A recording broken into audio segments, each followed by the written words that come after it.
This European cricket event is proudly brought to you by HCL Software, Rado, 1xBet and Victorinox.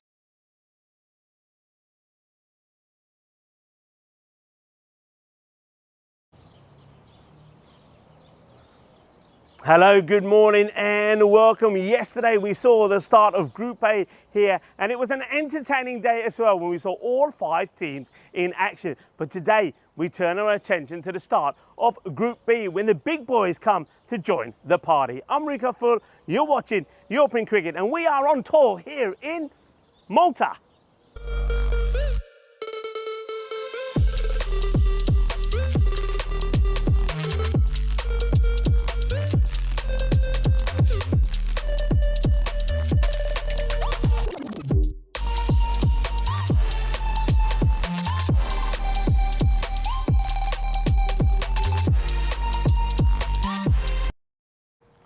It is so wonderful to be back in the island of Malta. Of course, not just one island. Malta comprises of 7 islands in total. And of course, the coastline here is absolutely fantastic. Many a tourist come to Malta just to be on the coast and enjoy the beaches. But of course, we know it's more than just the beaches. We know that Malta has a thriving number of people that come here for the diving with those underwater caves and of course all of those reefs. Now, the last time that I was here at the Marseille International Cricket Ground, I was handing over the winners' trophy, the European Cricket Series trophy, to Swieqi United. Not only did they get the winners' trophy, but they had the MVP as well. They took away all of the silverware. Will they be able to do it this time? Well, we're going to find out if they're going to be just as strong as they were earlier in the year, because we will start with Swieqi taking on the Royal Strikers. Let's see what happens at the coin toss.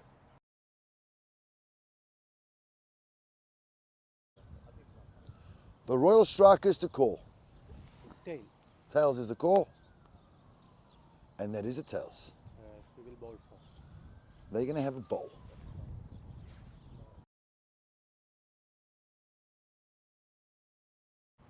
Giles Matthew winning the toss for the Royal Strikers and deciding they will have a bowl first. It's a name that sounds familiar, Giles Matthews. Yes, it does. He was the captain of the Innings Knights. The Knights not playing in this tournament, so he's taking the opportunity to play for the Royal Strikers. We'll talk about them in a moment. Let's first talk about their opponents, Swieqi United. Yes, they were crowned the champions here when we were here earlier in the year, and they were unbeaten, and they are a powerful side. The MVP of that tournament was, of course, Mahbub Ali Lala, and he scored 470 runs in the series. But he wasn't alone. Remember, not only did he score a century, then Mohammad Amjad scored a century as well. Mohammad Qasim was in great form with the bat likewise. And with the ball, they've got some dangerous bowlers in there as well. Ashok Bishanai, he's a guy we know very well on the network. He's taken 6 wickets, remember, in that win against Gozo many years ago, playing for the Malta Super Kings. We'll talk about the Malta Super Kings a little bit later in the day, but they also have Wasim Abbas, a national team bowler who in the final against the Stallions last year picked up 4 wickets as well. So they are a very strong team, and I think they're keen to keep that unbeaten run intact, a run that has now gone for several matches. Royal Strikers didn't play here last year. I can tell you why. Because, as you remember, they played in the European Cricket League and they were fantastic in the European Cricket League there at the Cardiff Oval. Remember, the first few matches were abandoned because of some bad weather, but when they started to play, they were good. Priyan Pushpajan was just in incredible form. Remember that scintillating century that he scored at the Cardiff Oval. But on that occasion, they had other players from other clubs playing for them. Varun Prasad was in their side and also Rocky Dinesh. But those guys are not there anymore. So Priyan Pushpajan, I think, becomes pretty key. That run, by the way, at the Cardiff Oval, remember, 3 wins on the trot. And they beat Skanderberg and put 200 runs on the board against them. That's when Priyan scored that amazing century. But unfortunately for them, they would lose out to Skanderberg in the final of the group. Skanderberg, of course, went all the way to the final. So they are a good side, but they are missing some key players. But I think Giles Matthew coming into the side will certainly boost them somewhat. So we're going to have a good competition first up here. Everybody's asking the same question. Can and will Swieqi United do it again? Tina gave us a wonderful start yesterday. Lovely to have Tina back in the commentary position with myself. Not just a good friend, but a very good commentator and a very good player. So understands a lot of the tactics that we're going to see here today. Tina, over to you. The news from the middle is that it will be the Royal Strikers that will have.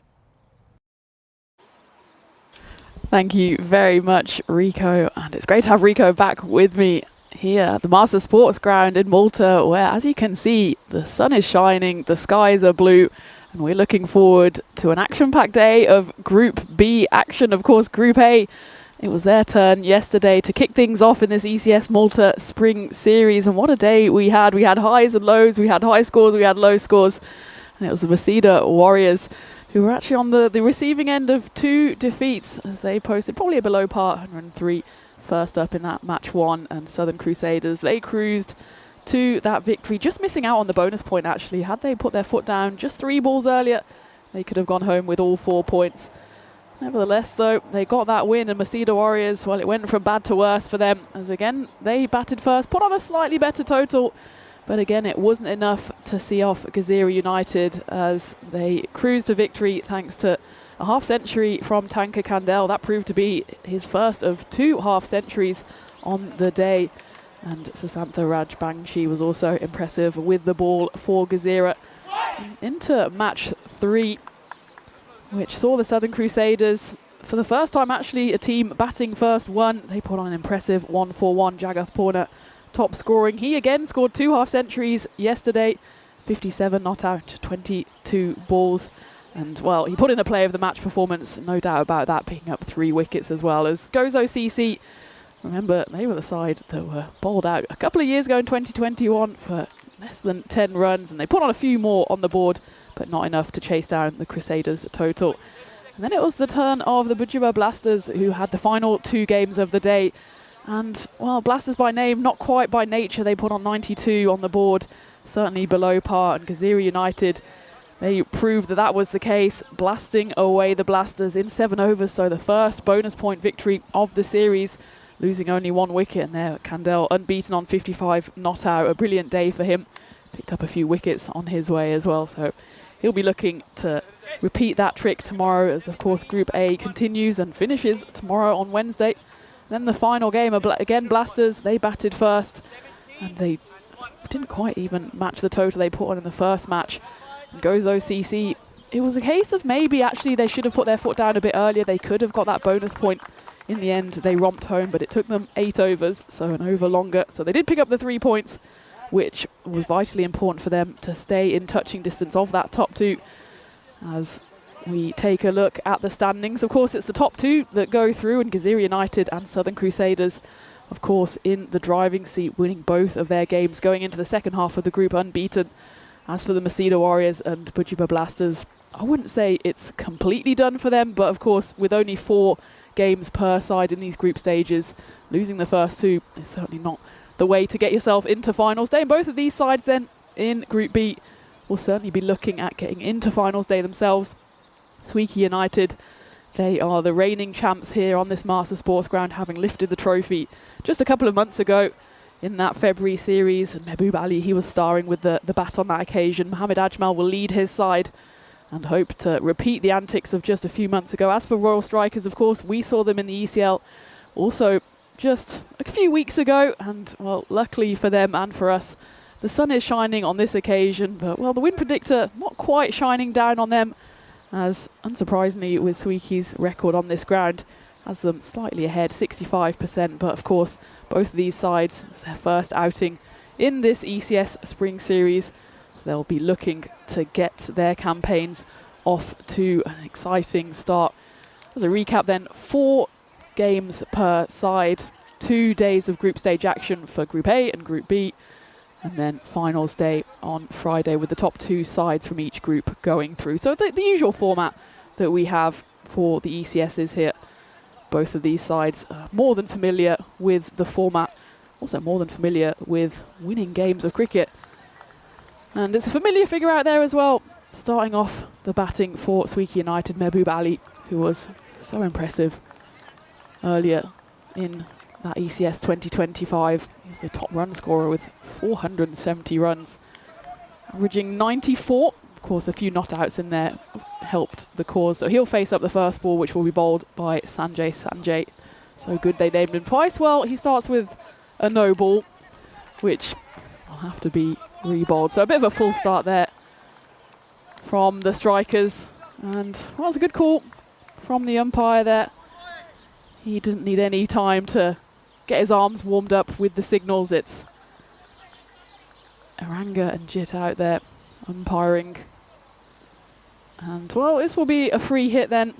Sanjay will have to make sure he doesn't bowl a no ball. That one is on the pitch and it's hit right off the toe of the bat by Mehboob Ali. A slight misfield out there by Ashwin Raju. Does get away with it then, Sanjay. You don't want to give Mehboob Ali too many free hits, but well, you might need a new bat after that one. Came right off the toe end. I think yesterday we must have seen about 5 new bats called for. So I think around the back of the clubhouse they're erecting a little graveyard for the bats. At the moment, Mehboob Ali did manage to get off strike, so he's joined out there in the middle by Mohammad Kazim. And again, it's a bit of a loose delivery. And it's worked away to the boundary. We'll have to check that one for height. I think probably just about okay. It was dipping, and I think he's down almost on his hind leg by the time he hits it. Guides it away nicely, does Kazim. Probably won't be a no ball, certainly will be a boundary, and Sanjay just needs to find his radar here. This is what we saw from a lot of the bowlers yesterday as well in Group A, that just took a while to warm up on this early morning start. He's just making a few adjustments to the field. I would argue he needs to concentrate on his bowling first. That is a better ball and a bit of early swing as well, which is again something we did see yesterday, that the ball was moving around just a touch. And that one just gently moving away from Mohammad Kazim, who, well, with that 4, he took himself over 1,200 runs on the network. He was on 1,199 before the start of today's play. So a little milestone for him. Slow ball there from Sanjay again, not quite finding the length, but at least not a bad line there. So it's thrown in, and it's just will be the 1. Royal Strikers, remember, they won the toss, elected to field. And of the games yesterday, actually, it was the chasing sides that had more success. 4 out of the 5 games were won by the sides batting second. It was only the Southern Crusaders in Game 3 who put on 141 in the first innings, which proved to be 28 runs too many for Gozo CC, but otherwise the chasing teams did have success yesterday. Royal Strikers hoping to repeat that feat today.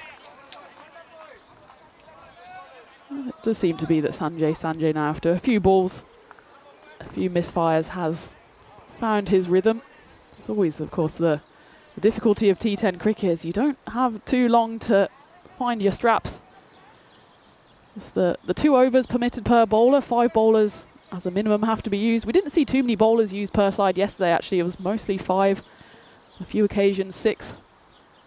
Sticking to their frontline bowlers. And that's a good finish to the over by Sanjay as Mehboob Ali on that occasion swings and only makes contact with fresh air. So at the end of the first over, Swieqi United 7 for no loss. And well, it's my pleasure, after we had a few technical difficulties in Bologna where we were talking in parallel, we're finally back on the airwaves together. Morning, Rico, how are you? Good morning. I'm very good. Yeah, we did have a few issues, but I can see that looks like we've got a nice new box here, and I can hear you nice and clear. And let's have a look at these stats yesterday. You had a very good day yesterday. Good start to Malta. So over 1,000 runs being scored. And I'll tell you what was pretty impressive. The maximum and the 4 rate, both above 8. That's pretty good. Wicket rate around about 5, about average. So that tells us that we're going to see a high scoring series here. I think Group B will probably be just as high scoring. Got 5 matches here today from Group B. Swieqi United, I mean, they're a team that do score big runs. They got back-to-back matches here this morning, and they'll play 2. And then also the Malta Super Kings. Hey, folks, aren't we looking forward to seeing them again? They're a side that we saw back in 22. I think memory serves me right. Was it 22? No, 22. They played in the ECL. We saw them in 21 here, and that was that famous match that a lot of people often still can't believe when they ask the question, what was the lowest score a team made here? And that was, of course, Gozo CC, who we will and have seen already in Group A, but they played the Malta Super Kings, and the Super Kings made 200. Gozo made 6. So looking forward to see if the Super Kings have still got that firepower, Tina. Yeah, it will be exciting to see, and it was good to see Gozo CC. Don't want to patronise them, but they did put runs on the board yesterday. More than the 6 wasn't enough to chase down the big total by the Crusaders, though. Well, talk about big, that's big, and that is what Lala can do. Welcome to Lala land, everybody, as Mahbub Ali smashes his first boundary. It's a big 6 down the ground, and it's to probably one of the better bowlers that we'll see in this series. Jais Matthew, we saw him at the coin toss, somebody who has captained the Edicts Knights. Now, if Jais Matthew gets it right, Tina, he does get that ball to swing around an awful lot, but he's got to get it full and he's got to get that Yorker in. Yeah, you can't have any room for error when you're bowling against someone with the quality of Mahbub Ali, and well, he missed his line by maybe a couple of centimetres there and absolutely punished early on by Lala. Probably won't be the last 6 we'll see from him this week. And that's going to be too wide this time from Matthew. How are you anyway? The last time we were together, we were going squelch, squelch, squelch in some rather muddy conditions in Bologna. It's nice to see that this time round, I know you were doing that here when you came here at the start of the series in February, but this time round, we got some really nice sunshine. Yeah, finally. I mean, it was a bit hit and miss yesterday, actually. No complaints in comparison to Bologna. Oh, well, watch this. This is going to hit something.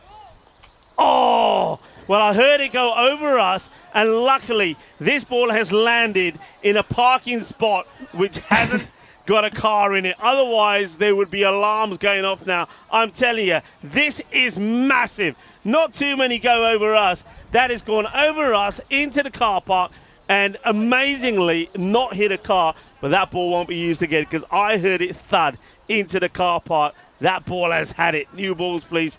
Oh, you can't be bowling full bunkers to Mahbub Ali. I'll tell you what, I was bracing for impact. Either it was hitting the tent here or it was hitting something. I think it crunched against the concrete, which is probably the best of all the outcomes. You know, I've got to tell you this story. Maggie, Maggie is here with Elsa and also Mark. There are 2 circles, and Maggie was setting up the equipment in here. As the next one is going to be caught, and what a good catch. Well, let's talk about this catch first, as that's the end of Lala. Outstanding catch taken by Sanjay. This also was thumped out of the middle of the bat, but Sanjay has taken an exceptional catch here. I mean, that ball is travelling, and watch that for a catch.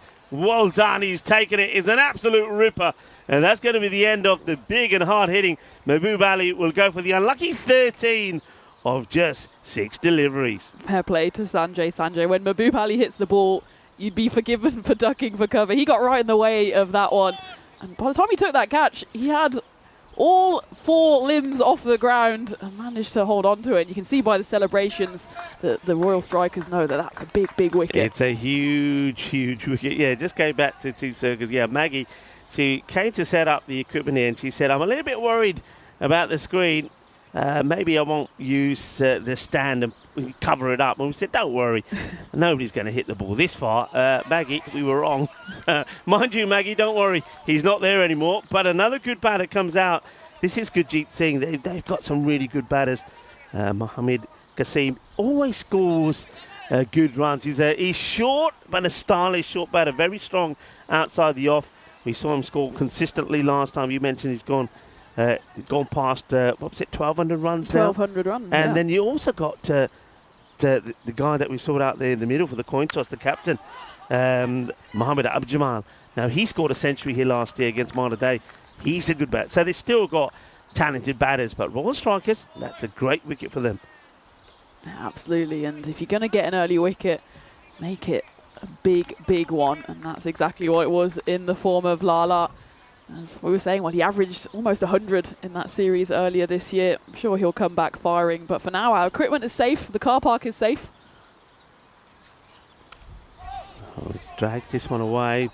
Wicket keeper will chase, but all in vain. It will go to the boundary. It's going to be 4 more runs. Not quite where Gurjeet Singh was hoping for that to go. And one thing that I need to come back and say, no Priyan Pushpajan in the side, so we know that he would be pretty key if he's in there for the Royal Strikers. But notice that he's not in there. Now, whether we're going to see him later in the day when they'll play match number 3 against the power hitters, we'll have to wait and see. Of course, a lot of these players are also having to sort of combine cricket with their work responsibilities. So we'll see players sometimes play and sometimes they're not available. But that's the end of the over. Giants does go for 19.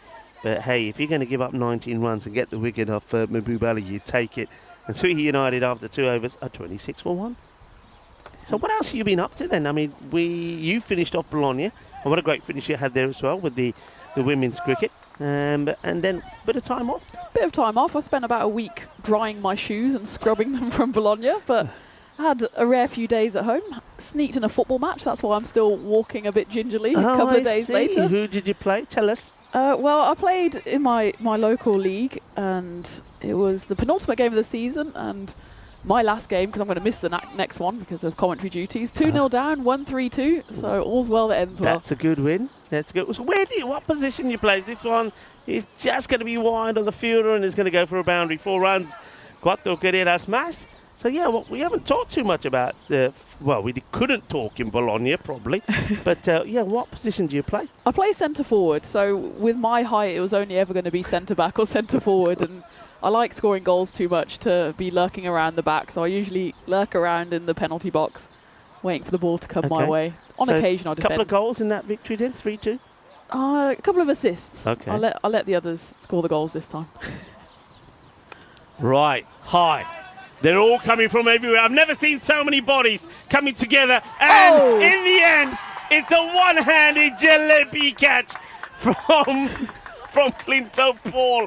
Oh, would you believe it? I don't know if we got the highlight of this and you can see what we saw, but I think we saw every single player, all 11 of them, coming in from everywhere to gather around for this catch. And in the end, nobody thought it would be taken quite as spectacularly as this, as Clinton Paul takes a one-handed jalebi delight. Oh, what a beauty. It was like a black hole had been opened up in the middle of the pitch and suddenly all the fielders were getting sucked towards it. Well, and you know what? The other thing is that's another good batter that gets sent back. So Mohammed Kasim, he's going to go for 10 of 6. Oh, that catch was absolutely sensational. I know that. I can see Tina's putting it down for a social team already. I mean, it goes a long way up. They're coming in from everywhere. And as you see here, watch the bowler. Look at this. One-handed. That's sheer joy for Clinton. And Swieqi, 30 for 2. It didn't take long for his teammates to surround him because they were all about a metre away from him by the time he took that catch. And we thought it's going to be one of those where the ball falls to the floor and at least 3 or 4 players end up in hospital. But as it is, Clinton Paul didn't quite get the line of it. That's why he had to stick out a right hand. What an unbelievable catch. Catch that one on social media next couple of days, I'm sure. So it's a wonderful Malta, Tina, always delivers, doesn't it? I know it's probably fallen behind a little bit with the Golden Ball Cup, but hey, we need a Golden Ball. Me and you, we're doing this. We're doing this, you know. It's got past 100 mark. It must have got past 100 mark. I know it was there or thereabout when I left France. Drew it. I think we're on the Nelson now. I think it's 111 maybe. Big appeal here. Big appeal. He's angling this ball in. So this is worth looking at again because it's pretty full. Let's see. So angles in, it pitches. I mean, that's a very good call. The only thing that it must have caught some of the bat. Must have caught some of the bat. That's what I think umpire Ranga must be thinking. Otherwise, that is really, really close. I can't see too much wrong with it. Certainly a tight call early in the morning. I suppose maybe pitching or making impact outside of the line, especially when you've got this right arm around angle to the left-hander. You need to get it quite full to hit them in line. But if in doubt, give it to the batter. That's exactly what the umpire did there. Yeah, Clinton Paul, good over from him. Swieqi United, remember, undefeated when we saw them in February. We didn't see them in the season, in the series before that, which of course was last November. So they're under probably the first time we see them under any real pressure.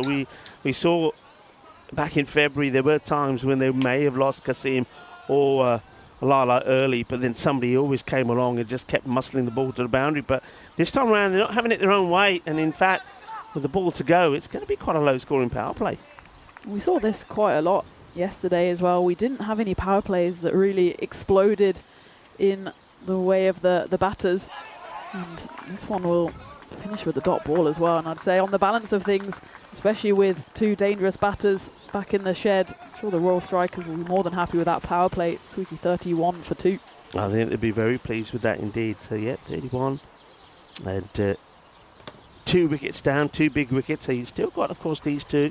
Mohamed Ajmal, probably the batter who could, if he gets stuck in, make a big difference. He normally, last time when we saw him, he was coming in with probably normally 3 or 4 overs to go and would just finish off big with big hits. It's only the one time he had a chance to get a decent knock in, and that's when he scored a century. So still some dangerous batters in there, but Royal Strikers, considering some of the key players they don't have in their side, it's a very good start from them, looking to maintain it. And they're going to go with Vishnu Surakaran to bowl this over number 4. Be interesting to see how Swieqi react here. As you said, Rico, they didn't lose a single game in that series a few months ago, and they've been put under early pressure here. But it wasn't like they were not under pressure in any of those games in the earlier series. It's just, as you said, they just had batters coming and coming, and even when Lala didn't fire, and maybe the opposition were just a bit relieved that they got Lala out, then suddenly someone like Singh or Ajmal or Amir as well, the keeper, they came out and suddenly fired, and it was just a bit of a relentless batting lineup, and that's why they were able to lift that trophy just a few months ago. It feels like a lifetime ago. We've had so many experiences on the network since then. As you were saying as well, the Golden Ball matches keep on going up and up. And it's actually only been a few weeks, but there's just so many games on the network. So much cricket. And well done, I have to say, to Phil G and the gang last night in Belgium. Saw some exciting cricket there. 2 matches, and even Stevens in those back-to-back matches. Of course, 2 more tonight. And that's the beauty of European cricket at the moment. Not only do you have the 5 matches here from the Malta International Cricket Ground, but 2 from Belgium as well. So plenty of action coming your way in the next few weeks. Of course, that series in Belgium, the night series, it's still 13 nights to go. Here comes Surakaran, and he gets this one really to lift up, and looks like the one for the over is being signalled by the umpires. Umpires are men in black out there, 2 very experienced match officials, umpire Ranga and Jit, and Quanta Aldos is the 3rd umpire. And of course, good to see the Horns himself, Tyrone Peters, as the tournament referee.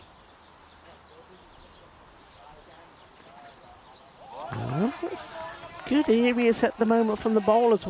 They're not pitching the ball right up. They're not allowing the batters to play anything on the half volley. It's short of a length. And one thing that certainly noticing from this track, TD, it's certainly got a bit of bounce to it. When I was out there this morning, it looks absolutely immaculate. The ground looks beautiful.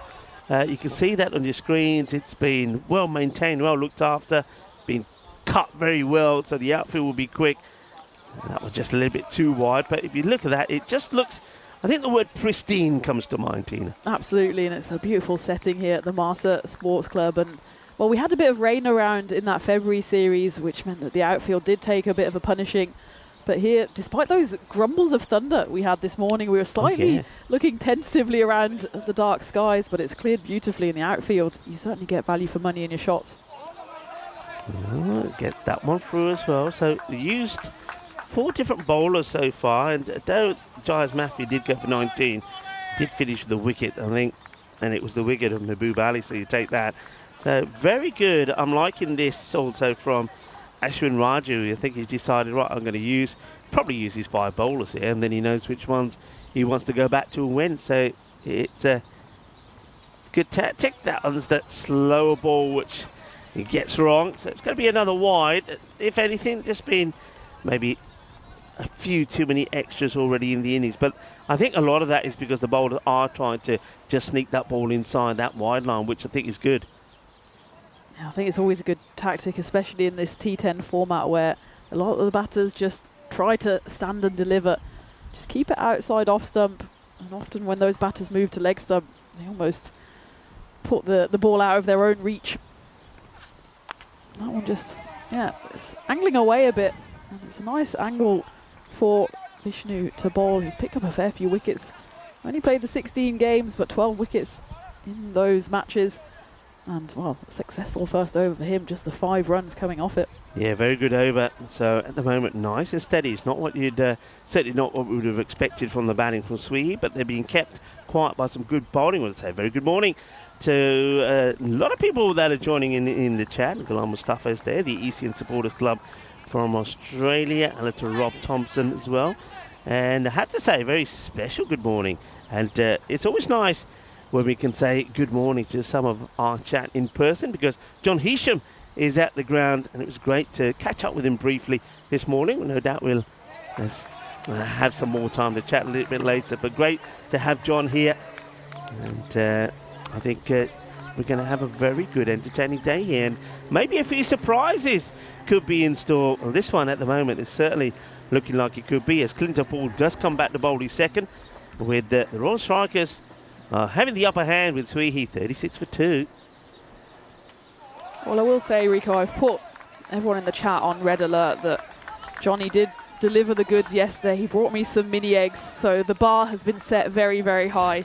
I did return with a coffee this morning, so if anyone does come to the ground and brings treats, we will return in kind as well. We will receive them gracefully. Always we do.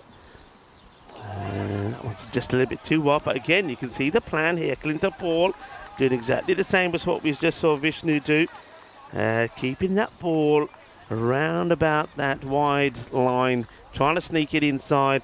And at the moment, the batters, Gurjeet and also Mohammad Ajmal, are just struggling. Ajmal has had 5 balls for 1.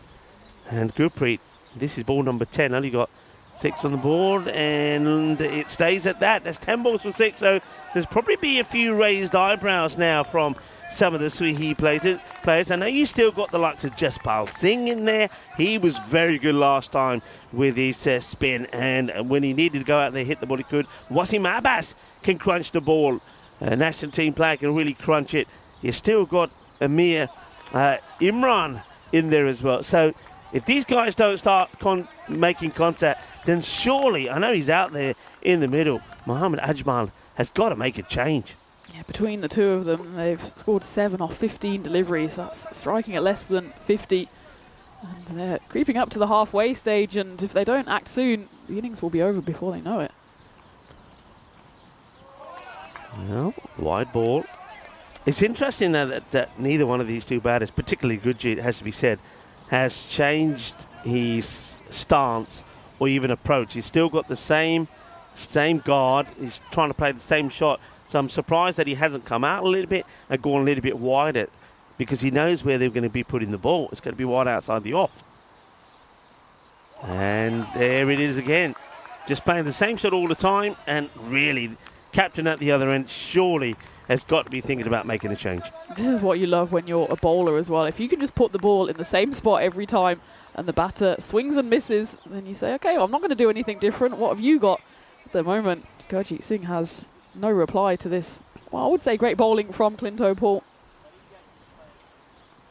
All right, up in the air. Well, maybe the captain won't have to drag him because he's going to go anyway. It's a nice catch taken. No issues at all there by Sanjay. Sanjay, who took an excellent catch, remember, to remove Mahbub Ali. And he takes another. He's looking pretty dashing with his shades on as well, which is matching the team kits. And Swieqi United lose another, but I actually think this is a good wicket to lose, because Gurjeet Singh, he wasn't helping his team's cause with a 6 of 12 balls. You usually talk about a good wicket for the bowling side. I think this might be a good wicket for the batting side, as he was going nowhere fast, and now he can at least go back into the dugout. And we were talking about just how deep the Swieqi batting lineup is, and well, now they've got a time to prove it, as Jaspal Singh comes in at 5.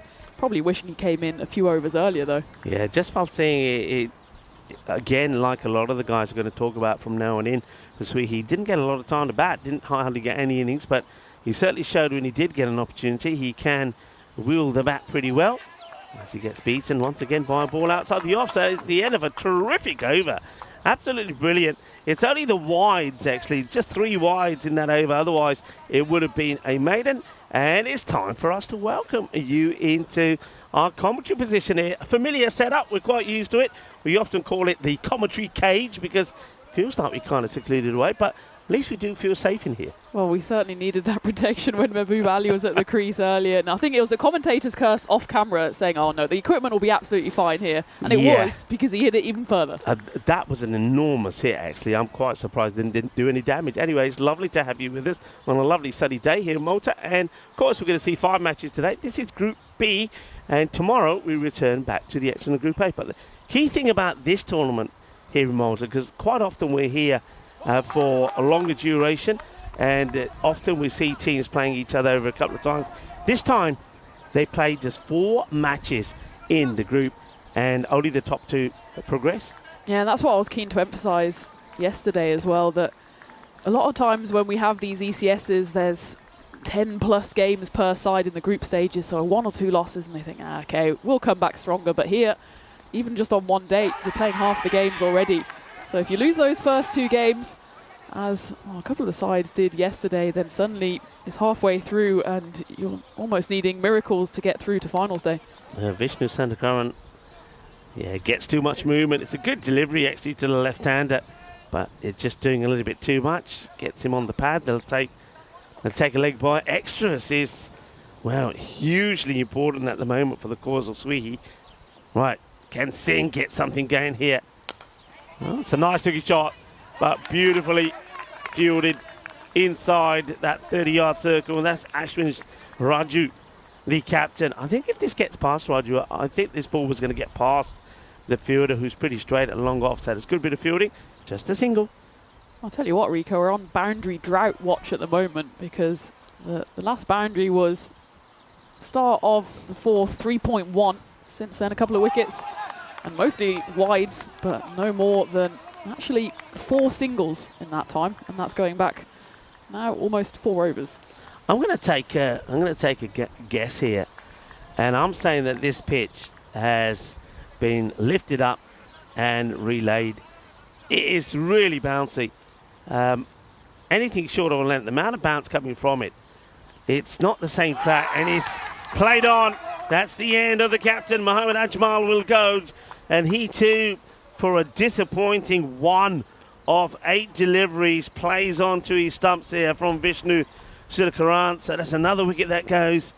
So Swieqi 4 down for just 42 on the board in all sorts of problems. See this again here, gets that ball to come back in to the left-hander, almost had him LB, of course, the last time we bowled to him. But yeah, I think there's something in this wicket. It'd be interesting. I'll be keen to talk to somebody like Lee Tuck from the Master Club and just find out. But it definitely looks far, far more bouncier than it was in February. There were certainly some deliveries yesterday taking off, and not even short of a length. They're just pinged up off pretty much a regulation length delivery. And I think you're right, Rico. There haven't been too many that have really trampolined. There haven't been any that really flew over the keeper's head, but it's just been regularly popping up. Well, that one could help. It's going, and gone. Well, this outfield is rapid, and that is going to be a very handy and valuable 4 runs. It ends a long drought, a period of time where we haven't had a boundary. That will come in handy. Arif Mohammed, is he going to be the saviour of Swieqi and try and get them to something on the board? At the moment, I mean, they're on around, well, the rate they're going at, around 80. But that's not going to be enough here. You've got to try and at least get at another 40 to that, I would think. So somebody's got to go big and pretty quickly. Well, we saw 4 games yesterday, all won by the chasing side, and there we had scores 103, 119, 97, 84, all won enough. And well, at the moment, they'll be lucky to even get to 100 at this rate. And the amazing thing, of course, is there's no change. This is the same lineup for Swieqi, more or less, than the team that was undefeated here in February. So they are really struggling here. So that's now the end of 6 overs. Still haven't got the 50 on the board. 48 for 4. Something needs to give, and it needs to happen pretty quickly. It's 48 runs, and they've even been helped by the strikers with those 11 extras. Yeah. And it's not pretty viewing for Swieqi at the moment. We know they've got championship ability. But it's always the way, isn't it? You have one tour where you don't taste defeat at all, and first game back in the next series, and suddenly you're looking down the barrel at an early defeat. Yeah, but you can see where the Royal Strikers have done their homework and where Swieqi United are being beaten here. They've just not been, it's been no gundy balls. The bowling has been really good. They've kept the ball more or less religiously outside that off peg. Batters are swinging and missing. Nobody's been able to adjust to playing the cut shot or outside the off. That's been chipped outside. That's the first time, I would say, that a batter, I think that's the medic that might have ended up treating herself for a moment there. But it's the first time a genuine shot has been played outside the off. And Jaspal Singh hits that one for 6. It's a beautiful shot and a desperately needed boundary that helps them get past the 50 mark. It's a philosophical question, isn't it? Who treats the medic? Oh, that is so close to bowling. Yeah, who does treat the medic? I know that in previous events we've had the likes of Mara Day playing. They are all medics, so they can all sort of step in and look after each other. I'll tell you what, though, I don't think magic spray works if you administer it on yourself. That's part of the magic. Yeah, that's probably true. I mean, was it in Bologna where we had the spray administered over clothing? Oh, and, yeah. I mean, On the, yeah, batter got hit on the shoulder and it was like 3 layers. Through that, and it was pretty chilly on that day. And, well, it did the trick somehow. Oh, yesterday we had magic spray administered to the knee, and the umpire felt the need to take the shoe off. What? Well, we'll pause on that for a moment because Jaspal Singh, after hitting a 6, has gone dot and out. Clever bowling actually from Rajan. It's another wicket. It takes the pace off the ball. It gets the wicket. Here we go. We'll see it again.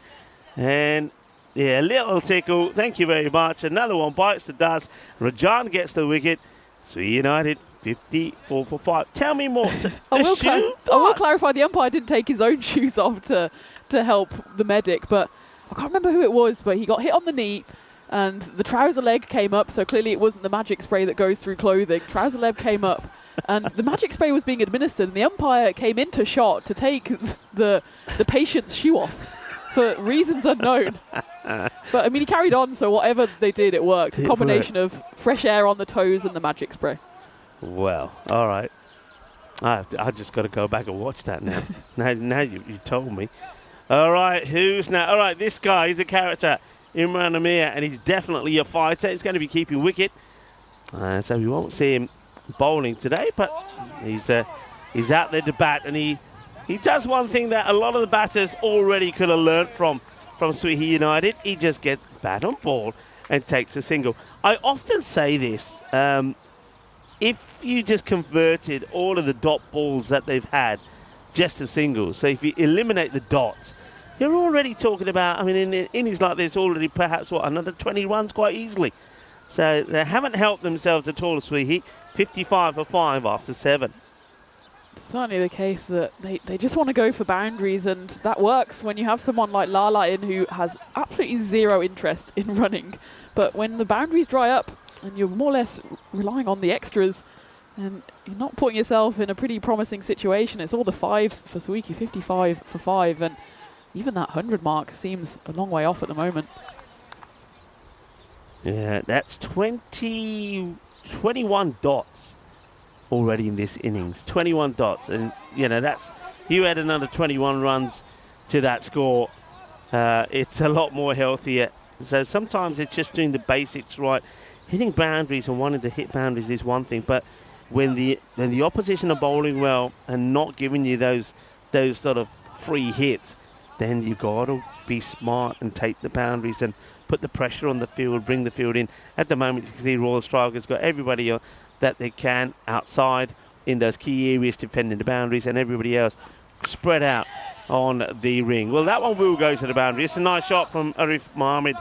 So he'll move to double figures. That's 10 for him of just 3 deliveries.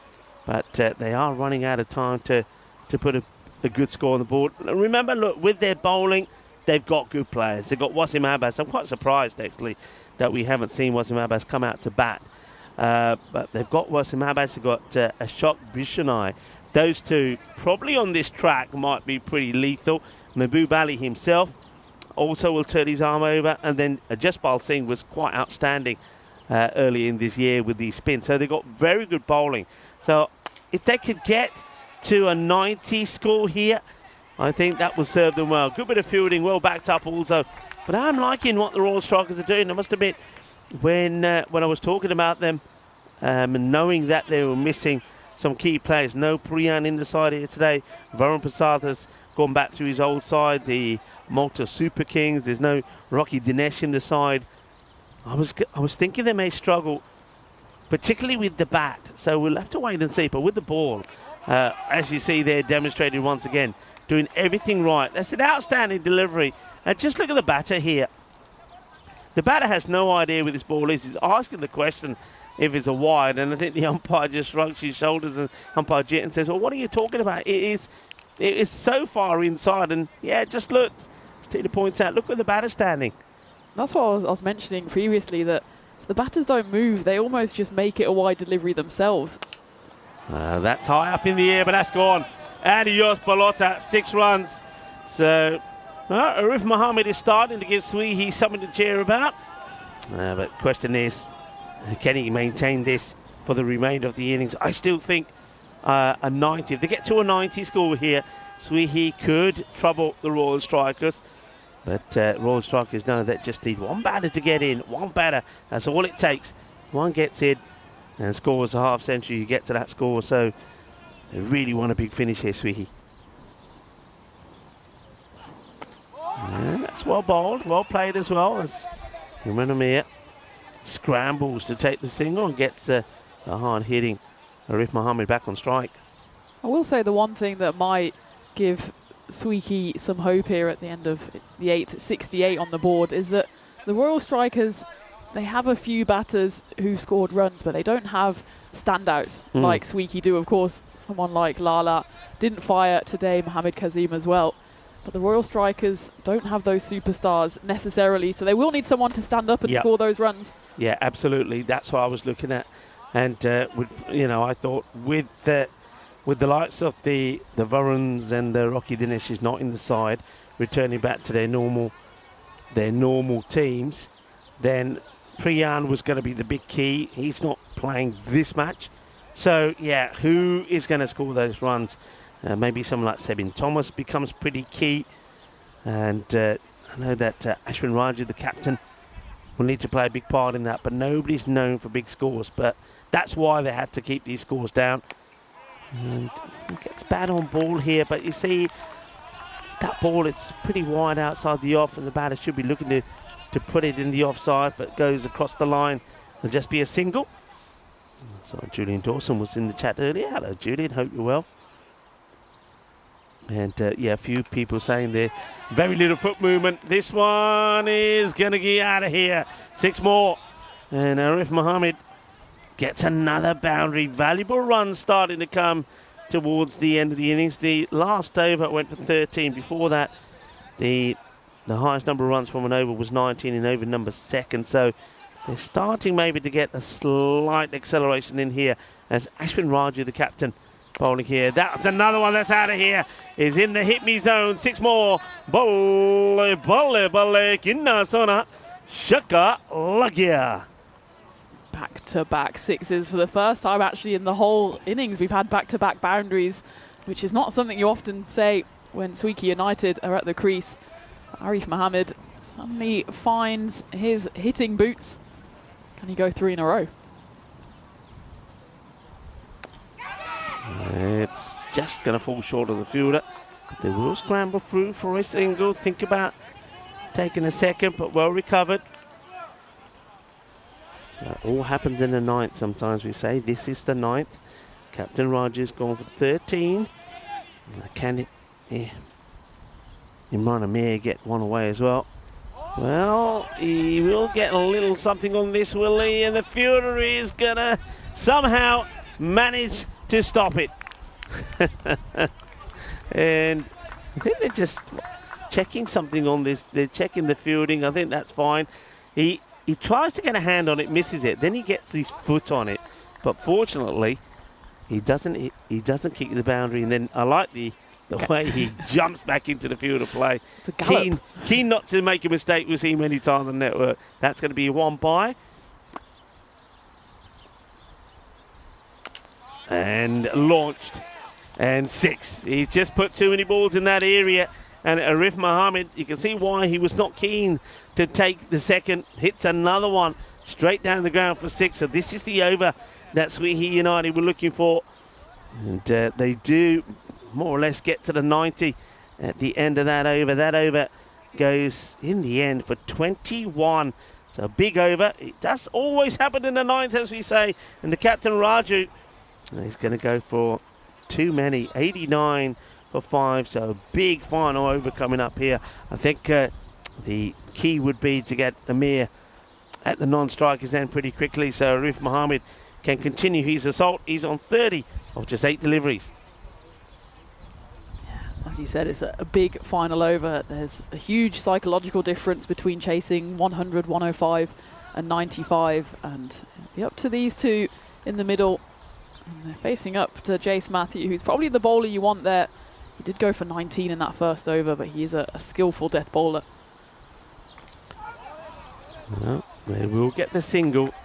That was the first part of the plan here. So 90 on the board. Can they finish well and end up, maybe if they could even get like 105, that'd be a good comeback, considering they were incredibly 55 for 7 at the end of 7.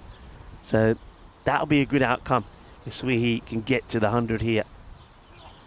Arif Mohammed holds the key, and he's going to get a very good delivery. That's really well bowled from Jace Matthew. It's not an easy guy to get away, Matthew, when he's bowling well.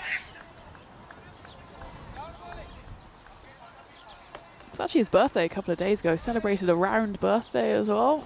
I don't want to give away his age, but congratulations to him. I'm sure he'll want to top it off with maybe a birthday wicket here. He started off the 10th over fantastically. He's a lovely guy, Jace Matthew. Of course, we've seen him captaining the Innings Knights. The Knights, of course, are one team that we often talk about. They always more or less get to the final, but never have picked up the winner's trophy. Not playing this time round, but Jace Matthew not wanting to lose out. It's moved over. That's in the air. It will drop just before the fielder. That's well fielded because doesn't want to overcommit. There's no need to. The batters should be looking for 2, and they are probably not going to get there. That's actually a very good recovery from the fielding side. The issue that I had with this is the batters should have gone for 2 straight away.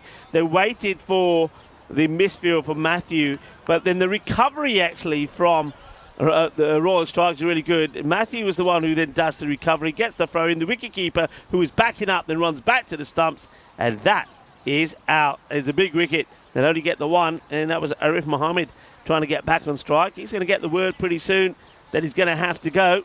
His umpire Ranga, keep an eye on the umpire. Will probably set the stumps and wait to get confirmation, and probably will be given the decision pretty soon. And I don't see any issues with that. And the batter well short. Ball, is the ball in the gloves? I think that's what they're looking at here. Ball, yeah, looks like he's in the gloves. He's diving forward. I don't think that ball escapes.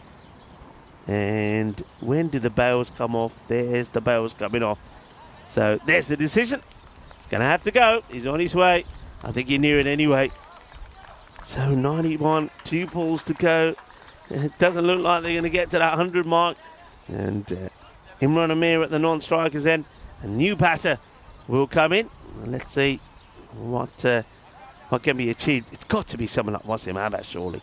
Yeah, we saw in that series earlier in the year how quickly he could get into his work, and well, he doesn't have too much time here. Just 2 balls, but it looks like it's actually going to be Aaron Ramasan who's coming in as we take a look at this run out. And I think you're exactly right, Rico, that had they set off straight away, which you imagine is something that they would have discussed in the final over, just go for it, then I think they would have been okay. As it is, though, it was a good piece of fielding and good quick hands as well from Chanjal with the gloves. And it will be Aaron Ramasan taking guard here. Just swing time, isn't it? 2 balls left. Yeah, swing time. And, well, it's high. Has he got the distance? No. Oh, yes, actually. Oh, that's quite amazing. Looking at that all the way through, it looks like it's going straight to the fielder, Sanjay, who's taken 2 catches already. I wouldn't say it's that breezy out there, but the wind, the little bit of wind that's out there, managed to get behind the Grizzly and send it over for 6, 97. So, well, maybe that 100 is back on again here. I think that went 51 metres in the air and then 51 metres along the ground as well. And he's hit that pretty well as well. And it will go all the way. So it's a good finish. So Ramasan comes out and hits his first 2 balls to the boundary, 4-6, and Swieqi United. Well, I said 105, so the score would be pretty good. Well, they're not that far short of it. They'll finish on 103. I think we're going to have a very, very good, exciting, and entertaining encounter here, because Royal Strikers, they know they're going to be up against some really good bowling. But if they knew, and if they were told before this match that you would be chasing 104 for victory, I think you'd take it. Tell you what, I think Aaron Ramasan's 2 6s, the final 2 deliveries, went a combined 100 metres and 10 centimetres. They both just went just over the rope, but a 6 is a 6, and it gives a bit of a psychological boost as well to Swieqi, getting over that 100 barrier and also finishing the innings with a flourish. When you get those 2 boundaries as well, suddenly the Royal Strikers, who would have been so optimistic even going into that final over, now I wouldn't say their heads are down, but certainly just a bit deflated from their earlier optimism, as they do finish with a flourish, do Swieqi United. But I think as well, the Royal Strikers probably at the beginning of the game, if you told them you'd get Mahbub Ali out early and Mohammad Kazim as well out after that brilliant caught and bowled by Clint O'Paul, and that you'd get the reigning champs Swieqi United out for just over 100, or keep them to just over 100 after 10 overs, I think the Royal Strikers would have taken that. And well, during the first half of the innings, actually, it was the Royal Strikers and their slightly wayward bowling that allowed Swieqi to even post any kind of score as the wickets kept on falling. But then there was a little flourish towards the end. It was mostly led by Arif Mohammed, who scored 31 in just 11 deliveries, 3 big 6s and 2 4s on his way to posting the high score. But actually, apart from that, it was Mahbub Ali with 13 at the top of the order. That actually was the second highest scorer, and then the wides and the extras chipped in as well with 12. But the good news for Swieqi United is that they do bat deep, and that's exactly what Aaron Ramasan proved when he came out for those final 2 deliveries. There was this bit of a sloppy run out actually as Arif Mohammed was sent packing. It was a nice bit of fielding by Jace Matthew, the belated birthday boy, and Shanjan Sudasanan with the gloves did the rest. But it was Aaron Ramasan then at the end with a final flourish, 2 boundaries, both probably going about 50.2 metres, but enough to send it over the rope and to send Swieqi United into triple digits as they finish on 103 for 6 off their 10 overs. But if you look at that, the top order didn't fire at all for Swieqi. Mahbub Ali, 2 huge hits, one that almost joined us here in the cage on his way to 13, but not much else. And then there was that brilliant caught and bowled by Clint O'Paul to dismiss Mohammad Kazim.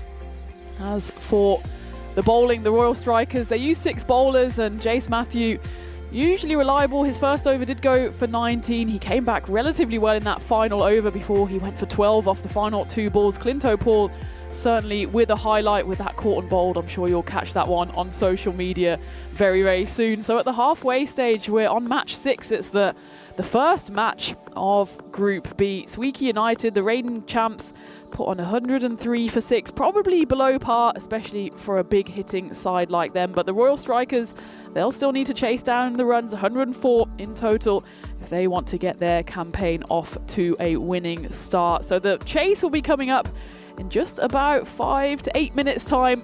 So join me, Tina Goff and Rico Full back on the European Cricket Network for the run chase.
This European cricket event is proudly brought to you by HCL Software, Rado, 1xBet and Victorinox. Good morning and welcome back to the Spring Series here in Malta, where we're halfway through match 6. It's the first game of Group B, and the champs from the previous series just a few months ago, Swieqi United, remember they were unbeaten in that tournament. They've put on 103 runs on the board, probably just below par, especially for their high standards. So if they want to take home all 4 points, they'll have to reduce the Royal Strikers to 72 or less. As for the Royal Strikers, if they want to get their campaign off to a perfect start, they'll have to chase down 104 runs in 7 overs or less. And well, it's interesting actually that Game 6, this first game of Group B, has started in identical fashion to the first game of Group A, with the Masida Warriors on that occasion posting 103 for 6. And here we are again, Game 1 of Group B, and 103 for 6 has been posted by Swieqi United. And you'd imagine for them, they'll be disappointed with that, given the firepower they do have. Mehboob Ali, well, he fired 2 sixes, but was then dismissed early on in the piece after a brilliant catch by Sanjay in the covers. And after that, they never really got any big partnerships together. It was Arif Mohammed who top scored with 31 before being run out late in the piece. So the Royal Strikers certainly have a big opportunity here to get a win on the board early on. A reminder that it's only 4 games in the group stage per side. So previously in series, including the ECS here just a few months ago, we had 8 games in the group stages. So the teams did have a bit more time to see themselves into the tournament, to get their eye in. But here you really have no time at all to get yourselves up to speed, because you just have the 2 games today and the 2 games in the second half of the group stage, which for Group B will come up on Thursday. As we get into the action, Ashok Bishnoi with ball in hand for Swieqi United, and the openers for Royal Strikers, Ashwin Raju and Chanjal Sudasanan. And the challenge here for the Strikers will be having someone just putting their hand up and saying, yep, I'll get the runs, because they don't have what you might call a superstar among them who's scored, you know, thousands of runs on the network and can always be relied upon. So they will have to put in a team effort here if they are to chase down this total. And well, that will certainly help. There's a bit of early swing there from Ashok Bishnoi. Is too hot to handle for the keeper. It's Imran Amir who, well, there's a first slip there, and it went through the knees of Amir, and Mohammed Ajmal in the slip was too slow to react. So it'll be a bonus 5 runs for the Royal Strikers early on. It wasn't the worst delivery in the world from Ashok Bishnoi. It started off actually on a good line, but by the time it finished its swinging, it swung all the way to the boundary. That's a better line there, though, as it cramps up Chanjal for any kind of room. The good news for Swieqi United is, of course, that they do have, alongside a strong batting lineup, which didn't exactly fire this morning, they do have a lot of bowlers to turn to. And Bishnoi, well, he's got 29 wickets in just 18 matches so far. The majority of those did come in 2021, where he picked up 20 in just 8 games. At the moment, just taking a bit of time to find his rhythm and his line. Bishnoi's best, 6 for 3. So if he can replicate that today, maybe Swieqi will be able to defend this modest total. But you do have the likes of Mohammed Ajmal with the ball. Even Gurjit Singh, he's able to turn his arm over. Mehboob Ali as well. Be interesting to see if he bowls. He's often just a figure that prowls around. He's currently here at long off. He's going over to have a word with the bowler. He's got over 50 wickets on the network. Maybe he'll be called upon at some point. At the moment, Bishnoi just needs to reset, start again, because he's already given away 7 wides here. He bowled 2 legal deliveries. That one will at least stay on the pitch, and they'll just run through for 1.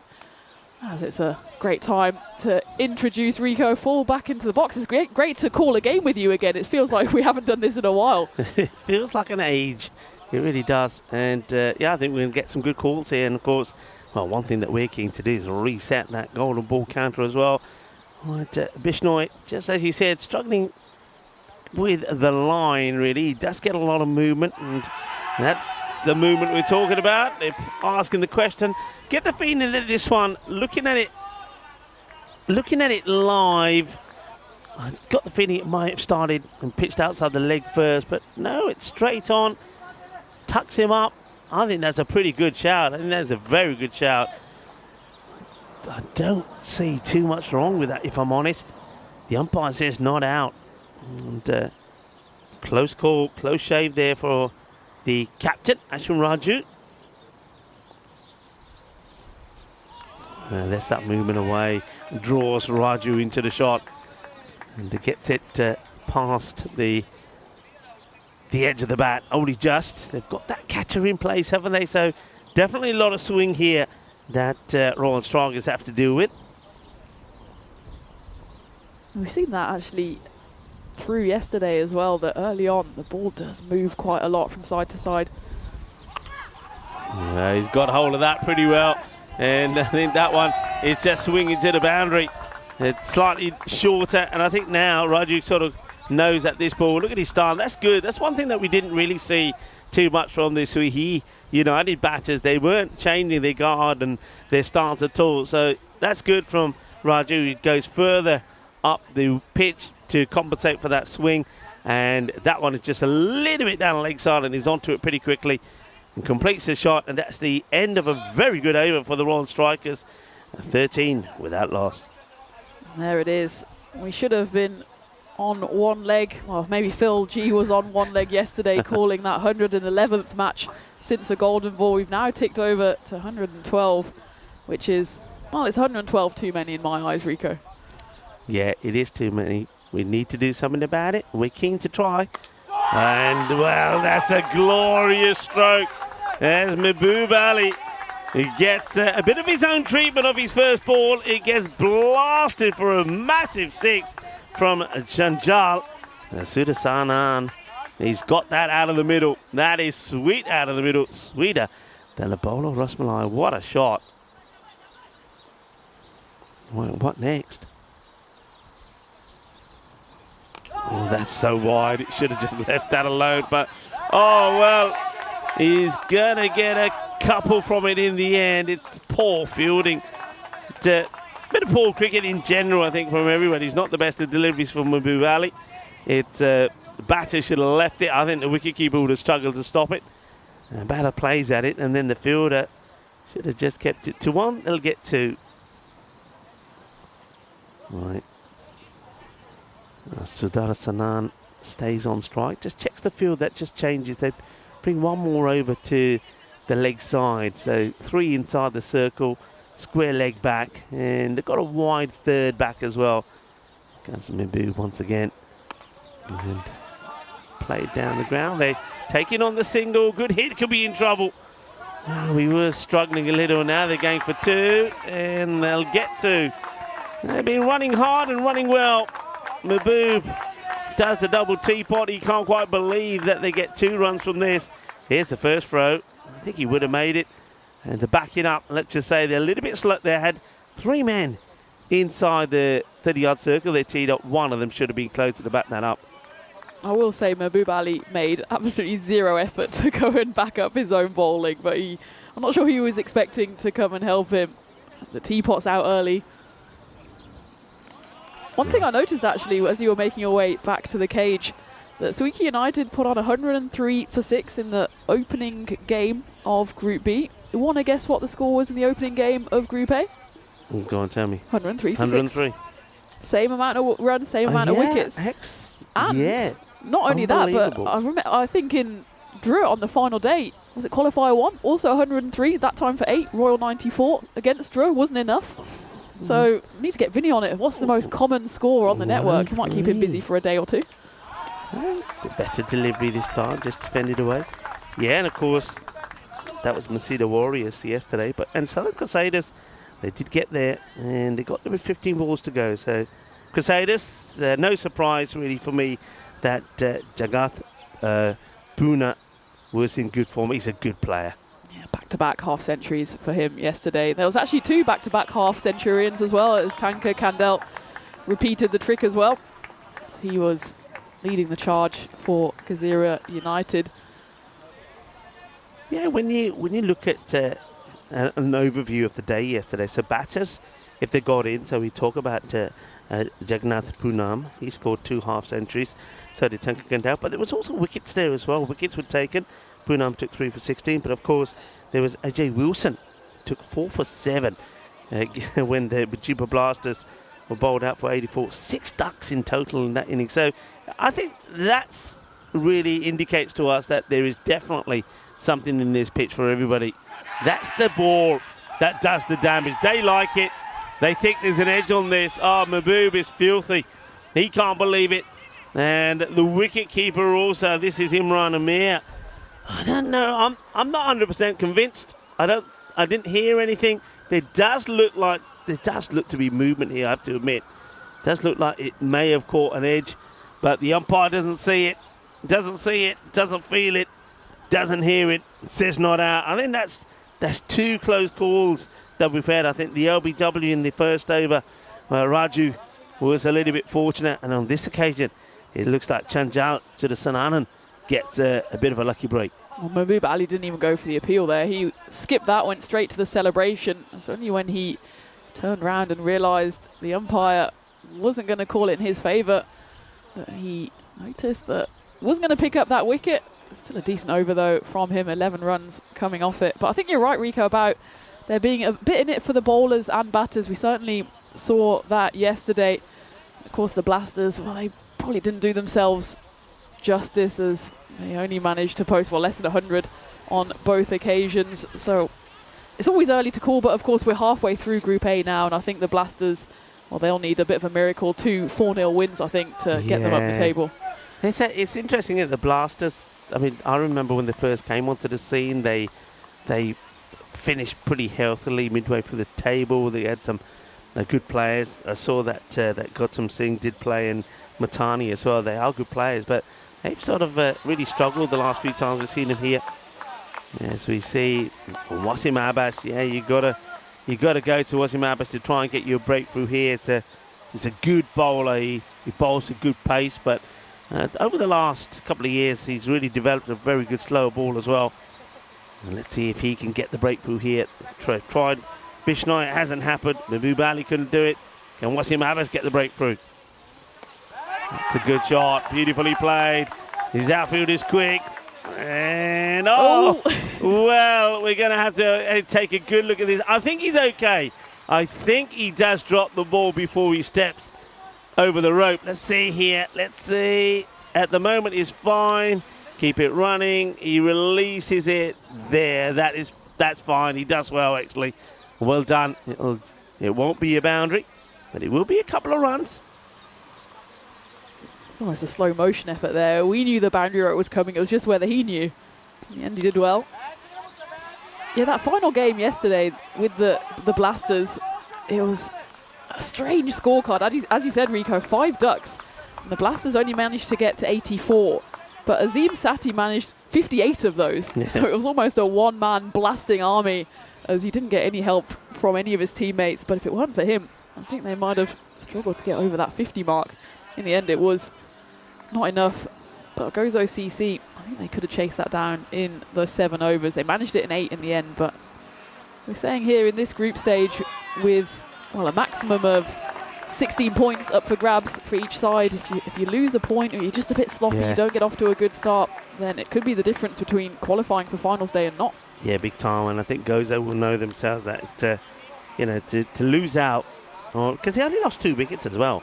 So you would have thought they would have got the 4 points there. So I suppose you have to give credit a little bit to the Blasters themselves for perhaps the way they bowled and fielded. Abbas needs something. And that's going to go away to 3rd. I like the approach here, I must say, from Royal Strikers.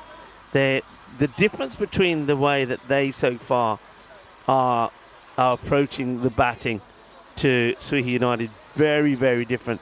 They're prepared to play shots for singles. They're looking to swing and hit the ball to the boundary. They're moving around nicely. They're adjusting well, stroking the ball around well. In other words, they're eliminating a lot of those dot balls. It's another appeal here, but I don't think there's anything here. Wasim Abbas is liking it, but I don't think this one. Didn't feel it this time at all, Tina. No, Look at this one more time. I don't think so. Big old swing, but I think it was just fresh air that he made contact with, despite that imploring appeal there. The double teapot out again. Wasim Abbas not happy with that one, but I think a decent enough call there. I was on number watch yesterday as well, in terms of the shirts on the back of the numbers on the back of the shirt. We had Pavan Kalyan, he had 333. Wasim Abbas, of course, has 804. So I'm going to do a bit of searching to see what that number means in life. In the end, nobody back there. Probably will go all the way. And just bounces before the rope. That's Cuatro Carreras, ends up at the foot of the European cricket. Let's play cricket. The banner, stronger together. Well, Royal Strikers, maybe they are being stronger together. They've survived another over. They will win the battle of the power play as well, only by 4 runs, 31 for 2 as opposed to 35 without loss. But that's the key. They have all their wickets intact, and they're going about this run chase in a very sensible manner. They're preparing to stroke the ball around and eliminating all those dot balls. What you come up with these numbers then? 804, the area code for Virginia. So I'm not sure if that has a deeper meaning for Wasim Abbas. There's these websites which give numbers meaning in the same way. I don't want to make myself unpopular, but with star signs and astrology and everything has a meaning somehow. So we're going to have to ask Wasim Abbas maybe if there is a deeper meaning to the 804. It's not the most common number. I mean, we've had 333, 666, 999. 804, that's a new one. Oh, almost onto the stumps as the captain now, trying to make the difference. Yeah, and don't forget, of course, there was the famous all the sixes on the back, the 6 6s, which were crammed in a little bit on the back of that, the shirt there of, I think it was Mukhtar Singh, wasn't it, who said it was because he once hit 6 6s in an over. Speaking of which, we've seen that a fair bit lately. We saw it 3 times in Bologna, twice in one match from Zayn Naqvi. We saw it from Hamza Niaz there in France, of course, batting for Dreux. And Mukhtar, who had all the 6s on his back, says he had done it. Of course, we'd never seen it on the network, but when he did bat, let's just say that 0s would have been more appropriate. Astrology.com has some facts to tell us about 804. Apparently it means that it's time to focus on your career and personal development. Because the number 8 represents material abundance. I think 8 does have quite a lot of meaning in some cultures, while the number 0 is a symbol of the divine presence. It's the divine presence of Derek. That's what it is in cricket, the 0. And number 4 is associated with hard work, determination and practicality. Well, that sums up Wasim Abbas as a bowler, doesn't it? Combined, these numbers imply that the universe is sending you a message of financial and spiritual growth. There you go. It's interesting also. I mean, I remember looking at numbers. Somebody pointed out to me as that one's just a gundy ball and gets played away. And I think they're just checking this. I think it might have hit the rope full on is what the umpires are checking. So is it 4? Is it 6? Let's have a look. And I think you got to put them up in the air like you just don't care, umpire Jit, because that is 6 runs. So Sace Madison just starting to get ahead here now. The Royal Strikers, all those wickets in hand, and make them big time favourites. Yeah, I was to get numbers. For example, 22, I think in bingo. Isn't that two little laughing ducks or something like that? And that's interesting. Some of them we can say on air, some we can't. Got to be politically correct, I suppose. That's a better area. Oh dear. Oh dear, oh dear, oh dear. And he's not going to be happy about that, the captain. That's Imran Amir. There's dived all over this. He's got through. Will he stop it this time? Well, at least he stopped on the way back. It's a lot of movement.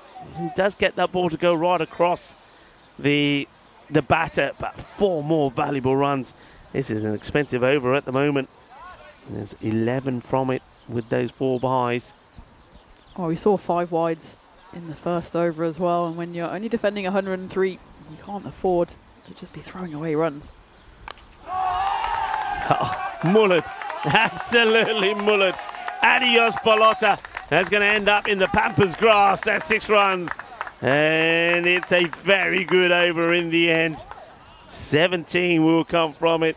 The Royal Strikers are looking to cause a bit of an upset here first thing in the morning at the Malta International Cricket Ground in Malta. This is the European Cricket Spring Series in Malta, and Swieqi United, the winners of the European Cricket Series here early in the year in February, are looking like they're going down. It's 52 without loss after 4. This will be a big statement win by the Royal Strikers if they do get over the line, and maybe even that bonus point is just winking at them because they need 52 runs. If they do it in 18 deliveries, as it says there at the bottom of the screen, then they'll not only win, but they'll win big. And Swieqi United, well, if they open up their campaign with a big fat bagel, then that's also putting them in a bit of trouble. I mean, they'll have to get something certainly from the second half of their doubleheader, and of course they're coming up straight away in match number 7, the second game of the day. Yeah.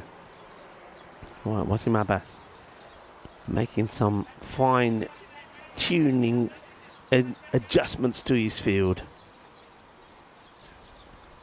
That's well bowled, good areas. Dot ball, one good over here. Could once again just tighten it a little bit. It needed to go at just under the 9 and over. But if Wasim Abbas can get a good tight over in here and take it back up to that 10-11 mark, still got, of course, Bishnoi's got an over to go, but still no sign of Jaspal Singh bowling. So it's going to get played away. 4 runs. Gets through the covers. Wasim Abbas looks at the fielders and saying, guys, why aren't we stopping this? But it's hit too well. It's hit on the up. It's in the gap. Fielders can't do nothing about it. It's 4 more runs. Nice shot as well by the man with the 3 on his back. Not the tallest, but he just hit that one on the up. Despite the cover fielder being probably within about a metre or so, there's not much he could do as that flew away to the rope. That's a good looking shot, but straight to the field. He's unlucky. It's really well struck. Plays that beautifully. Gets into position.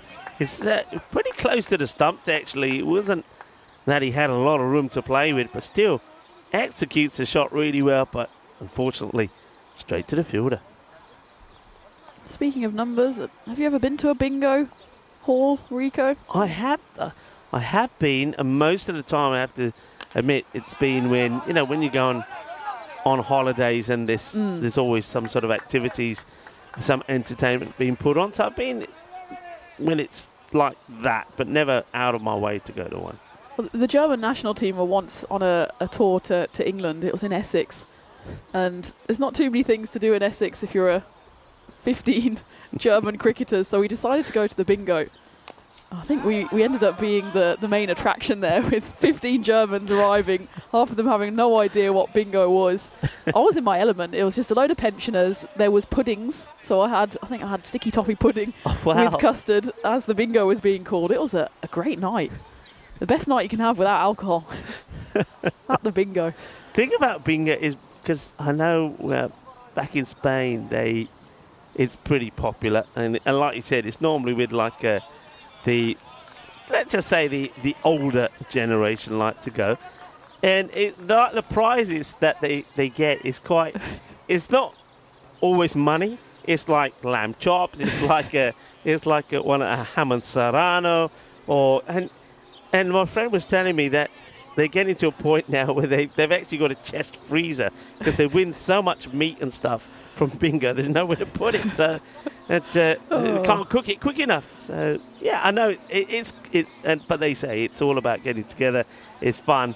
It's like a little community that they have, and you know, afterwards they always have something to eat and some drinks together as well. So it's good. Let's take a look at this. Been updated slightly. We've got, of course, a night series happening. Czechia, no, Danny Hudicek will be there, and that's T20 women's, are being told. That's what Danny was saying. The Liberation Series with Danny will be there with Vinny. We got that ECS and T20 internationals in Greece. And then, of course, Sweden. We didn't go to Sweden last year. Sweden lands Corona. And we got the European Cricket Series there and some more women's cricket happening. So plenty of cricket on the network lately. And plenty to keep you entertained as we did finally see Jaspal Singh with the ball. Better late than never, and certainly they need him to find a bit of magic here as the partnership goes to 60 runs. It's unbroken opening partnership so far. This could be it. Jaspal. Oh, well, he can't get there. Mahbub Ali can't get there. And in the end, a little bit of luck.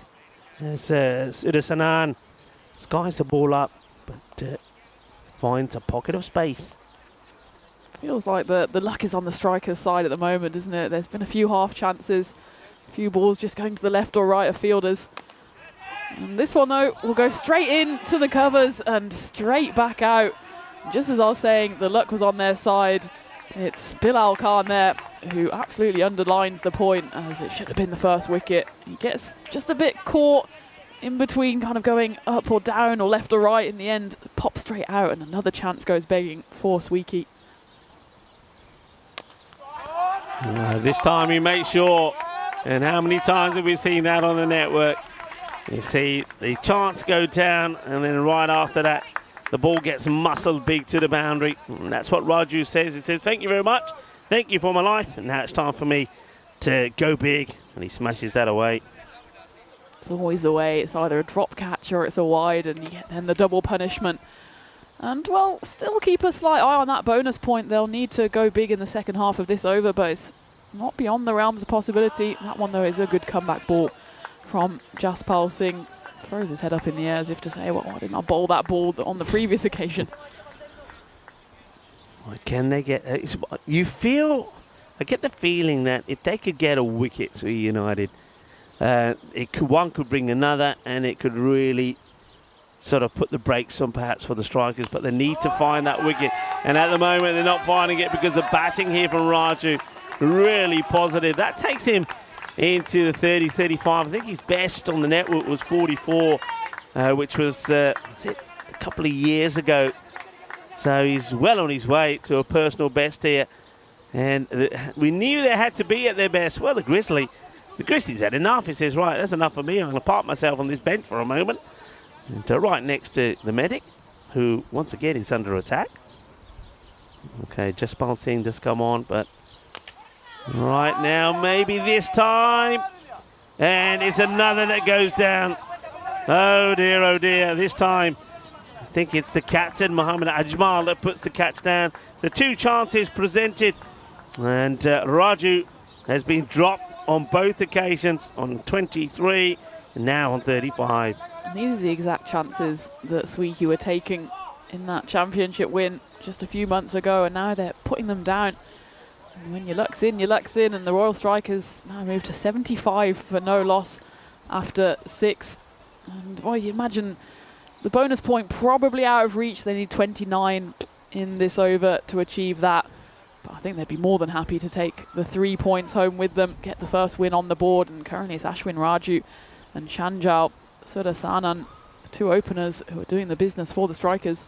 Mahbub Ali, they go back to him. I suppose you have to see if he can get a really good over in for you. If he bowls well, he's so difficult to play, because once he's a tall guy and a strong fella, and when he bowls it short of a length, the ball really rises and moves. See if he can get a top over in here. Well, he goes for that Yorker let delivery first up, and fires it into the pads. This is just this is a comedy of errors, really. I mean, how did he get a single from this? It's into the pads. Mahbub just gently kind of flicks it back, and I don't know how the wicketkeepers missed this. Let's have a look at this again here. It's quite crazy, but it just sums it up. And see, I don't know what he's doing. I know he's not a regular keeper, and that's another thing here. You know, when a good team, and Swieqi is a good team, they've got a good balanced side, but they're missing a wicketkeeper. They haven't got a genuine out-and-out wicketkeeper. We're often seeing the likes of Imran Amir in the field. He's a pretty useful bowler, but he's not a keeper, and we can see that already in some of the buys and extras that have gone past him today. Mahbub couldn't believe that he let that one get past. It's down the ground, in the air, and this time it will be taken. So the wicket does come. Mahbub Ali gets the wicket, and Ashwin Raju is going to be the man to go. Well, maybe that was a stroke of genius there from Imran Amir to get Raju back on strike, because he's the batter that was going well. Raju will fall for 37. They eventually do hold on to a catch. 37 of ball number 19, 76 for 1. Nice catch from Jaspal Singh, tearing in from the long on boundary. Had to make up quite a bit of distance, and he does manage to hold on to it. But Ashwin Raju, I'd say it's a job well done for him. Decent strike rate as well, nearing up to 200. And Mahbub Ali does get his wicket in the end. He's been double teapotting most of the innings, so you can see what he thinks about things. He's not one to hide his emotions. And well, after that comedy overthrow moment just a few balls ago, he's at least got his name into the wickets column. But you imagine here, Royal Strikers still in control. But as you said, Rico, 1 or 2 more wickets, and suddenly there could still be a twist in the tail here as Arjun Prakash comes in at number 3. Left-hander then. Now on the pad, and will get away. And Imran Amir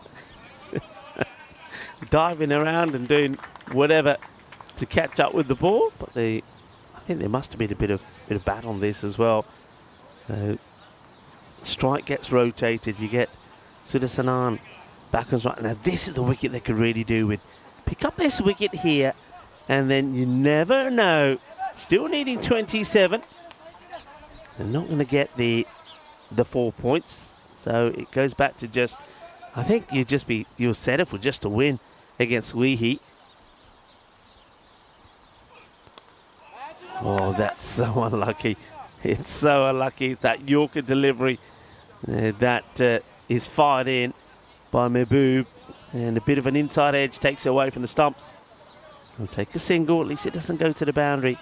This is when I think if you're Swieqi, you start thinking to yourself, well, if only we didn't give away those 12 extras, because they could be pretty key right now.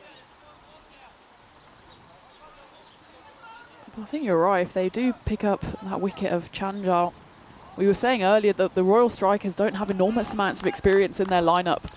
So I don't think this one is over yet. Just into the ground. They'll take the single. That will take us to the end of the over. And so still Royal Strikers in a very commanding position. 79. Just lost that 1 wicket, so good over there from Mahbub. 4 coming from it. It just helps to keep it around about the 8 mark. This is what's coming up next. Unchained Swieqi United taking on the Malta Super Kings. It'd be good to see Varun Prasad back. And he was telling me, though, the captain, that it's a very changed Malta Super Kings. A lot of new players in there. A couple of players that we do know. Yes, Singh has played for them before. And also Gopal. But other than that, they've got a very new look, feel about them. So it'll be interesting to see how they perform. But you would feel that Varun Prasad is going to be pretty key in keeping that side together. Vikram Vera also in the side there. Know that we've seen him before. So that match coming up straight after this, we will be hoping that on this occasion that the batters do perform. And bit of a delay as we wait for Imran Amir to get himself sorted. He's going to put this could be a bit of a worry for me, because he's going to put the lid on and stand up, and he's got nobody behind him. I think just as I say that, they do move the third a little bit finer, but yeah, this. Remember I said before, he's not a normal keeper. He's standing in. Really is Imran Amir, so this could be interesting. Bit of spin from Mohammed Qasim, 78 or 79 for one. We're just, there we go.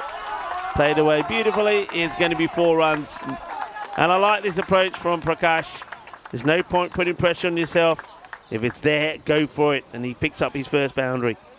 I'm actually quite surprised that Swieqi have turned to spin here. It's the 8th over and 1 big over. And you imagine Royal Strikers are pretty much halfway there. And if I'm a less experienced batter, I think I'd prefer to just face against spin. You've got a bit of time, just swing hard at it. I would have maybe thrown the ball back to Ashok Bishnoi. Yeah. Just to see if you can pick up a few more wickets, because you just need to take it deep. And at the moment, 1 over here of spin that goes the distance. And it doesn't matter who's going to bowl the 10th over. He's certainly flighting them up, isn't he? This one, it's a lot of work to be done by the fielder, who does very well to get there. They'll take a couple. But yeah, he just tossed that up wide. And fielder, well done, good work. Makes the stop, makes the save. But has to give up 2. But maybe that's what they're thinking. If you take the pace off the ball for a batter that hasn't spent too much time out in the middle, he at least then has to generate his own pace. And that one, a good example, didn't have enough legs on it to get to the boundary. But still, 6 runs off the first 2 deliveries is more than enough for the Strikers. That's a better delivery. I mean, if he's going to be giving the ball a bit of flight, then you've got to go a little bit wide and get that ball to drift in. And that did to Prakash, but now he's got to adjust to Chanjal Sudasanan, who's worked his way to 25 or 21. It's not been blistering, but it's been just what his team's required. Now he goes big. Arriva, Ginna Sona, Shaka Lagia, Gewai, Gehanial, Gegrande, Seis Guerreras. That one hurts you. And that one takes this over away from you big time. And what a good hit that is. Sanjal. Well, that's cleverly played as well. It's a slightly quicker, fuller delivery, which he plays right off. He stumps and good running to come back for 2 as well. And Swieqi not looking the team that we saw here early in the year.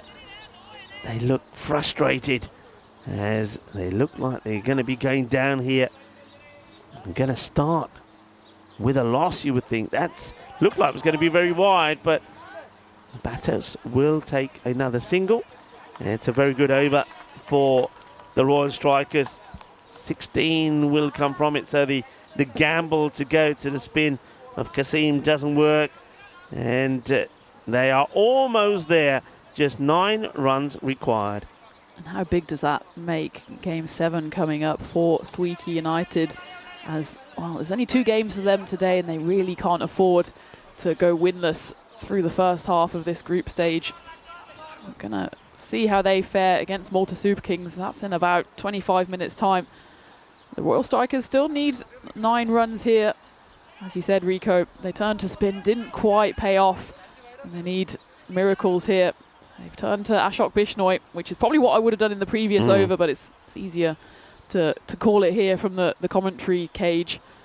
Bishnoi needs to put in a miracle over here. We know he's capable. I mean, he did it a few years ago, but can he turn back the clock and produce an amazing spell of bowling to give his team a chance? Here he comes to Chanjalu. Well, it's not a good delivery down the leg side. So that's been the issue, though, hasn't it? Too many extras. We've touched on that already. That's 13 extras now. Not really good enough for a team like this. Then that's 10 wides. Just too many wides, too many extra balls, too many extra runs, especially when you only score 103 yourself.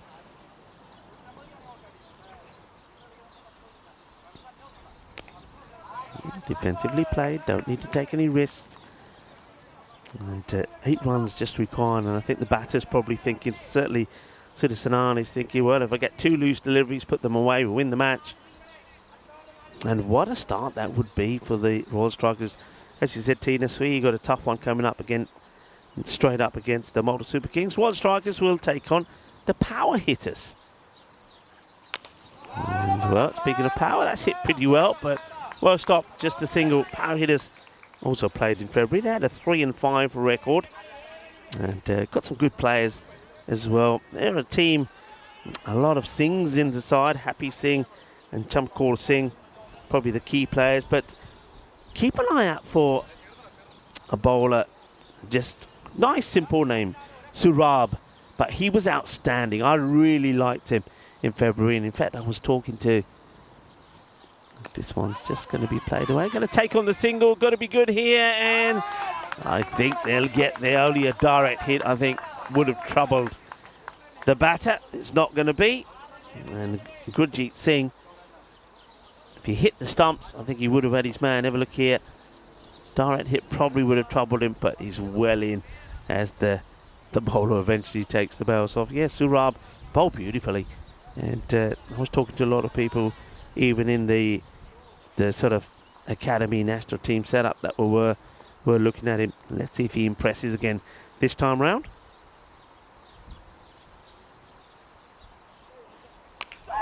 And that more or less seals it. It's done, it's dusted.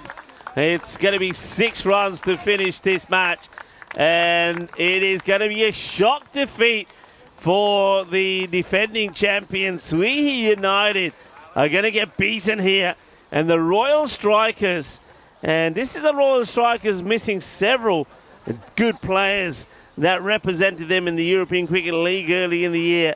They get a victory, and that is going to really give them a lot of motivation. But Swieqi United, they know that losing one of your 4 matches that you're going to play is really going to put you up against it.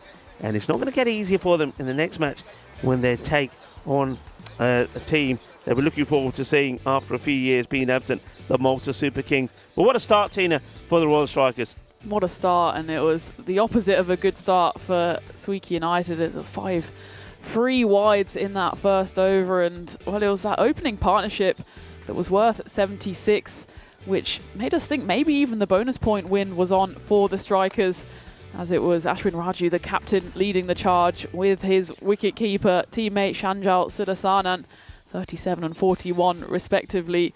And well, it was an unusually sloppy performance from Swieqi, wasn't it? There was wides being thrown down both sides of the pitch, and any chances that did come weren't taken cleanly. And well, the helicopter came out there for the party, and it was just a procession of runs all around the wicket for the Strikers, and it was just really a question of when and not if they'd win. Yeah, I think the Royal Strikers gave Swieqi United a lesson in how to bat here. Swieqi United probably used, based on a lot of their reputation, wanted to hit the ball big, but as we reflected on, I think it was over something around 22 to 24 dot balls in the innings. That is just criminal. And the Royal Strikers, I think their strike rate was fantastic. The way they, if you look at most of the overs, there was rarely any dot balls. They were getting a run of everything, and that made a difference. They didn't have to go big. They knew that. They started perfectly well. They kept the wickets intact. They kind of only just won the power play, but then straight after the power play, once they knew that some of those key bowlers like Abbas and Lala had been bowled out, they just upped the tempo and got a good win. I think you'd have to say, for me, that was a really good, polished performance. They did their job with the ball. They kept the ball outside.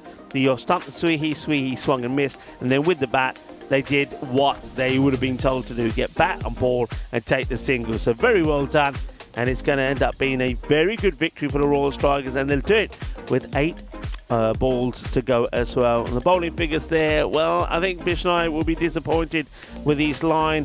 Mahbub Ali and Wasim Abbas, they tried their best. You can't really fault the bowling efforts really, though. The batters are what let them down, and if it wasn't for Arif Mohammed, remember, who scored the only real contribution of 31, then they would have been in dire straits. So Swieqi United, they've had to taste defeat in the very first match of their spring series. Can they bounce back?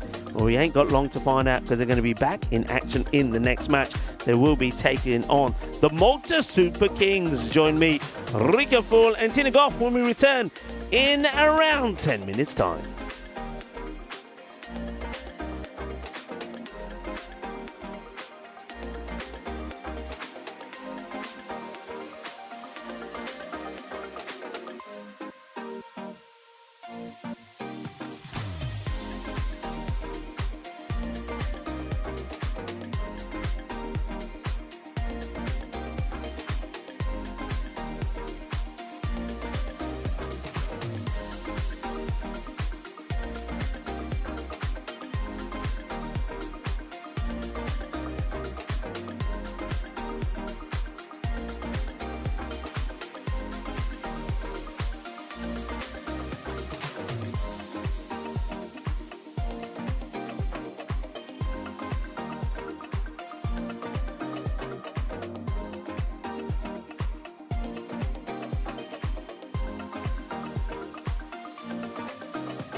This European cricket event is proudly brought to you by HCL Software, Rado, 1xBet and Victorinox.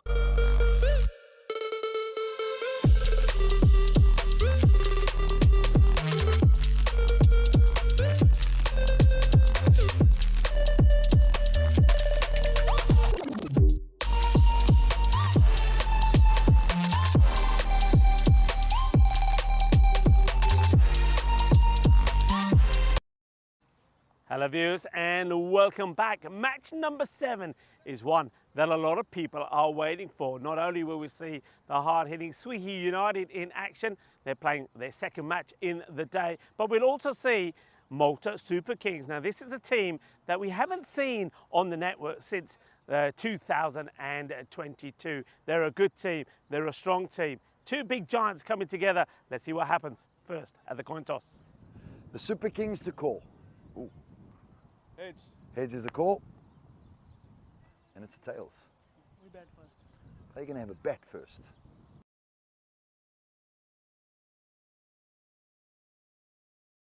Mohammed Ajmal, the captain of Swieqi, winning the toss and deciding to bat first. No surprise really on a nice sunny morning. The only surprise perhaps is that they batted first in the last match and not a lot really happened. All of that firepower at the top of the order and it just didn't click. They just couldn't deal with the ball that was short of a length outside the off stump, and it was only Mohammed Arif coming there towards the end of the innings that got a valuable contribution on the board for them to get the 100. But I expect them to be better this time around, and they will need to be better because they are taking on the Malta Super Kings. Let's talk about the Super Kings for a moment. I remember seeing this side in 2001. It was June, it was sunny, and they put 200 on the board and blew away Gozo CC for just, that's right, only 6 runs. Gozo, as we saw yesterday, have got a lot better since then. But what about the Malta Super Kings? Are they still the same team that we remember back then? We saw them also represent Malta in the European Cricket League back in 2022. I remember that really well. They got 2 good wins against the Cowpea Giants, but they got eliminated in eliminator number 2. But not before we saw their captain, Varun Prasad, score a fine 98. He's going to be the key, I think, for them with the bat. He's a devastating batter and a very good bowler. He's turned from being seam to a spinner the last few times we've seen him.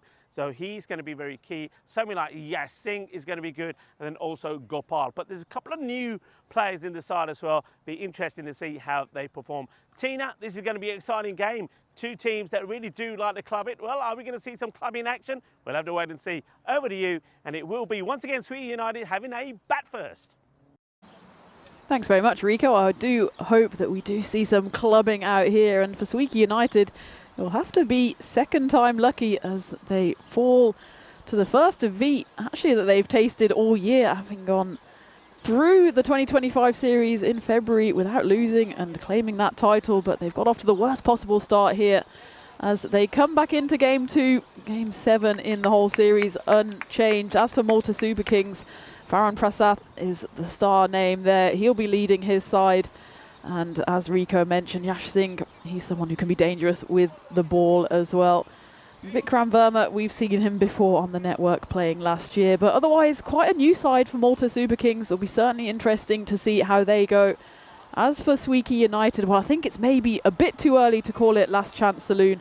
But certainly they need a win here if they want to give themselves every chance of getting through to finals day on Friday. And, well, the win predictor gives them a decent enough chance here, up at 68% against, of course, a pretty untested MSK side. But as we all know on the European Cricket Network, absolutely anything could happen. As, well, the first thing that happened was that Swieqi United, they won the toss. They've decided to bat. And interestingly, it's more or less exactly the same pattern as at the start of Group A, where Masida Warriors, they opened up game 1, put on 103 for 6 on the board, as Swieqi did. They lost that one on that occasion to Southern Crusaders, as Swieqi did this morning against the Royal Strikers. And in that second game in Group A, Masida Warriors again batted first, put on 119, and again were the wrong side of that result. So Swieqi will hope to learn from the Warriors' mistakes yesterday, and having decided to have a bat, they'll certainly want to put some runs on the board. And we've seen that par actually here is a bit difficult to predict the one time that the batting side won the game batting first yesterday was the Crusaders with 141. Something similar here for Swieqi, and they could be in for a battle. Well, they've started by swinging hard. It's Mahbub Ali, the imposing figure, the one that we quite often see opening the batting for Swieqi United, and well, we quite often see him hitting the rope as well, as he does on this occasion. And that one opens up the innings for his side. 4 runs off the very first ball of Shakir Ahmed. Had he left that Mahbub, I think it might have gone for a wide, and it's repeat antics there, as this time it's cut off on the boundary by Tariq Javid. Again, probably would have been a wide ball as Mahbub Ali gets to the non-striker's end. Takes a suspicious look at his bat. Not quite finding the middle so far is Lala. And he found the middle once. And it was a massive hit in that first game, but it was 2 big hits and out for Lala. And there's another big hit here off the bat of Mohamed Kazim, his opening partner. 1 bounce 4, and you can see Swieqi United maybe just a bit rattled from that opening game defeat. Come out hard here. Certainly want to get runs on the board and make sure they've given themselves every chance to get through to finals day. And that one is left alone by the Swieqi batter, and it will have to be re-bowled. As for the Malta Super Kings then, as Rico was saying in the introductions, it's great to see them back gracing the Master Sports Ground. We didn't see them in the series earlier this year. And to be honest, for a few of these players, it'll be the first chance to taste European Cricket Network cricket. And well, it's been a tough start here for Shakir Ahmed, as well, when he does get the ball on the pitch, he's usually dispatched to the boundary again. Toying with that wide line, but Mohamed Kazim didn't let the ball go even past him. Gets crunched away for another 4 runs. That's already the 3rd boundary of this opening over. So for Captain Varun Prasath of the Malta Super Kings, it will be about guiding this relatively inexperienced side through the T10 format, as that one's been guided away beautifully to the boundary, and the runs are flowing here early on for Swieqi United, which is exactly the response they wanted after that opening defeat just an hour or 2 ago. That one was less about power and all about guile and placement there by Mohamed Kazim. And Varun Prasath, I'm sure we'll see him with the ball in hand sooner rather than later. Might be sooner if this carnage continues, and that's the biggest hit of the lot so far from Mohamed Kazim. He ends the first over with a flourish. It's the first Maximo, and Shakir Ahmed, well, welcome to European cricket. His first over goes magical, and then some 24 runs coming off it. And that's the Swieqi United side that we know and love. We thought, well, maybe they've got some imposters this morning, but it seems like they're back to their full flowing best as we take a look at the Premier Division for the European Cricket Championship for the men. The Euros of cricket coming up towards the end of September. It'll be 3 weeks of absolute pure cricketing carnage. And I know someone else who's very much looking forward to that is standing beside me here, Rico Fall. It's going to be a great tournament, isn't it? It's going to be great. It'll be wonderful to be back, of course, at the Cardiff Oval there in Andalusia, Spain. And speaking of Spain, I have to touch on this. I know that Thomas Martinez is in the chat. I know that, Thomas, you are from Madrid. That's where, of course, we had the pleasure of meeting up. I hope everything is well there after, of course, all the electrics went out yesterday. And not just, of course, in Madrid, but most of Spain were blacked out. I know that my hometown, Torrevieja, didn't get any electricity till the early hours of the morning. And my daughter, Sonia, she was actually in Madrid looking to make her way back from a concert she went to. Edged, gone, wicket, and it's the big one again. Mahbub will go for just 5. So the big man, the MVP of early in the year, hasn't had the best of starts here. And it's a good wicket to get. There's the bowler steaming in. And this is Kabilash Yogaraj. Gets the edge. Wicket well taken by the keeper, Sunil Sar. And that's a big breakthrough after a magical start. So that's the end of Mahbub Ali. Well, his lights have gone out. Like the lights went out in a lot of parts of Spain, and I know Portugal affected there in parts of France. In fact, we were quite lucky to get out of France. I think we made it just in time when all the lights went out. But look, I hope everybody is returning back to normal. Thomas Martinez, I hope you're okay and didn't get too much affected. I know that when my daughter finally got hold of me, it was about 10:30, 11 at night when things kind of sort of returned back to normal. But how long for, we'll have to see. As the next ball just worked away for a single as Jaspal Singh comes in, this occasion at number 3. Yeah, it's a weird one. We were talking about it earlier, weren't we? That suddenly when all the lights go off, the electricity goes down, you realise just how much of the modern world is reliant on electricity. Getting the candles out. Well, it was Candel who lit up the stage yesterday here with those 2 half-centuries. And he was required all across parts of Mediterranean Europe as well. But fingers crossed, everything's back to normal and, well, service resumes here on the European Cricket Network. As again, Mohammad Kazim goes chasing after a wide. This time just guides it down to the boundary for a single. And, well, if Shakir Ahmed had a bit of a tough start to life on the European Cricket Network, Kabilash Yogaraj, his teammate, got off to a perfect start. Wicket on his first delivery and a big wicket at that. Yeah. Lala back in the shed.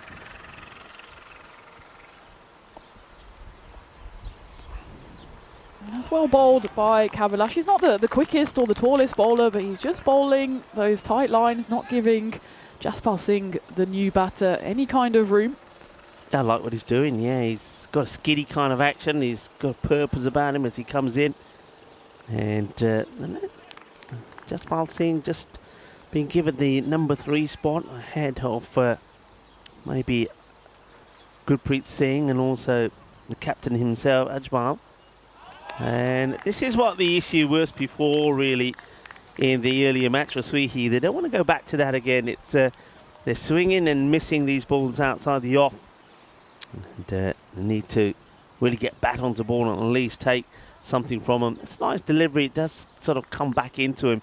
But you've got to be ready to play those shots. Yeah, Thomas, thank you for asking. And she was supposed to be using the Metro, but fortunately for her, when she went to use the train at 3 p.m, she was fortunately told, well, look, you know, they're not kind of running at the moment, come back later. And by the time she and a friend went back later, of course, the news was already out that there would be no trains working. So I know that some of those stories that I'm hearing of people that were trapped in the trains and had to break themselves free, not really nice at all. Luckily we were unaffected here. Well, we did have a crackling storm this morning, didn't we? There was never any doubt of rain, but there was some thunder and lightning in the distance, and I know other parts of Malta took full damage as well, wasn't it? Over in Gozo. Hopefully our friends at Gozo CC are okay, because some buildings there took the full brunt of the storm damage. But blue skies now here, the sun shining down here during match 7, into the second over. Swieqi, well, it's a tale of 2 overs so far. The first one went for 24. The second one went for just the 4, and that big wicket of Lala. As we take a look at the standings, and well, of course, we're very early on in the proceedings, but Swieqi here, after this game, will be halfway through the group stage, so that's why this game is so vitally important. They really can't afford to go 0-2 halfway through the group stages. Well, that's a spicy pickup there for the captain, Varun Prasad, and you saw there that, Royal Strikers, top of the standings so far. Well, it is International Dance Day today. Well, they certainly will be dancing at the moment. Top of the table. And also World Wish Day. And I think as this one does get played away to the boundary, and I think these two teams are wishing for a win in this one. Swieqi United want to return back to winning ways. And, well, the Malta Super Kings, I remember that they were victorious in that European Cricket Series back in 2021. The only one that they would play.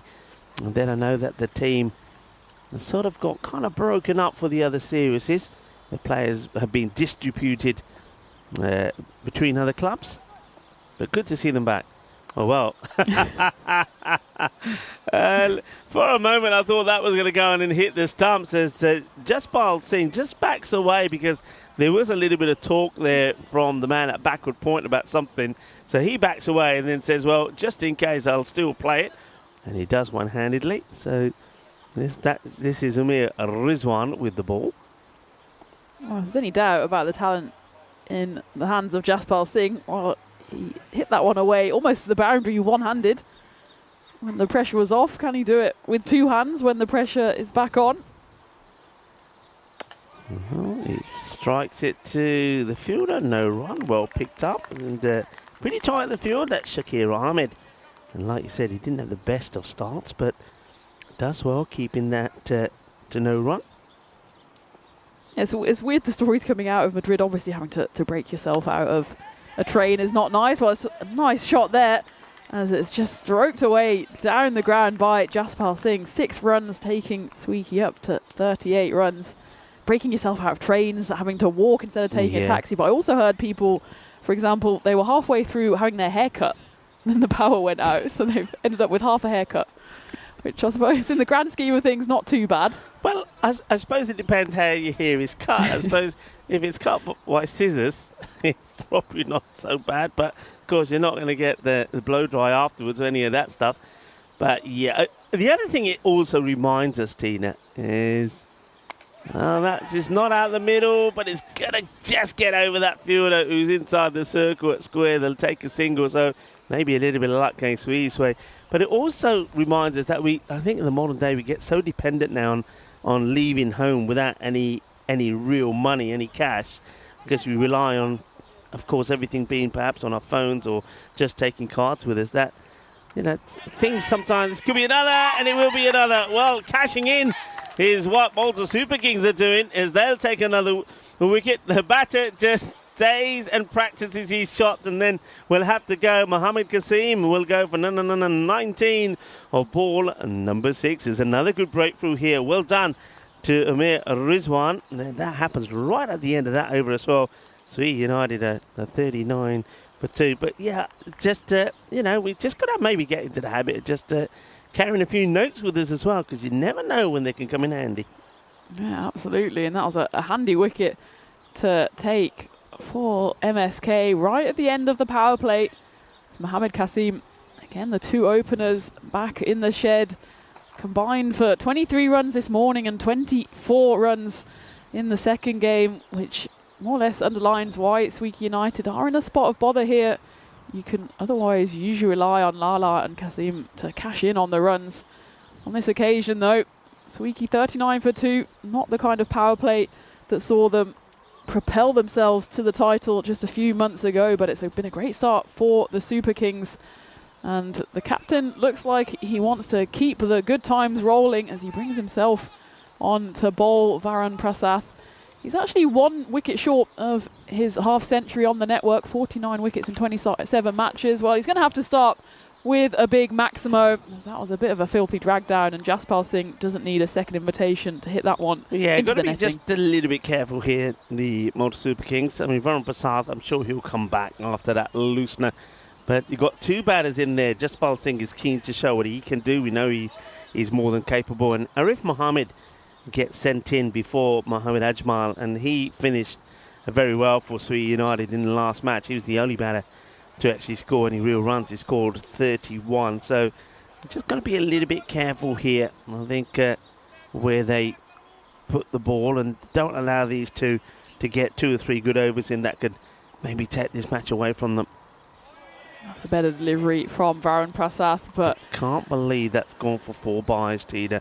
How's that gone for 4? Wicketkeeper totally misses it, and no reason why.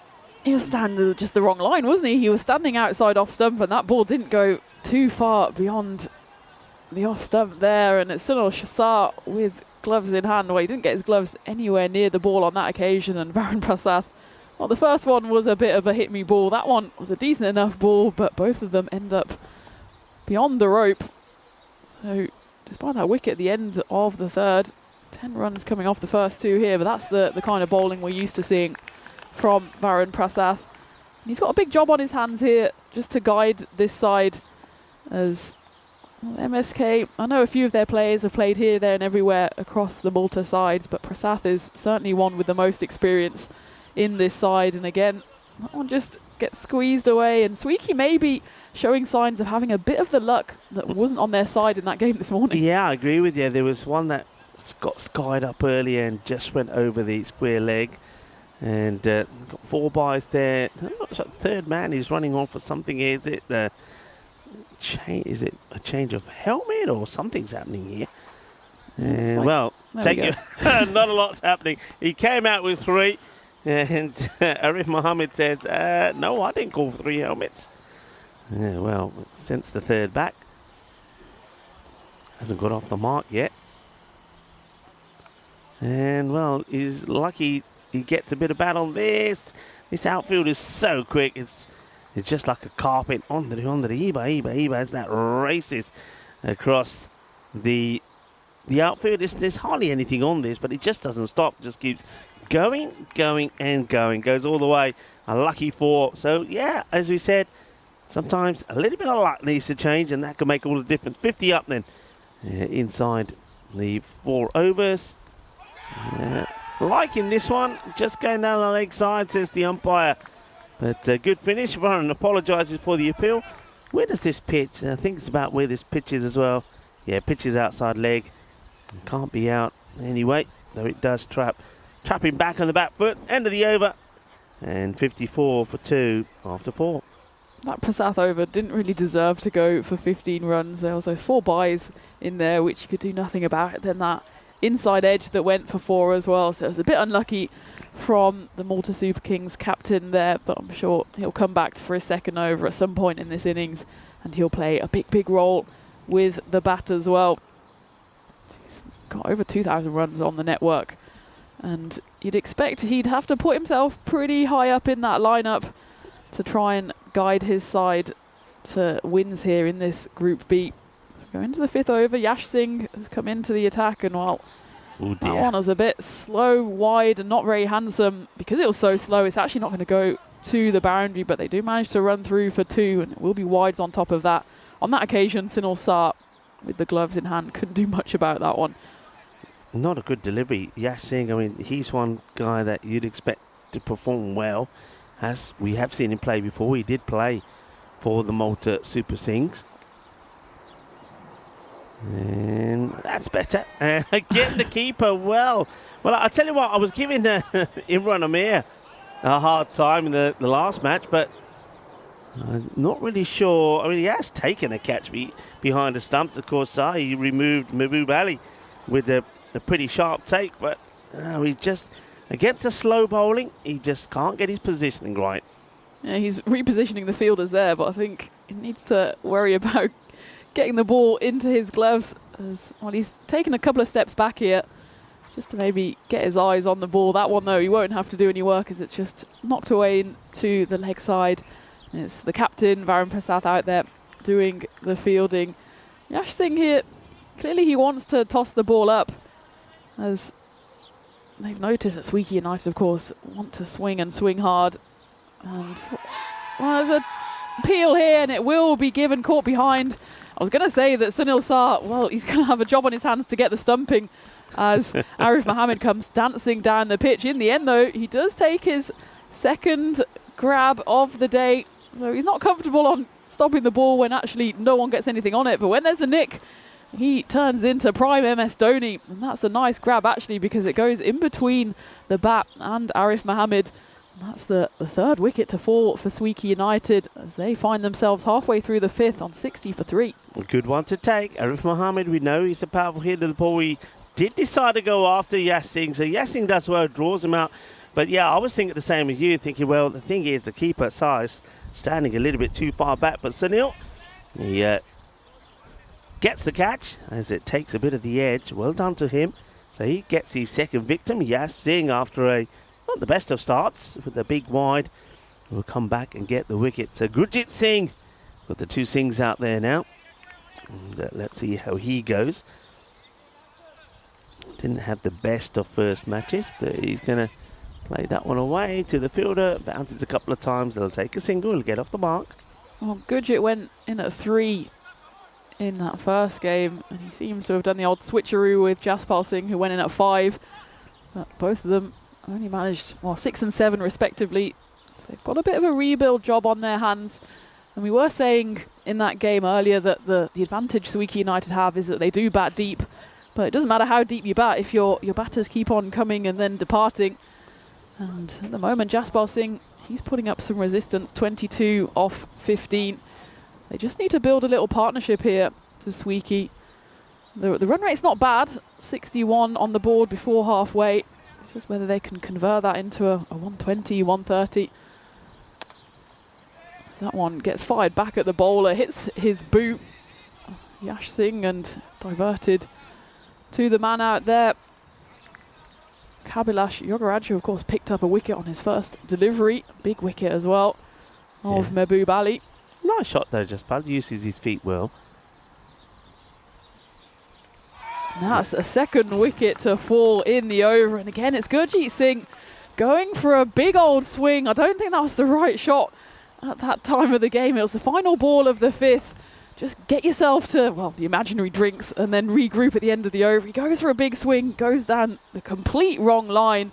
And again, it would have been probably a straightforward stumping for Sunil Shah if he was there. In the end, though, doesn't need to do any work, as that's the fourth wicket to fall. 62 for 4, and Swieqi struggling, aren't they? They are struggling indeed. Well done, though, to Yash Singh. Like I said, wasn't the best of sight for him, but I like what he did. He's drawing the batters out.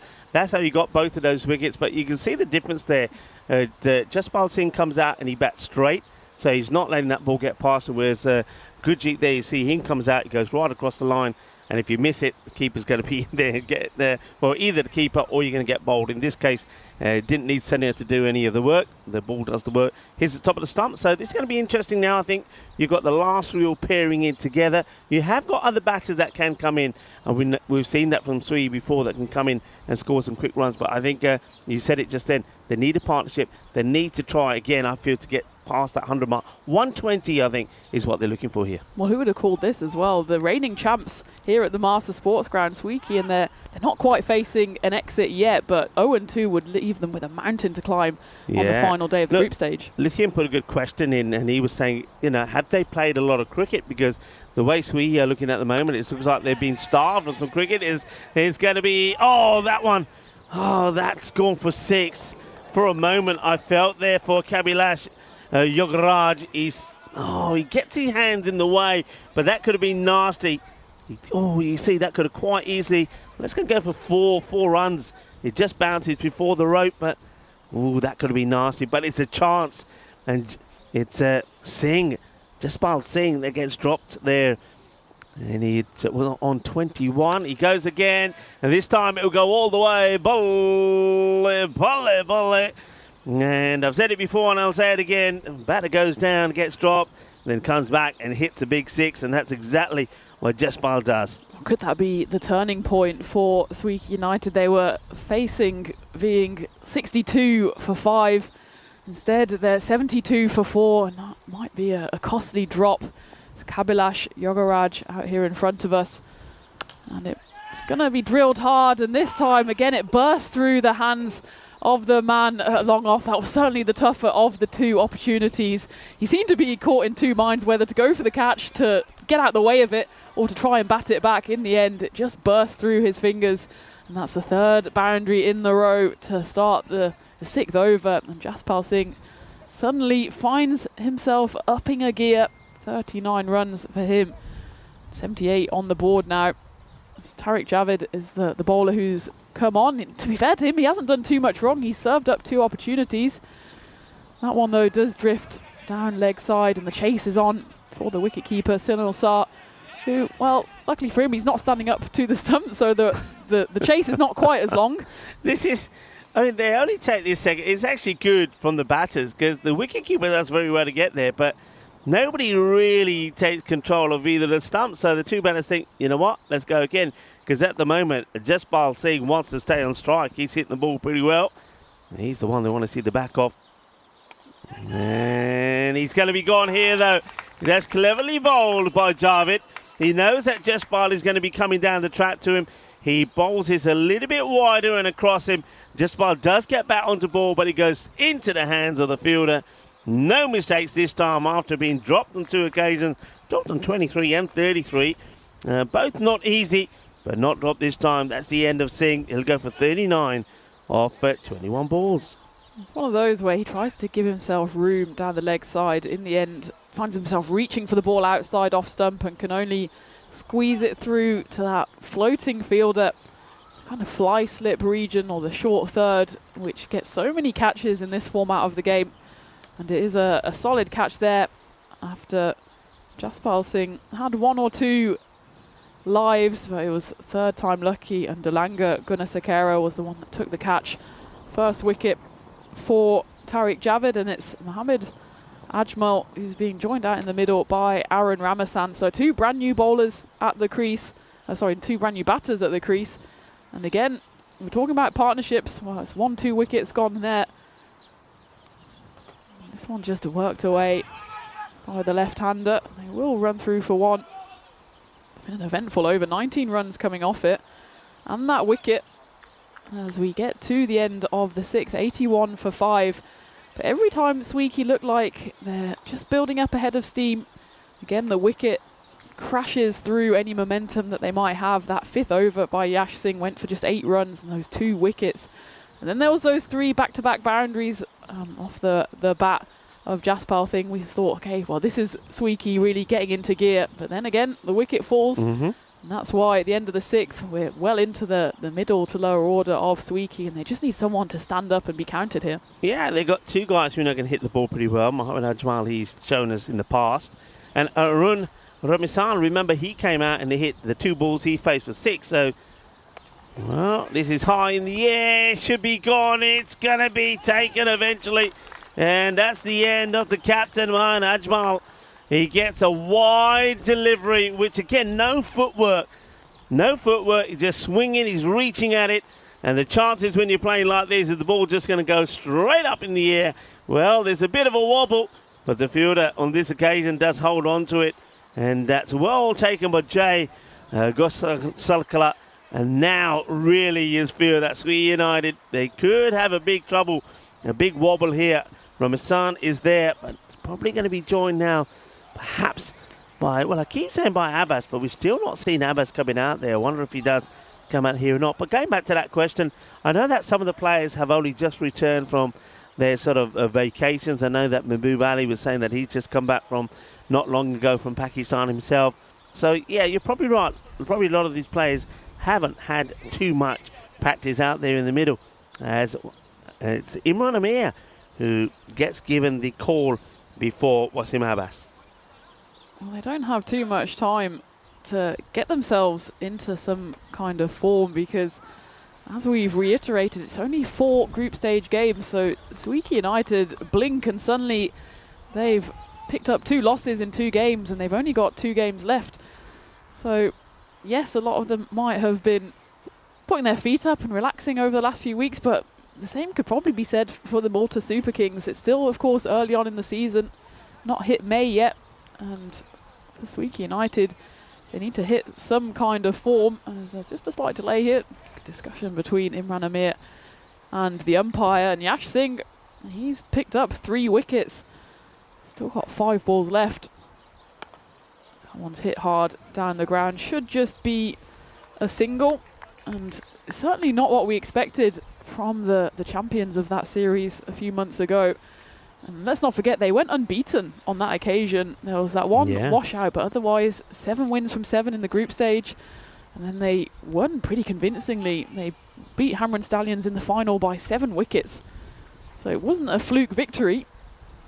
But at the moment, you'd say if they do go down 2 defeats here, it wouldn't be a fluke either, because they really haven't been at the races. They haven't played the best of cricket. The batting, as a few people have already picked up on in the chat, has looked pretty rusty. And they haven't been clinical. They've been chasing wide balls and getting out. It's another big attempted swing, and you can see that the Swieqi batters are not really interested in taking singles. They just about jog through there. They're just interested in hitting and hitting it big. And as you said in that first game, Rico, the thing that really killed it for Swieqi was the dot balls. And if they just play a bit more sensibly, try and convert those dots into ones, and suddenly they can look at defending 120, 125. There might have been a bit of bat on that one. I think the reaction from the bowler suggests there was, and this time around, Sanil Saar not able to take it. He's kind of giving an apology here, so that would suggest to me that it could have been. And looking at the deviation there, where that ball was heading, where it ends up, I think, yeah, there's a big bit of bat on that. The chance gets put down.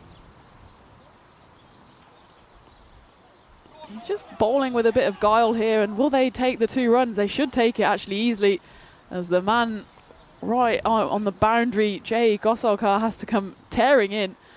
And this is what Swieqi have to do if they're not going to score boundaries, which they haven't managed to do since those triple boundaries at the start of the previous over. Then they do need to keep on notching up those singles. So at the end of the 7th, we're 86 for 6.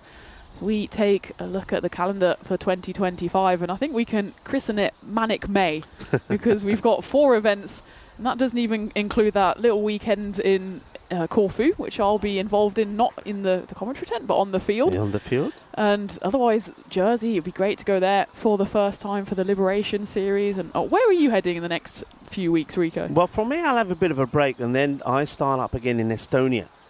So I'll do the Estonia and the Romania section of that, and then do some of the Czechia. Doing a little Eastern European tour. Yeah, the wicket keeper. Well, that's good actually from the bowler here. This is Tariq Javid that comes back on, because if he doesn't watch the play here, the batters could have run us a single or nothing. So Imran Amir trying to get something going for his team. Okay, up in the air. Is he going to get a bit of luck? I think he is. And the fielder gets a hand on it. They'll come back for a couple. Again, it's not been the most convincing of batting here from Swieqi on that occasion. Imran, while he swings hard, doesn't get enough of it, but still manages to scamper through. But yeah, those dates in Estonia and Czechia and Romania, they look like they're going to be a fun few series as well. I know we've got a mixture of men's cricket, women's cricket, domestic cricket, international cricket. Pretty much every cricket you can think of, I think we're covering this year on the network. That's the beauty of it. Is there's such a, not just the difference in the T10, T20s, but also men and women's cricket. I think it's great. It's great for the, that's well bowled actually. Great for the viewer. See so much variations in what we're bringing. Yeah, I think it's going to be really enjoyable watching as well. Even just the Malta series coming to you the next just about a week or so, as that one flashes in the air, will fall short of fielders they run through for one. We've of course got the ECS, which finishes with finals day on Friday, and then we go over to the internationals, and we've got 2 days of ECI action, both men's and women's. So the women's, it's between Malta and Croatia, the men's between Malta and Estonia, and then we cap it off with some T20s as well. So even in this little tour of Malta, we're pretty much covering everything you could wish for on the European Cricket Network, and I'm excited to see some international women's cricket action at the weekend as well. Yeah, it'd be good. There's look at Imran, he can't believe that was not called a wide, but I think it was a good delivery. Javid goes right across him, and Imran, he's moping out there, he's still asking the question, but it's the end of the over. They've got 12 balls to come, they've got 90 on the board, but can they get a big finish here? I still maintain that they're needing 120 here. If not, they're in danger of losing the first 2 matches. And as we said already, you only play 4, and then they've really, well, to come back from that, it's going to be taking something extremely sort of spectacular to do, i.e. maybe winning and getting all the points on 2 occasions. That's a nice looking shot though. We haven't seen too much of that, have we? That's a lovely shot from Ramisan. He just rocks back and cuts this ball beautifully. And that's one thing they just haven't been able to do in most of their batting that we've seen today for United. They've been swinging and missing at those. Good shot from Ramisan. I'll tell you what, Rico, the pressure will really be on Swieqi if they don't manage to pick up that win today, because if we look at the fixtures, they're playing the final 2 games of Group B.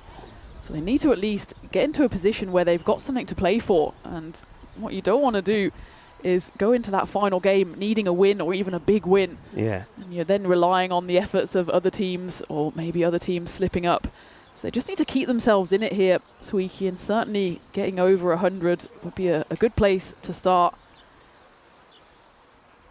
As we saw yesterday, Masida Warriors, almost identical first 2 games, identical scoring game 1, 103 for 6, which was not enough to be defended. And then in the second game, the Warriors put on 119, which might be somewhere-ish close to what Swieqi get here. But that, again, wasn't enough against Gazira United, led by Candell with 54. That one's lifted away. There's a man out there, and it would have been a spectacular one-handed grab. It was a half stop, half attempt at a catch there by Tariq Javed. In the end, he at least stops the boundary. I think he was maybe unsure what to do and did neither here nor there on that one. I think Varun is sort of saying, hey, 2 hands next time, blah, blah, blah. I think he does well. He saves the boundary. That's big. Oh, that's not good delivery. That's pretty big as well, as it will go. And that's going to be 6 runs. Not a good delivery. And Imran Amir, after maybe being dropped there, you've got to say it was a chance. Hands over to Arun. And Arun, well, he hammers that pretty well. I suppose Arun's probably the one you'd want on strike right now. He gets them past the 100 mark. But how many more can they get to? It's a nice tricky chop. Oh, this one gets through the fielder. It's been backed up. But they only get just the one. And that's been maybe one of the things that has let Swieqi down. And probably something that they didn't have to test out too much in the series in February was the running between the wickets. They were hitting it so well in February that they didn't really even have to consider going for any runs. Whereas here, if the boundaries dry up, you need a second option. And you can see, well, by the box there, bottom right, they're just jogging through. And I know 9 times out of 10 that's going to be just a single, but you've got to put the pressure back on the fielder. And there, Kabilash on the boundary was able to just saunter in, pick the ball up under 0 pressure. So, at the end of the 9th, Swieqi 104 for 6. They need a big finish here if they want to get up to that 120 mark. And who will bowl it? They've got 3 options here, Malta Super Kings. Who would you go with? I think there, you can't go past a Yogaraj, couldn't you? That over he bowled. Just the 4 runs came from it, picked up a wicket. Looks like that's who they are going to. But you're right about, the way if you have a look at the way they've just ran in the last 3 overs there, they were running like a team that had already got 150, 160 on the board. And we're like, yeah, we've got enough runs, we don't have to excel, we'll just keep hitting the ball to the boundary. But they're not doing that. So they really haven't hustled enough to try and get more runs on the board, and let's see how many more they end up with here. But it's not going to be easy because Yogaraj certainly did bowl a good first over. They have turned back to him here in the 10th. He did pick up that early wicket, and he's been involved in the game. He's been in the hot spot here at long off as well. Hasn't been under too much pressure because of that pretty pedestrian running in between the wickets by Swieqi, but they do manage a single on that occasion. It gets Ramasan back on strike. Both of these batters out there having faced 9 deliveries. Neither of them really have set the world on fire, but a big finish here could at least swing the momentum back in Swieqi's favour. They of course do have a fearsome bowling lineup as well, but they're going to have to be firing on all cylinders. Just sneaks the wrong side of the wide line. You could tell by the guilty look that Kabilash flashed straight back to the umpire as it started pretty much on the line. It's a tough call. I think it does almost cut back in. I think the umpire had more or less made his decision already. That one's a better delivery, and there's a big appeal there from the bowler and the keeper. The umpire unmoved. I don't know if it was maybe just a ploy to distract the umpire from any notions of giving the wide. The keeper wasn't too interested actually until Kabilash went up, but the umpire remained disinterested. Yeah, you can see the non-striker ask the umpire, is that not a wide? And you can see umpire Ranga just explaining there to Amir, no, it's not. And good delivery, wasn't the best of shots. And that's hit pretty well, but straight to the fielder. I've got to say, as Amir just ambles to the other end. But that's been the other difference, actually. I think this field placement, and you've got to say, it's easy to say, oh, well, the ball has been hit well so many times, so it always goes to the fielder. But you've got to give credit to the captain, and Varun Prasad has got the field right, and even though there's been some well-struck balls, they end up going to the fielders. Yeah, there's a nice bit of fielding by Tariq Javed there. It's not easy when it comes to you on the bounce. This one goes high up in the air. There's 2 fielders converging underneath it. One of them's got to take the call. It's Varun Prasad, the captain, who takes responsibility. Bursts through his hands, though. But again, Swieqi United, they should go for the 2 there. Yeah. The worst that will happen is they get a run out. They settle for 1, which, well, when that ball up in the air, probably not a bad result, actually, for the Super Kings. as it would have been a tough chance. Both of them remain unscathed at least. But the one was taken, should have been a 2. And again, these singles being left out there by Swieqi United could prove to be costly. Could slow a ball by Kabilash. It's up in the air. Should be stopped by the fielder. And again, brilliant fielding out there. Vikram Verma doing the work on that occasion. And that's something that's been really impressive, Rico, from the Super Kings. I can't remember too many balls bursting past the fielders on the boundary. No, they have fielded well. And they've stopped the ones that have been struck pretty powerfully. They've done the right thing, pushed the ball forward. They've looked and watched out for the ball spinning of ones like that. And once again, these two, they just haven't run well. I think certainly just with their running, you could quite easily say they've left about 15 runs out there. And now look what he's doing here. I mean, that is just shocking. That is shocking. I've got to say, I'm going to say that's probably the worst bit of cricket that I have seen in a very, very long time. I mean, Imran Amir just misses the ball and starts walking off. He's not even looking at his partner. It is the easiest of buys to take, and they don't take it. In the end, of course, there'll be a run out because Arun Ramasan will be run out. But that is shocking cricket. Really is shocking. Yeah, I mean, if I was the skipper, I'd be having a word with Imran Amir here because there's absolutely no reason to not go for it. I mean, they could have almost run 2 the way it deflected off Sunil Sar's pads, and, well, the frustration showed by the bowler is the frustration I would share if I was a teammate of Imran Amir, because not only does he just walk off, not a care in the world, but he's not the one that gets out. It's his teammate at the other end who has to suffer the pain of getting run out, and that was a pretty shocking last ball there, and pretty much sums up actually the whole innings for Swieqi United, and in fact the whole day. Things have just not been going their way, but they haven't helped themselves, just not been at the races at all. And when Mehboob Ali and Mohammad Kazim went early, you thought, well, this could be more or less a repeat of that first game. Yeah, and really, if the Malta Super Kings just do exactly what we saw the Royal Strikers do, that's not to panic and play each ball on merit, push the ball around, get the singles. Remember, you've got the hard-hitting and very dangerous Varun Prasad in your side. They should do this pretty comfortably.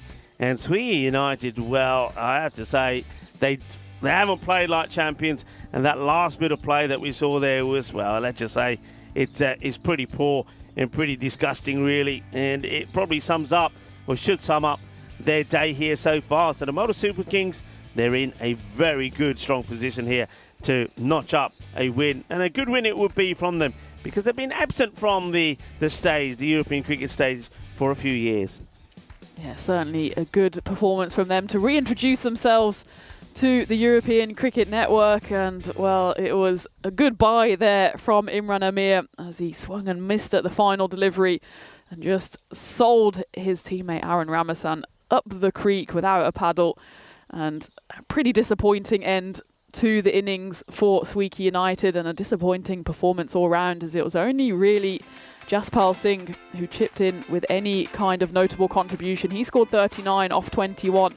Otherwise, teens apiece for Mohammad Kasim and Aaron Ramasan. Everyone else just scratching about with 5 or less. And well, it wasn't a bad bowling performance actually for the Malta Super Kings, given that they don't have enormous amounts of experience on the network. 6 bowlers used. Kabilash Yogaraj, certainly the pick of those. His 2 overs went for just 9 runs. He got that early wicket. Also then picked up the run out at the end. He whipped the bails off almost in disgust at what he saw ahead of him. Yash Singh, he was promising as well. 3 wickets that he picked up and gave away just 13 runs. So Captain Varun Prasad at the halfway stage, I think, will be more than happy with his team's performance as they reduce the reigning champions of this ground to 109 runs. They really haven't been firing in a way that we know they can. So Swieqi, they have a job to do now with ball in hand if they want to keep alive their hopes of going through to finals day on Friday. So halfway through match 7 then, 110 will be the target for MSK to pick up their first win in this tournament. So join me, Tina Goff and Rico for in just about 5 to 10 minutes time for the second half for the run chase of this match 7 here in ECS Malta, the spring series on the European Cricket Network.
This European cricket event is proudly brought to you by HCL Software, Rado, 1xBet and Victorinox.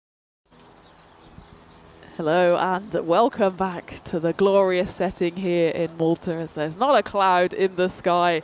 At the halfway stage, I think probably the sun is shining down on the Malta Super Kings as Swieqi United put on 109 for 7 in their 10 overs. And while the reigning champions are facing a task here,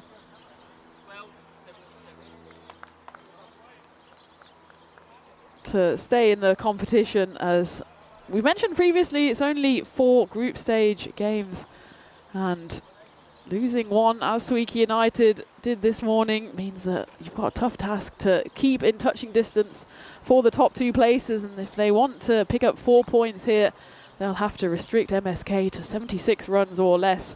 As for the Super Kings, well, you say they've got a chance here of actually going home with all 4 points from this contest. And what a turn-up that would be against Swieqi United, who, well, up until now have experienced a pretty glorious 2025, but it was a bit inglorious this morning in that defeat to the Royal Strikers. And again, the big hitters didn't come to the party this morning, as Mehboob Ali, he departed for 5 in that first innings. Mohammad Kazim looked like he might have threatened to go big. He went for 19. It was only really Jaspal Singh who scored more than 20 runs. He finished on 39 before being caught out by Delanga Gunasekera, and then the innings finished in a bit of a strange fashion as Imran Amir swung and missed at the final delivery, but it pinged off the wicket-keeping pads of Sinal Shah. Looked like, for all the world, there could have been 1 by, possibly even 2. But Imran Amir, he was absolutely not interested in playing cricket anymore, and he just walked off the pitch, sold his teammate Aaron Ramasan down the river. He was duly run out, and that pretty much summed up the innings for Swieqi United. But they've still got a chance here to keep themselves in the contest and keep themselves in the hunt for the top 2 spots, as it'll be Mehboob Ali to open up with the ball for Swieqi United. Again, as we've seen so often actually in the series so far, the bowler just starts with a misfire. That one will have to be re-bowled. As for the Super Kings, they're opening up with Jay Gosalkar and the captain, Varun Prasath. That one's been crunched through the covers. That's a beautiful shot by Jay to get his side up and running. First runs off the bat. And, well, they're as good a runs as you're going to see all day. A bit of width on offer. Doesn't move his feet too much, but doesn't need to with hands and wrists like those. And already Malta Super Kings look like they are well up for this. As for Swieqi United, well, it's been pretty much the opposite. After going through the whole first series earlier in the year, unbeaten, 7 wins out of 8 in the group stage. The only one they didn't win was a washout. As well, there was a chance for a run out here, and actually he would have been gone had Aaron Ramasan knocked down the stumps. Swieqi then went all the way to the final, lifted the trophy.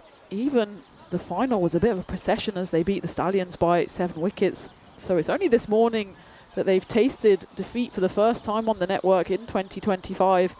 And it seems like they don't really know how to react. And a bit of a discussion happening here between Lala and his captain as they just tweak the field for the left-handed Varun Prasath, who will certainly be a key part of this MSK batting lineup. Well, he might not last for long as this one goes high up in the air and Imran Amir is underneath it, but actually it'll be Mehboob Ali who takes the comfortable catch. So it's a big caught and bowled in the end for Lala, and an even bigger wicket for Swieqi United as the dangerous Prasath, over 2,100 runs on the network, isn't able to add a single one here as he departs for a golden duck. And just as he departs, Rico Full re-enters the commentary cage, and well, it was a bit of a strange start for Lala, a wide followed by a 4, but he's got his man in the end. He's got his man in the end, and Varun Prasath, well, you just you touch on his stats. He scored a stat load of runs on the network, but unfortunately he's going to start with a 0, a golden duck. And Mehboob Ali, well, backpedaling quickly, he calls it, and he keeps Mohammad Kasim away from it, holds on to the catch, And, well, that's the breakthrough that you need. And they get a wicket early this time. They weren't able to do that against the Royal Strikers. And will it make the difference? The next batter that comes out is going to be Ahmed. He misses that one and will go through for a single. And Ahmed was the one who opened the bowling, actually, for the MSK in that first innings. Went for 24 runs in the end. So not the best start with the ball for him, but he's got a chance here with bat in hand. At least gets himself to the safety of the non-striker's end and gets his teammate Jay Gossalkar back on strike. That's a better delivery from Mehboob. He does seem to be someone who just takes a while to get himself through the gears. Definitely not with the bat in hand, but with the ball in hand. He's a big unit and maybe just needs to make sure all the moving parts are working correctly, and he's moving fielders around here as well. As, of course, we're still in the power play, so 2 fielders out allowed outside the ring, and he's just moved the 1 boundary rider out there. It's Gurjeet Singh, who was at mid-wicket. He's now gone to backward square leg, so maybe a bit of shorter pitch bowling to be expected here for the batter. It is dug in shorter, but it's miss-hit, and the fielding done there by Ashok Bishnoi, who manages to run alongside the ball rather than actually stop it. But MSK not exactly hitting the middle of the bat so far. And of course that early wicket as well from Varun Prasath means that, well, probably the over goes in the direction of Mehboob Ali.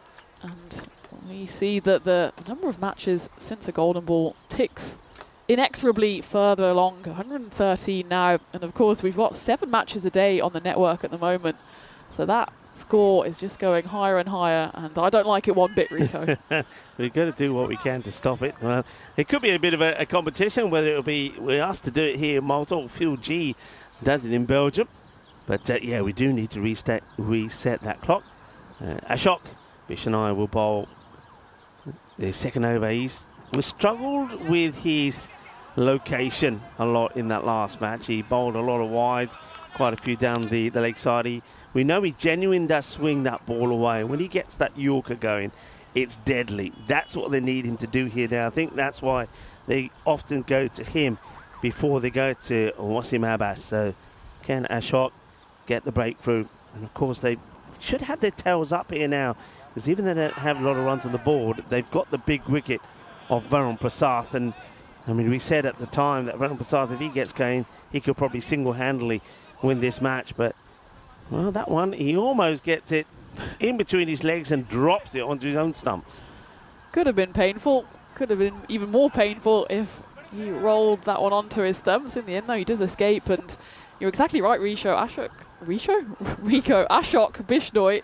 It's not an easy name to say.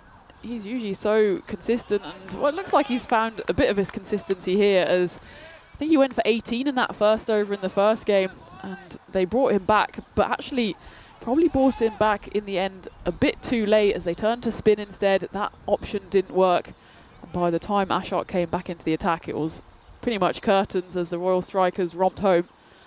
But he started off well here.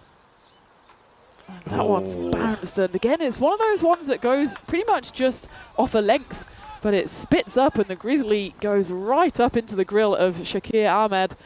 I think it rolls up off his chest, so it's not flush. That maybe just saves him. It seems to go in and straight back out of the helmet. Yeah. It's well bowled, actually. We saw the ball before. We saw a replay of it, how he's getting that ball to move away. So this time what the batter does, he says, right, I'm going to come across. But Bishnoi sees him do it early and says, all right, I'll bang it in short. So it's good thinking from Bishnoi. Just a bit fuller, and he's just not able to get it away here is Shakir Ahmed. And look at that, Rico, the win predictor has Swieqi has favourites, and that's probably because of that early wicket as well. Yeah, well, Swieqi United, if they can keep it, I mean, they've still got good bowlers, and Mehboob's still got 1 more to go. You've still got 2 to come from Wasim. Jaspal Singh right high, and I think this is going to go all the way. Adios Balota. There's going to be 6 runs. Says Guerreras. Still not the worst of overs. Only the 7 come from it. And that just keeps them ahead. I mentioned today, it is International Dance Day. So put on your dancing shoes and get ready to step out. And yeah, dancing is universal and woven into every society all over the world. Humans simply love to dance. It brings us together, whether we are the ones that are doing the dancing on the dance floor or watching the professionals to do it. Well, who was dancing in the morning? It was the Royal Strikers with that win. And I think everybody wants to know, Tina, are you a bit of a dancer? Not if I can help it. I think rhythm is one of the things I wasn't blessed with at birth, and I'll leave that to the expert. You know, I could dance down the track. Yeah, once you're in the mood, you can't stop you. I bet. And, that's a question I'll put to some of your teammates actually next time I see them. I'm sure that they'll spread the stories. Vicious rumours. Sure. Wazim Abbas does come in to bowl here. And that one's chipped up into the cover, should be taken, but it is shelled. And that was an absolute dolly there for Mohamed Ajmal. It was such a regulation catch. He just looks as shocked as anyone that that one doesn't stay in his hands. He just snatches at it, doesn't he? And the chance goes a-begging, and that could have been a vital second wicket. It's an absolute dolly, isn't it? It's an absolute... I know nobody means to drop catches, but, I mean... Whether he thought, oh, that's just frustration from the bowler now. Abbas, it's going to be a wide because he's over the head. I think the bowler's thinking, I can't believe it. And I mean, that was only going to be one result on this track. I don't think we'll see it on the screen, or just about. We had to zoom out. Other days being celebrated today, Tina. I like this one. It's you say it's World Wish Day, which has been observed today. It's a holiday that's sponsored by Make-A-Wish Foundation.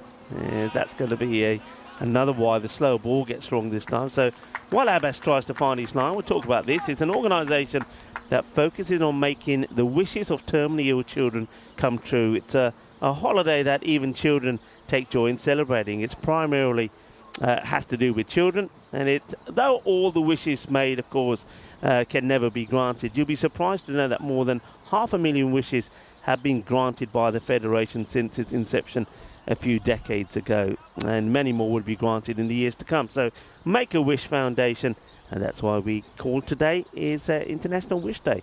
Carry on the good work to the Wish Foundation. That's a bit better from Wazim Abbas as well. Yeah, I think he's got the frustration out of him from that shelled catch in the covers by Mohamed Ajmal. But you'd say Swieqi still relatively happy with their position in the power play. That run rate's only at 12, so a few big overs and suddenly I'm sure that win predictor would swing again. That one gets flashed away and that goes one bounce and rolls away for 4. And Shakir Ahmed, who until now has just been inching along at a run of ball 7, finally releases the shackles and gets another boundary to his name after that big 6 to end the previous over. This is a difficult conversation now. You're seeing it on your camera now. We just zoomed out a little bit. It was Ajmal having a chat with the bowler Wazim Abbas, and of course Abbas is probably saying to Ajmal, don't you come near me after dropping that catch. Don't you tell me what I should be doing. I don't forgive you. Oh no. It goes from bad to worse, doesn't it? Well, they did change the wicketkeeper. Arun Ramisan replaces Imran, and it's one that he's just a little bit slow to react. He doesn't get he's not moving sideways. Once again, when you don't have what we would call a proper keeper behind the stump, somebody who does it and does it well, then you're going to leak a lot of runs, and that's 4 byes. That one does just move off the pitch a bit, but he doesn't get anywhere near it. He's standing quite far outside off stump. And, well, he doesn't need to do any work on that occasion as Wazim Abbas decides to do it all himself, and he upends all 3 stumps as Shakir Ahmed goes for a big swing, doesn't manage to make contact on that occasion, and that is the second wicket to fall for the Super Kings, as it's a good delivery from Wazim Abbas, just a textbook fuller delivery, and it does for Shakir Ahmed, who has to depart for 11 off 10. The Malta Super Kings with 1 ball left of the power play, 26 for 2. Yeah, he was never going to get back on ball there, was he? He was batting sort of outside the stumps. and he was relying on something a little bit shorter that he could get something on. But as soon as it's pitched up like that, Wasim Abbas, who was always going to get his man, that's what Wasim Abbas can do. And that's why I'm a little bit surprised that, you know, he's trying to bang the ball in short on the bouncy track, get the ball pitched up there. He's good enough to clatter the stumps and knock the timber over. And on that occasion he does. So 2 down. You've still got Jay Gosalkar out there. But Kailash Yogaraj comes out now at number 4. Be interested to see how he bats, because I was very impressed with him with the ball. Yeah, he picked up a wicket with his very first delivery. Can he do the ECN double and pick up a boundary with his first ball at the crease? Well, Wasim Abbas has got 1 ball left off this over. It's been a good over from him. Of course, those 4 byes don't go to his name, but otherwise just the 7 runs coming off it. And it's 2 wickets, 2 in 2 for Wasim Abbas, as that one was almost an action replay. This time a slightly fuller delivery, if that's even possible. And Kailash Yogaraj, well, he does the double. It's a double that he won't want, though. He gets a wicket off his first delivery, and also he falls to a wicket on his very first delivery. It's a good ball from Wasim Abbas. To be fair to the batter, it's not a delivery I'd want to face first up, as Abbas gets 2 in 2. And at the end of the power play, Malta Super Kings 26 for 3. So we have to be on hat-trick watch the next time Wasim Abbas comes on to bowl. And that was a nice delivery, wasn't it, Rico? Chucked it, but full straight. A little bit quicker this time. I often do say that once a bowler, and I was to say myself, once you get that Yorker come out once, then you've got it. Then you think, right, I've got it now. I know where I've got to release it. I know where I start. And Wasim Abbas, when he knocked the stumps over earlier, you just knew that unfortunately Kailash Yogaraj was going to get that same delivery again. It was too good for him. 2 in 2, good finish for Abbas after the frustration of don't forget, a catch was dropped off him as well off the very first ball. It was an absolute dolly. So he could have had 3, but Malta Super Kings now 26 for 3. It's not often when you lose 3 wickets in the power play do you come back to win a match. So let's see how they go. Still needing 84. Have to go at 12 and over from here on in. And that's why the win predictor has Swieqi up at 84%. And even if they didn't fire with the bat, they're doing everything they can with the ball here. That one is worked away, but good fielding out there in the ring. And the pressure is certainly on here with those 2 quick wickets to fall at the end of the previous over. That's Imran. How would he feel, you think, if this went right down to the wire and the Malta Super Kings won by 1 run? I mean, how would you feel, considering he just walked off and didn't take that easy run that was there? Played away, they're taking on the run. If it hit, he was gone, and now there's a good bit of backing up being done. And there he is again. In fact, that's not Imran, is it? That looks like the captain. I can tell from the cap. Or is it Imran? Are they switching caps around? I think it might have been Imran. Well, Imran is saying, well, there you go. I might not have taken 1 run, but I've saved a few here because, well, the bowler did not want to stop it. He gets out the way of it. And in the end, yeah, it is Imran that makes the stop. Well, to be honest, Rico, if I was one of Imran's teammates, I wouldn't care 1 jot what he felt about it, because it was a pretty rubbish piece of cricket for him to end that innings. And especially if I was Ramasan, who got sold down the river at the other end, I would probably either not be speaking to him or having a few choice words with him as I got back to the dugout. So maybe he feels like he's got a bit of making up to do here, as he did dive to stop any more damage on the overthrows. He's got a lot of making up to. He's, you know, look, people who watch cricket and follow cricket and love cricket, you know, they like to see good cricket being played. They like to see battles. Nobody likes to see what happened there. Well, that's out. That's not good cricket from the Malta Super Kings, but it is good from Swieqi. That's more like it. But yeah, when you see something like that on the cricket field, if you love the game, you hate watching it. So I don't think he's made any friends, but he's keen to make a few more. But that was easily done. Good work this time. Vishnai gets behind the stumps. He's a quick bowler, and I like to see the fast bowlers getting behind the stumps. It sets a good example. But yeah, never a run on there. He was always running into trouble. So another wicket's going to have to go here, and that's Vikram Verma. He also will go without scoring first ball. Golden duck for him as well. Well, the win predictor, I think at the halfway stage, was firmly in the MSK camp, but as soon as that wicket of the captain, Varun Prasath, fell, it swung wildly in the direction of Swieqi United. And we did say Prasath would be the key wicket with the amount of runs he has on the network. And when you take a look down the rest of the batting order, there's not too many runs. Well, there's 4 there off the bat of Umair Rizwan, who's come in and flicked the first delivery away nicely through square leg. But that's maybe the slight Achilles heel here for the Super Kings, is that they're relying on 1 or 2 players who have experience and runs on the network to do the heavy lifting, and maybe that's shown through the middle order here, as well, we've already seen 3 ducks, one of which was of course Varun Prasath, a golden one. Kabilash also a golden duck. They're all golden, aren't They're all golden. All 3. 3 lots of gold. A hat-trick of golden ducks, and well, that's played nicely. He's used the pace of Bishanai, and he's going to get a boundary. Bishanai for me, as we get to the end of the over, he's struggled with consistency. I mean, we saw him stray onto the pads earlier and got whipped away for 4. A very nice shot by Rizwan it was, and now Rizwan this time says I can do it outside the off as well, as it's too wide, and he uppercuts this quite nicely to get another boundary. So 11 do come off the over. It means that the Malta Super Kings are 4 down with 37 at the end of 4. But at least they're keeping that rate achievable at just over 12 and over from here on in. Yeah, you can see by the worm that they're by no means out of this, the Super Kings. They just need to stop the flood of wickets. They've lost 3 wickets in the previous 8 deliveries. And it's that man, Wasim Abbas, who was responsible for 2 of them at the end of the previous over. So he is on an overlapping hat-trick. It won't be a clean hat-trick, but it's a hat-trick nonetheless. It's a hat-trick ball coming up. He'll be wanting to find that Yorker. And in he comes. And, well, it's not the Yorker. That's been nice. Well played away, but there is a fielder just there. So, well, it looks like well, I thought it was Rizwan who was hitting those runs. So either the scorers had the batters the wrong way around.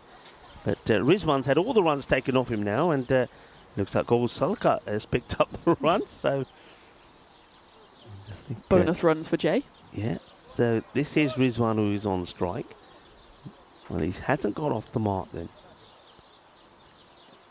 Howard. Oh, that's Wasim Abbas. Well, he didn't get the hat-trick, but he almost got 3 and 4 there. That's a Jaffa, isn't it, this one? It's a beautiful delivery. How it hasn't caught some of that off peg, you never know. Look, it just does a little bit too much. And beats him, all ends up, as they say. Great delivery, great ball. This is why Swieqi were so destructive in that series just a few months ago. It wasn't just the batting power, it was also the firepower with the ball. And Wasim Abbas was a chief architect of that championship. He just takes a bit of a lie down with the Grizzly, gives himself a breather, as, oh yeah, he's picked up over 70 runs, 70 wickets on the network. And it was against Hamrun Stallions in that series. He picked up 4 for 23. That was his best on ECN, and he's picked up 2 for 8 here. Still got a couple of deliveries left, 3 of them to add another wicket to the collection. He's getting a few words of wisdom said with a smile there by Lala, who wasn't smiling a few minutes ago, but maybe he sees that his side have got a good chance here of keeping themselves in the series with a win as well. That's no certainly ball. not going to help. It's a no ball, and it will go away for a single. Well, I'm sure they'll double check that one on the replay, but it looked like from here that was above waist. Yeah, it's a nasty delivery, actually. It wasn't the slow delivery. I know sometimes the quicker bowlers get those wrong, but that one came up completely wrong out the hand. It's pretty fast, so free hit to come. The only good thing, I suppose, for Wasim Abbas, it doesn't go to the boundary, and it does put the less in batter. That's Rizwan on strike, because they do take the single. And that's what he was meant to do, the slow ball. This time Mahbub. Interesting, do you think Mahbub, is that what Mahbub would have been saying to him, bowled a slow delivery? Because he seems to have bowled 2 of them on the spin after that, which I don't know if that's not the advice I would be saying. I would be saying to Wasim Abbas, hey, the way you bowl those Yorkers, I want you sprinting in and jamming in the Yorkers again, non-stop, one ball after another. I wouldn't be trying to mess around with slower deliveries or anything. Just go with what's worked so far. That is the ball that's worked, and it's well kept out by Jay Gosokhan. I think maybe his bat took most of the damage here, as he does go to the umpire. I think we're almost hitting double digits for the amount of bats that have been consigned to the graveyard, but maybe I think it's just a piece of tape or a screen protector that's come off there. He's given something to the umpire. Maybe it's the lottery numbers. In any case, though, 1 ball left of the 5th. And that one's edged away, and there is a fielder out there, and a casual but effective left-handed stop there to avoid the boundary. And Wasim Abbas, well, Mr. Consistent, picks up another 2 wickets and finishes his spell, giving away just the 12 runs. So at the halfway stage, Malta Super Kings 42 for 4, certainly behind the curve.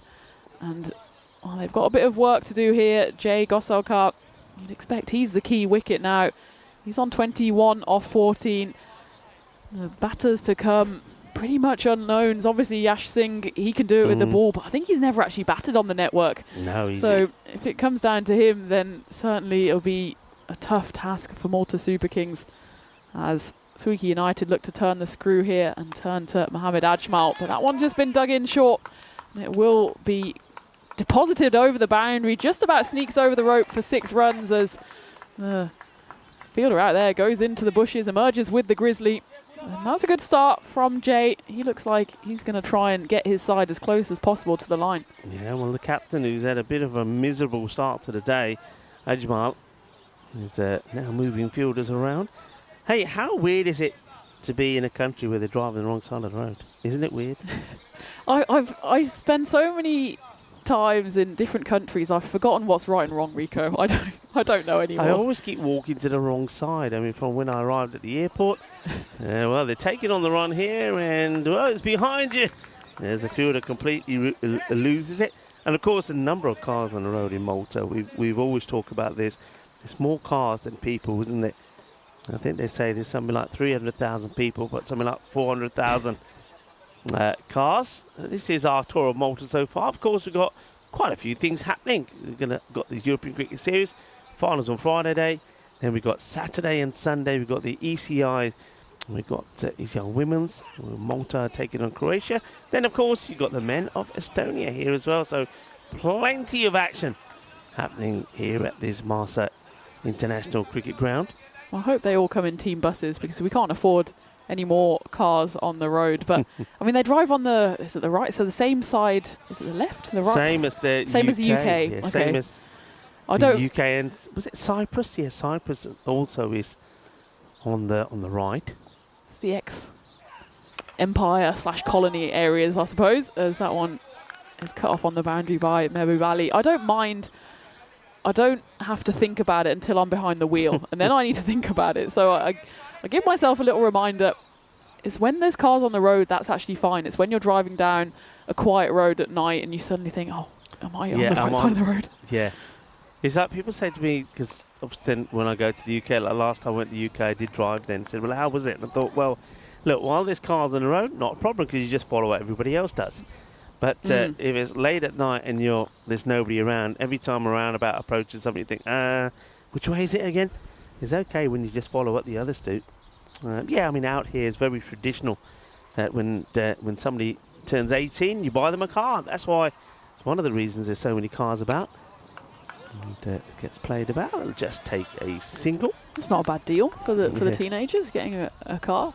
I mean, roundabouts are difficult, I will say, and I don't think Maltese roundabouts are quite as, let's say, civilized as UK roundabouts. There is a bit of funky driving going on, and well, actually going around roundabouts is a troublesome one for me, because the rules are different in Germany and the UK. So in Germany you only indicate when you come off a roundabout, so you can go all the way around a roundabout and not indicate until you come off. Obviously in the UK you should indicate on approach. This is a very detailed driving chat, by the way, but Malta I feel like indicators are optional. You just beep, and they've got some funky beeps here as well. They got the old, I know that in a lot of places like the UK, I think in Spain as well, those musical horns and air horns are not allowed, but it doesn't seem to be a issue here in Malta. 53 for 4, 6 overs complete, so starting to fall behind a fair bit here now, because it's like almost 14 and a half, and you're looking at pounding boundaries, and that's one of them. And One man who can do it at the moment is Jay. So Salaka is still there. And while he's there, there's every chance they could do it. And he plays a nice shot here, gets it in the gap quite nicely. Nicely played. Quattro mas.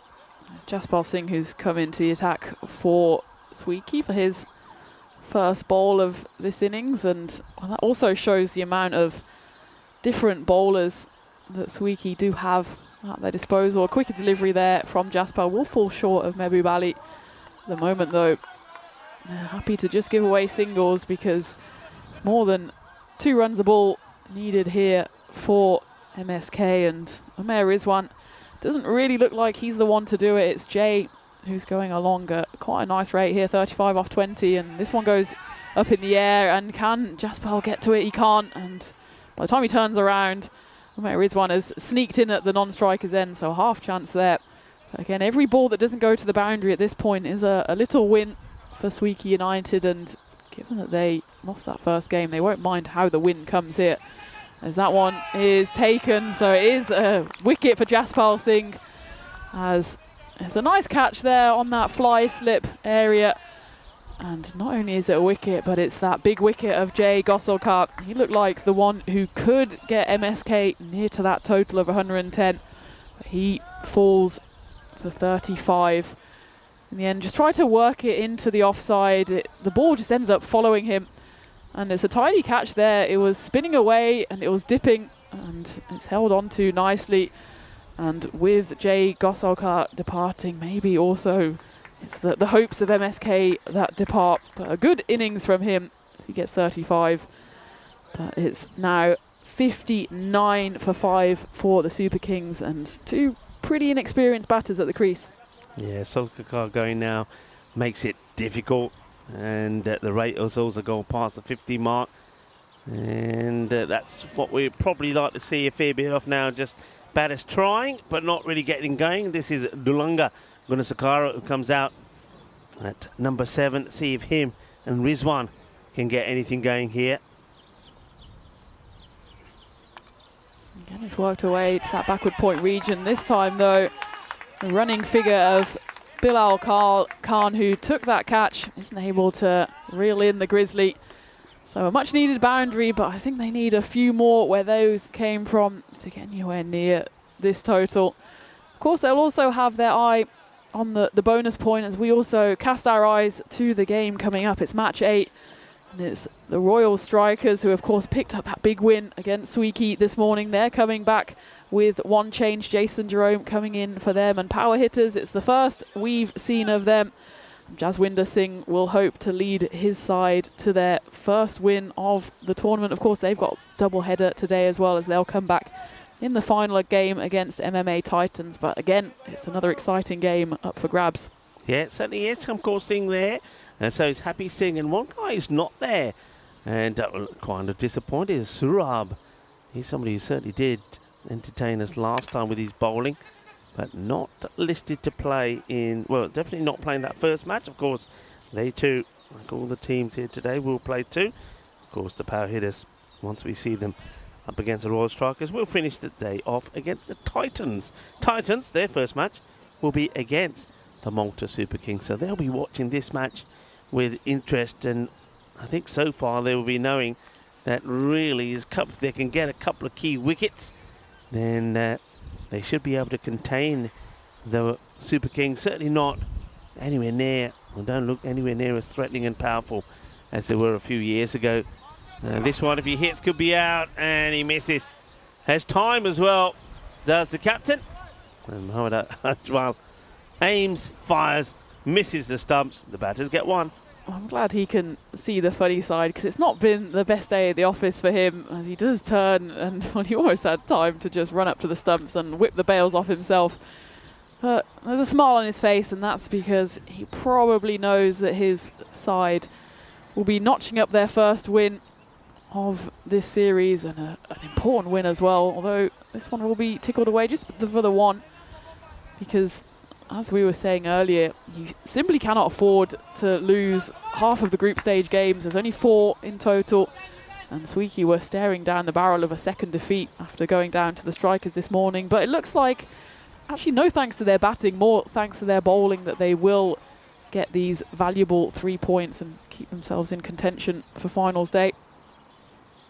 That's well bowled by Ajmal, not giving Langa any kind of room, and Mahbub Ali, well, a stroke of fortune there, as it was a bit of a lazy, half-hearted attempt to go down to stop that one. He doesn't get it with his hand, manages to hit his probably pretty large size 12 boots, and just rolls away, and luckily for him, doesn't roll over the rope. Yeah, he's fortunate that one doesn't go to the boundary.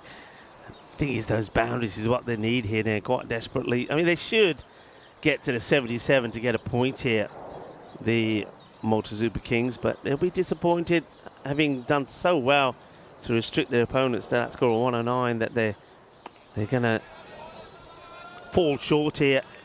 Well bowled though from Ajmal, gets the Yorker length in. I have to mention today that on this day in 1966, the cat is born, of course.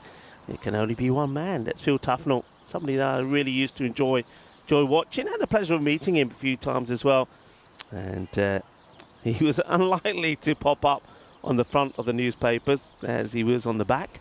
There was always something going on about him. As that one gets played away, it's just going to be a single. But this old-fashioned flight and cunning mode of bowling made him a talented English spinner of his generation. He won 3 tests in a row after being recalled in 1991.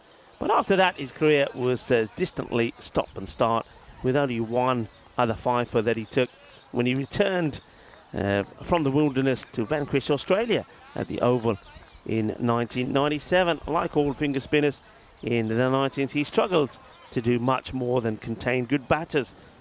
He did retire, and well, typically Tufnell then would carry on doing something else when he appeared on the TV reality show I'm a Celebrity, Get Me Out of Here. Phil Tufnell, born today, 1966. A real genuine character of the game, as this one gets through the fielder and batters will take 2, as the captain himself has to sprint across and do the fielding of the bowling of Mahbub. We had a good trick question in the chat from Jules, which is, do you know the longest river in Malta? Trick question is maybe gives it away a little. There isn't one, is there? There isn't one, apart from when it rains, in which case every road in the country is a river. We found that out when we were here earlier in the year, of course. It should be a run out. It's not the best of throws, but Mahbub is a 6-foot-something giant, so has no problems taking it and whipping off the bails. There he is, the gentle giant, Mahbub Ali.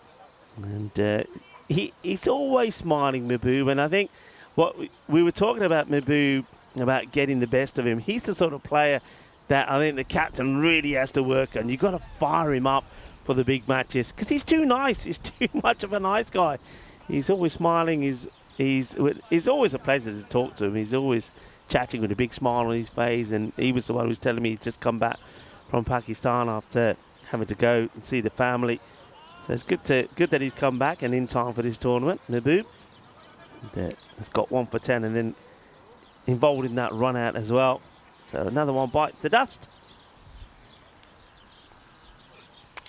The big swing here, and it might be 2 wickets and 2 deliveries, but it bursts out the hands and it accelerates off the fingers and absolutely races away for 4. That's one for social media, as Mahbub Ali double teapot, and it's no wonder as we take a look at this one. I don't know what the physics of that are, but I'm pretty sure there was some acceleration involved off the finger there. It's sort of, I felt it sort of rolled along his arm, and in the process of dropping the cat, he got the momentum in the swing backwards and swung the ball to the boundary.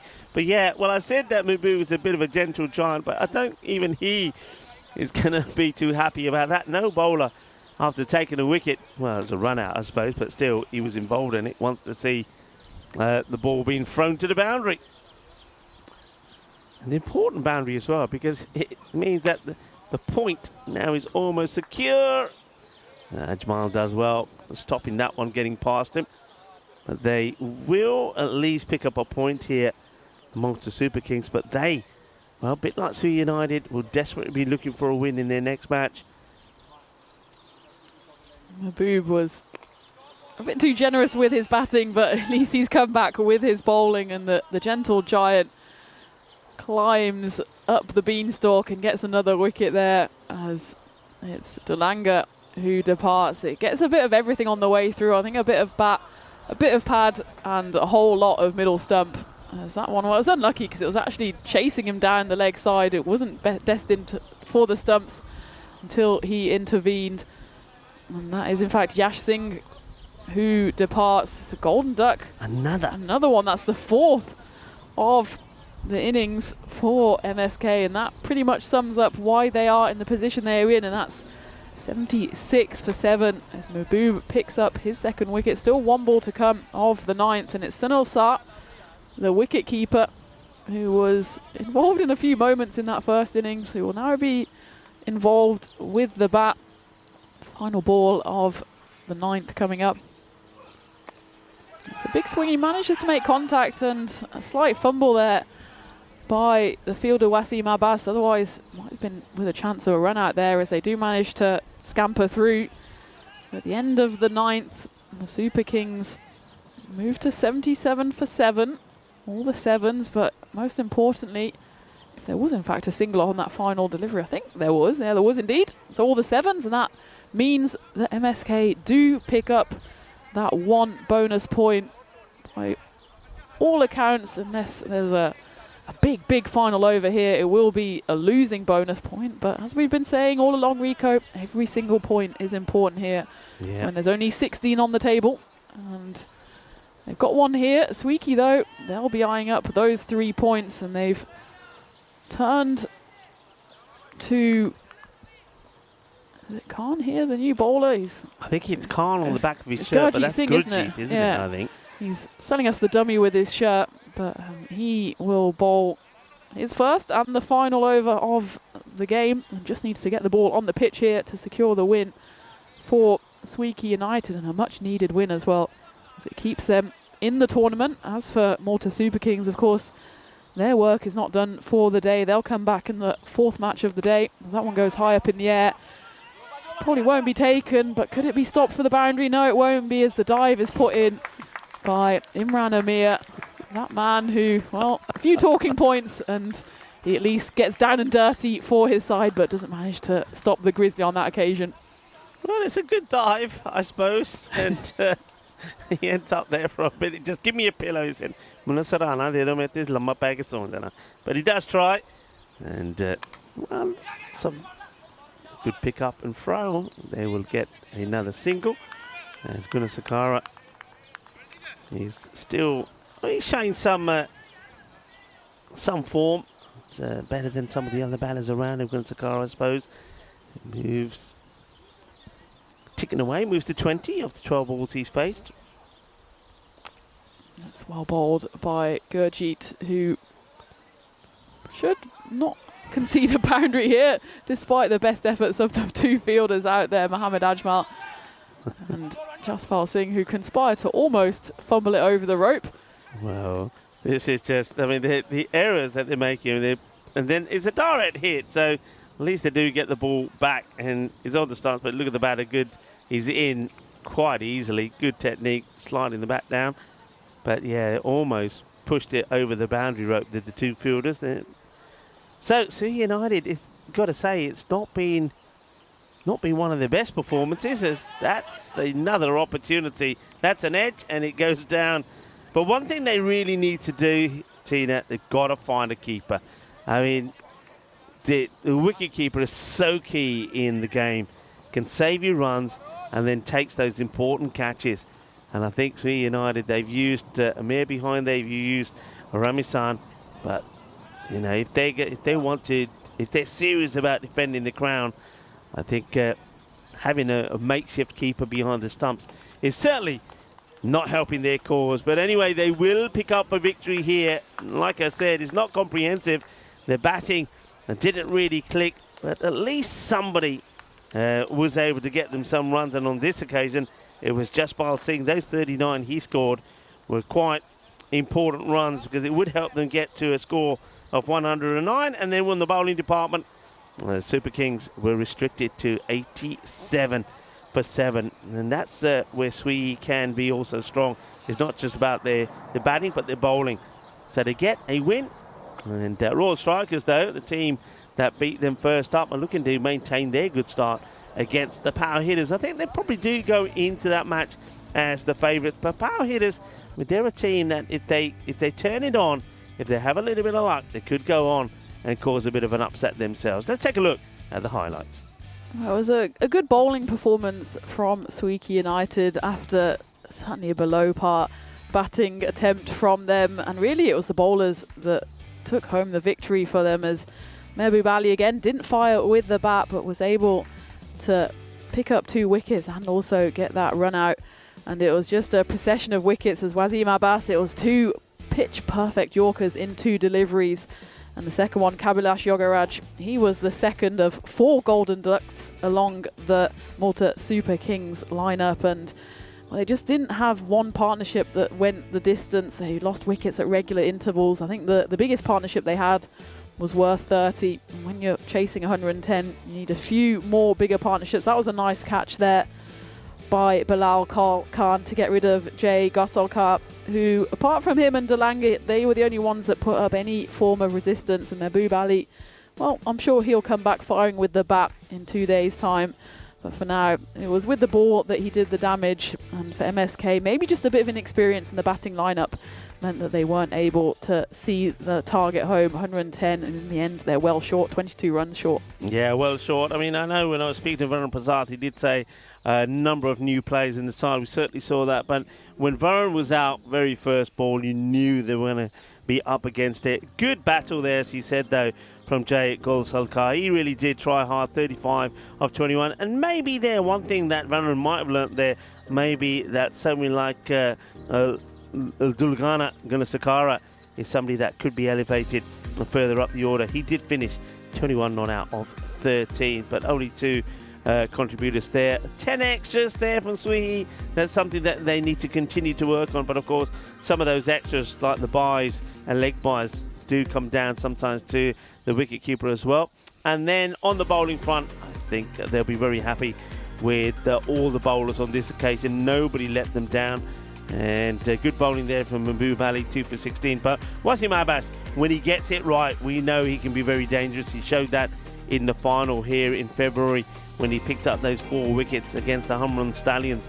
He still is a good player, but somebody who's not quite getting it right, even though those figures are acceptable in terms of economy rate, is Ashok Bishanai. He's better than what we've seen from him so far. But as you said there, Tina, I think Swieqi United will know they get probably a bit of a break here today. They pick up a win, even though they didn't perform very well in their 2 matches, but they need to come back a lot stronger. They absolutely do, and they at least have a day now to regroup and come back firing on Thursday, where they will of course have 2 more games, and they need to make sure that they're still in contention. Of course, they play the final 2 games of the group stage as well, so they'll know exactly what they need to do in those 2 games to get themselves into Friday's finals day. As for the Super Kings, they've of course got the second bite of the cherry this afternoon as they come back to play against the MMA Titans. That'll be the 4th game of the day.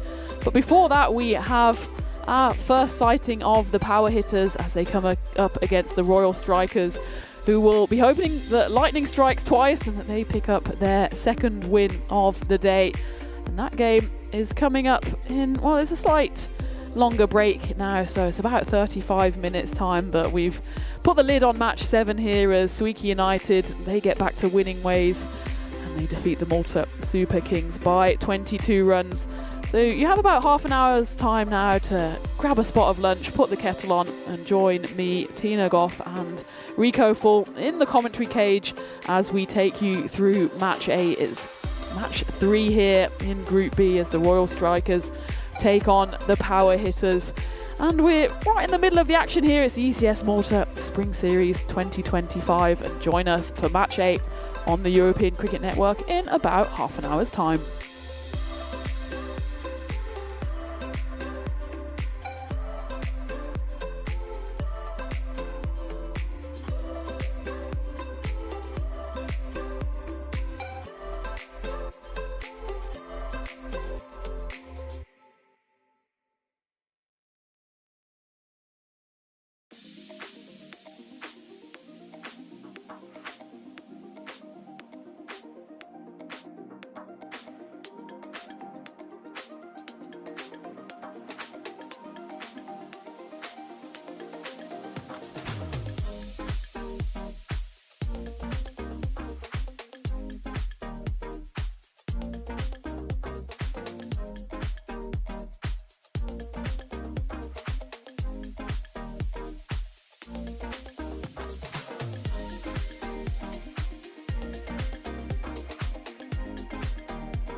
This European cricket event is proudly brought to you by HCL Software, Rado, 1xBet and Victorinox.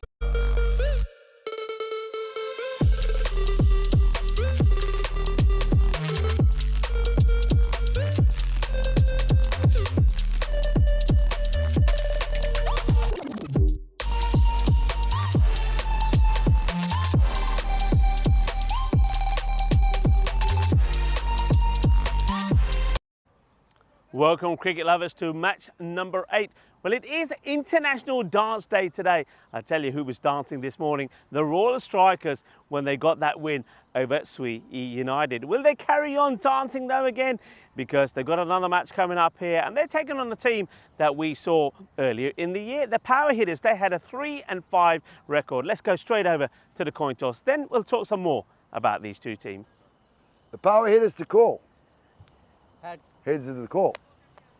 It's the tails. We're bowling first. They are going to bowl first. The Royal Strikers are going to have a bowl first. It served them well in the last match. They restricted Swieqi United to a score just over the 100 and they knocked them off with plenty of time to go. And that's the way they're going to go about it this time around. I like the way they played. We mentioned before that they do have some key players missing from their side, but they played like a team. I love the way that they bowled. All their bowlers kept the ball in the right area, just outside the off stump, made it very difficult for Swieqi United, who were looking for the big hits all the time. They held on to their catches, they kept it nice and tight, and then they're batting well. Sudasanan, he batted beautifully well, and he had Raju out there with him as well. Those two, they knew what they had to do. Just keep stroking the ball around, no dot balls, the bad balls will come, put away those ones to the boundary and win the match, and they did that beautifully well. But they needed some help from some very good bowling to keep it to a low score, and I think Clinton Paul, he was the player of the match, 2 for 8. Outstanding figures from him. But I think it was a combined effort to get them that win, and that's what they're going to look to do again here against the Power Hitters. The Power Hitters, they do pack a punch. There's a number of good players in their side, a number of Singhs. One of them is Happy Singh. Is he going to be happy or sad on International Dance Day? If he can get going, he certainly could take this match away from the Royal Strikers. And someone like Chamkor Singh will be very important with an all-round performance. But there's a player playing in this match that I was very excited about when I saw him in February. It's Subrab. That's it. Subrab's the name, but he's a great, exciting talent. Left-arm bowler, bowls with a bit of pace, and if he gets a chance to have a bat, he can be pretty economical with the bat as well and score some valuable runs for his side. So I think we're going to have a good match coming up this time. Could go either way. I know that Tina Goff is ready for this. Let's go over to the commentary position and Tina will tell you a little bit more about the two teams. Thank you very much, Rico. I certainly am ready and raring to go. And as are the two sides, the Power Hitters and the Royal Strikers. Royal Strikers, of course, got off to the perfect start this morning as they came up against the reigning champs, Swieqi United, and the reputation preceded them, but actually didn't get too many runs on the board, and the Royal Strikers were able to win that one convincingly by 9 wickets. They do change the winning formula as Jason Jerome comes in for the Strikers.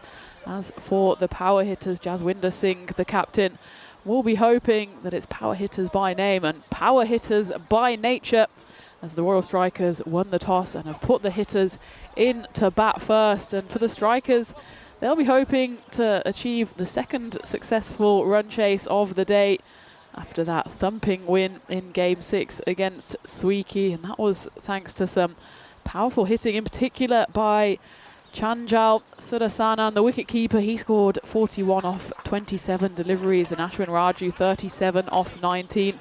And because of that big win, it's no surprise that the predictor has them up in the 70s. Of course, Power Hitters, they are taking to the field for the first time in this series. So while they're not a complete unknown quantity, we did of course see them earlier in the year in that previous ECS.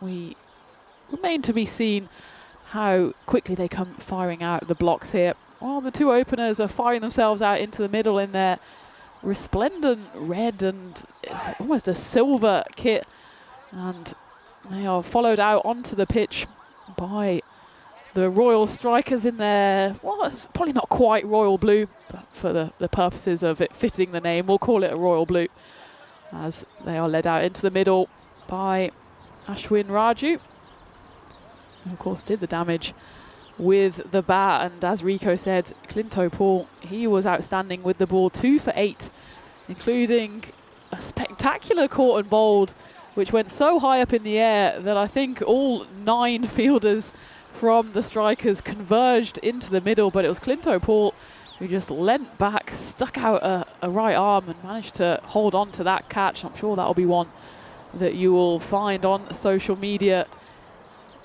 probably later today, because it was possibly a play of the day for Clinto Paul. He played a leading role in getting that victory for the Royal Strikers. It looks like it's the man they call Sanjay who will open up once more for the Strikers, as he did so in Game 6 this morning. That's a big appeal. I'm not sure what for. As well, it hit something on the way through. We can, yeah, it was pure pad, but not only was it outside the line, I think it would have been outside the next line as well, as it hit the pad of Mohit Mittal, the left-hander. Tall left-handers joined out there in the middle by the slightly less tall Chamkar Singh, the non-strikers, as that one's clubbed down the ground. As a fielder interested in it, but he can only dive and tumble away. It's Arjun Prakash who ends up getting nowhere near it. And the first runs are on the board, and it's off the bat of Mohit Mittal. As that one thumps into the middle of the bat, as the previous one went straight into the middle of his pad. And it's first 4 runs for the power hitters in this Spring Series ECS at the Malta Sports Ground here in Malta.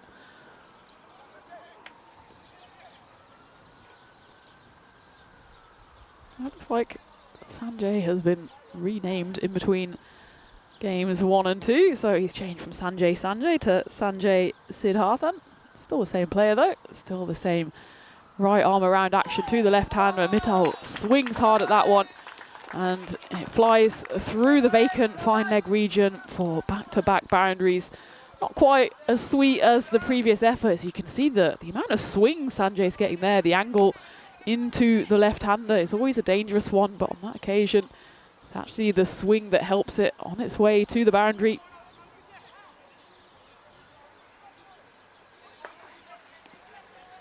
Of course, we saw the power hitters in that series back in February. It's a brilliant delivery by Sanjay Siddharthan. Well, saying that right arm around action to the left-hander can be a dangerous one, and dangerous it proved to Mohit Mittal, as that goes straight through the gate. The perfect in-swing delivery. Look at that. The ball was almost on a string there, and Mittal takes a little shuffle down the pitch, but can only look down in dismay as his stumps are dislodged. It's the first wicket to fall after back-to-back boundaries. It's 3rd time's a charm for Sanjay as he gets his man, and Mohit Mittal has to depart for 8 runs. It's worth taking another look at this because it was such a brilliant delivery from Sanjay, going around that right arm action. It just dips in at the last minute, and that's a good enough delivery to dismiss most opening batters, and it was enough to send Mohit Mittal for an early sit down. And the power hitters lose their first. It's 8 for 1. Still 2 balls left of the first over. And the new batter Govinda Singh joins Chamkar Singh, who's been a spectator for the moment at the non-striker's end. It's the right-hander that comes in, and I'm not sure if his shoes are tied together or blocks of cement. Either way, those 2 feet made 0 effort to move anywhere. As Govinda Singh, oh, I don't blame him because it's swinging around corners, this ball. And again, well, Govinda should know where the ball is going, and that's always going to be tailing away from him as the right-hander. But on 2 occasions, doesn't get his feet moving at all. On World Dance Day, maybe he needs to get jiving. But at the end of the first over, power hitters 8 for 1, big early wicket for Sanjay. So we take a look at what's coming up in the late summer sun over in Cartama in Spain, as we have the Euros of cricket returning in the men's Challenger division. sees 2 groups of 6, and the group winners plus the playoff winners from those 2 groups will go through to finals day in the middle of October. And there's some intriguing battles going on there. In Group 2 we have the Battle of the Islands. We've got the Isle of Man against Guernsey. And of course, current location, Malta. They will also have an island battle there against Cyprus. And we have some Eastern European representation as well in the form of Bulgaria and Slovenia. So I'm excited to get stuck into that one. But of course, that's what, a good 5 months away. Before that, we have an enormous amount of action to bring you here on the network as Jace Matthew opens up his account for the game, bowling the second over. You'll have to restart that one as well. Maybe he's just realised how much this Grizzly is roaring round corners as that one swings a bit too far foul of that offside wide line. Chamkar Singh is on for his first face of the ball, and that one is a better delivery, a bit straighter, and you can see how dangerous these 2 opening bowlers are. Sanjay and Jace both are able to control the ball and get it swinging. At the moment, the power hitters, 2 Singhs out there, just need to get their feet moving. As again, I don't think it's the right tactic there from Chamkar. You know, if the ball is starting outside off stump, by the time it gets to you, it's going to be even further outside off. And if you just come down the pitch and swing and hope, you're going to not get anywhere near this ball. So if Jace Matthew can get this one straightening up, he might be able to spring a surprise on Chamkar. I suppose he's happy to keep that outside off line, seeing the 2 Singhs out there not moving their feet in the slightest, and another delivery flies harmlessly through to the wicketkeeper, Chanjal Surasanan, who was in good form with the bat in Game 6, morning's game.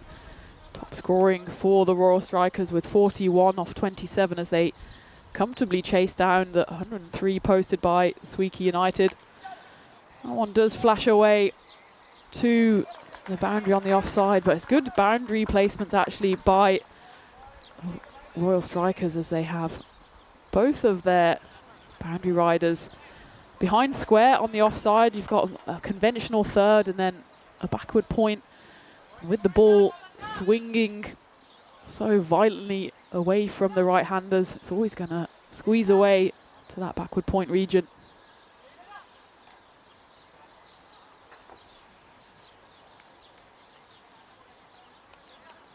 Just a few adjustments in the field as square leg is moved to a backward square leg. Also to account for that one that might be cut behind the stumps. That's the delivery he was after, Jace Matthew, and big appeal, but I think the right call there from the umpire. If you just see the amount it's swinging, any impact here, if it's not right in front of the stumps, and you can see there, or just in between the batter's legs, you can just about spy off stump, and that hits him a good couple of centimetres to the left of that. But I think that's the delivery that Jace Matthew has to go after, that in-swinging Yorker. If that was 20 centimetres to the right, it would have been curtains for Singh, as he didn't seem to pick up that delivery at all. So the 2 power hitters out there, well, doing anything but at the moment, but that's thanks to the skillful bowling of Jace Matthew, who celebrated a birthday just a couple of days ago on Sunday, and late to the party here, but certainly enjoying a good first over. Again, another vicious outswinger, which is just prodded into the offside by Gavir Singh, who gets himself off the mark, manages to keep the strike as well at the end of the second over. Power hitters, all the ones, 11 for 1. But it's been a brilliant start actually by the Royal Strikers and by Sanjay and Jace Matthew in particular. Both of them swing the ball away from the power hitters, who are just like rabbits in the headlights, stuck on that crease. They need to get their feet moving and fast as we take a look at the standings. Swieqi United, their job is done for the day, and while they were, I wouldn't say lucky to squeeze out a win, but certainly not the batting performances that we're used to seeing from them, but they did pick up the win in Game 7 against the Malta Super Kings, posting 109 on the board, and in response the Super Kings fell to 87 for 7. So it was a convincing win for the reigning champions in the end. The winning margin was 22 runs, but certainly work to do for Swieqi if they want to lift the second trophy of 2025. As that one flashes away to third, and it's good fielding out there to stop the boundary. As well, despite the good first over from Sanjay, as well, there's overthrows here and a bonus run from nowhere for the power hitters. Despite Sanjay putting in a great first over, he did go for back-to-back boundaries, but then came back with a wicket and finished it off with 2 dot balls. He's been given a rest, and it's Clinto Paul, the pick of the bowlers in Game 6, who's been throwing the ball for the final over of the power play. Again, you can just see the ball starts out outside off stump and then just keeps tailing away from the batters. And they just need to come up with a few answers here, even just taking guard on off stump. That's a dangerous tactic if the ball hits you on the full, but at least that gives you a chance to try and access that ball outside the off stump. It does look like Govinda Singh is taking guard on off stump, but that one just zips through to the keeper. Clinto Paul is continuing exactly where Siddharthan and Matthew left off.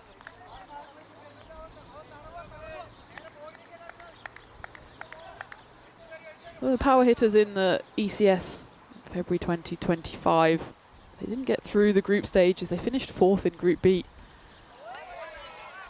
And that was thanks to the 3 wins they picked up, but 5 defeats. They weren't victims of the weather, so they did manage to play all of 8 of their group stage games, but finished 4th out of 5 in Group B. They showed glimpses of what they're capable of, but just weren't able to deliver on a consistent enough basis to get through to finals day. But they've got 2 chances today to try and get points on the board, as after this game they'll have a game off and then they'll come back in the final game of the day against MMA Titans, who of course we haven't seen yet today, but we'll see them in back-to-back games in matches 9 and 10 to round off the first day of this Group B. That's swung away into the offside. There's 3 men after it, but I don't think that ball is to be stopping. And it does roll into the tent of the Royal Strikers. And again, he's just a bit too far away from the ball, is Chamkar Singh, which is why it doesn't exactly go where he expected it to go.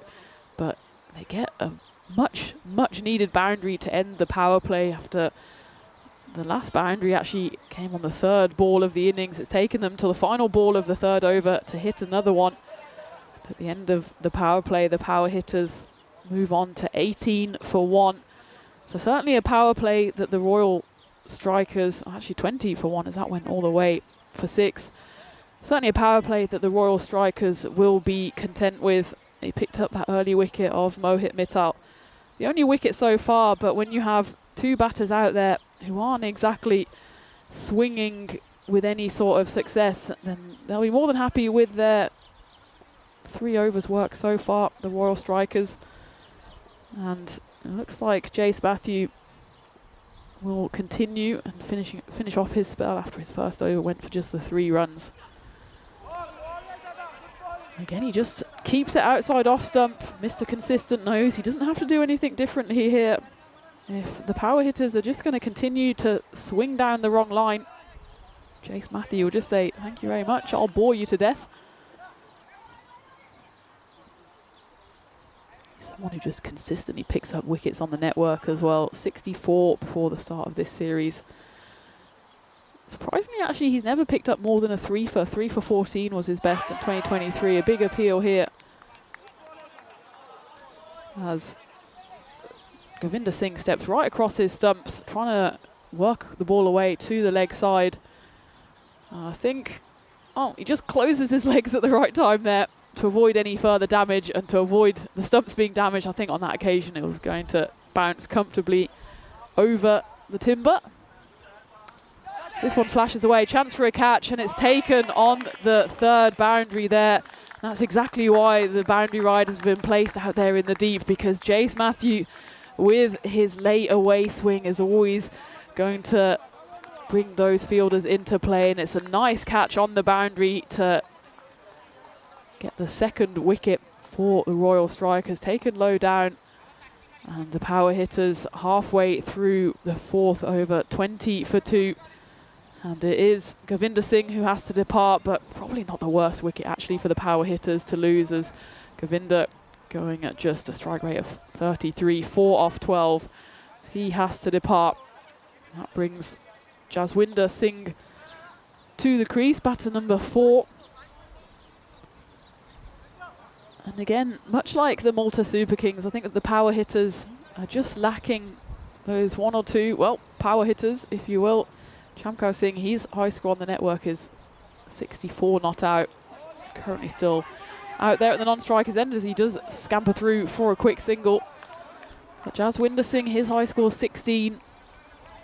They've got Happy Singh, who captained the side in the February ECS. It's Jaswinder Singh with the captain's armband for today's contest, but Happy Singh, he can score a few runs as well.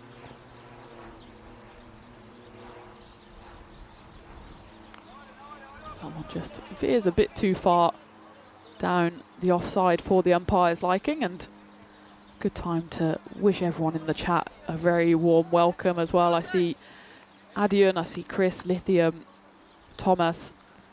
Hope you're all well. Of course, Johnny's in there as well. He's in the chat, but also enjoying the sun here at the Marsa Sports Ground. And I'm sure enjoying the cricket action. I was enjoying the mini eggs he brought me yesterday. As that one's hit into the offside, it should be taken, and it's a comfortable catch.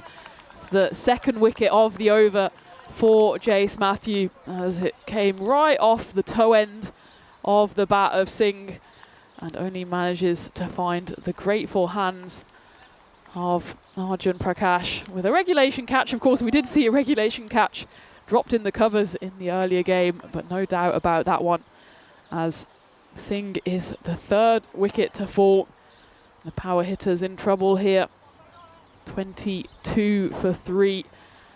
As well, you can see the birds tweeting along, accompanying Chamkar Singh off the pitch, and that's a big wicket, as Chamkar, as I was saying, was one of those players who has got runs on the network, is capable of getting a big score.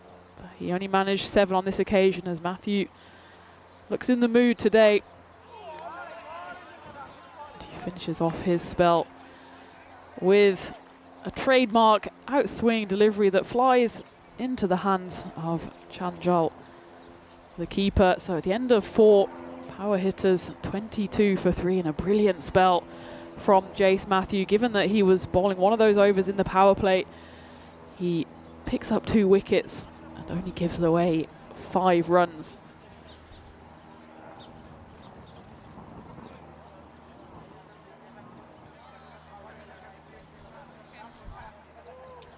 So it hasn't really got going yet for the power hitters. They've lost those 3 wickets, which, well, it depends really. In a power play, if you lose 3 wickets but you get 50 runs on the board, you say, well, you know, that's the price of doing business. As it is, though, just the 22 runs on the board after 4. Royal Strikers have struck early. It's Jason Jerome who's the only change to the side for the Royal Strikers, who comes into the team and straight on to bowl. That was a bit of a wayward delivery to start off, and actually Chanjal Sudarsanan with the gloves on is getting all the plaudits there to stop any more damage. Just a misfire there from Jason.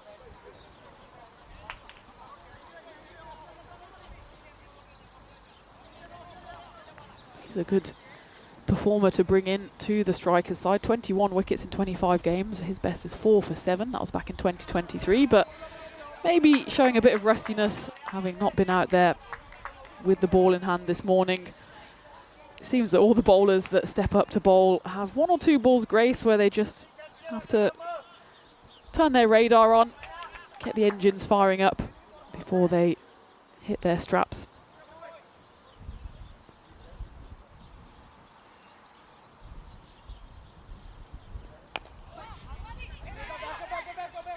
through for a quick single.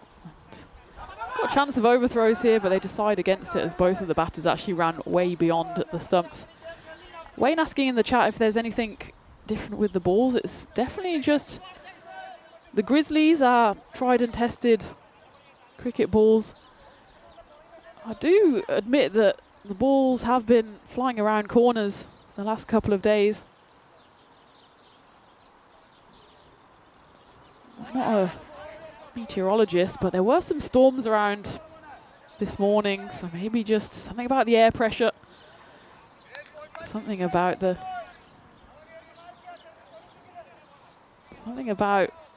Malta air, which is just causing these Grizzlies to roar. Maybe just down to the skill of the bowlers as well. Jace Matthew, he's a seasoned performer, isn't he? And Clinto, Paul, and also Sanjay in that first over have all shown incredible skill with the ball. Maybe we'll just say it's down to human skill. Who knows? But definitely using the same balls as we always do.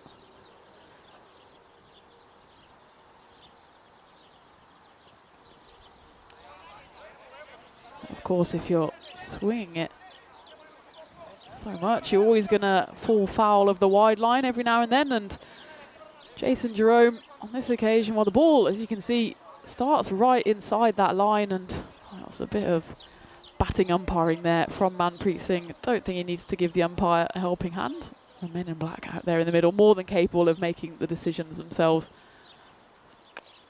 This one gets hit away into the offside. There is a fielder out there. He should be able to do the work on the boundary. He does so and launches it in quickly enough. Does Sanjay, that they only managed to run through for one.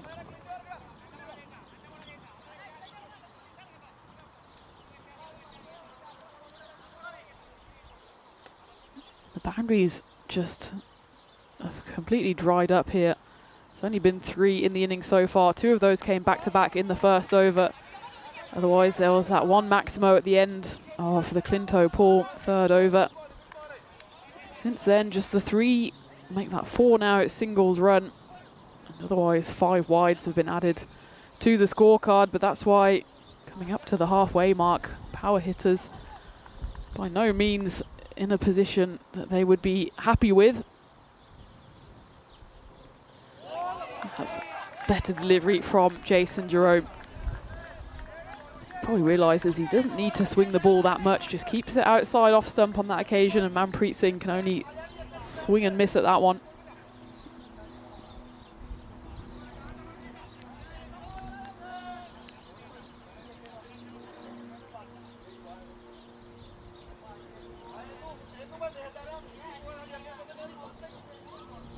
Again, it's another hop, skip and a jump by Manpreet Singh down the pitch, but doesn't get any contact on it. So at the end of the 5th over, at the halfway stage, the power hitters 29 for 3, and we're in pretty much the halfway stage of the action today here in Malta, but there's still plenty to come here and over in Belgium, where Phil G will be on the mic to take you through the second evening of action in the night series in Belgium. It's Antwerp against 12 Stars. 12 Stars will be playing a double header as they come back in match 4 against Beveren. We already had 2 high scoring spectacles last night, and well, I'm going to put my feet up tonight and enjoy the action there in Belgium, which is coming to you for the next 14 nights. So it will be non-stop there, and of course non-stop here as well. We have 2 full days coming up after this one before finals day.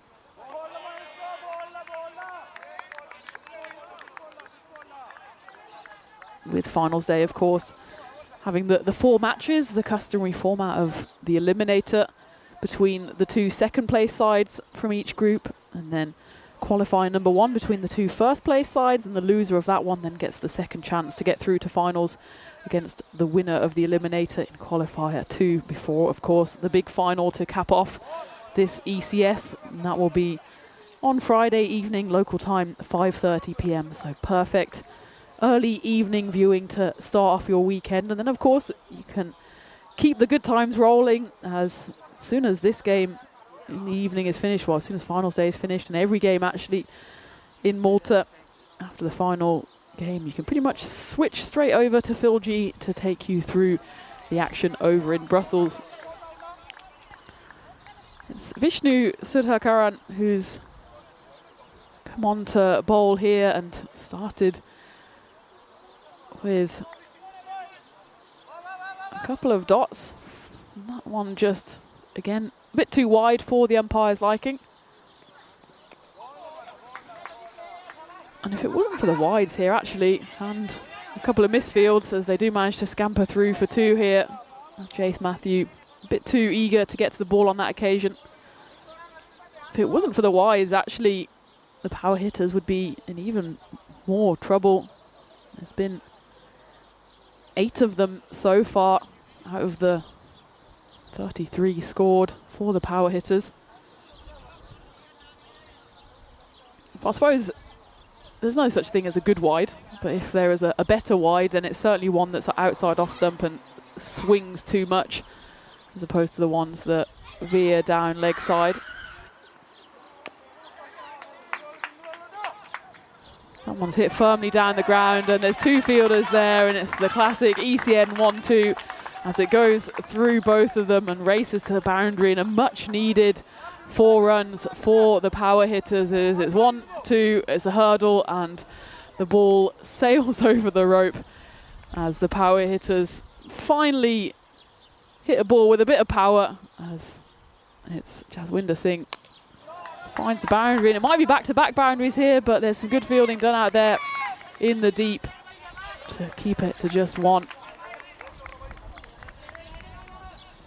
The fielding actually, apart from that previous ball where it looks like long on and long off, it's Jamshed and Sanjay out here, friends again now. Apart from that, the fielding's been decent from the Royal Strikers, forcing the power hitters to run every single ball. And that's a vicious delivery from Vishnu. I think that hits the batter flush on the helmet, and he's so busy adjusting his lid, his Manpreet Singh, that he almost gets run out at the non-striker's end. Let's take a look at this.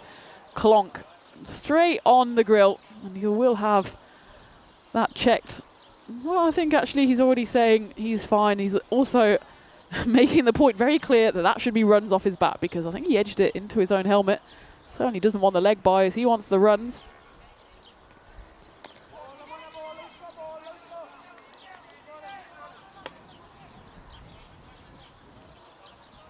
To finish off the 6th over, it's just a single taken. So at the end of the 6th, 4 overs left. Power hitters struggling along, 40 for 3. At least a little bit of a partnership brewing between these 2 out here. It's worth 18. They came together when it was 22 for 3. So a slight little comeback, nothing more though at the moment for the power hitters, as not quite living up to their name at the moment. I'm surprised Happy Singh hasn't brought himself in slightly earlier, the captain. He was the top scorer for the power hitters in the ECS in February. Scored 149 runs in 8 innings. Did manage a half century against the Red Stars, 56 on that occasion. As this one goes high up in the air to the leg side, there's a fielder out there, but he goes underneath it, tumbles away. Sebin Thomas there. Oh, he's got a smile on his face. I wouldn't be too happy if I were the bowler, Jason Jerome, because if Sebin was on the boundary here, he's a tall lad, I think that would have been a comfortable catch. As you can see, it lands a good metre inside the rope, goes for 4 runs, and Jaswinder Singh, he won't mind how it happens, just needs to get the runs on the board for the power hitters, and 4 of them added to the collection there. And that one's dug in, and it's called wide by the square leg umpire, as again, it's probably a ball bowled in frustration more than anything else by Jason Jerome, and a tight call there, but obviously by the time the ball passed Jaswinder Singh, he had both his feet off the ground, so a good call there by the square leg umpire.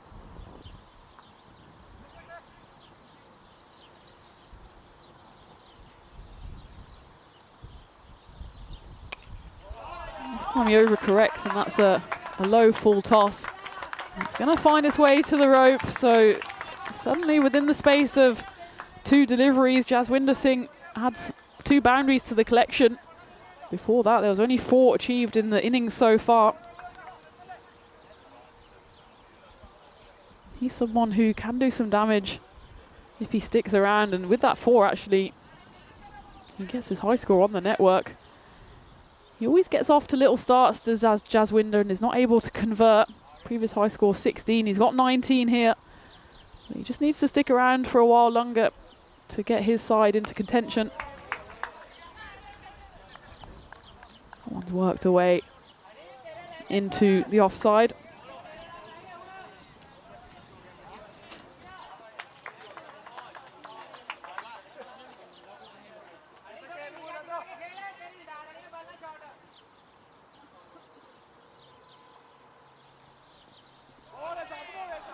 Well, we've seen that delivery a lot of times in this innings so far, haven't we? Just outside off stump.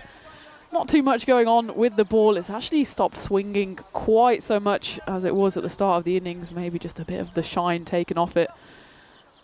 But the Royal Strikers haven't had to do too much spectacular here, as the power hitters are just swinging and hoping. That one does nibble away, but it's perfectly within that offside line, and it's a pet hate of mine, and I feel like there should be some kind of punishment, and it's Manpreet Singh who does it again. That he signals to the umpire that he thinks it should be a wide, but Manpreet doesn't have the angle that the umpire does, and certainly doesn't have the angle that we do, which showed us that that was well inside that wide line. Maybe if Manpreet concentrated a bit more on getting bat on ball, then he wouldn't have to be signalling to the umpire. But there we go, at the end of the 7th, power hitters 50 for 3, and Manpreet Singh is struggling along really.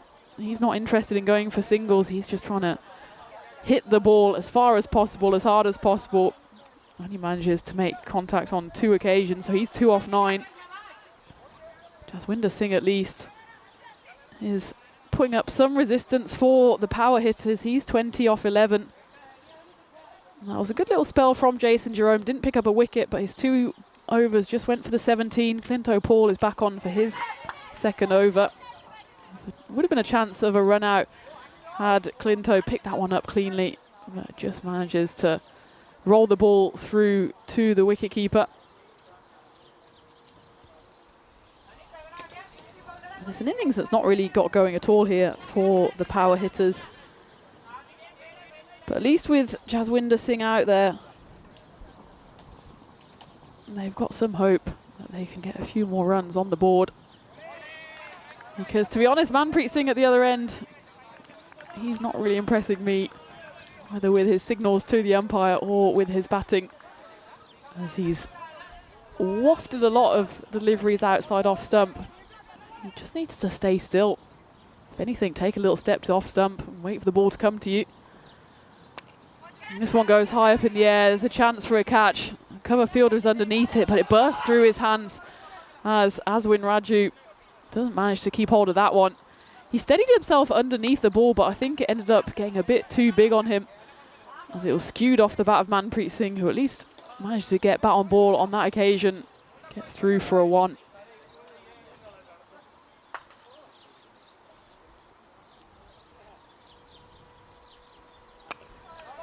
That's a nice swing of the bat, but it might fall into the hands of Sanjay, and it does.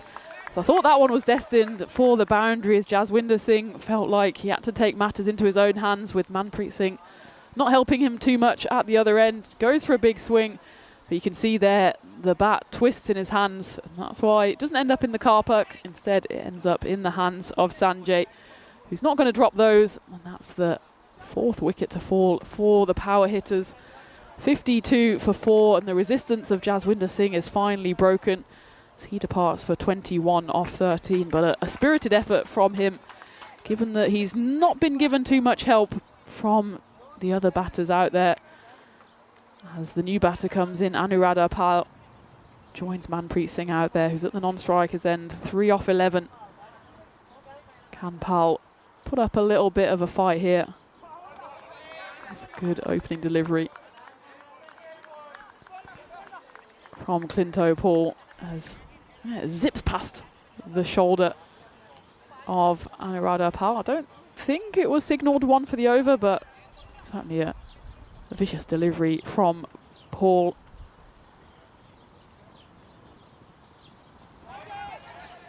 Not bowled again. Anuradha Pal doesn't manage to get anything behind that. So at the end of the 8th, the power hitters 52 for 4.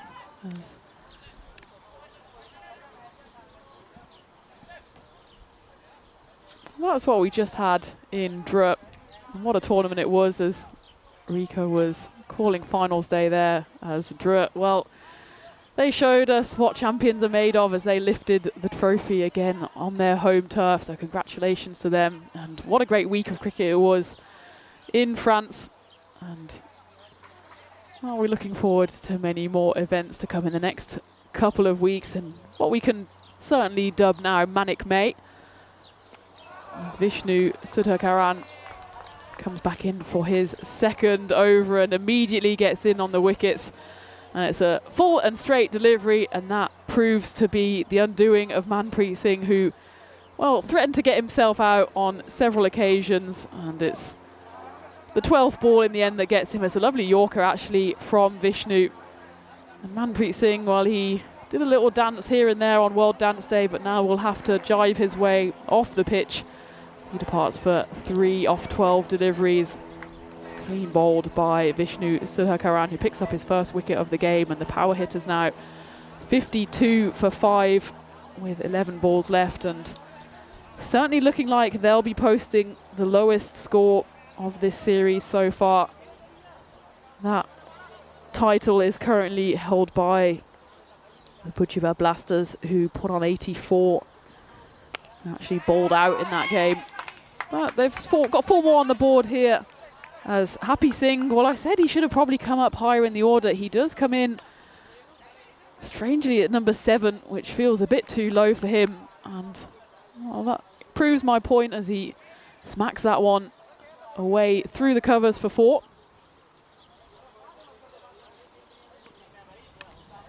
He goes big. This one's going to go behind the keeper. It's going to be 1-2 bounces and another 4. And the captain taking matters into his own hands here for the power hitters. He does what a few of the batters before him, Manpreet Singh in particular, didn't manage to do, which is just get bat on ball. And even if it doesn't entirely end up where you wanted it to go, at least give yourself a chance of getting runs on the board.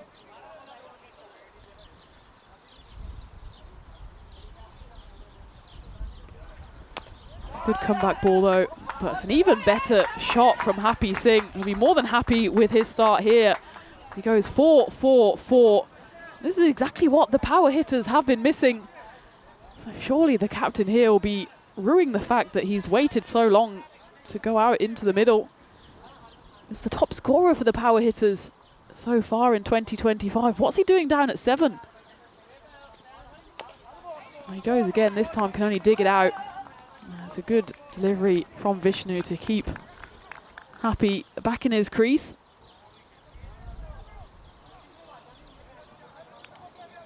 .64 runs on the board, 7 balls to go, so they still need 20 runs if they're going to match the effort of Bujibur Blasters, who ended up being bowled out in the final over in the end for 84 runs. As this one goes high up in the air, it's a chance for a point to take the catch, and it bursts straight through his hands and it's dropped. And the keeper there has to do the mopping up, Chanjal Sudasanan.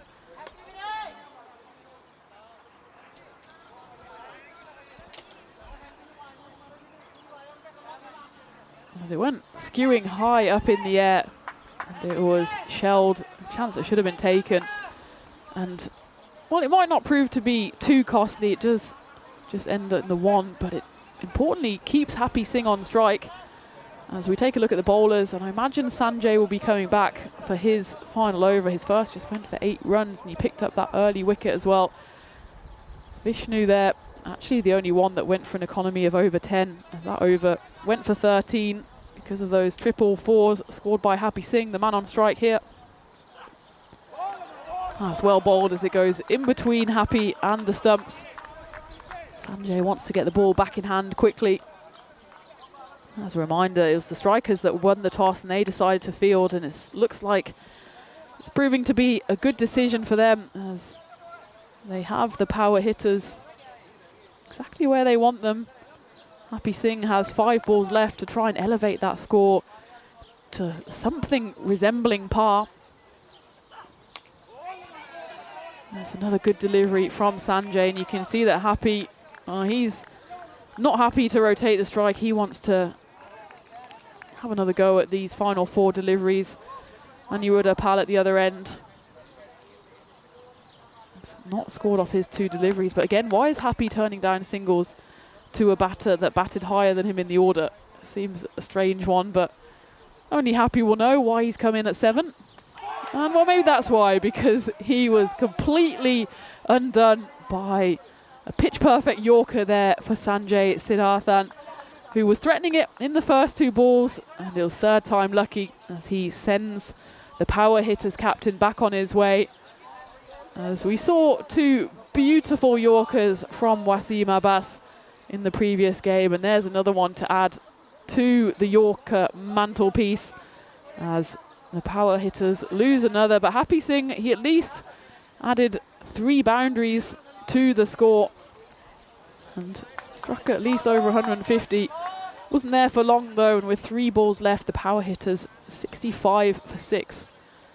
And well, got a little eye on the clock here, because the incoming batter, Kamboj, is not exactly in what you would call a hurry. He needs to make sure he's ready to face the next ball within 60 seconds, and he's still taking guard. I'd say just stand there and hit it, mate. There's 3 balls left. He's still adjusting his helmet, adjusting his hair, and this better be worth it. Or maybe he, in delaying, put off Sanjay Siddharthan as that one does drift down the leg side.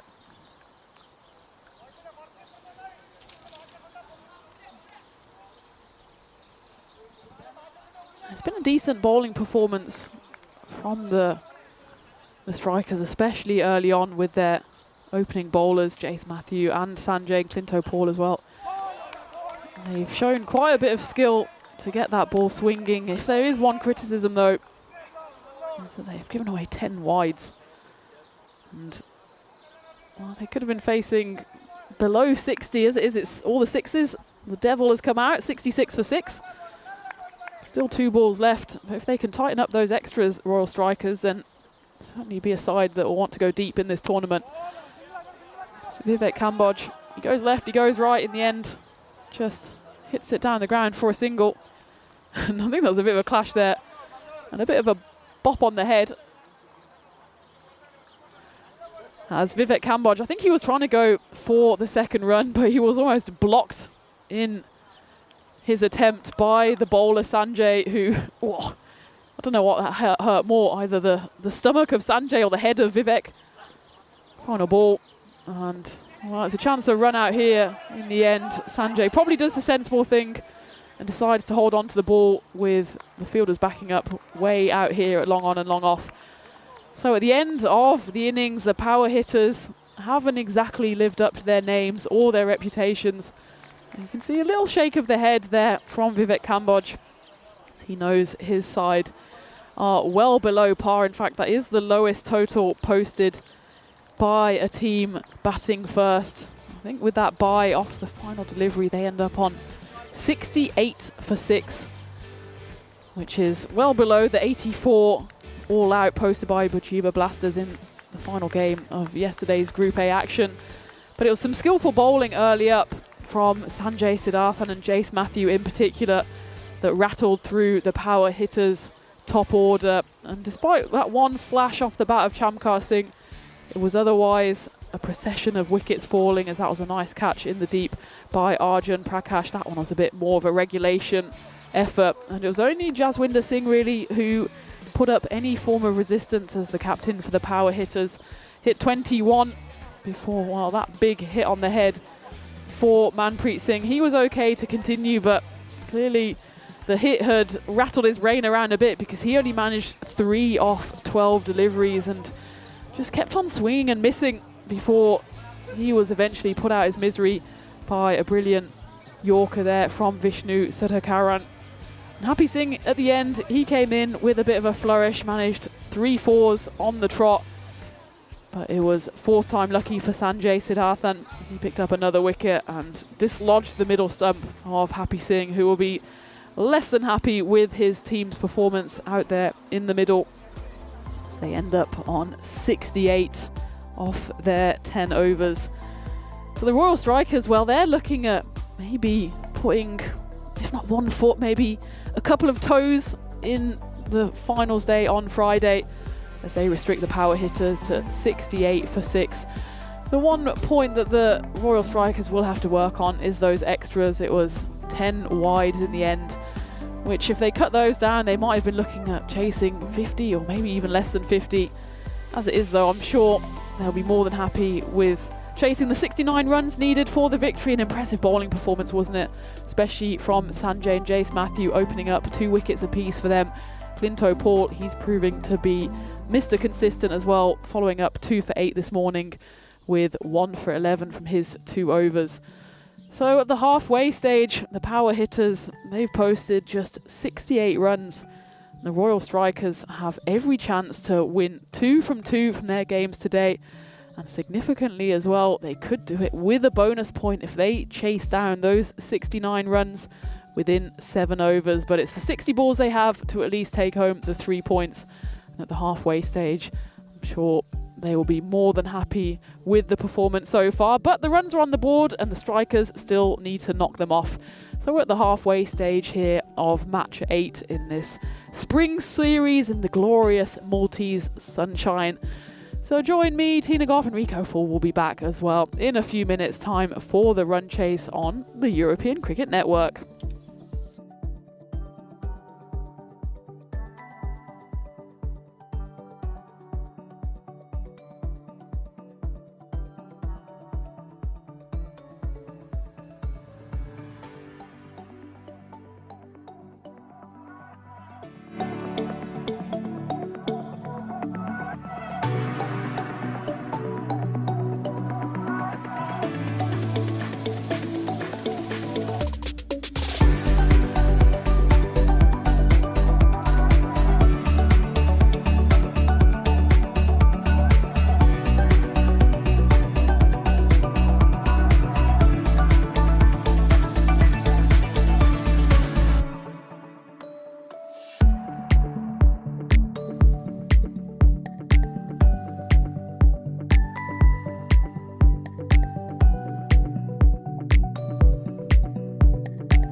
This European cricket event is proudly brought to you by HCL Software, Rado, 1xBet and Victorinox.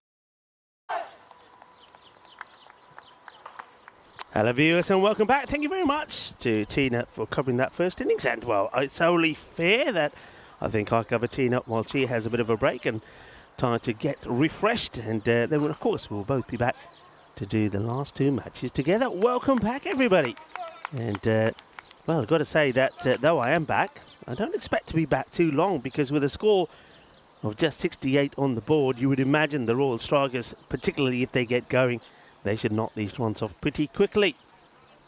Bonus point equation, 47 restrict to, I mean, it can happen, can it? Stranger things have happened, but I doubt that the power hitters are going to be able to restrict the Royal Strikers to a score under that. And it's more likely, in fact, that the Royal Strikers get to the 69 and do it inside the 7 overs. That's what they've got to set their sights on here. And remember, they got the win at the beginning of the day against Swieqi United. You know, 3 points. If they can finish the day on 7 points, that I think will do their chances extremely well in getting through to the final on the Friday. So this is the big innings coming up. Power hitters, they've got to be thinking, all right, how do we salvage a point here? Can we get a point? Surely they don't believe themselves they can get this win, do they? I mean, you've got to believe, I suppose. I think the captain, Jaswinder Singh, will probably be saying to the guys, hey, we've got to believe. We've got to believe we can do this. But they need wickets, need quick wickets. Ashwin Raju was very good in the last match, so was Chanjal Sudasanan. And I think those two are going to be pretty key. And they batted really well and sensibly in helping their team to the victory earlier in the day. So here we go. Welcome back. Hello to John Higginbottom. Nice to have you with us, as that's not a good start from the bowler. There's a Gurvinder Singh. Has fired that big time wide. Yeah, it's hello to Thomas Martinez as well, who is back with electricity. I'm glad to hear it. And hello to Wayne. Crew is in the chat as well. Hello, Crew. And I'm just seeing who else is in there that I've missed. I know John Hisham is in the chat as well as at the ground. It's played out in the offside. He'll just take a single. John Hisham's a little bit shy, by the way, folks. I was speaking to John and saying, if you would like, I know we had John Gray, for example, in Drew, who was involved in one of the coin tosses. But John he's quite happy just to be enjoying the cricket and enjoying the good weather, it must be said. And says, no, he said, leave all of that to us. He's just happy to be here, and we're happy to have him here as well. And the birds, by the way, can you hear the birds? I'm loving the sound of that. Spring, nature, love it. It's played away, should be fielded, it will be, and picked up and thrown in pretty quickly as well by the fielder. And I mentioned already some of the days today. Let's see how much of this we can get through, because this innings might be done pretty quickly. Today is International Dance Day, so if you like dancing, then it's your day. I must admit, I know that Tina said earlier that she does, you know, she's not the best of dancers, nor am I. But when I'm back indoors and I've got my music on and nobody's around, boy, yeah, I get going. I'm not ashamed to admit that. And always makes you feel good afterwards. And of course, I suppose there's a bit of aerobics as well. So put your dancing shoes on and get ready to step out dancing. It's a universally woven into all of us, isn't it? It's woven into society all over the world. Humans simply love to dance. It brings us together, whether we are the ones who are dancing or watching the dancing, or watching the professionals do it, or others. Also, it's World Wish Day. This is a holiday sponsored by Make-A-Wish Foundation. And I'm loving this one as well. It's all about helping children, terminally ill children, making their dreams come true. And of course, it does go on to say that not every wish that is granted can come true, but more than 500,000 wishes that have been granted by the foundation that had its inception a few decades ago have been granted and have come true. And I think that's a wonderful story.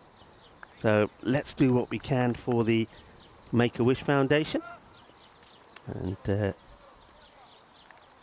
who else? How about this one? Of course, we saw a fair bit of Irish action in the West End Shield. Kevin O'Brien was there, and I think Kevin O'Brien played a part in what I'm about to tell you as well, as this is a swing and a miss, but will be a wide.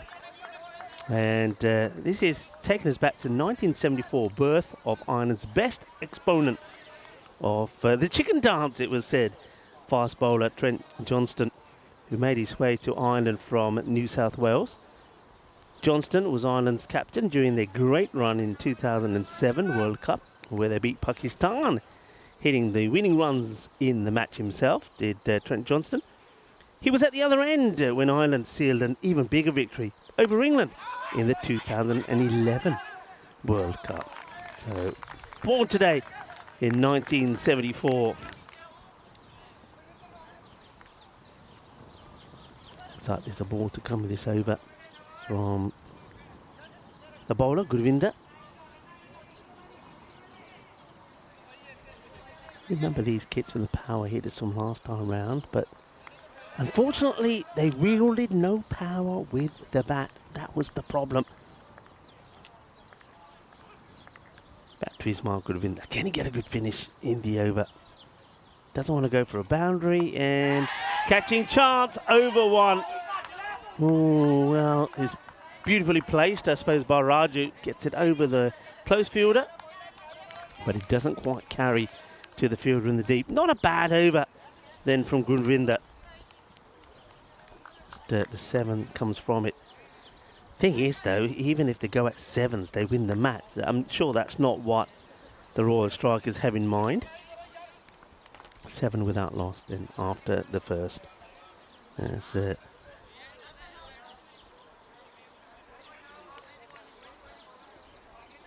we listen to those beautiful birds chirping away in the background, it's quite lovely. And of course here in Malta, we're known for those birds coming right up close to us as well in the commentary. I know we're slightly elevated in our commentary position these days. We used to be actually on the same level as the ground. We're just sort of up, kind of just before the car park as the land gets raised. We're up there between. It's sort of that little area, boundary area between the ground and the car park. That's up in the air. It's going to get over the fielder. Watch the bounce. Can he get there? No, he can't. 4 runs. Cuatro carreras. That's Parminder Singh. Goes for a boundary of his first ball. Yeah, so we're quite high up. And it's quite lonely here sometimes. You're lonely. But no, actually it's not, because people always come around and saying hello to us, which is nice. But yeah, we don't get the birds so much as you do if we were at ground level. And, they come pretty close as well. They're not afraid. And I remember being here one July. I think it was baking hot, and I think it was here with Vinny. Vinny was getting his budgie smugglers on and going into the pool every opportunity he got. But we were putting water and all sorts down for the wildlife, and the birds were enjoying it. As were the dragonflies and the butterflies. It was particularly hot that summer. I remember that pretty well. And a lot of people talking, of course, about Malta and what a lovely place it is. I think he might have. Let's see what the umpire gives here. I think there might have been a bit of bat on this. I think there was. I wonder if this. I mean, how catchable was this? Let's see this. So the keeper. This is Vikash Yadav behind the stumps. So there's definitely bat, and oh yeah, I think if you get there like he did, you get a hand to it. That's got a stick really. That's a chance, and this time it's just going to be wide as put him in there. Just can't get the ball in the right area. He's trying to hide it, but that's not going to be the way to do it. Yeah, I mean, Malta is a special place. Well, where we are at the moment, this is the Master Club. It was inaugurated in 1902, as that one is blasted out of here. Kinna sona, shakalagia, manos, arriba, arriba, arriba from the arbitro. 6 carreras, not Not going well here for Gurvinder Singh, and after a okay start in that first over for Gurvinder, this one is going wrong pretty quickly. Yes, inaugurated in 1902 by the British Armed Forces, and still today remains Malta's premier sports club and spiritual home of Malta cricket. And the club was a joint officers' mess, and you can clearly see that when you look at the buildings, it has that feel for it, that regimental style of building. But Gurvinder Singh, well, he was going too much to the right, now it's to the left. Can he get one in the middle? Maybe. Finish well. And dragged, and that's going to be 4 more. Quattro getting smashed. It's a difficult one for the captain. Jaswinder Singh, he's got a field set for a bowler who should be getting the ball short outside the off stump. That's where all the bodies are, so he's got nobody on that leg side, and unfortunately Paraminder just keeps on bowling down the leg side and runs keep on flowing. 18 off the over. They certainly couldn't afford an over like this, and now he's had to move another one out onto the leg side boundary. This field actually is a bit all over the place really. It's got no real shape to it. And Paraminder, he will get out the over, but it's not a good one with 18 come from it, and it's 25 with that loss. That over certainly gives an extra boost to the Royal Strikers to try and achieve this target inside the 7. So, of course, some of the things that you see around here now is we haven't seen so much of the archery range. In fact, we haven't seen too many big hits going there. Maybe with the next 2 matches we will see that. We often see the ball flying into the right-hand side with the archery fielders. Quick look at the standings so far. Swieqi United and played 2 matches. That's why they're sitting at the top. But Royal Strikers look like they're going to go, well, will it be 2 points or will it be 3 points ahead of them? Malta Super Kings did pick up a point in a loss. The Titans, would they even pick up a point here or not? That's the question. Yeah, so we know you got the archery range to the right, the golf facilities. I know very own. I just saw Andy Nowdy. Hello, Andy. Gone. Well, goodbye to Ashwin Raju. Hello, Andy Nowdy. Goodbye, Ashwin Raju, because he's been done. And Gurvinder Singh, well bowled. He gets that right on the money. Well, this is a boogie, oogie, woogie, grizzly 5 ball. A little bit of Jagadevatte. There you go. That's a good sign. Well, a few more of those would be interesting. It's a good delivery right on the top of the pegs. Knocks them over. That's a good batter to get out. We know that you've got 2 batters that really stood out in their win against Swieqi. And Ashwin Raju was one of them. So that's the end of here. And he's been, well, let's just say, taken out quite emphatically there by Gurvinder. So, get a wicket. It's also a dot ball. You still feel that they have to try and remove Chanchal Sudara Sasan. And they've got coming in at number 3, Arjun Prakash, who is the left-hander.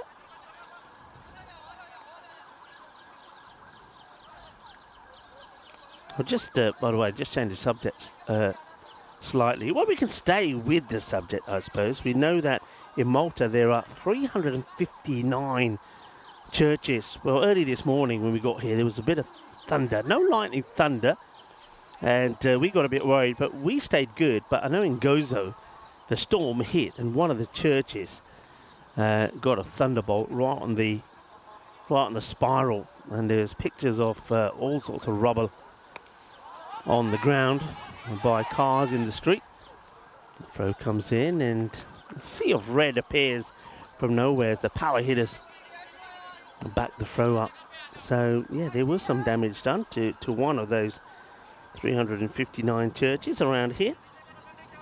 There literally is a church. I mean, when you go for a walk, I mean, it's not a big place.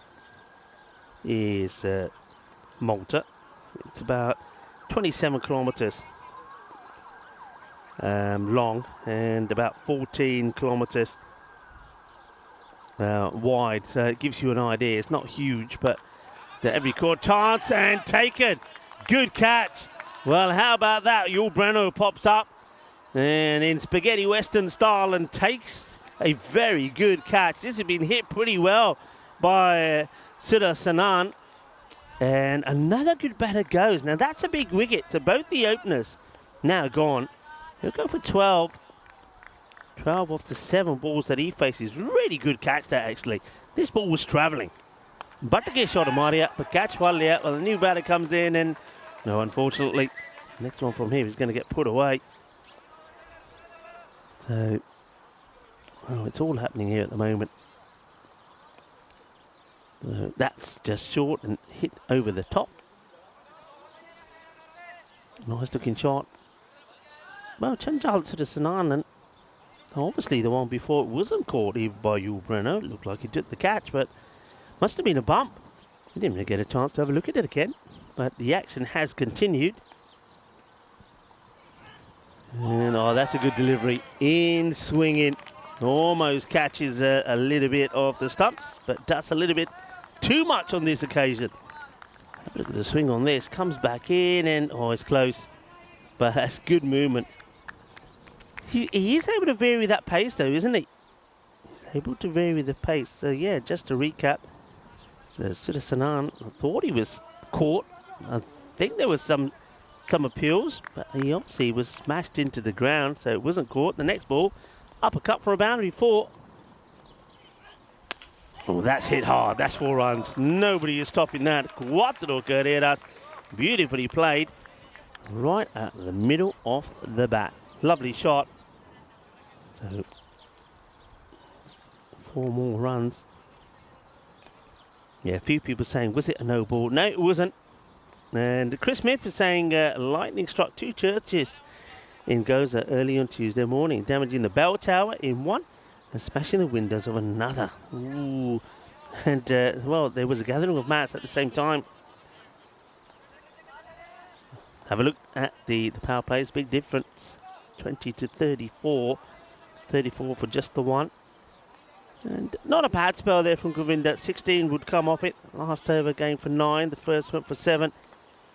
Need somebody else to keep it nice and tidy as well. Thanks for that, Chris. Wayne is saying, how did the bat? But he weren't out. He weren't out. That's the problem. He was hit into the deck. It had me. It had some of the fielders. Didn't have the umpires. So I was waiting for a replay. And oh, that's a no ball. And it's going. But not to the boundary because the fielder comes along and stops. But yeah, I was waiting for a replay. Next one I saw was the ball being hit to the boundary. Thought, well, that's not the replay. And then quickly gathered that it was a dot ball, which a few people have come up and said. And to Wayne saying, Rico, you tricked me. Well, Wayne, I do that from time to time. And maybe the lightning's going to strike me next after that. Yeah, we were talking about this complex, maybe. That's what it was. I was having a look at the archery area. I was talking about Naudi, wasn't I? When the first wicket went. It's up in the air. That's going to bounce probably once as it goes over that extra cover boundary. 4 more runs. Yeah, so they have, of course, the golf courses here. Quite a very nice golf courses as well. And what else? Tennis courts, squash courts, swimming pool. And, of course, this iconic cricket oval, which is overlooked by the 15th century Sapuna Chapel. You can see that when you're standing there in the middle. That's going to get past the field. It's going to be just, oh, my goodness me. Oh, yaar, मैं कई बारी तो किया हुंदा ना तुसी जो मर्जी खाया करो परोंठे रज के खाया करो पर अपने हाथ में जो घी लगी हुंदी है ना साफ कर लिया करो अब बोल नहीं फर हुंदी आ देख लिया जलेबियां खाया करो जलेबियां हाथ में चिप खाते हैं ना बोल फर हो जाती है and yeah aloo paranthas and the ghee and the butter, that's what happens. Buttery fingers. Oh, that's 4 runs. And Sudha Sanan is going well. And so, of course, the Royal Strikers looking to take all the points. Can hear a load of sirens at the moment. I hope they haven't been more lightning bolts in Gozo.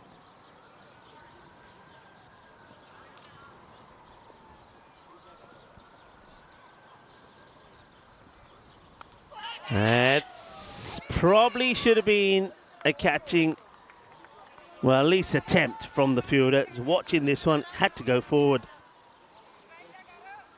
Had to go forward and try and take the catch. The fielder didn't back himself to do so.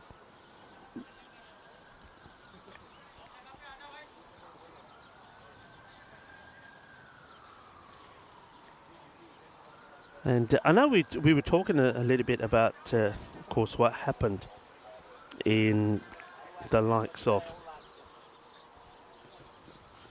Madrid, or not just Madrid, I should say Spain, because I think it was all parts of Spain.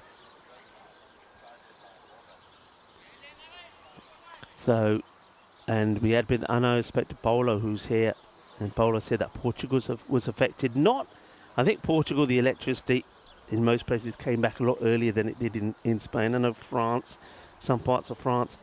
But obviously still our problems, because those of us that have, so Paulo and myself, obviously are a network provider, is from those areas. We're still having difficulty with our phones. So we still, if we're away from the Wi-Fi network, we can't get anything. So there's obviously still some issues on that front.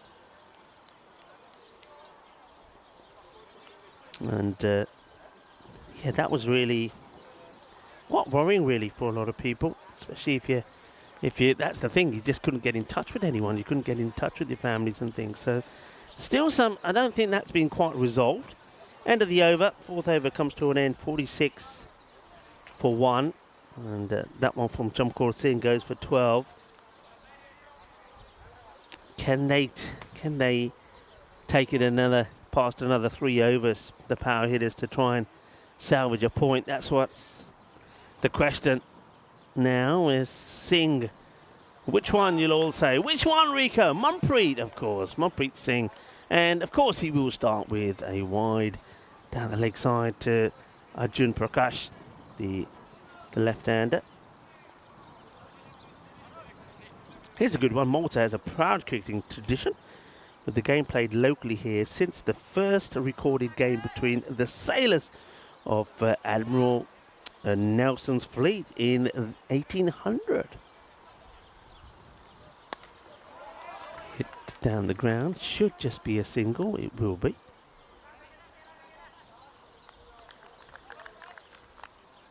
And of course cricket still continues, and not only do we see series like this where the numerous clubs from not just here, the centre, but from around the islands as well, like from Gozo, come together to compete. But we have plenty of touring sides come here, and of course we'll also bring you some international action. That's hit well, but we'll go only as far as the fielder. That's Gurvinder Singh. Chris Smith is saying the golf course is expensive. He looked up the price once for when Charlie was there. Yeah, I'd imagine it is. I mean, it is a sports complex, and I think if you're a member, Chris, I think if you're a member of the club, then I think the rates are better. But if you're a non-member, for you to play here, it is pretty expensive. It's going to be more extras, I believe. The umpire's on the walkie-talkie here. I think he wants to check if it even catches the pitch at all. And I think that probably going to be a wide call. Let's see what. No ball is called, because saying that it doesn't really catch the pitch.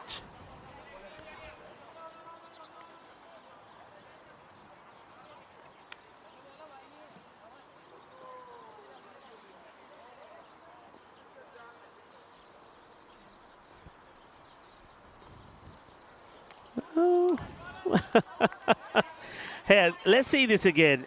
If you know when you want to try and convince the umpire it's a wide, this is the way to do it. Well, he's not getting an Oscar. No way. Show me that one more time. Let's have a little bit of fun in the afternoon. Come on, one more time. Umpires are wide. Look, umpire. We'll probably go back to... let's see it one more time. Here we go. Yeah, back to the action now. He doesn't get the wide. And now he might be getting out. Umpire could get his own comeback. Oh, the umpire says no. I'll be fair. I'll be fair, says the umpire. You try and trick me. The umpire could have sent him back here. It's a big appeal. Does he get a bit of an inside edge here? And no. Well, it looks like he's trying to... Well, they liked it, but the umpire didn't. And too bad is having a chat in the middle. I think you can see they're just thinking like, let's just get bad on the ball. But I reckon that that Arjun Prakash is probably saying to Chanjal Sudha Sanan, he's saying, hey, you know, we could get all the... Oh, now what's happened? Now I reckon not only is Arjun saying this to him, his own teammates have just shouted at him. That's why he's run out of the way here. Said, oi, you know, we want 4 points here. Get on with it. Get on with it or come back. And he gets tucked up there quite nicely by Manpreet. So we are getting to the end of this over. Who else is joining us in the chat? Chris Smith is saying that Andorra also had no power.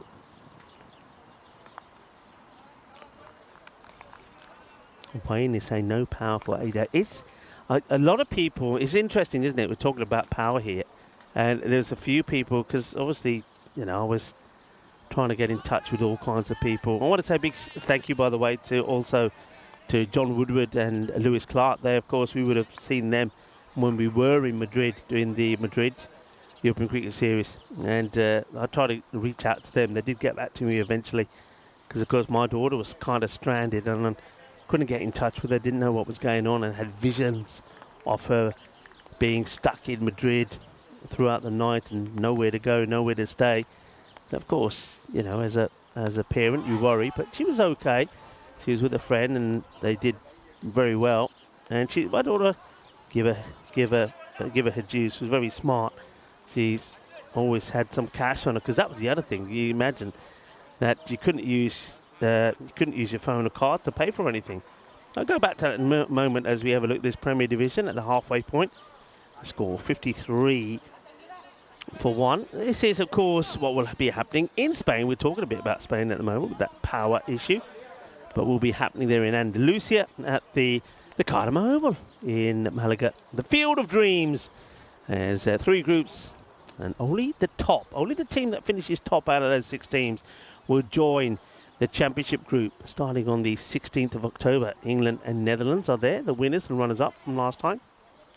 Group B, I think, is going to be very exciting with Spain, Italy, Austria, Denmark, France and Hungary. I honestly believe any one of those nations, if they play at their best, could go and win that. It's going to be really tight. It's going to be some outstanding cricket there. But yeah, but going back to what I was talking about, so what happened yesterday, they're taking this on, and if it was about a throw, maybe there's a possibility the bowler's saying, why didn't you give it to my end? So they're getting the hustle here. I think they've got the message. Let's get this win. Let's do it inside 7. But yeah, a few people said to me, they feel that without electricity was worse than the COVID times. Interesting thought, I suppose. I suppose, you know, you can understand why people are saying that with COVID. If you follow the rules and did what was advised, well, you could still you still had everything you needed, right?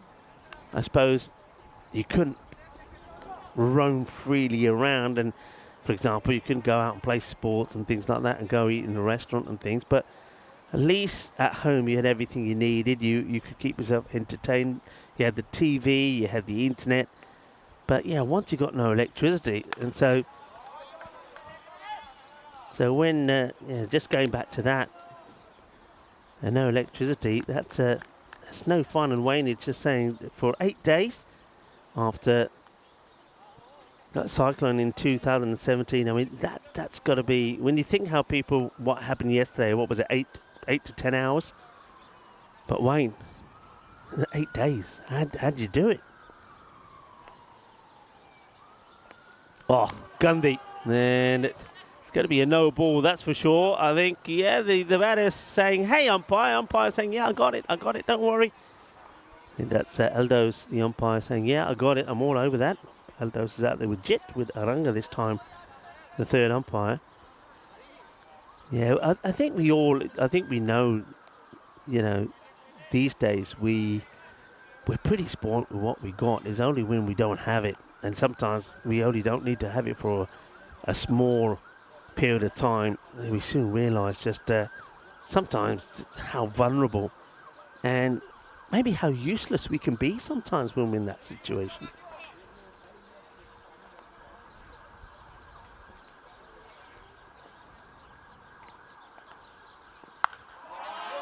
And that's well struck.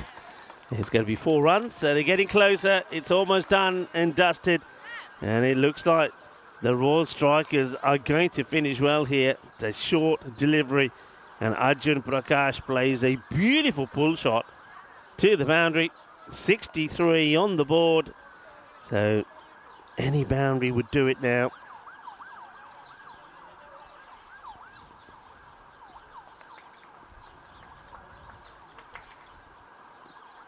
Well bowled. Good comeback, actually, from the bowler, Cambodge. What out, says the umpire. There's some more sirens can be heard. So 6 runs off 7 balls for all the points here for the Royal Strikers. Plays it away, takes a single. That's one thing, that's one part of the game for the Royal Strikers I've liked. We saw that Chanjal Sudha Sanan did that really well in the earlier match with his opening partner Ashwin Raju. They just played the ball on merit, got the singles. When it's not a big score that you're chasing, you can stay in touch with the singles, and they did that really well, and they did put away the bad ball. Good morning to you, Terry Richmond, saying good morning.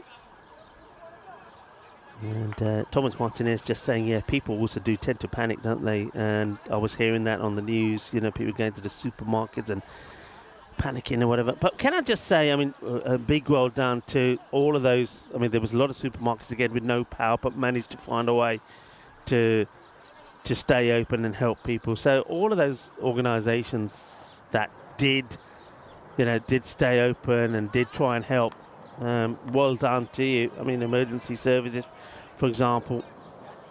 I know I'm hearing stories of things like Sikh temples, Gurdwaras, who, you know, I mean, if you know Gurdwara, you don't have to be a Sikh. That's going to probably be the end of the match. That's it. It's done and dusted. As soon as that ball has gone past, it was only going one place to the boundary. So it's done. Royal Strikers will win, and they'll get all the points. That was quite a horrible delivery from Happy Singh. Well, he ain't happy. I'll tell you who is happy. The Royal Strikers. They're over the moon. They are dancing on an international dance day.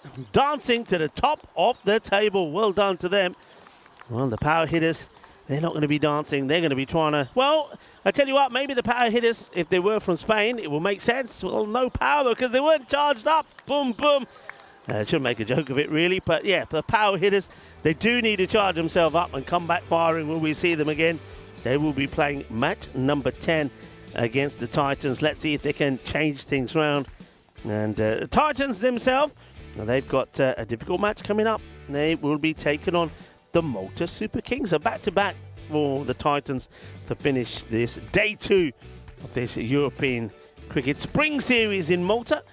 And day 1, though, of Group B, where, well, the day belongs really to the Royal Strikers with that thumping performance and victory over the power hitters. Power hitters just really didn't have no reply, and that's the way it was ended, with a horrible wide down at the leg side. So that's the end of that, and we'll have a quick chance to have a look at the scorecard. Remember, the next match coming up, well, we've got a nice break, another half an hour to maybe mingle. I should probably find John Heasham and have another chat and talk about things, and also to the Titans, who I didn't get to see last year. They didn't play, not last year, earlier this year, didn't see them, and see how they are. It's always nice to catch up with the old and new friends. Anyway, this is the scorecard. Well done again to Chanjal, to the Sazan. He certainly is showing that he's one of the key players. And this is the bowling. Here's the bowling figures. So Gurvinder Singh, 1 for 16. He takes a wicket. Look, you can't criticise the bowlers too much. Parminder Singh, he had issues, but again, I'm not going to lay into him too much. It's the batting. The batters just didn't click, and you got to then question why Happy Singh, one of the captains, Jaswinder, had him coming so low. I mean, he's somebody we know can score runs on the network. Really, last time around we saw them, Chamkor Singh and Happy Singh were the main providers. Jaswinder did score a few runs, but not enough to help his team get to a total where A, they'd be thinking about a victory, or secondly, even thinking about taking a point. So there is the state of play at the end of that. And well, we'll be back in about half an hour's time. But before we come back, I'm going to leave you with a question of why not. Maybe I'll reveal the answer a little bit later. So my question is, who was the first man to score 2 unbeaten hundreds in a test? There you go. Nice and simple. Have a think about that, and maybe some point between now and the next match will give you the answer. So once again, who became the first man to score 2 unbeaten hundreds in a test? So that's my question for you today. I will reveal all a little bit later, but for now, we're going to take a break. We'll be back in about 25 minutes time for the next match that is coming up. We're going to see the Malta Super Kings in action once again. They will be hoping for a victory this time around against the Titans, a team that we did not see in February, but they'll be up for it. Certainly, they've got some good players in there, including the likes of someone like Aldous Paul. So we're going to take a bit of a break now, but remember, we will be back to talk you through 2 more matches today, this afternoon. Hasta pronto, mi familia.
This European cricket event is proudly brought to you by HCL Software, Rado, 1xBet and Victorinox.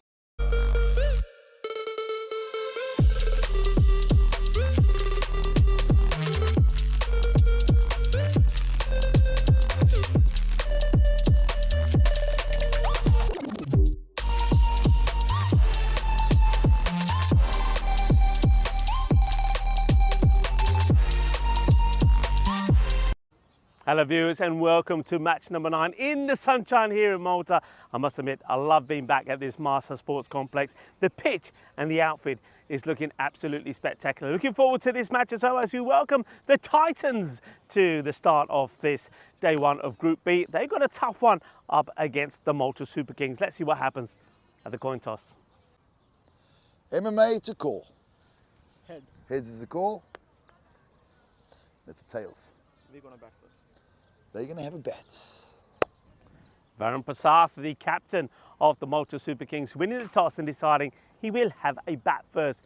Let's talk a little bit about Varun Prasad. I've known him for a very long time, probably since 2020 when I've been coming out to Malta. He's a fantastic player and he demonstrated that when they as a team won back in 2021, the European Cricket Series. Then in 2022 when the Malta Super Kings were playing in the European Cricket League, he was instrumental in how the team played there. They got 2 wins against the Calpe Giants, but unfortunately they lost out to Al Bazami, a team that would go all the way and win that group final. But he reminded everybody in the whole world just how good a player he is when he scored that fine 98. And he becomes crucial to the cause of their team here.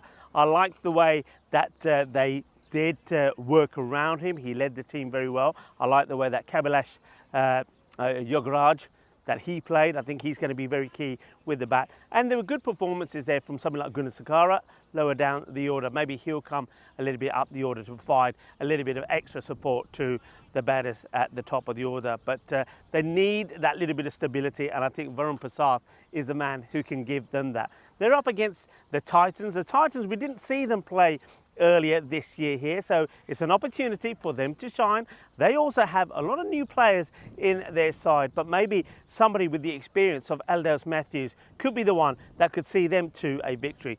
The Malta Super Kings, they lost out in the earlier match. They would have been disappointed because they did contain Swieqi United to a score under 110, but with the bat themselves, they sort of imploded. So they want to do better in this one. I feel that this will be closer than you think. It could be a close match, but one man, Varun Prasad is that man, could hold the key to a big win here for the Malta Super Kings. So join Tina and me back in the commentary position for the start of the first. Thanks very much, Rico. Looking forward to this one. It's match 9 of this ECS, the Spring Series here in Malta. And it's the Malta Super Kings who are looking at going 2 wins. Well, no, picking up their first win, in fact. As I was sold down the river there by the graphic. They've just had the 1 game so far, and they came out on the wrong side of that one against Swieqi United. As for MMA Titans, it's the first time we'll see them in this series, and it's first of back-to-back games that they'll be playing, as they will come back in the final game against the power hitters for the Malta Super Kings. Well, the win predictor has them up near 75%. And a win is certainly what they need to keep their final hopes alive. Remember, it's the top 2 sides from both groups A and B that will go through to finals day on Friday. And because it's only 4 games in the group stage for every team, cannot afford to go through the first day of action in your group without picking up a win. And that's the prospect that the Malta Super Kings face here after losing that game 7 to Swieqi at the halfway stage. In that one, in fact, we thought MSK would have a good chance of chasing down the 109 that Swieqi put on the board. But in the end, as Rico said, when that danger man Varun Prasad departed, the Super Kings really just limped towards the total of 87 for 7, so fell short by 22 runs. So here, MSK will need someone else to stand up and be counted. Jay Gasalkar was actually one of the batters who performed admirably in that loss, 35 runs to his name off 21 deliveries. Looks like he will be out there at the non-striker's end. He's the number 12. At the striker's end, it's Gopal. The first delivery zips through to the keeper, and it's delivered by Ben-Hur Joy. Of course, it'll be interesting to see how the MMA Titans perform here. We didn't see them in the series earlier this year, but they did feature in ECS 2024 here in the Malta Sports Ground, as that one gets flashed over for point. That'll be the first 4 of the innings for the Super Kings off the bat of Gopal Chaturvedi. MMA last year, they qualified in 6th in the qualification group, but even then they kind of sneaked through. Of their 13 games in the group stage, they won 6, they lost 7, and then when they did go through, well, probably the quality told, as they came bottom of Group A, lost all 3 of their games and actually only picked up 1 point. So 2 of those games were 4-0 losses. That's something though they'll be looking to avoid here against the Malta Super Kings, who are playing in their second game of the day, second and final game. It'd be interesting to see where Varun Prasath bats for the Super Kings. He's such a key man for the side. Of course, leads them as captain, often leads from the front, over 2,100 runs on the network. And he's had a good year so far. Before this series, he did average 30 runs. And pretty handy with the ball as well. 1 short of his half-century of wickets on the network. And because he wasn't quite firing in that first game, maybe explains why they were on the wrong end of that result. But for now, it's Gopal and Jay out there in the middle, who are looking to put on a total for the Kings.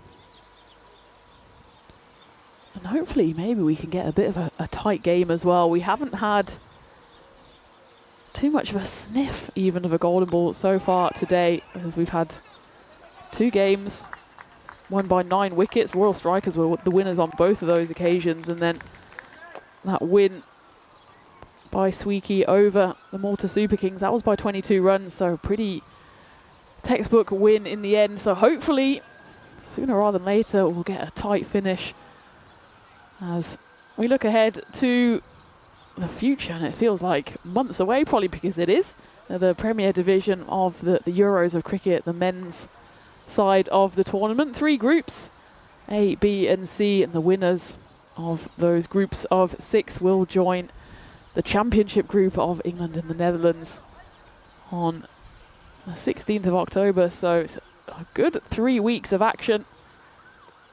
As we go into the second over here, it will be bowled by Amal Das. It will have to be restarted after that wide.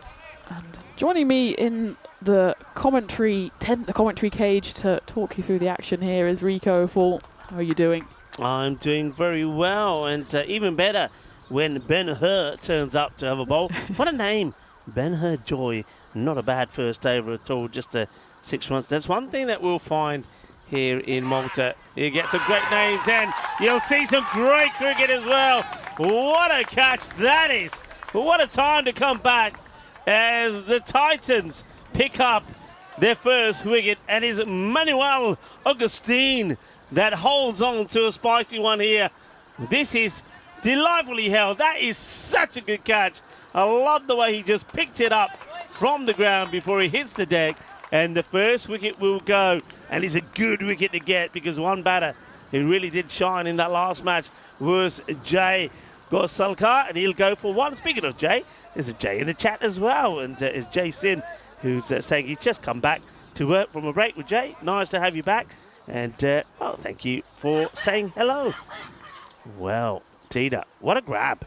It was a real fingernail scraper, wasn't it? And he almost looked like a Disney prince with the birds twittering around his head to greet him as he took that catch. And it was Manuel Augustine with an early highlight for the MMA Titans. And, well, it brings that man, Varun Prasath, to the crease. The familiar form of the left-handed batter. And, well, he's probably in a bit too early for his liking. Also means he's got plenty of time here to get down to business. That one again, Amal Das. He's got the wicket, but he's sandwiched it in between two wides.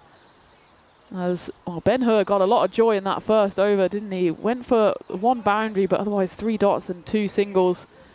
That's a good start for the MMA Titans in their first appearance in this tournament. Well, you're a young one, so Ben-Hur, you know what we're talking about when it comes to Ben-Hur? It's a film, isn't it? It's a film. I think they have done a remake of it. I don't think I've seen the well, I'll say the latest, but the remake of it. I just remember the original. Great movie, Ben-Hur. And, well, Ben-Hur, I'm sure we'll see the sequel coming up for a second over, maybe. That's a lovely shot. Varun Prasad is off and running. And when he gets going, we all know he's a magnificent player. 6 runs to start as this one gets put away with no fuss. He's very tall at the crease, and he's not the shortest customer anyway, and that one just dragged down a bit by Amal Das, and Varun Prasad doesn't need a second invitation. He's probably one of those that joins the illustrious club of ECN cricketers who hasn't got a century but probably deserves one at some point. His high score 98 not out. He got that twice. He's got a 97 not out last year as well. Hasn't made it to that magical 3-digit figure. He's one of few players actually who, and that one's going to be a wide, few players that have shown greatness, a lot of runs on the network, but never got that century. I've seen him score a 90 odd here. I've seen him score 98 there at the Cardiff Oval. It was not out actually when they took on the Cowpea Giants back on 2022 when they were playing in the European Cricket League, but the 100 has eluded him. Well, this would be as good a time as any, and he's got more than enough balls left to try and get his side up to something defendable. We've been umming and ahhing actually, haven't we, about what par score is here, and actually we haven't seen too many big scores. The biggest so far, 141. That was posted by the Southern Crusaders back in Game 3. But the highest we've seen today is 109. That was Swieqi United in Game 7. And at the time we were saying that's probably below par, especially for a side like Swieqi. It was the Malta Super Kings on the receiving end of that. And they only managed 87. So maybe we have to revise our par score just a little. Maybe it's also just been decent bowling. The ball has been moving around a lot. I know there's been some chatter as well if there's anything different with the ball. We can confirm it's the same old Grizzlies. Just maybe a bit of air pressure around here in Malta. There was a few storms around earlier. A few power cuts, I know, across the continent as well, so it's all going on. Yeah, it is. I mean, okay, I suppose conditions slightly different at the start of this tournament to when we were in February. February, of course, the outfield was very wet after practically 2 days of heavy rain before we finally got started. So a lot of things, but I mean, the ground, I mean, look at it there. It looks absolutely stunning, doesn't it? The pitch does look different. I mean, I saw Lee Tucker around. I must ask him the question whether they have done some work to the pitch. It just looks flatter, it looks harder. It seems to have more bounce on it. Liking it from Julian Dawson. He said, did you say Ben-Hur has arrived? Did he arrive in a chariot? Yeah, nicely done, Julian. I like it. And, yeah, he certainly has arrived. Let's a quick look at the standings, and oh, here's another man with a lot of numbers on his back. He's got all the threes. Oh, and that one almost gets chopped on to the stump. So this is Abdul Qadir Nisar who's having a bowl. What did you find out about all the threes then? Because you were having a look at the numbers a little bit earlier, weren't you? Well, I was looking at all the threes yesterday because it was Kalyan who had 333 on the back of his shirt, and it's one of these angel numbers, and maybe that's just a marketing tool. But apparently 333 is a message from the universe to tap into your tools of manifestation and intent to promote self-growth. So I think that's exactly what the bowler Abdul Qadir Nisar is thinking. And that's exactly why he picked that number, I'm sure. Either that, he just likes the number 3. It's associated with optimism, growth, and luck. Oh, there's a bit of luck there as it goes away, and it's actually going to be a Baximo, so the luck is not on the side of the bowler.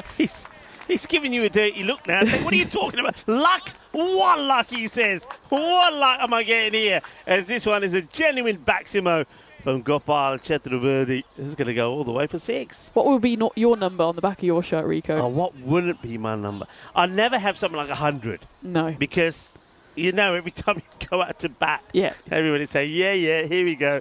So would it be 100? I don't know. I think when I play, this is a chance, by the way, and it's going to be well held. It's another wicket go. So Gopal Chaturvedi did get a little bit lucky. And there you go, Abdul Kadir Nassar. All the 3s. It is a little bit of luck. You just have to be patient sometimes. Yeah, you manifested that wicket and intended to promote self-growth into the hands of the point fielder there. And it is the end of Gopal Chaturvedi. So it is the 2 openers back in the shed early for the Super Kings, still in the power play. Abdul Kadir Nessa, the 3-3-3. He's picked up wicket number 2 for the Super Kings, 23 for 2.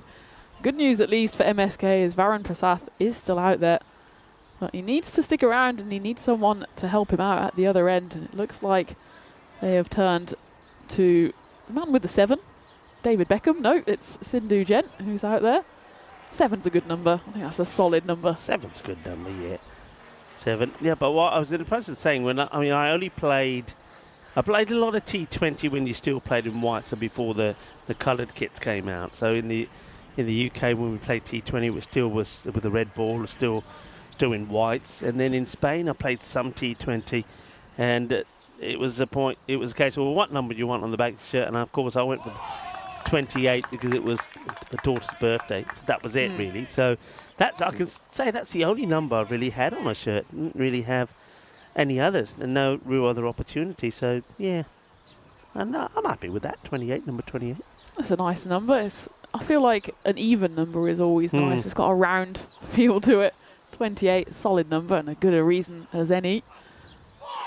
That's a brilliant delivery from 3-3-3 as it beats Sindhu Jain. All ends up, zips through to the keeper.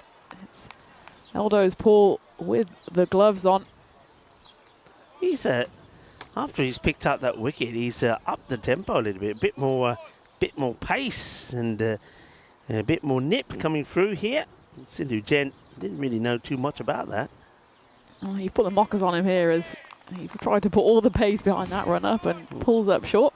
I quite like the kits here of the MMA Titans. They've got the gold writing on the front, very Ben-Hur of them.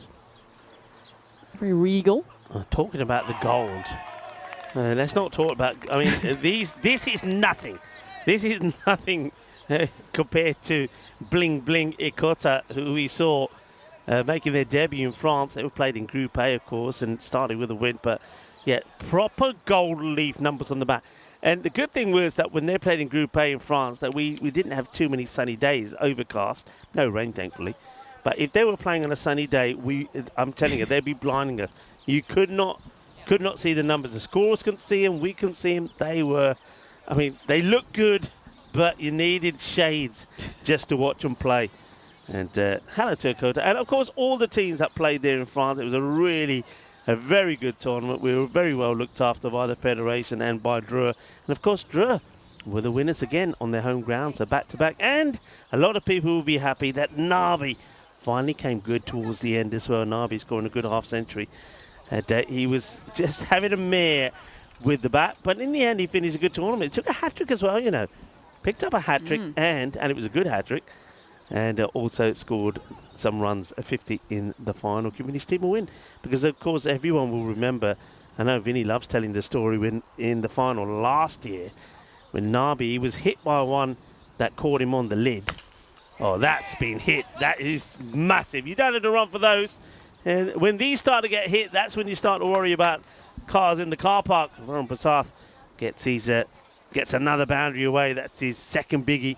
But yeah, this last year's story with Nabi, he got hit by a bouncer, so they had to call, because he got hit, it was pretty nasty. It's automatic there, down the ground. Fielder should cut this off, but yeah, automatic. You have to call the ambulance. And when the ambulance arrived, even though Nabi had been checked by the umpires, everybody was about to continue. the ambulance said, well, once you call us, we have to check the player. So he was literally, they had to drag him off. They dragged him off the field, and then they took him away just moments before Drew won the final. So poor Nabi, the captain, wasn't there to sort of get involved in any of the celebrations. So this year, things were a lot different for him. So I'm pleased for Nabi, and of course for Drew, but also for French cricket in general, because it was a fantastic series. Obviously started with the internationals. Good ball, that Yorker delivery, well played. Yeah, started with the internationals between France and Sweden, and that was really entertaining. Yeah, it was great fun over in France, and it's always nice when the hosts win as well. They put on a show and they're able to take the trophy home at the end of it. And, well, Ben Hurt, he's putting on a bit of a show here. So that one just flashes away, though, and actually Baron Prasath does the umpiring for the man in black, saying that came off his pad, which is very generous of him. I'd say no, that was absolutely bat all the way. I think it looked like it did come off his bat. Yeah, he says, if it went in the glove, I could understand it, but going to the boundary, I think Rowan just has a look at the umpire and says, yeah, I think I've got a bit on it. But he's very honest, Baron Prasath. I wonder if Ben Hurt is named after the film. It came out in 1959. I don't think he's that old. That one goes long and far and almost joins us here in the commentary 10, and that's exactly what we've seen so many times from the captain of the Malta Super Kings as he finishes the over with a big 6, taking MSK to 42 for 2. You got me chuckling there, because we got a lot of stories on the network of people why they're named. For example, Pepsi there in Barcelona was named Pepsi because when he was, as he was born, his father was drinking a can of Pepsi. Ben-Hur, I mean, certain things come to mind, don't they? I mean, was he born while Ben-Hur was on in the hospital? It is a long film, so the odds are at some point. I've just been doing some research about it as well. Yeah. At the time, had the largest budget, which you say, wow, that's impressive. But for today's standards, budget was $15 million. And during the filming, it was 12 to 14 hours a day. And which Ben-Hur are you looking at? What the original, 59? Is that not the original? Yeah, was it Charlton Heston. Okay. What was the budget for it? 15 million. Wow, for then, that's a lot of money. I suppose so. That's huge. For now, not so much. Yeah, now not so much. But talking of huge, they used over 200 camels and 2,500 horses during the shooting of the film, with some 10,000 extras. It's a great movie, really. And when you think when it was filmed, I mean, some of the effects and what they, I suppose back then, if you saw something, it had to be real. Nowadays, it can be, of course, AI is taking over the world, isn't it? So nowadays, you're watching a movie, but none of that stuff actually is there. But in those days, if you wanted the camels, you had to get the camels, and they obviously did, and the horses. And the extras as well, 10,000 of them, and there's no extra on that ball as that's gone straight through to the wicket-keeper. And Ebin Bobby, another great name. I'm telling you, the names are to die for here. Ebin Bobby. It could be an episode of Postman Pat. And here comes Ebin Bobby. And he gets a wicket. No. Hang on a minute. Ebin Bobby, hold the celebrations. No. Well, Ebin Bobby, it's going to be taken away from you. Look where the keeper is. Oh no, we're going to have to see that one again as Ebin Bobby. Look where the keeper is, everybody. Look at the gloves. Oh no. What is he doing? What is he doing there? Oh, Ebin Bobby has been denied, and now Ebin Bobby wants to call the Bobbies and says, take this keeper away. Oh dear. Eldo's Paul, who reaches right over the stumps. I don't think I've quite seen one so bad. He was almost ahead of the batter when he took that one. So it will be a no ball and it will be a free hit, and it's crunched away. So Bobby is absolutely fuming as that one gets smashed. Instead of getting a wicket, Sindhu Jain, he lives to fight another ball, and wow, that was quite something. By Eldo's Paul. And I mean, the MMA Titans, I was looking at the team sheet before the game, and I think we just give them the trophy now based on their names. We've got Jacko Martin. Evan Bobby is... Checo Martin. What's the other good one in there? Where is he? Bibin Ibrahim. It's good. By the way, Tina's lost it. Manuel Augustine is good. Amal Daz. I bet he comes out nice and shiny every morning. Does he? Ginto George. It's just... Oh, I love them. I love them already. And a good bit of fancy footwork there. As Bobby is finding his beat here. And oh, he's unfortunate not to have picked up a wicket. Shanley. Tina, we got her, everybody. We knew it wouldn't be long. We've got her. The 50 has come up. And Tina will just take a little bit of time to compose herself. This one is going to be held. So, well, Sindhu Jain is going to have to depart. He doesn't make the most of the life he's been given, the Sindhu, as he doesn't really hit this well enough. It's just going to be kind of paddled. The bottom hand comes into play, but he gets no power, and it paddles into the hands of the fielder. It does very well. Well held there, and it's Shenley Karoli who holds the catch. Oh, dear. You know what? Pretty soon we're going to come onto the ComScam, and I think the challenge for Tina will be to go through the lineup for the Titans and say all the players' names without laughing. What do you reckon, folks? I think we'd like to see that. I've got 2 balls to regain my composure. But it was a good catch, wasn't it? It was a good catch. Evan Bobby gets his first wicket and it was held on by Stanley Karoli. And what's that over there? It's a big sweep. Now, these bails have come off again. Can we see side here again? Because I know that, yeah, he's had some problems at Aldo's Paul. Where's his gloves this time? Let's have a look. So... he's okay there, and it hits the bails on the way back. Yeah, this time no problem. It's been an eventful over for Evan Bobby. Should have had a wicket, gets another one, and he's got an appeal here. I think it's probably drifting down leg side. Nevertheless, a dot to end the over as at the halfway stage. It's 50 for 3, and I've regained all of my senses. And you can join us in the commentary igloo. I've gone a bit red, but it's all good. The MMA Titans looking good at the halfway stage, aren't they? They're looking good. I like that over from Bobby. I think he bowled very well. He got the ball in the right areas, caused a few issues. I think this is where, I mean, Varun Prasad must be thinking in this match, right, I've got to really try and stay on strike, because every time the other batter's on strike, they're either losing wickets or they'd stop balls. So Varun Prasad from here on in for the next 5 overs has got to stay there, and he's got to try and make sure he's on strike most of the time. I wouldn't quite call MSK a one-man team, but when you've got such a striker like Prasad out there, you want to give him the strike, but you almost want to keep him off strike just to keep him out there as well. So it's a bit of a balancing act, and we'll just see if someone can stick around with him to just form a partnership, because they keep on losing wickets at regular intervals here. And well, that's not what you want to see from the captain. A bit of a wild swipe across the line there. Yeah, he's got to be careful here, because he gives his wicket away, and then who knows, they may just struggle to even get 80 on board. If he's out there for 5 overs, I think he's capable of turning that 80 into a score of maybe 110, 120. Here's Abdul Qadir Nisar, a man with 333 on his shirt, who's come back in. A good first over from him. He picked up the wicket of Gopal, the opener, and he went for 7 runs, and a good first half of the over from him. 2 dots and a streaky couple of runs, which at least keeps Varun on strike. Yeah, but he wants to stay on strike as well here. There was a single there on offer, but he doesn't take it.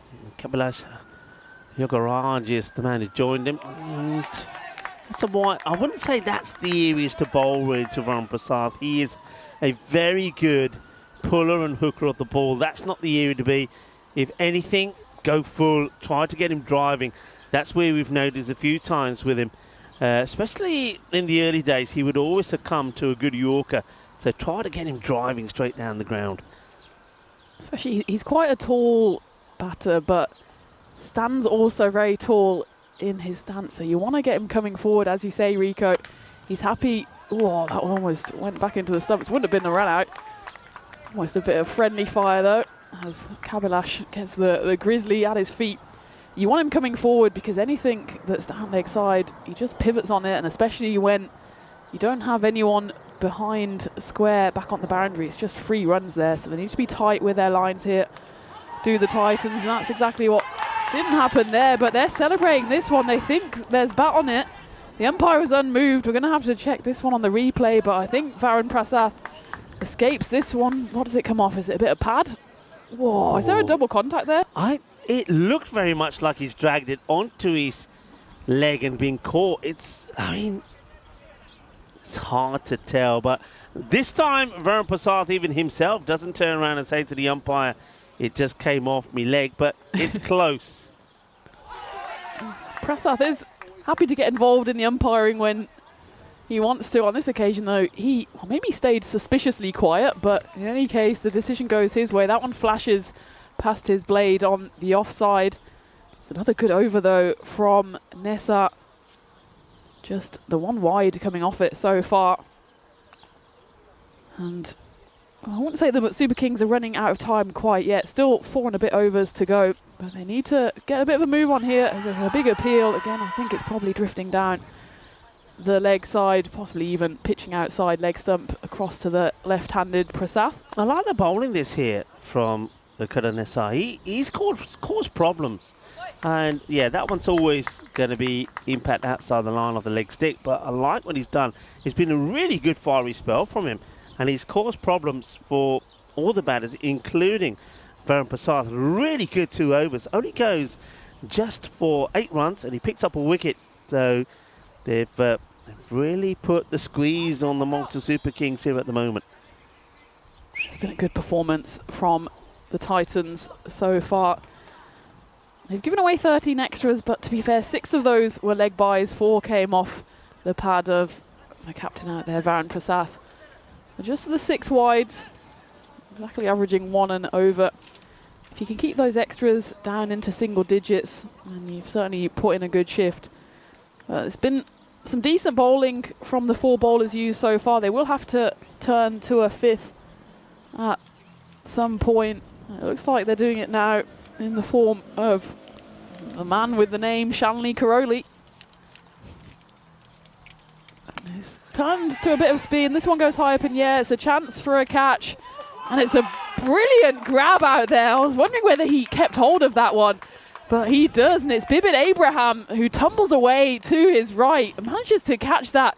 Actually, I think a couple of centimetres off the ground by the time he tumbles forward, but it's a brilliant grab, and it's an even bigger wicket as it's the captain Varun Prasath who departs. Sensational catch. It really is.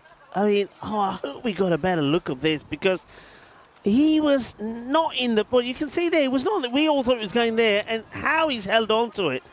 And then, of course, the hardest thing of all, especially when you fall like that, I mean, look at the impact. The cap goes flying off his head, but he holds on to the ball. That is a tremendous catch.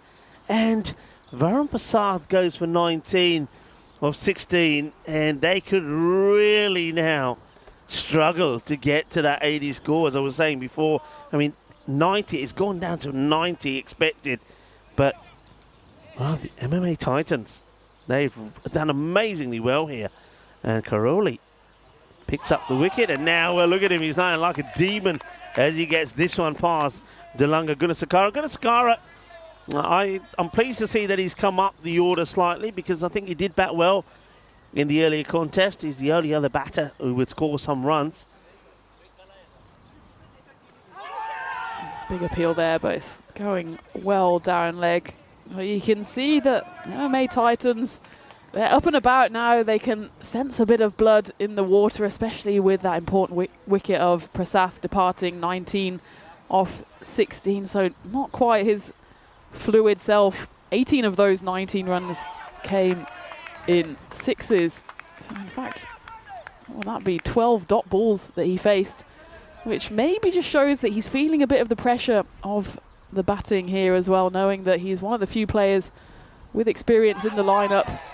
And MMA Titans, they're turning the screw here as Kabilash Yogaraj swings and misses again. So 5 dot balls faced between, 6 dot balls faced between these two batters out there in the middle.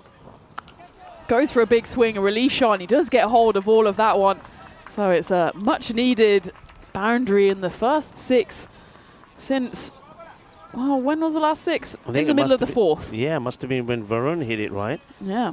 So, yeah, that one, all right, it's a good shot, but it's the only runs that come off the bat. That was looking like it was going to be one of those wicket maidens where there was a leg by from it, but that was it. But, yeah, what an incredible bit of performance this is from the Titan. Every bowler that's come to bowl has bowled so well, so tidily. Let's a quick look at our 2025 calendar. My tip is to take a picture of that and save it, because there's so much action coming, and it's coming quick and fast already.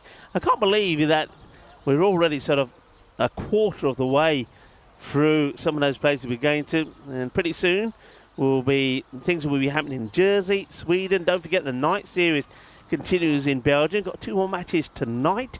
We'll tell you more about those a little bit later on. That's just a little bit too short, but doesn't get the treatment as this is. Well, now we've got Chakapan in there. Sorry, Chakapan. It's all happening. So this is Jobby Chakapan. Just, yeah, okay. Jobby. If somebody made these names up, well, that's crunched out of here. That's gone for 6, and that's probably the first one that goes close to the tennis courts, where often we get some juniors in there, but there's plenty of netting. There they are. Plenty of netting to stop the grizzly going in there. So this is Jobby Chakapan, who comes under the ball, starts well, but the next one gets whacked away for a big 6. So a couple of Yogaraj, that's 2 6s for him now. So maybe he can also get you a few handy runs at bat. I think he'd be pretty useful with the ball. Well, that short again doesn't quite carry to the fielder. They'll get just a single.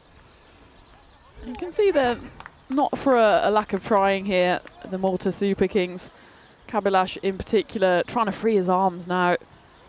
On that occasion, just finds the boundary rider out there. And, oh, Jobby, he's getting into his job here halfway through his over, and this one is lifted away to the leg side, but it's going to be lifted over. Both of the fielders out there, and Delanga Gunasekara is getting in on the boundary action now, and this could be a bit of an over that turns the tide in the fortune of the Malta Super Kings. It's already gone for 14 runs, still 2 left before we get to the end of the 8th. So MSK, well, the expected score is 92. They'll certainly be eyeing up that 100 mark just to get runs on the board. Try and test out that MMA Titans batting lineup, which, well, I'd say it's pretty much untested. It's possibly inexperienced as well. They don't have a figure like Varun Prasath in the lineup. Bibin Abraham, he's scored a few runs, but most of them have only featured last year for the first time on the network. They don't have tons of experience to tap into. Yeah, that's fair to say that. They haven't got any of those big key players on their side. And that's thumped. That's a great shot. That is sweet out of the middle this time from Yogaraj, and that is going to fly over the boundary. And all the netting is going to be required to stop that one going into the tennis courts. Good shot. I like these shots he's played, actually. The one that he played off Jobby that was pitched up on middle stump was probably the shot of the lot so far. So they've got some firepower here, and well, I say they might struggle to get into the 80s. Well, with a big over like that, 21, it goes magical. And Chakapan goes for 21, and the Malta Super Kings are 80 for 4. We haven't seen too many magical overs at all today. It's been all low scores. Swieqi, 109 on the board, the only ones to actually post a few runs. They managed to just about tick over past 100. Of course, the power hitters did anything but power hit in that game 8. Point just 68 on the board. So the Malta Super Kings at least have given themselves already something to bowl at. But they've still got now 11 balls remaining to try and get, well, 20 runs would get them to 100 as Ebin Bobby comes back in to bowl his second over. He picked up a wicket in his first over, got rid of Sindhu Jain with that brilliant catch from Shanli Karoli. He gave away the 8 runs. One slapped down the ground. There is a fielder out here, and there's two fielders out here, and neither of them can manage to stop the runaway Grizzly. As first it was the tumbling figure of Jobby Chakapan, and then it was Chaco Martin, both of whom were not able to stop that ball. Gets to the boundary despite the efforts of the two fielders, and all these are valuable runs at the moment. So, well, Delunga Gunasakara, I did like the look of him in the last match. He's doing the job for his captain and Yogaraj, but this is a moment, and it's well held. Got to say, when they've had the opportunities, the Titans, they have held on to them. And that's a good time to get a wicket, because these two were just playing some nice shots. The boundaries were starting to float. 3 boundaries in that last over, all of which were sixes, so the 4 in this one. So Gunasakara, you can't blame him for going. He goes for the right shot, I think, here. But you just saw the last moment, the head just got up in the air. And with that, he's skied it. And again, though, it needs a good catch. It is well taken. So Ebin Bobby, he picks up another. Should have had 3. Remember that stumping error from the wicketkeeper, but sends back Gunasakara as Vikram Verma comes out at number 7. It's a good start here for Ebin Bobby to the series. 2 for 12, make that 2 for 13. He's picked up important wickets. He's kept it tight as well, forced the batters into a mistake. As you said, Rico, he can count himself unlucky that he hasn't picked up a 3rd wicket. He's still got 2 balls, though, to try and pick up the 3rd.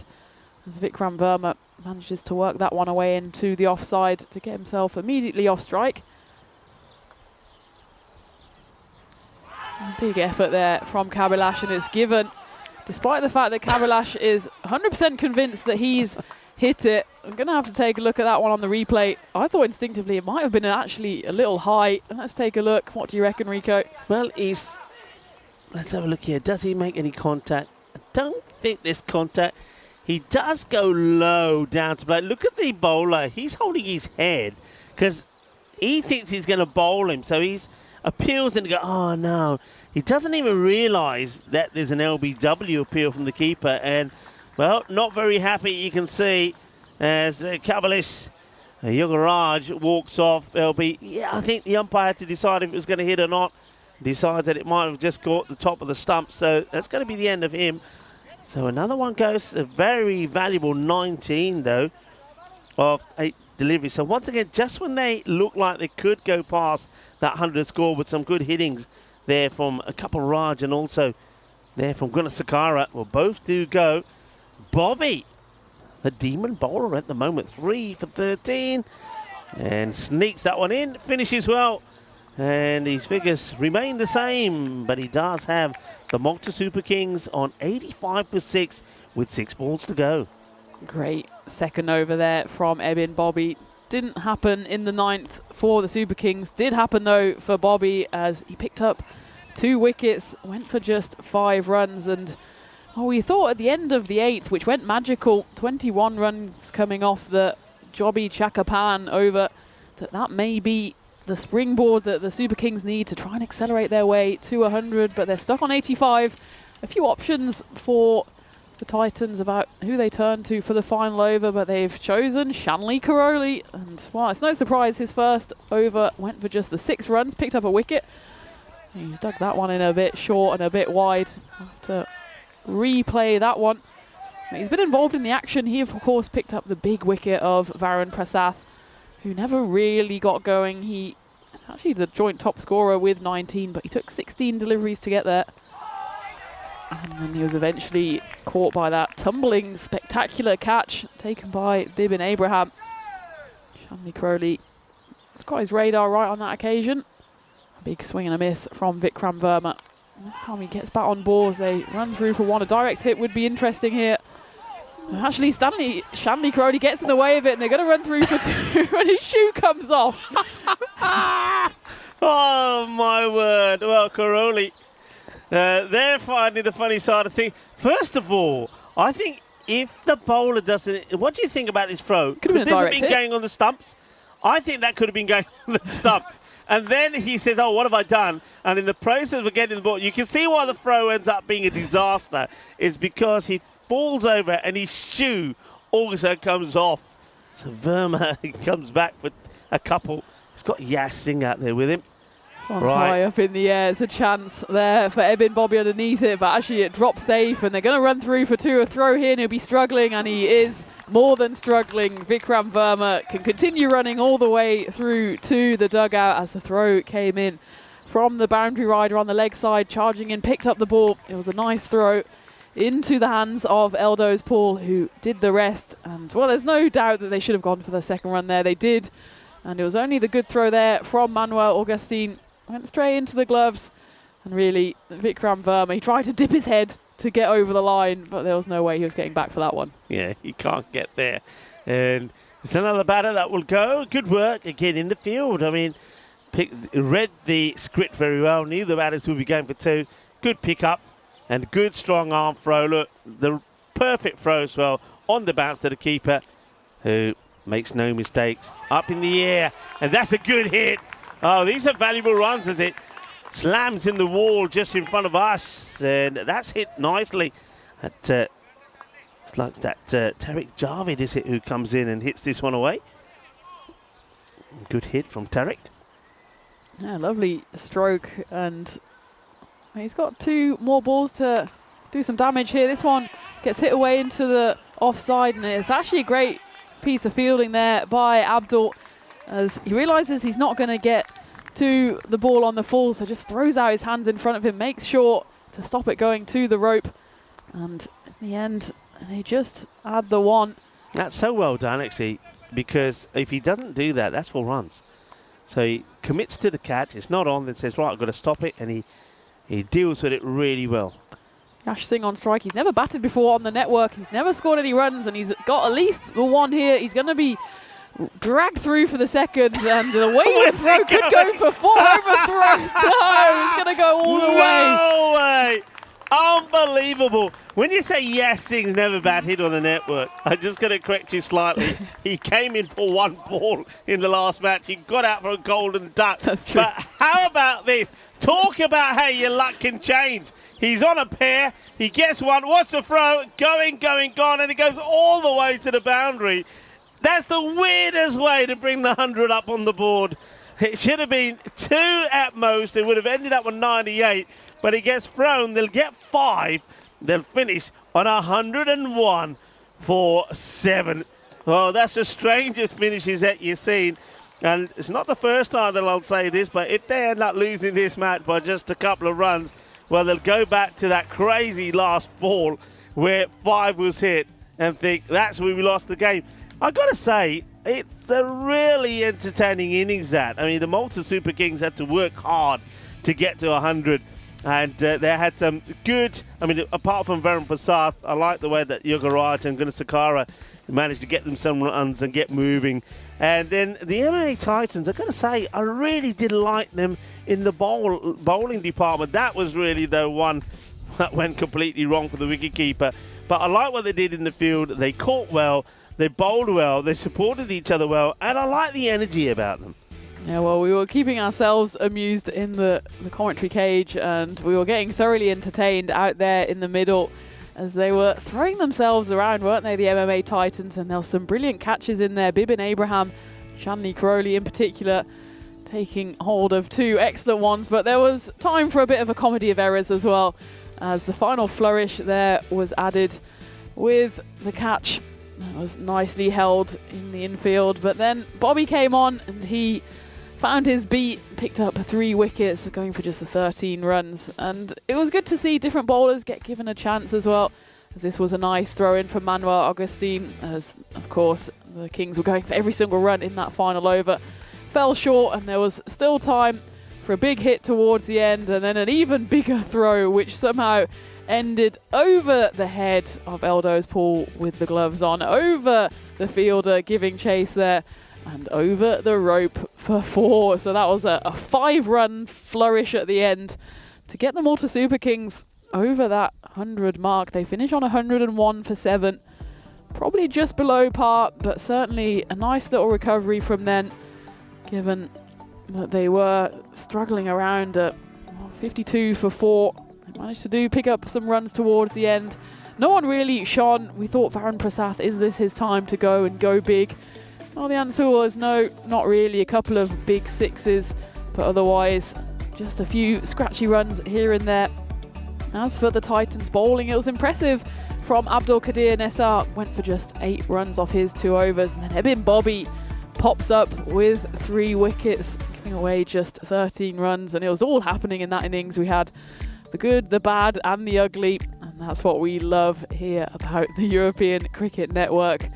But 15 extras, probably a few too many. Of course, a few of those were leg byes, but 7 wides thrown down by the Titans. So at the halfway stage, somehow the Super Kings have got themselves up to 101 for 7. So the Titans, in the first of their 2 games today, need 102 runs for the victory. We're halfway through match 9, still 1.5 matches to go here in this spring series in Malta. So join me, Tina Goff and Rico for the run chase here on the European Cricket Network in about 5 minutes' time.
This European cricket event is proudly brought to you by HCL Software, Rado, 1xBet and Victorinox.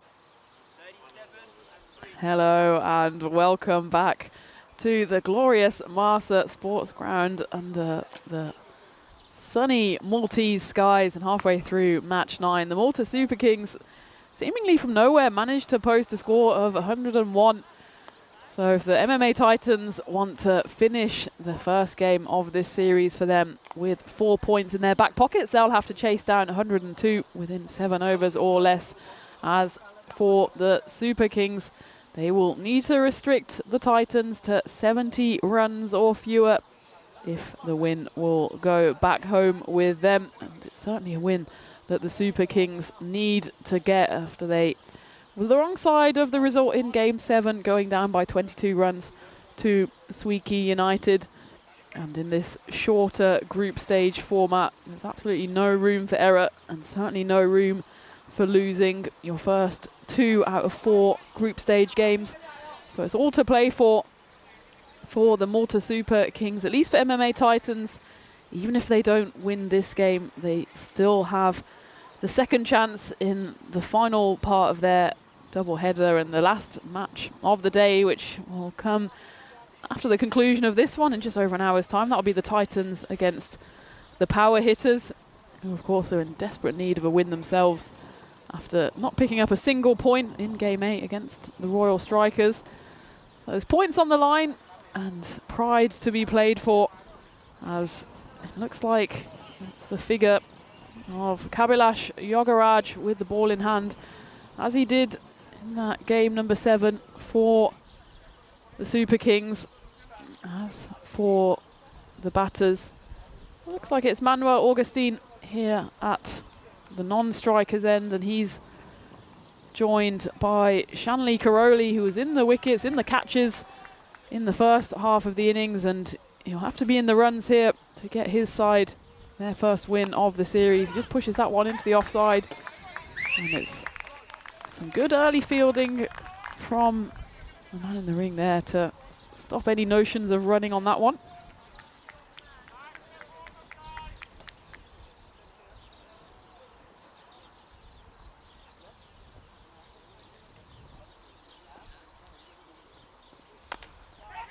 That one was a half chance. I think that was on the full back to the bowler. There were certainly calls of catch it.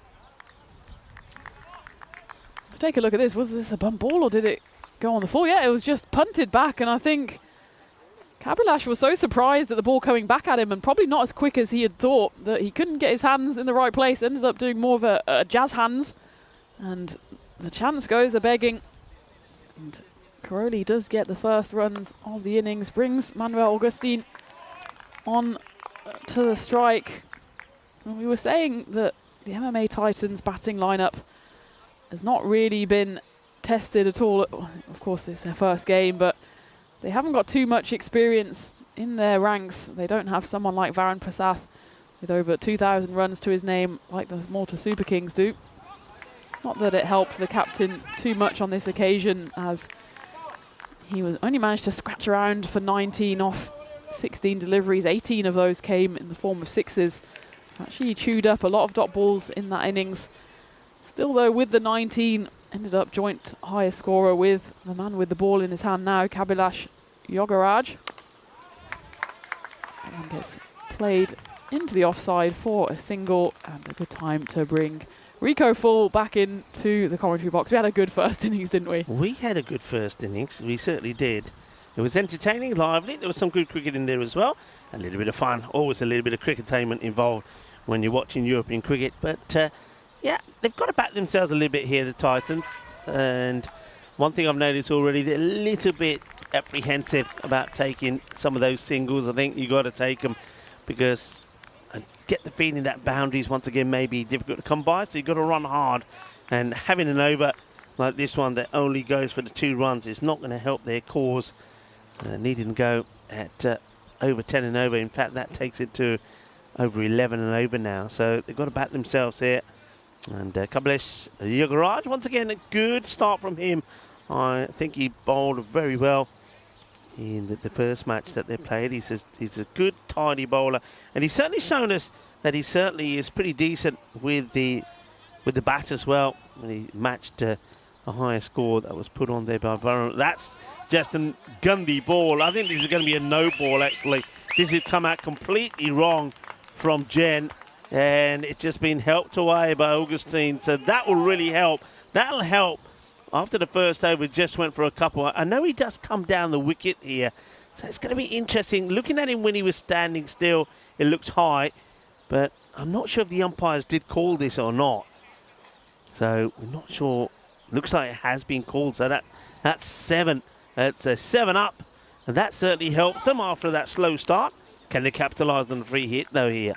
Generous delivery there from Jen as he gives Manuel Augustine one to just throw his bat at, and he gives him a freebie here as well, as that one's a bit shorter and it's clubbed away to the offside. The chase is on, the fielder should pick it up, and it looks like it's Tariq Javed out there doing the fielding, so he does get away with the free hit, does Sindhu Jen, but first 2 balls haven't exactly been the best that he's ever bowled, I'm sure, but he's got time to come back here. And the Malta Super Kings, well, it's an inexperienced lineup for them as well. 2 sides who haven't had an enormous amount of experience on the network between them.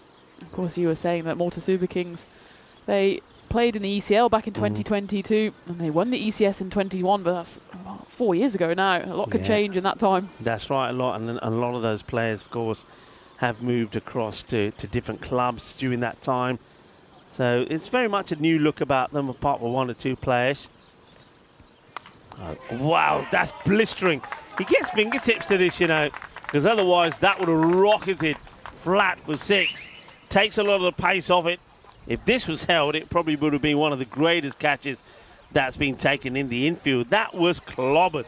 It was Gopal Chaturvedi, who hopefully still has all of his fingernails intact, because that was hit and hit hard, and deserved to go to the boundary, even if it was via a slight deflection off the fielder. And already an expensive over here from Sindhu Jen. That one they just managed to scamper through for a leg bye. It'd be interesting to see when Varun Prasath bowls himself here. He'll be one of those key bowlers. He's got 49 wickets on the network. Still searching for that 50th. Yeah, he certainly is, and of course, you're pretty sure that he will get it. He's also searching for his first 100. I wonder if he'll get that. He's played a lot of cricket. We've seen him since 2020. That's played out nicely. Should be a single, and well, this is what I drew attention to in that first over there. There's opportunities to take straightforward singles, and the 2 batters just not communicating well with each other, and that's about 3 or 4 runs now that they haven't taken, and they're easy, simple runs.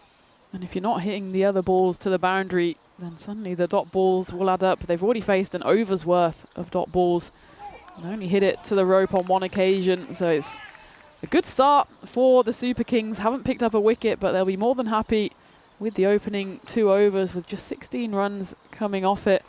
And that's why the win predictor firmly in their camp as well, 67% as well. It was a bit of a shaky start from Sindhu Jen with that 7 up first up, but after that he only gave away another 7 runs. So a tidy start. It'll be interesting to see if Kabilash comes back for his second as we take a look at the standings and why this game is of particular importance for the Super Kings.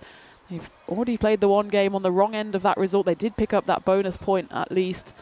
If they pick up 3 here, they'll draw level with the 2nd place and certainly keep their hopes of getting to the final alive, as Kabilash will come back for his 2nd over. That one's not quite middled, but it's hit firmly enough to evade the running figure there of Nit Wickraman-Singh, but he doesn't manage to reel that one in, so it's a boundary to start the 3rd over. And Manuel Augustine, he's the chief architect here for the MMA Titans. 14 of the 16 runs come off his bat. Yeah, he's playing some nice shots. That one again, a little bit risky. He went a little bit across the line there, but he makes good contact.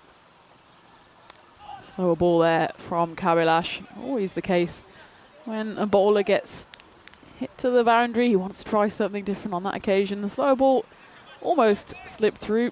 They managed to run through for a single. Let's see what Shenley Caroli can do here now. He's eating up a few deliveries, 5 balls, 1 run.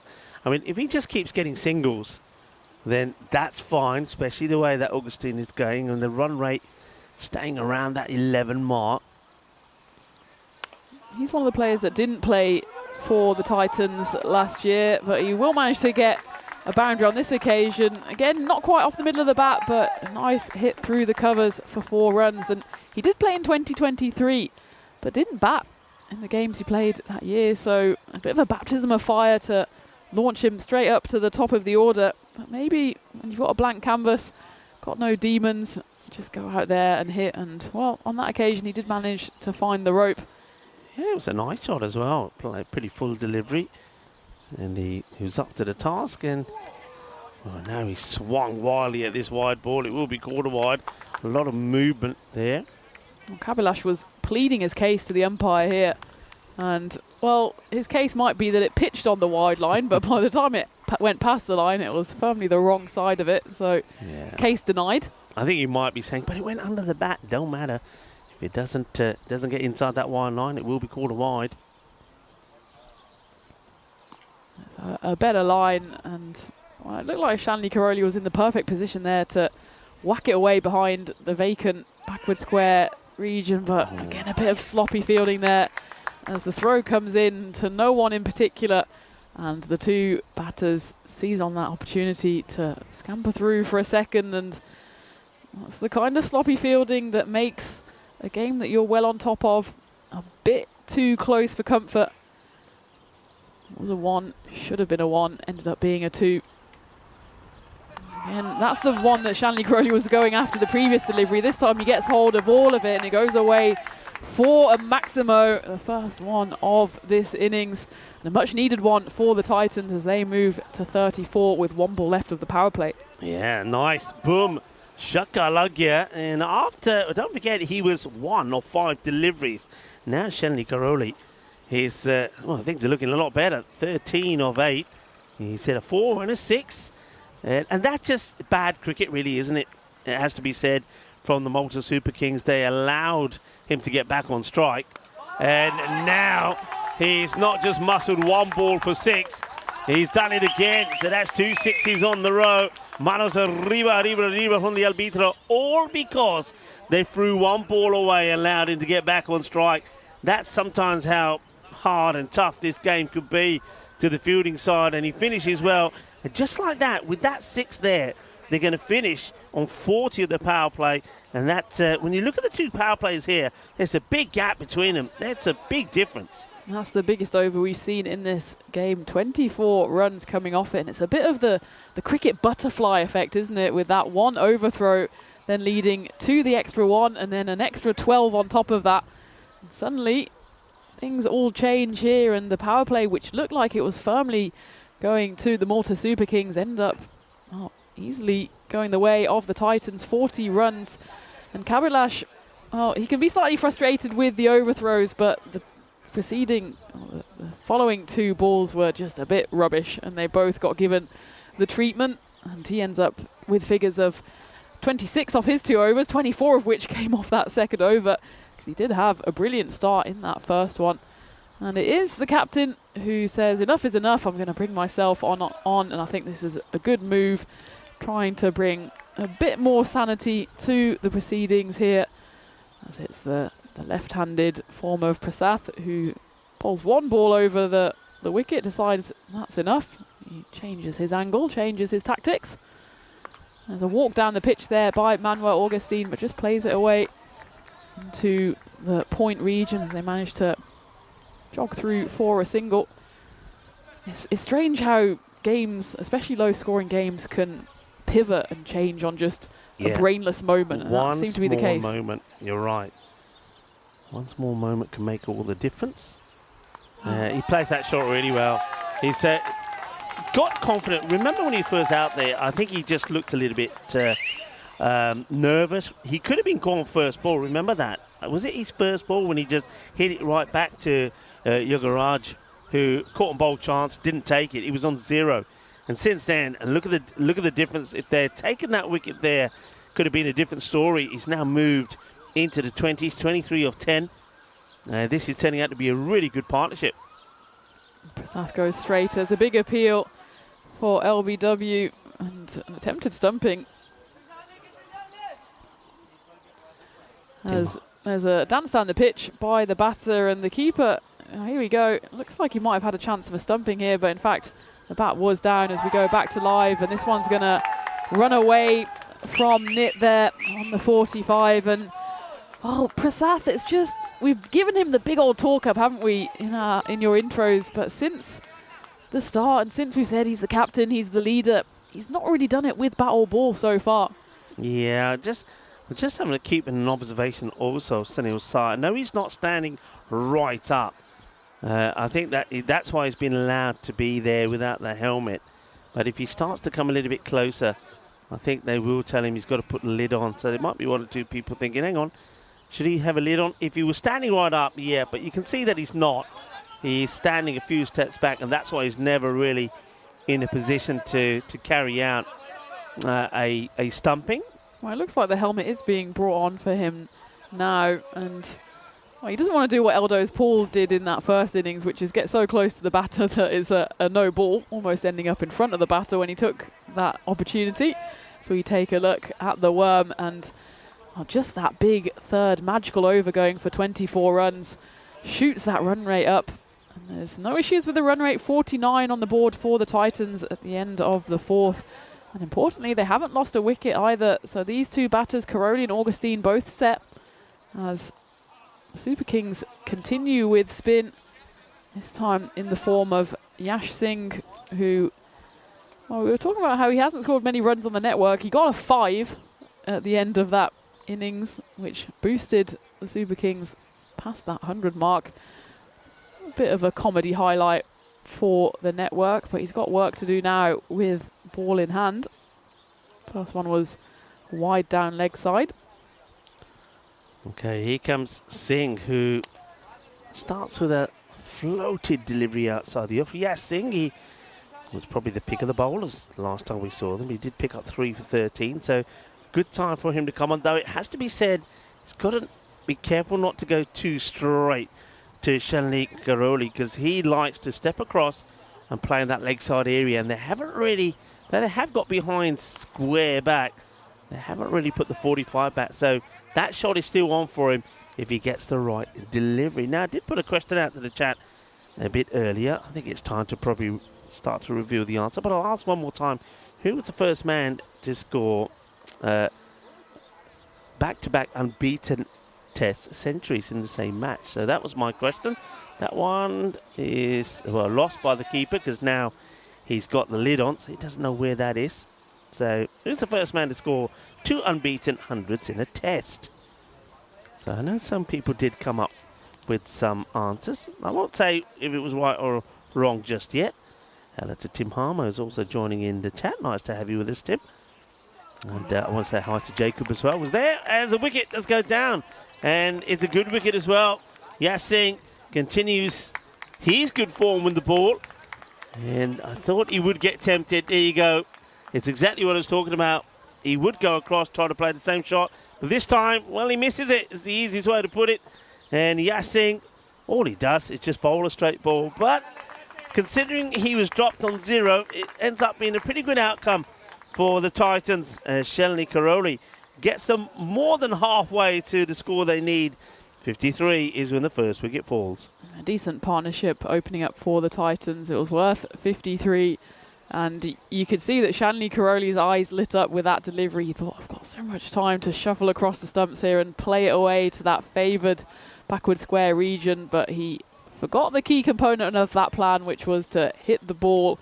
And with all the pace off the ball from Yash Singh, it just went straight onto the stumps. A big appeal there, and it was a bit of a rock and roll yes and no from Yash Singh, but it was a firm no from the umpire. I think the umpire's thinking about this, umpire Jit. It comes back in, probably the height more than anything else. Let's have a look at this. Yeah, it's too high. So pitch it up a bit more and maybe. Well, the wicketkeeper is up to the stumps now. He's got his helmet on, and that was pitched up, but it's been deposited out of the ground. 6 runs over Cow Corner. And that is a bit of a flourish to end the 5th over, as Yash Singh, before that ball, just went for 4 runs in the over, picked up that big wicket to break the opening partnership. But Bibin Abraham comes in at 3 and gets straight into the action. A misfire on the first one. The second one he makes absolutely no mistake. As at the halfway stage, MMA Titans 59 for 1, certainly in a commanding position. Yeah, well, that was a bit of a bibbin as he went a long way. He almost tripped over himself hitting it. He wasn't quite in the right position to play the shot, but he's obviously got some power, as that was really muscle for 6. So Manuel Augustine is there, 22-14. You feel that if he stays there and scores another 20, 25 runs, then the match should more or less be settled. It looks like that amongst Super Kings, if they don't win the match, they will certainly at least take a point away from it. There's a new bowler to come aboard. This is going to be Tariq Javed, who's going to bowl this over. Seems that the Super Kings are persisting with the spin options. And I'm not sure it's the best option, as that one just gets dragged away. There is a fielder out there, and he just about manages to tumble over and stop the ball. It's Jay Gosolkar out there doing the fielding. The ball had almost stopped by the time he got to it. He did still manage to tumble over. The most important thing, though, was that he managed to throw it in. Stop Just get the boundary. the one, you know. They just take the one. That's the you can start. I think he's getting now to double fingers now. Where you're saying how many runs that they have left out there. They just, and these aren't ones with risky singles. I mean, that's easily 2. They don't take the 2. Big wind up here by Bibin Abraham. It goes to the offside and it's taken out there in the deep.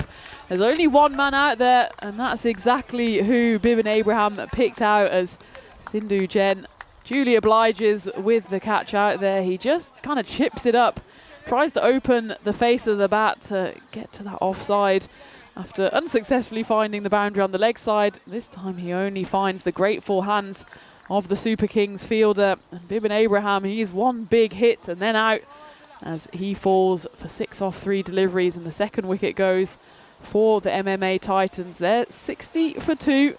Still very much game on here. This is an interesting one. I think Manuel Augustine, the way he plays now, is going to be crucial as Jakapan comes out, and well, he gets a little bit of bat on this. I think this is a bit of bat on pad, which helps him. But all the batters from the Titans, they all like to play this shot. I think he just gets a bit of bat on this.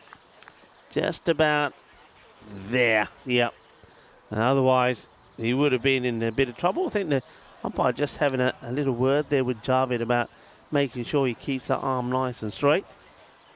And they've given that. Well, they can't be giving that leg ball. Well, there's that. There's the. You stay where you are. Hang on a minute, he says.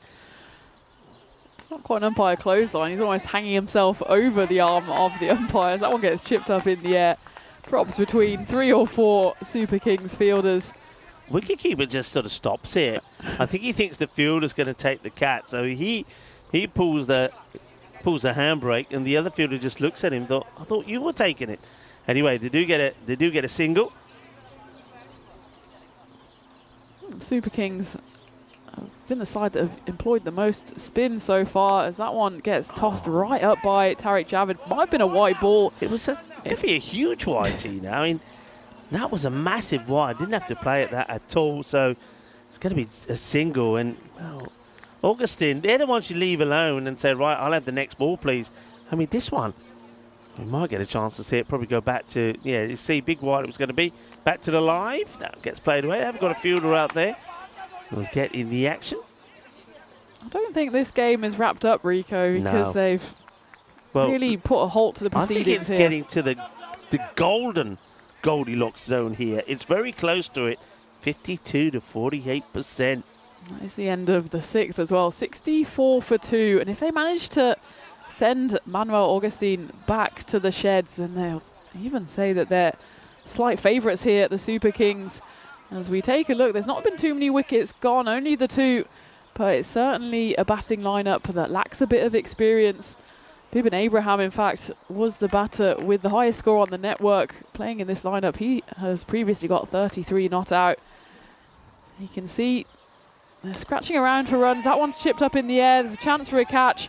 but it drops short of the man out there. It's Kabilash Yogaraj. They're going to run through for two. There's a chance of run out, and he's gone. It's more than a chance. It's an absolute 100% certainty as Joby Chakapan trying to take one for the team there to get Manuel Augustine back on strike. They do manage to do that, but at the cost of Chakapan's wicket, so he falls as the score moves one forward, 65, but importantly as well for the Super Kings, they pick up their third wicket. Yeah, well, Chakapan was never going to get there. It was a bit of a crazy call. When you think all the ones they should have been taking, that one, they didn't need to. I don't think you want to just risk losing a wicket just to get Augustine on strike. Not yet. There's still a long way to go.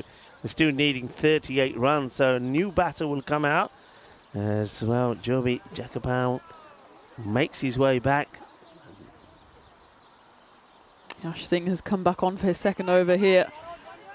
And the new batter, looks like it is Chaco Martin, who's joined Manuel Augustine at the crease. Of course, he was at the non-strikers end for that delivery, but he gets his opportunity now. He goes for a big swing, doesn't really get a hold of it, should just be cut off by Kabilash for the single.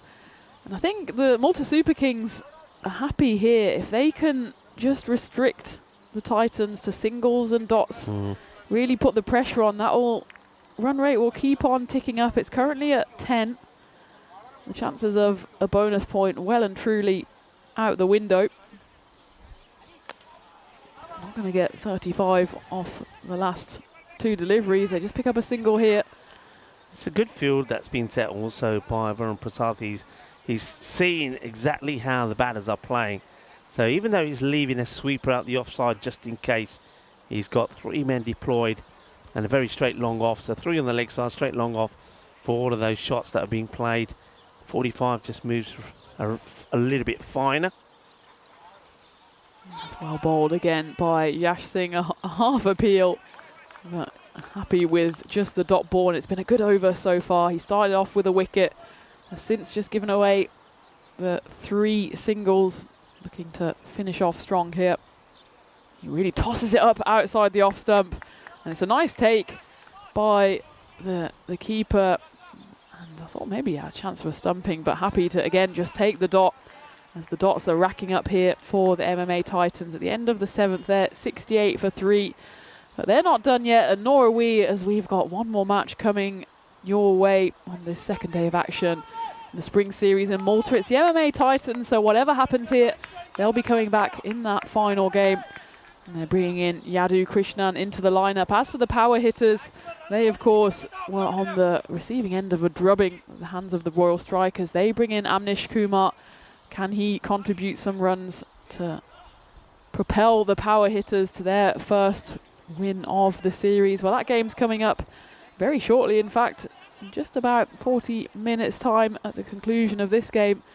But I feel like we might be going down to the wire here. 18 balls left, 34 runs needed.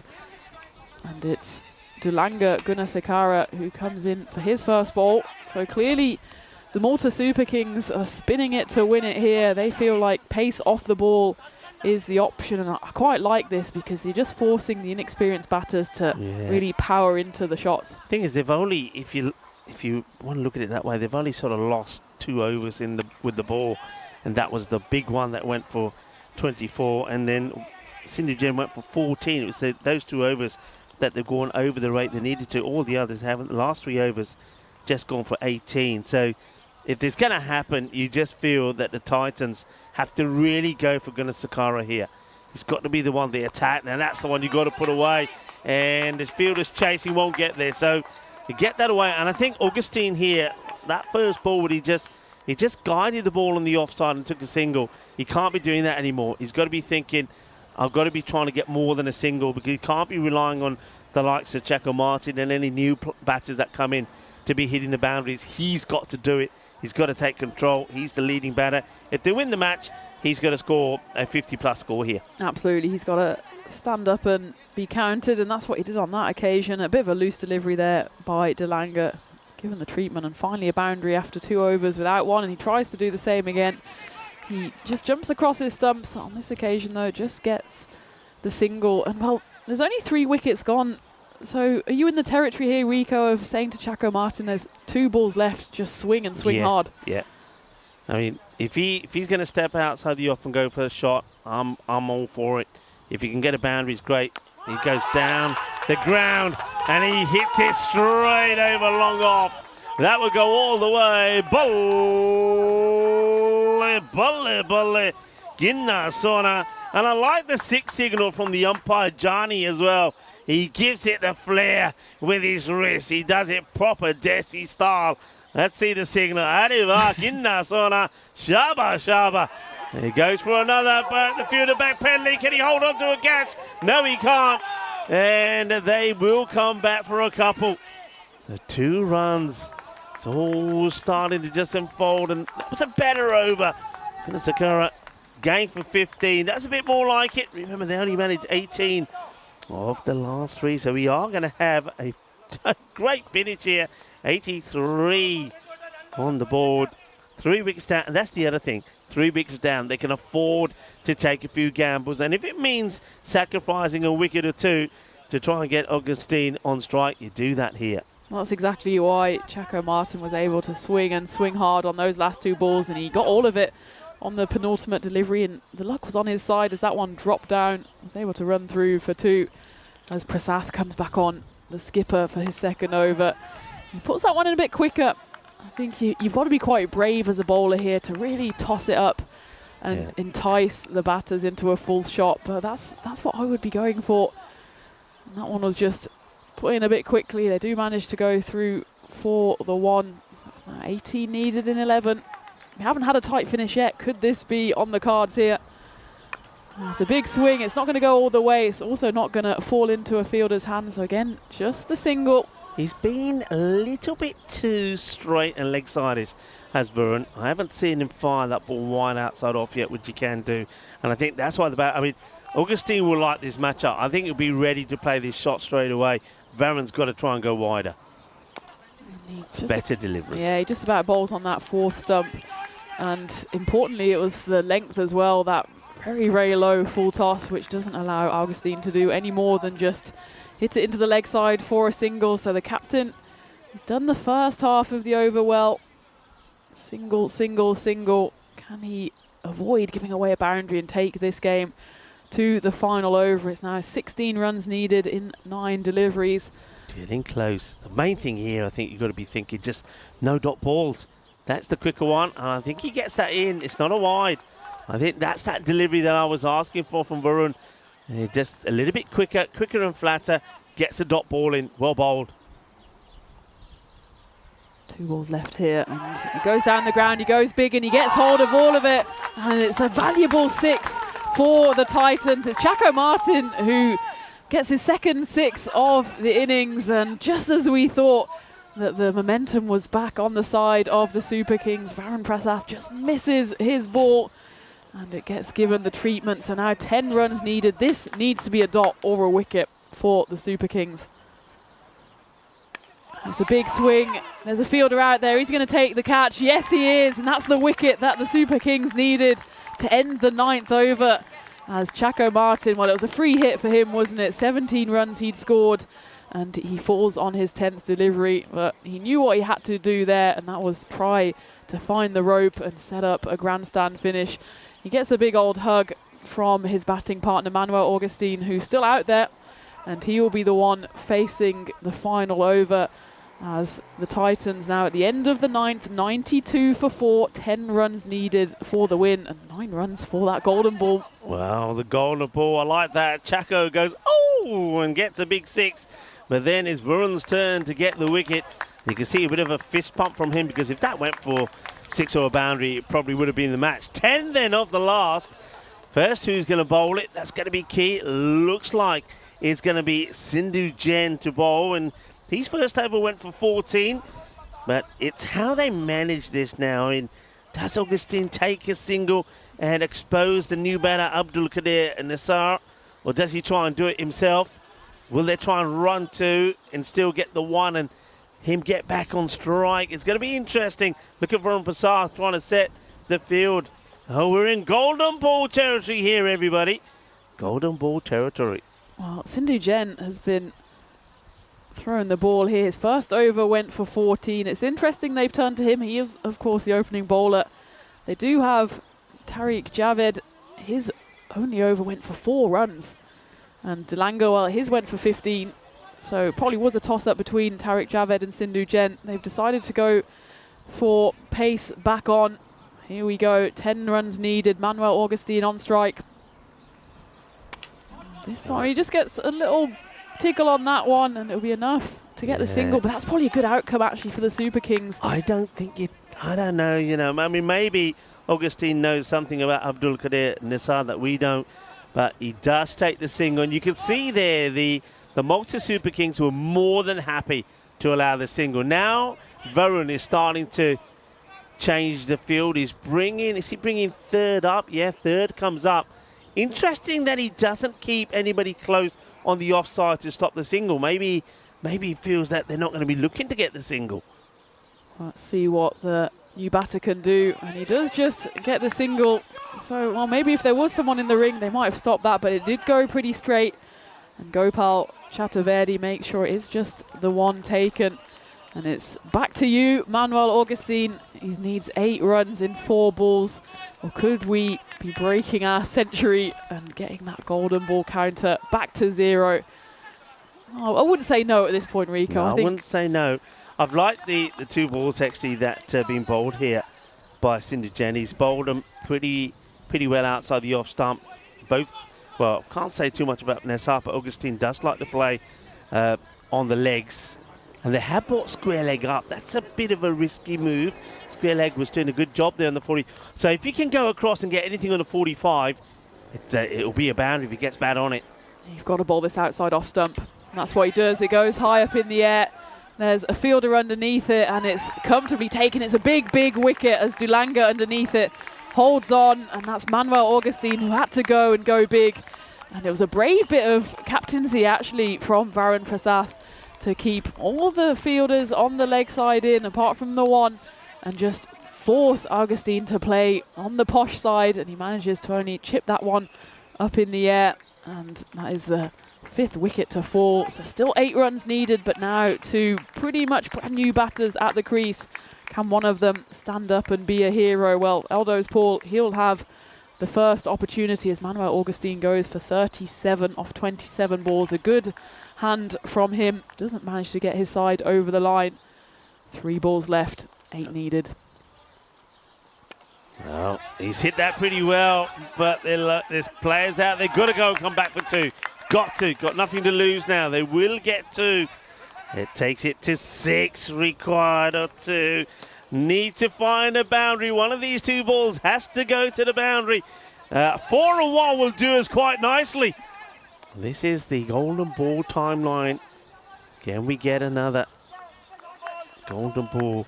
Number 76, could it be? I'm just happy to have a tight finish. It's actually the first time we've gone down to the final over.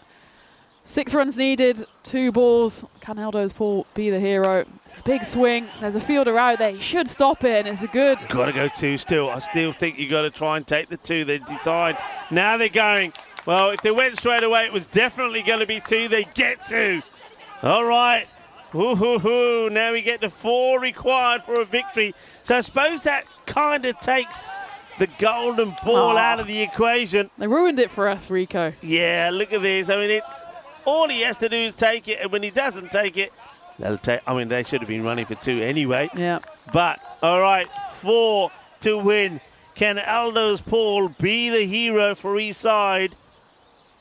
Final ball coming up. Eldo's Paul. Well, he's not going to be the hero. It's going to be Sindhu Jain who finishes it off in style. Yep, the man with the 7. We've been talking numbers all day. And it's 7, the Sindhu Jain effect as he bravely bowls a Yorker. It could have gone wrong. It went absolutely right for the Malta Super Kings. And Eldo's Paul, well, he just had to swing, and he did. And the ball whooshed past his bat. And that's the 6th wicket to fall. But most importantly, MMA Titans, they fall 4 runs short of the target. So the Super Kings do pick up that dearly needed victory to keep them in contention for finals day as they win this game by 3 runs. And what a game it was. What a game it was. 2 teams that Well, Titans playing the first. We know that they were going to have a bit of a struggle with the team that they had. No stars in there at all. But the Malta Super Kings, they knew it was a must-win match for them after losing their first one against Swieqi United. It swung around in roundabouts, but it has to be said, for most part of that match, it was the Titans that were in front. But just when it mattered, the Malta Super Kings got the wickets they needed. But can I just say, because it just come flooded back to my head, can I just remind everybody the way that innings ended? Yep. Can I remind everybody that there was a single, probably two at the most, then a ball was thrown over the keeper and it went for 5 runs. Everybody, look at the winning margin, 3 runs. Oh dear, oh dear. Sometimes little moments like that, I'm not saying that's the only moment, but little moments like that can cost you a match, and that's what I think the Titans will go back to. Those 5 runs given away at the end of the innings cost them probably a win. Certainly cost them a win, and well, they don't have too much time to lick their wounds because they will be coming back in just about half an hour's time. So good news for them is that they can seek immediate revenge against the power hitters. You must say, when at the halfway stage, even with those bonus 5 runs at the end, they were only chasing 101. And then they were almost cruising through the middle stages. We thought, well, this one's in the bag, but credit to Malta Super Kings. They kept chipping away, and it was that man, Sindhu Jain. He picked up the final wicket and picked up the Player of the Match award as well.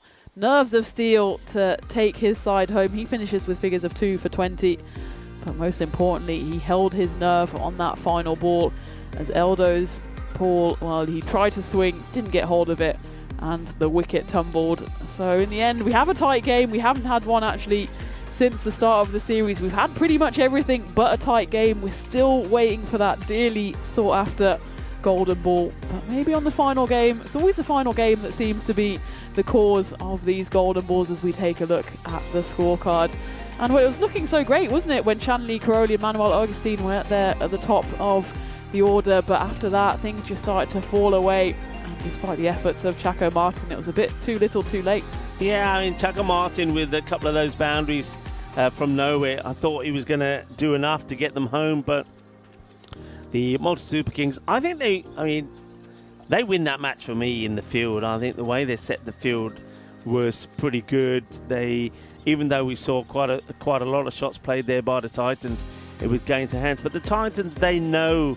I think there's a number of key moments there. I mean, I think the 4 that was thrown away, so the 5 runs at the end of the innings, I don't want to focus on that too much. I mean, that did give away 5 and they lost by 3. But if you look at their batting, Tina, all the way through that, how many runs did they not take by just not taking singles or not taking easy 2s there? That's where they lose the match. They've just got to be a lot braver. And remember, that was when they hadn't lost a wicket or they'd only lost 1 or 2 wickets. It wasn't risky runs. They just were reluctant to take the runs, and because of that, they end up falling short. Absolutely, in T10, this format is a game of such fine margins, of small moments, and certainly when you lose a game by 3 runs, you always look back and say what could have been, and certainly that final ball of the innings is something they'll look back on not too fondly. There was a few occasions where they just jogged through for 1, could have put the pressure on the fielders, but in the end, the MMA Titans will be ruining what could have been, as the Malta Super Kings come back strongly after being brushed aside by Swieqi United in Game 7. They've come back with a win, and they'll be happy at least to finish on a high and keep themselves in contention to get one of those top 2 spots to take them through to finals day.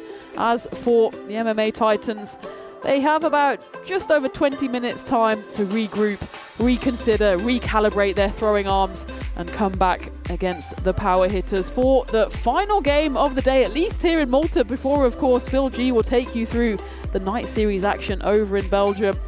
So have a little break, I know Rico and I will be, and come back in just over 20 minutes time where we will be taking you through match 10 of this ECS Malta Spring Series here on the European Cricket Network. Make sure to tune in for that one. See you soon.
This European cricket event is proudly brought to you by HCL Software, Rado, 1xBet and Victorinox.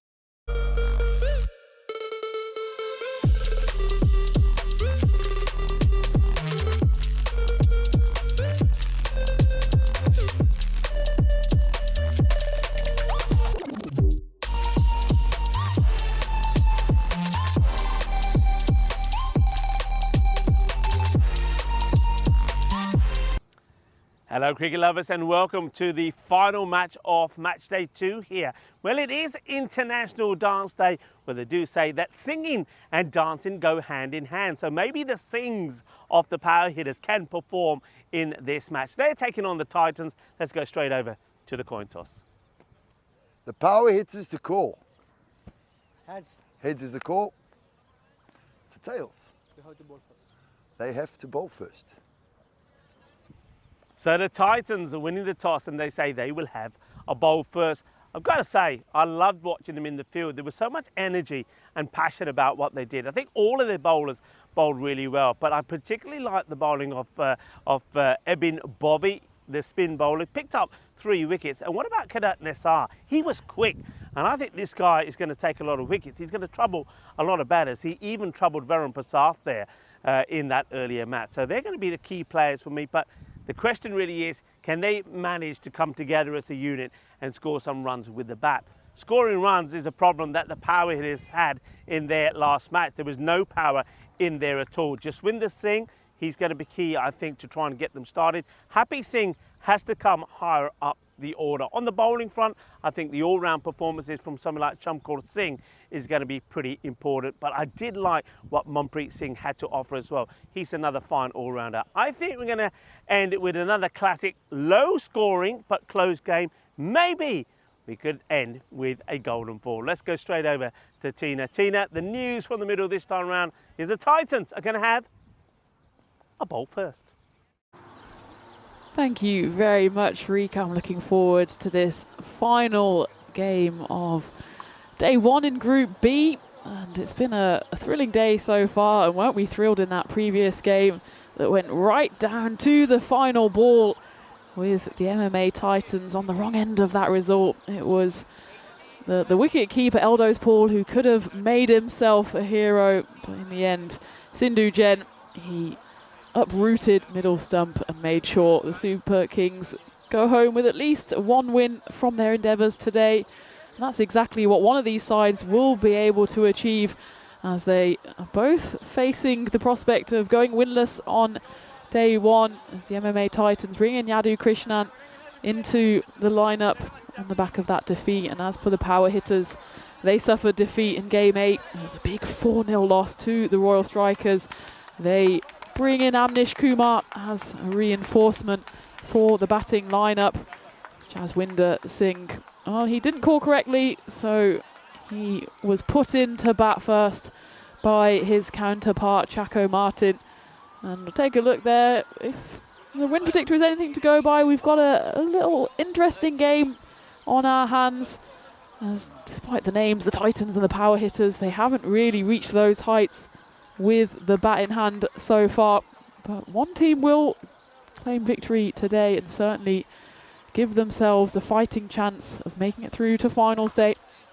It's the last time we'll see the teams from Group B until the day after tomorrow. Tomorrow we turn our attentions back to Group A in the second half of the group stages. So after this game, we'll be exactly halfway through both groups, as the 2 figures of the power hitters there in the red and silver march out into the middle with a bit of a task on their hands, as they certainly didn't hit with much power in that game 8, just the 68 runs on the board, the lowest total we've seen so far in this series, and by some margin. The Bujiba Blasters at the back end of yesterday managed 84.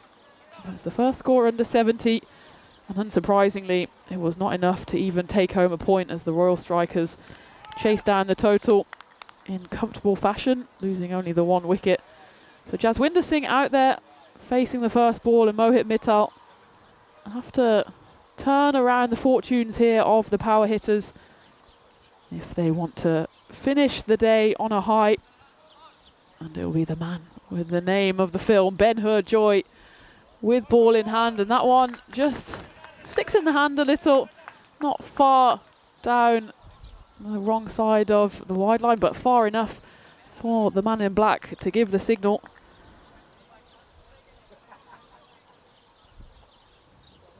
Jaswinder Singh, there's a lot of resting on his shoulders here as well. He's looking for a wide ball again there. As he gives it a big old swing, it certainly wasn't an issue with the height. And I think he was just hoping for a wide ball. Absolutely nothing wrong with that. Comfortably within the wide line. That's a better delivery. Less complaining to the umpire, more hitting the ball to the boundary. And that was a lovely shot through the covers to get the power hitters off the mark with the bat. They move along to 5. Jaswinder Singh, he hasn't fired so much, but in fact he was the top scorer just with the 21 in that loss to the Royal Strikers, which pretty much sums up why the power hitters have struggled so far today.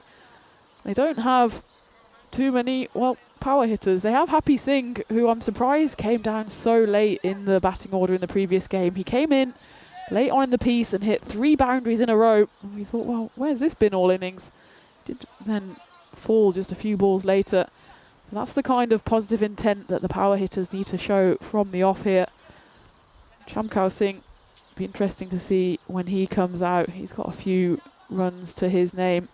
Had a really good season back in 2023, scoring over 400 runs. But it's Mohit Mittal who'll be on strike here, and that's a wayward delivery from Ben-Hur Joy. There is a fielder out there, and he gives it a big old boot, but only manages to help its way over the boundary. And where we were talking about the amount of horses and camels that were in the Ben-Hur film at the end of the 1960s, and it probably needed at least several horses and camels to stop that ball going all the way to the boundary. And it's been a long day in the field, and a bit of cramp there, probably because he went and kicked the ball rather than using his hands. In any case, he goes for a big 5 wides, and Ben-Hur, he was quite impressive with the ball in that previous game. Doesn't quite find his line from the off here. That one's a full toss. I think it's just about okay on height as it races away to the boundary, and a good effort there from the racing figure of the fielder there, and he does well to hook that one back. We've seen that a few times where it gets hooked and ends up over the fielder's head. And we checked for height, and maybe saved by the fact he's outside of the crease there, and it was good work by Manuel Augustine to reel that one back in. And again, it's a full toss. This time it gets dispatched to the leg side. The chase again is on for the fielder, and again a little bit of a hook, and this time Yadu Krishnan, the man who's come in to the side for this final game of the day, manages to stop the boundary, but it's a bit here, there and everywhere from Ben-Hur Joy, as he's at least got away from the no balls. Just needs to find his line here. And that's exactly what he doesn't manage to do, as that one drifts down the leg side. He's struggling a bit here with the left hand, right hand combination of Mohit Mittal and Jaswinder Singh. That one just swings and swings too much. They run through for a quick single here, and it's a positive start for the power hitters. Actually only the 9 runs off the bat, but a helping hand by the bowler means that at the end of the first over, power hitters are 17 for no loss, and giving me a helping hand here in the commentary cage for the final time today. Rico full, but it's not the final time that we've got a game on. No, it's not, and 2 matches that Phil G will be in the house later tonight from Belgium. And I must admit, didn't get a chance really to tune in last night because I was travelling, etc. But I will be keen to see how those matches go. 12 Stars Hofstad will be playing 2 matches, but one against Antwerp, the other one against Beveren. So that should be very exciting. So have a good one there tonight to the guys and girls in Belgium. And certainly we'll be looking to be following some of the action there. And certainly high scoring matches there so far, but we haven't really had too many high scores here.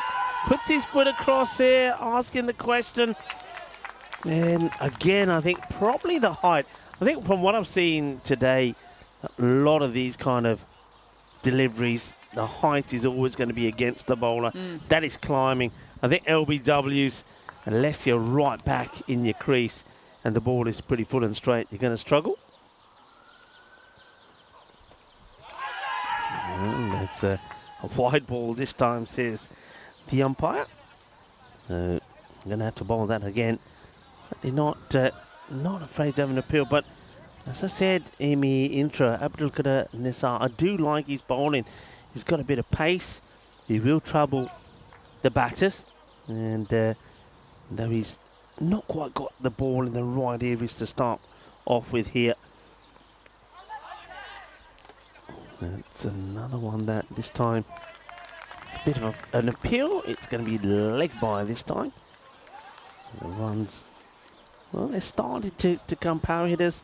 Jaswinder Singh needs to really get going at the moment, but the extras at the moment certainly are helping and quite easily outscoring the runs coming off the bat. They've just got to be careful here that they don't let the extras fly away from them. They bowled 15 in that loss to the Super Kings, and they've already got 10 on the board here.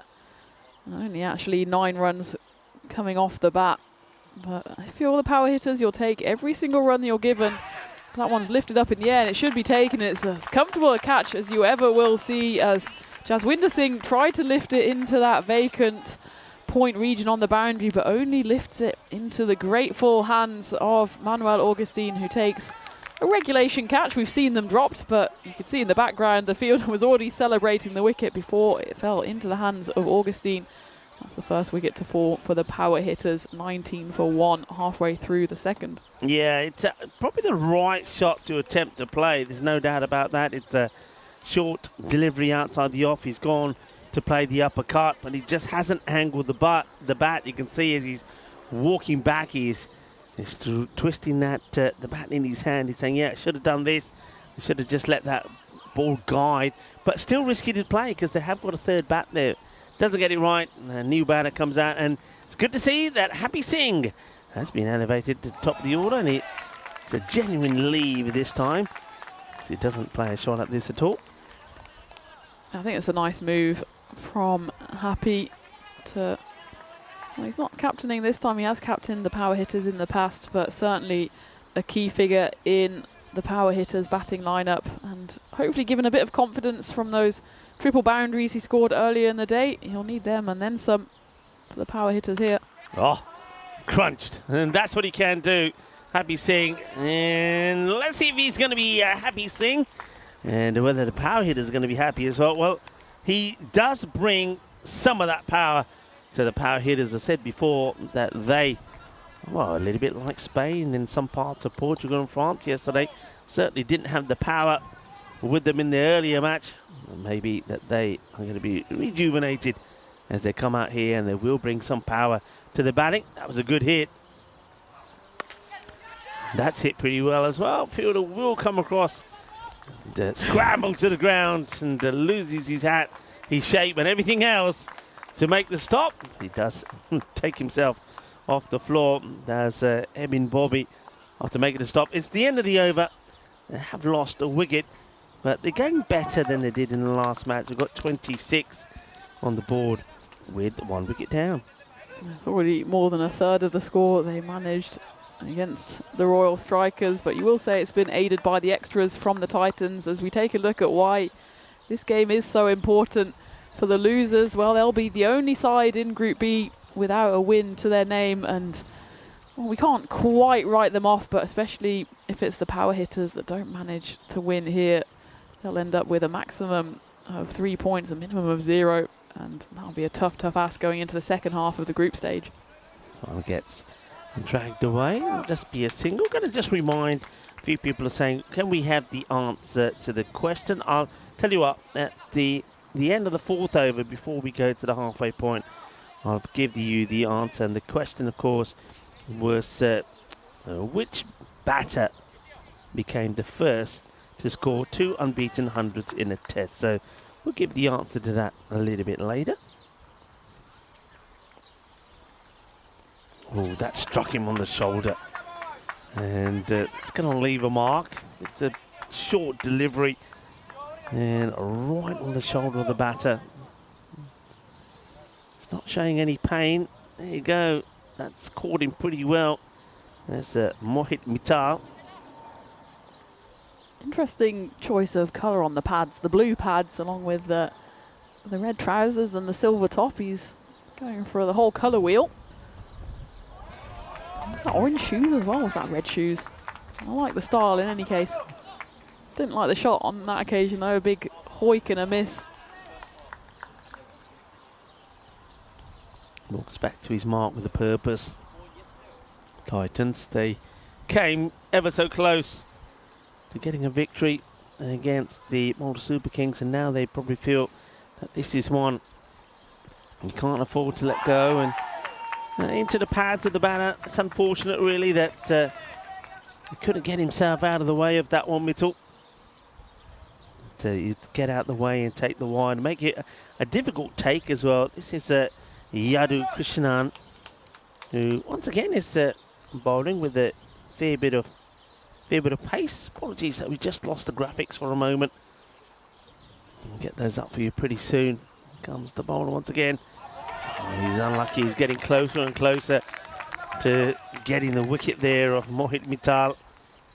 Mohit is somebody that I remember seeing him in the past. He has managed to contribute at times with the bat and being a left-hander. Normally, though, takes a while to get going, but certainly with a shorter delivery. If I seem to remember well, he plays the short ball very well, but at the moment, it's the ones that are falling right up to him that he's struggling with. But he gets that one away okay. That was in the slot, and it's boom, shakalagya, some more sensational signalling from the umpire. Umpire Jani does it his way. 6 runs, 6 carreras at the end of the over. And the power hitters, well, they're starting to bring a little power to the party, as it's 33 for 1 at the end of 3. Still a decent over actually from Yadu Krishnan, even with the 6 at the end of it. Before that, just the 1 single and 4 dot balls, but clearly Mohit Mittal needed a while to line up that hit. It was a big hit in the end.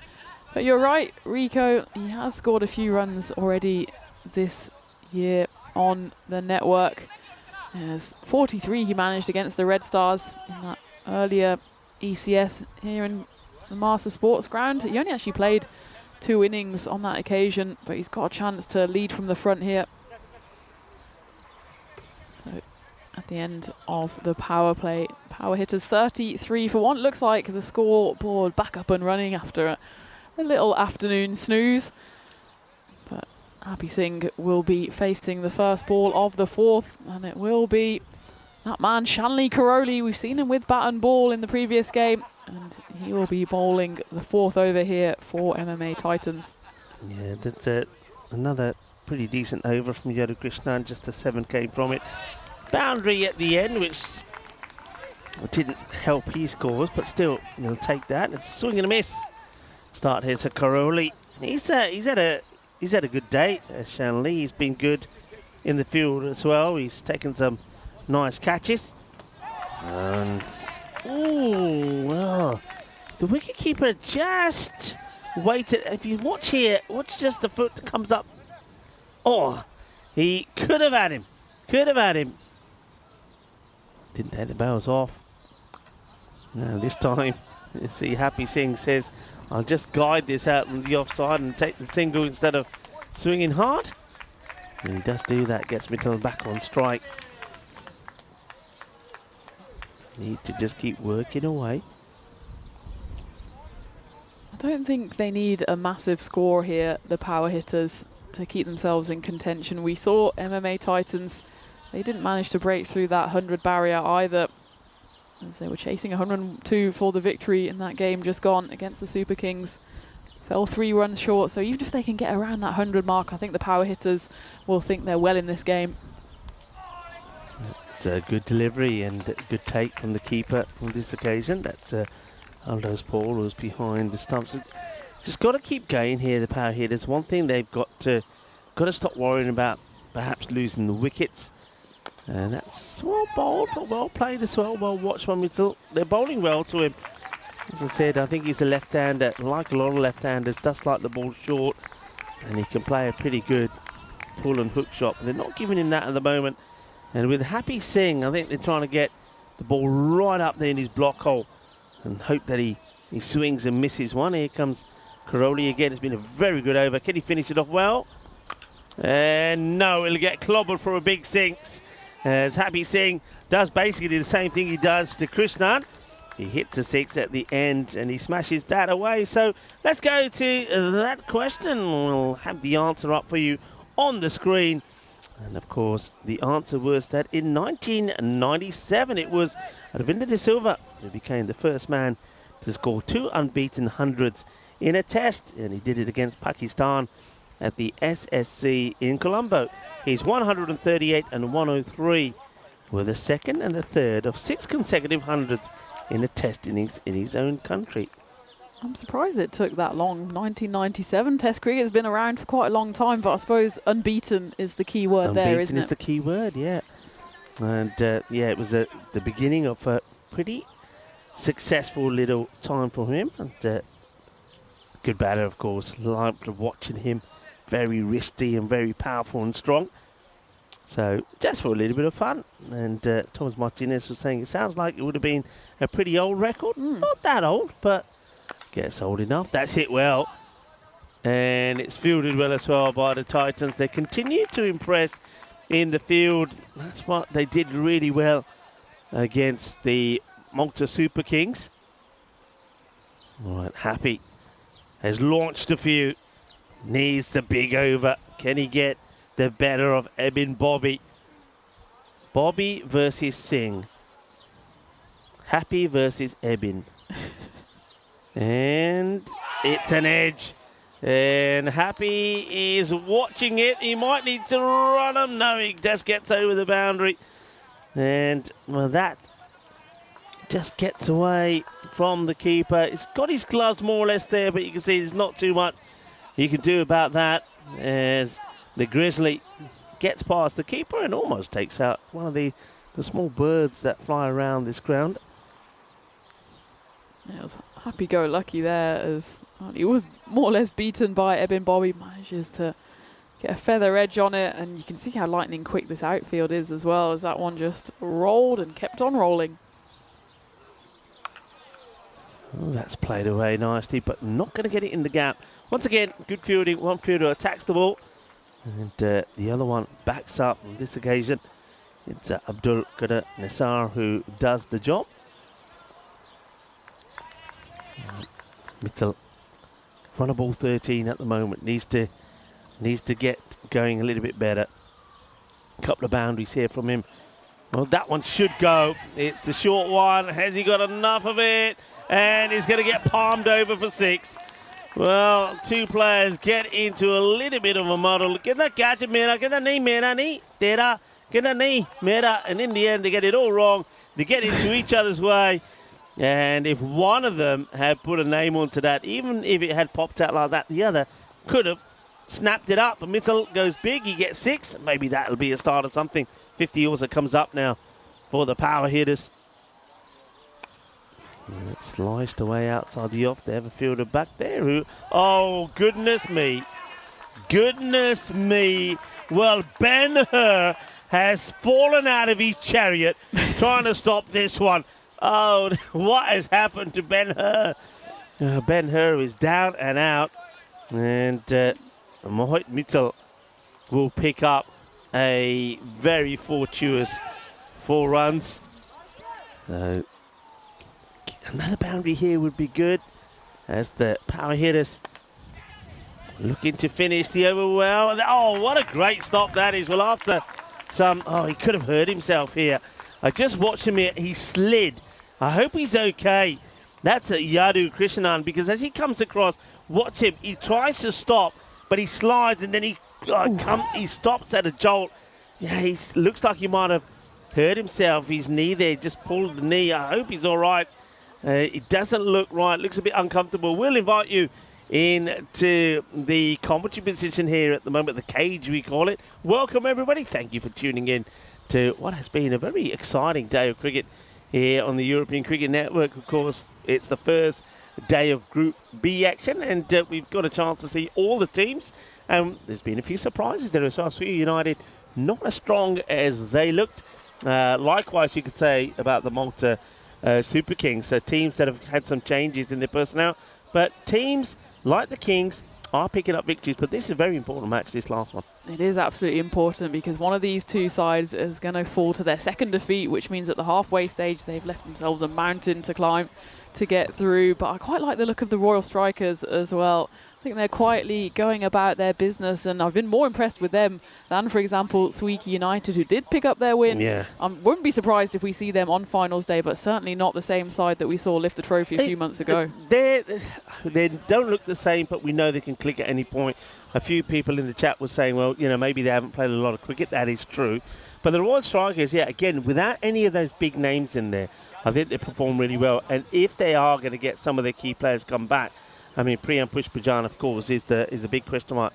If he plays for them, that changes them completely. So they're looking good. I think Swieqi will come good. I can't see that batting lineup not clicking. They will fire. These two teams, though, the way I'm looking at things, whoever loses this match, I can't see them making it through to the final stage. So I think this is a big match. And just looking there at the bottom there of where we can see it, looks like the fielder he's off the field now, getting some treatment from the medic. You can see there, so I hope it's not too bad. I hope he hasn't done anything nasty to his knee, but you can see he looks in a fair bit of discomfort. And, well, he might be in discomfort. Maybe that will bring a smile to his face, because there is a wicket, as it is Shanley Karoli who comes back onto bowl, and Mohit Mittal will go for 24 off 17. The next wicket to fall, and it's Yadu Krishnan who's getting treatment off the field, so we hope that he's okay. Might be needing in the batting lineup, but it's the underlay and dismissed by Shanley Karoli, who's been in the runs and in the wickets, and this time he picks up the opening bat of Mohit Mittal, who stuck around, put in a good effort, 24 off 17. But he does depart in the end. Happy Singh is still out there, 20 off 10. He's joined now in the middle by Chamkar Singh, another one of those key players for the power hitters. If these two can get firing, they're certainly looking at that expected score of 102 and then beyond. Chamkar gets a pretty juicy full toss outside the off, which he kind of drags to the leg side. But these two, they had 3 wins when we saw them early in the year, 3-5 record. When these two came together, they did make things happen for them. So good news is I'm seeing that Yadu Krishnan is back on his feet, as that's up in the air, and it's going to be dropped. Well, he chests this, really does the fielder. And that's, once again, Abdul Qadir Nassar. It's an interesting technique. I reckon he takes this full on the chest, you know, and it's a catching chance. And I think it's completely missed the hands. It gets him on the top of the shoulder. Jump call now. Swings and misses out on. Ooh, get a wide for that. I think that was pretty close to the line. I thought it might have just caught the line, actually. So, yeah, I'm surprised by that call. I think that's well inside the line, actually. So wide gets called. Down the ground. Has he got enough of it? You bet he has. It will go all the way. Shaba, Ginna Sona. Shakka Lagya as Chamkar gets his first maximum. That's a good hit. That's what they need to do here. He picks that up nicely, and I like the way he strikes the ball. So that gets away. So 6 runs, getting the acceleration maybe, 107 expected. And then that's been probably, I would say it's probably perhaps from all the teams apart from the Royal Strikers, that's probably been the biggest issue today, that they've just been too many dot balls. They haven't been able to maintain the hitting. Steps across, high, in the air. Well, good luck. It'll be a great catch. And it's taken brilliantly with an acrobatic roll at the end of it as well from the fielder. And it's Jobby Jagaban Chakapan, can you catch it? Oh, yeah, you can, Chakapan. It's a really good catch. Nicely held. And I like the little twirl at the end. Well, it is International Dance Day, and Chakapan, he's doing the dancing, a little bit of break dancing as he holds on to the catch. And Chumkorda Singh, he will hit a boundary, but that's all it would be. He's going to have to make his way back. He'll go for 7 off 4. Chakapan with the dancing moves and with the solid hands as that one went up in the air for an absolute age. Came down with Snow on top. He managed to grab hold of it, and that's the 3rd wicket to fall for the power hitters as it brings Rinku to the strike. So good, he doesn't even have a second name. Man with 133 on his shirt, or on numbers watch. We're going to have to do a bit of a deep dive on that one. It will be the end of the over, actually, so Rinku will just be watching from the non-striker's end as the start of the 7th over commences. Oh, he winds this up. He's, remember the old toys that you used to wind up and let go? Well, it's almost like he was wound up here. Wound him up and says, all right, Happy, off you go. And he unleashed his club of that lovely jubbly. That's a biggie. 6 runs, Happy Singh. And can't believe where he batted in the first match. And Captain Jaswinder, obviously, maybe he had a bit of a misunderstanding with it, but he's back.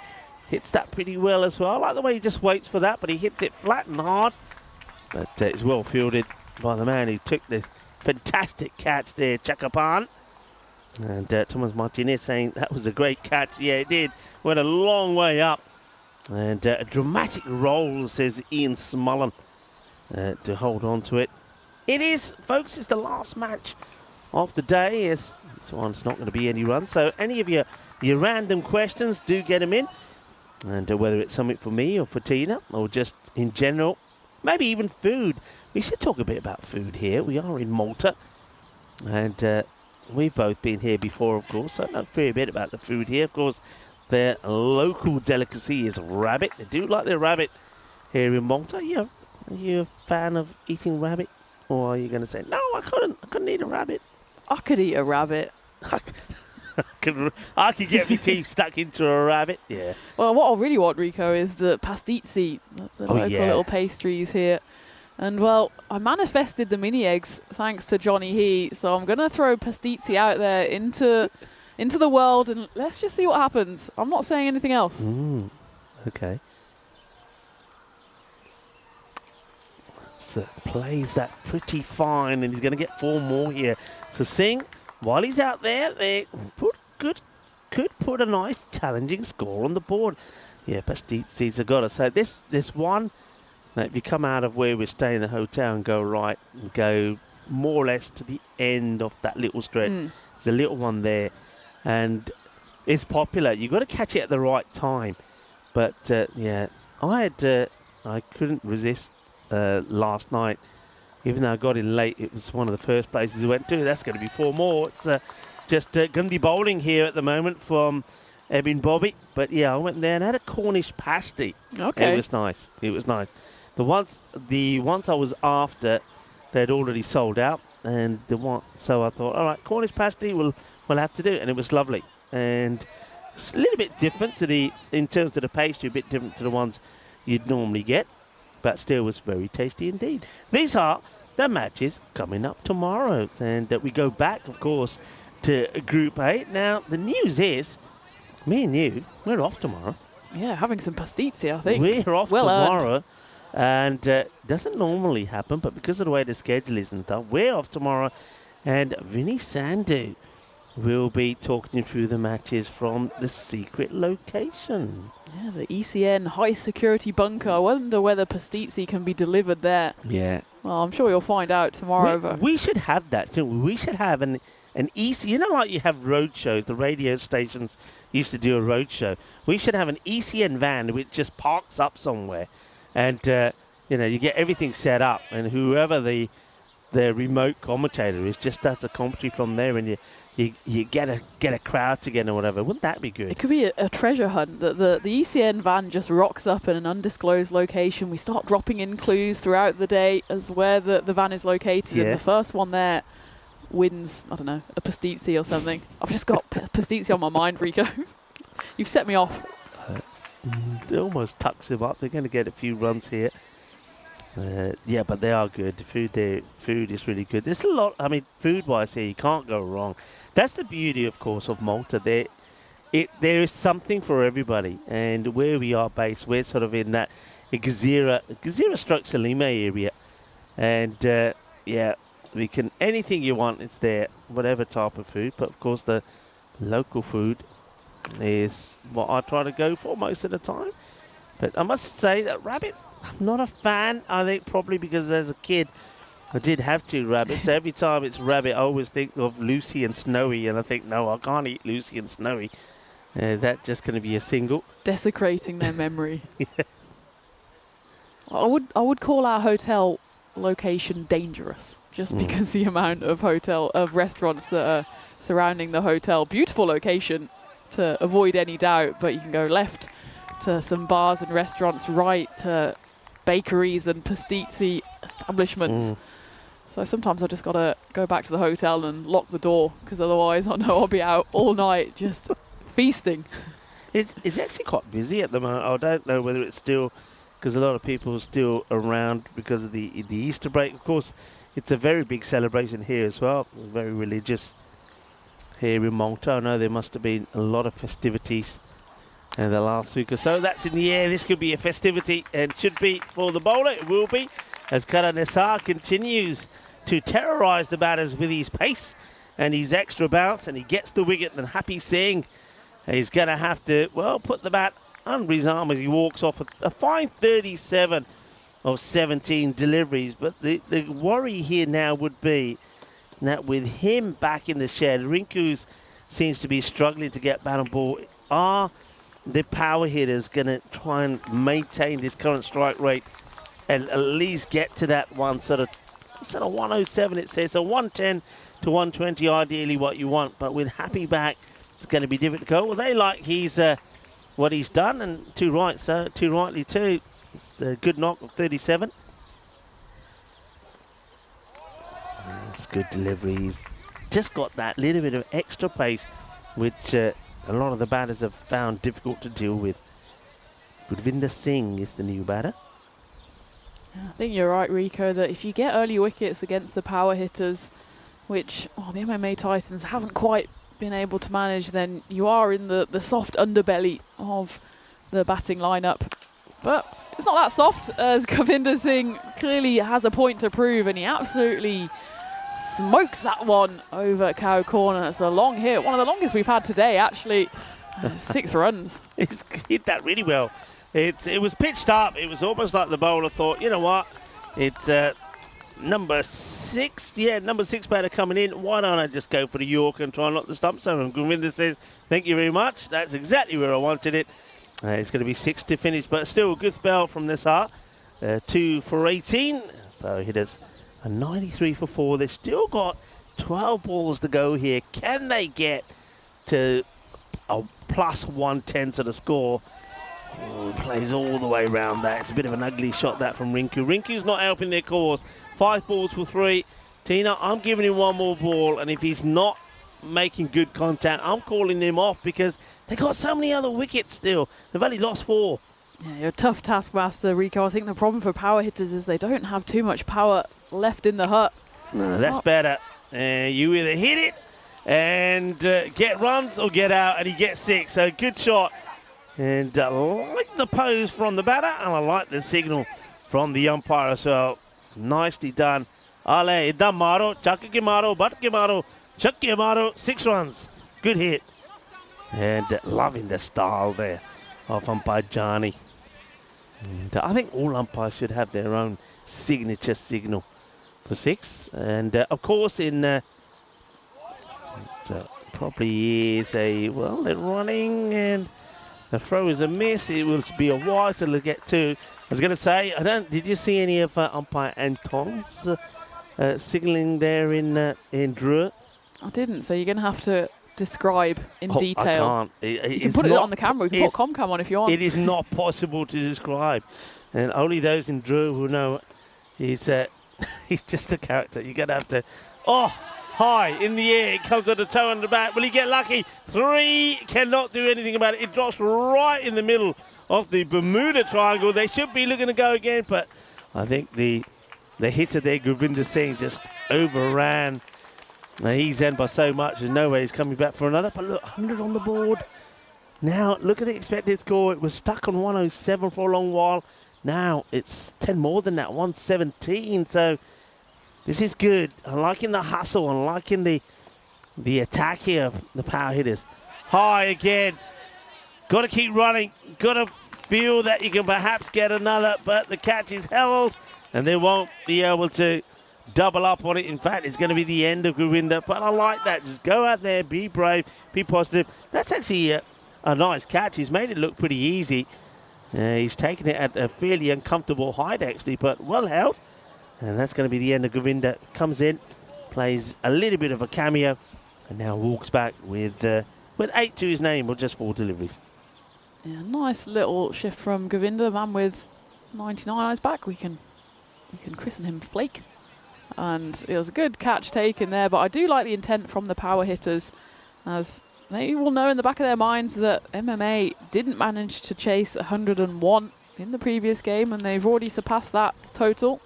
103 on the board, and still 8 balls to do some damage. Vikash Yadav hits it high up in the air. It's a chance for a catch. It's a good effort there from Abdul Qadir. They contemplate going for 2, end up just going for the 1 after some good fielding there by Joby Chakapan. Yeah, Chakapan. Can they get a few more boundaries away here? That's the key. A few more boundaries. Here comes the bowler. Yeah, right, this one's not off the middle. They're all coming in, and, well, they're looking at each other, and now they're saying, well, why didn't you go for it? He said, I thought you said it was yours. Well, they'll have to continue that debate a little bit later. Yeah, that this was Abdul Qassar and also Ebin Bobby that both sort of stood there, looked at each other. It's the end of the 9th over. 105, 4-5, 6 balls to come. What can they get to? And nice to see that Krishnan, after he went down with that nasty sort of slide when he looked like he jolted his knee. He had a bowl there, didn't show any signs of discomfort, which is a good sign. All right, this is now, well, there's a Ginto George in the side as well, who's going to have a bowl, and the first one is going to be leg buys. Leg buys of that one. More sirens can be heard. I think you've given one too many 7s to the bowler here. Looks like it's Ben-Hur Joy, not Ginto George. It's the 77, not the 777. Well, I'm quite surprised they've gone back to Ben-Hur Joy, because he didn't find his radar at all in that first over, but he's been given the benefit of the doubt here. Swinging him. Swing, but doesn't get the boundary.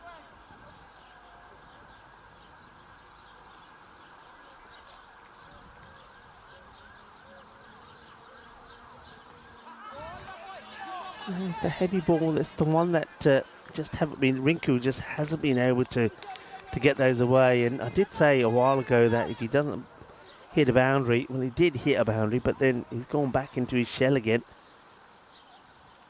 He wants to play the Hollywood shot, doesn't he? But swings and misses. Dot balls are criminal at this time of the innings. You've got to get something on it, and it's not the right way to play the shot. And he's going to dot up another. So there was promise, a lot of promise from the power hitters to maybe try and get that 110 plus score, but it looks like unless Yadav does something spectacular here, they're not going to get there, and it's just joining the dots up. It's going to be a disappointing end to the innings. And look at Yadav, he's standing there saying, please give me some more. Let me have a few more hits, just one more over. And in the end, the umpire says, nope, you got to go. He shakes his head and starts to walk off. That's disappointing. 5 balls face and only 2 runs scored. And Rinku at the other end was no better. 11 of the 9 that he got. So the power hitters, they did show a little bit more firepower, especially when Happy Singh was out there.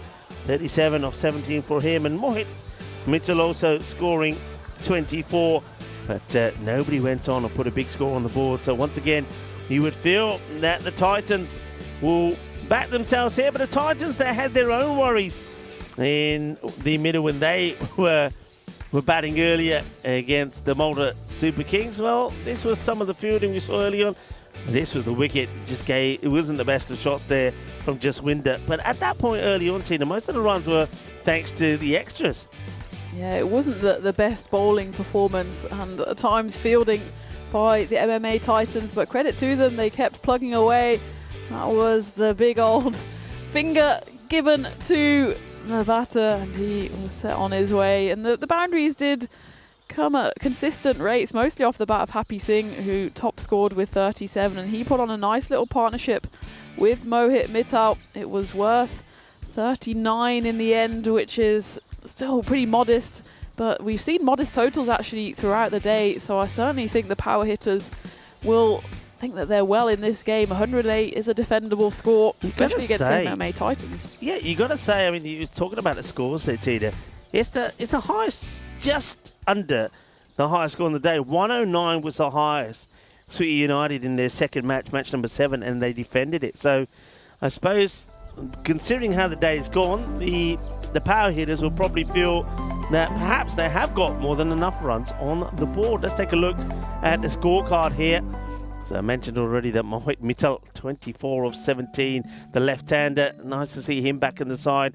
Happy Singh, nice to see him back at the top of the order with 37 of 17. But then Chamkor Singh came out. He did hit one boundary before he got out.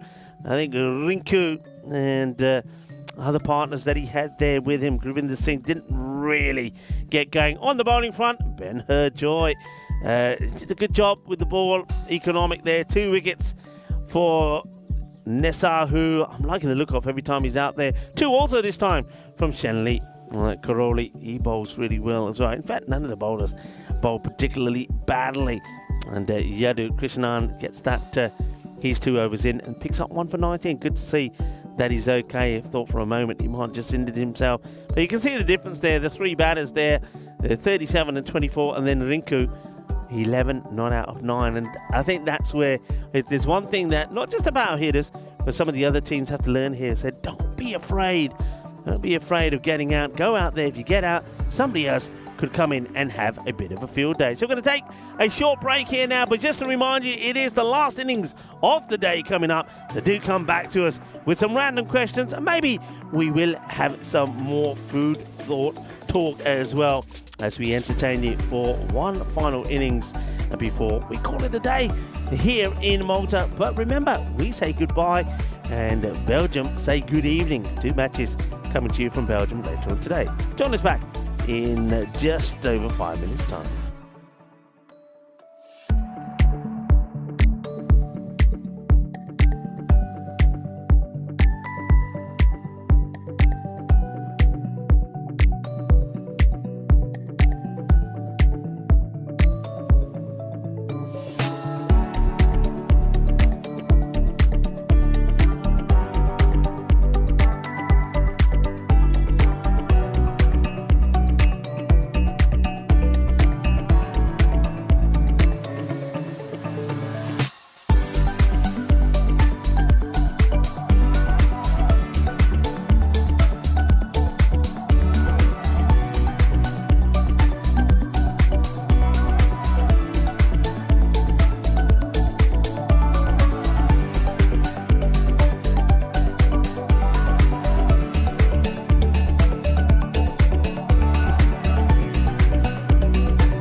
This European cricket event is proudly brought to you by HCL Software, Rado, 1xBet and Victorinox. Hello viewers and welcome back to this contest between the Titans and the power hitters. Let's see if the Titans can put a bit of a run chase on here to get that 109 that they need for victory. 75 or less. If they can restrict them to the power hitters, that is, they can take 4 points here. That will do them the world of good. Or maybe the Titans can get going and score what they require inside 7 overs or less. If they can do that, they take 4 points. So that's the bonus point equation for you on a day which, in 1991, a sensational innings from Mark Taylor, which helped Australia become the first touring team to win a test in Antigua. His 144 against the West Indies may have come in a dead rubber, but it was still a sensational effort. In Australia's second innings, 265, only 3 other players reached double figures, and nobody got more than David Boone's 35. Taylor's was a rapid 227 ball affair and enabled the Aussies to take a consolation victory in a series they lost 2-1. So a knock on this day back in 1991 from Mark Taylor. And well, it is a random question time as well. So I'm going to put a random question. I think, well, umpire score maybe that one. As Singh bowls that one too wide, says the umpire. I think there wasn't a lot in it. Here's my random question. So my question is, on this day in 2018, which TV series surpassed Gunsmoke to become the longest running scripted primetime show in the United States? Now, I remember not myself personally watching Gunsmoke before people start to question how old I am, but I do remember that my father and all of his brothers, that was the one program they religiously used to watch on British TV, Gunsmoke.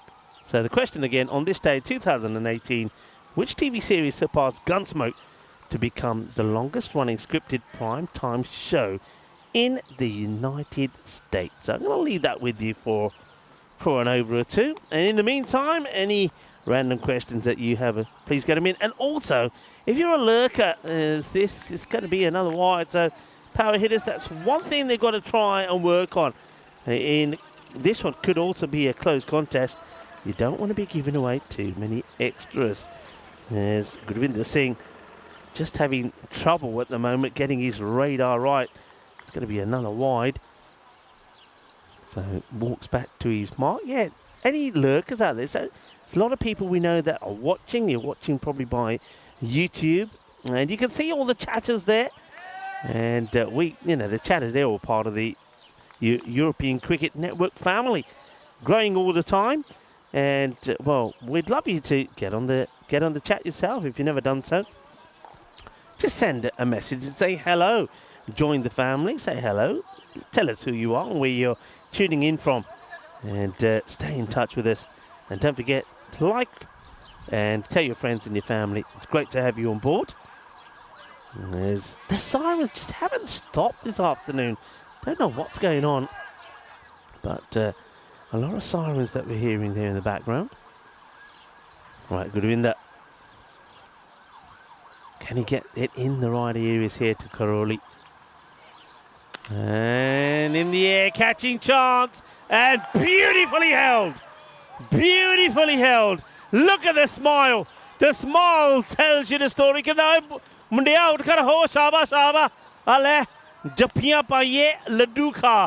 that is a good catch. It really is. He's running backwards. This is Rinku running backwards. He takes it over his head. And look how hard he hits the deck. Oh, he hits the deck hard, but he holds on to the Grizzly. And they said, catch him. That's a good catch.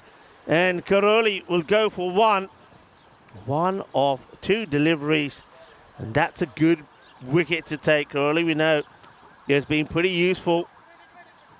And Gurvinder Singh gets one, locates one outside the off. Karoli goes for it down the ground. Catch gets taken. A wicket goes. Manuel Augustine will have to be joined by, it's going to be Ibrahim who comes out. Next is Bibin. And just worked away. I think there's probably a little bit of bat here. Yeah, no signal from the umpire. A bit of bat onto the pad perhaps. And gets a single. So Bibin off the mark. Right, how tense is this going to be? Two teams desperate to pick up a win. And, well, Crooms, a couple of people have come up with some answers, Chris Smith and Croom. That's played away in the air. Oh, it would have been an absolute cracker, but I get the feeling, as I look at this again, that he's already gone over the boundary rope. That's Manpreet Singh. Strikes it well. It's a big swing. It's the uppercut. And let's have a look at Manpreet. I think it's hard to tell there with the sun, but I get the feeling that if he could have, I think if he was able to push this back in the field of play, that's what he was trying to do. And in fact, if he managed to do that, then I think that Vivek Kambodge may have taken the catch. That could have been one of the all-time great catches. But, well, we won't reflect on that anymore because the next one here from Augustine is smashed for 6 as well. He's the danger man once again, isn't he? He's the one who batted so well for them and almost got them to that victory against the Malta Super Kings, scored 37 of 27. But they have removed the other good batter, Shanlik Karoli, who scored 28 of 15 in that very close encounter against the Malta Super Kings. He's been removed, so Augustine becomes the key player.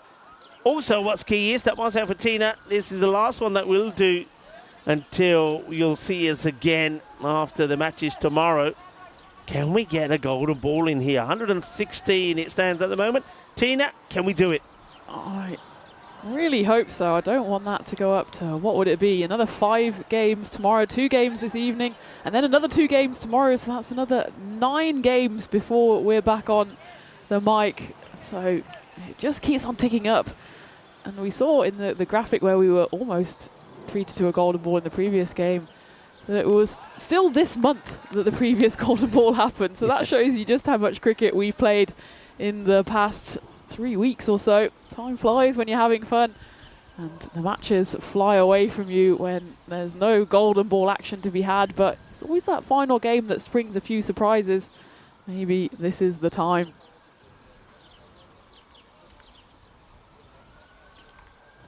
Here we go.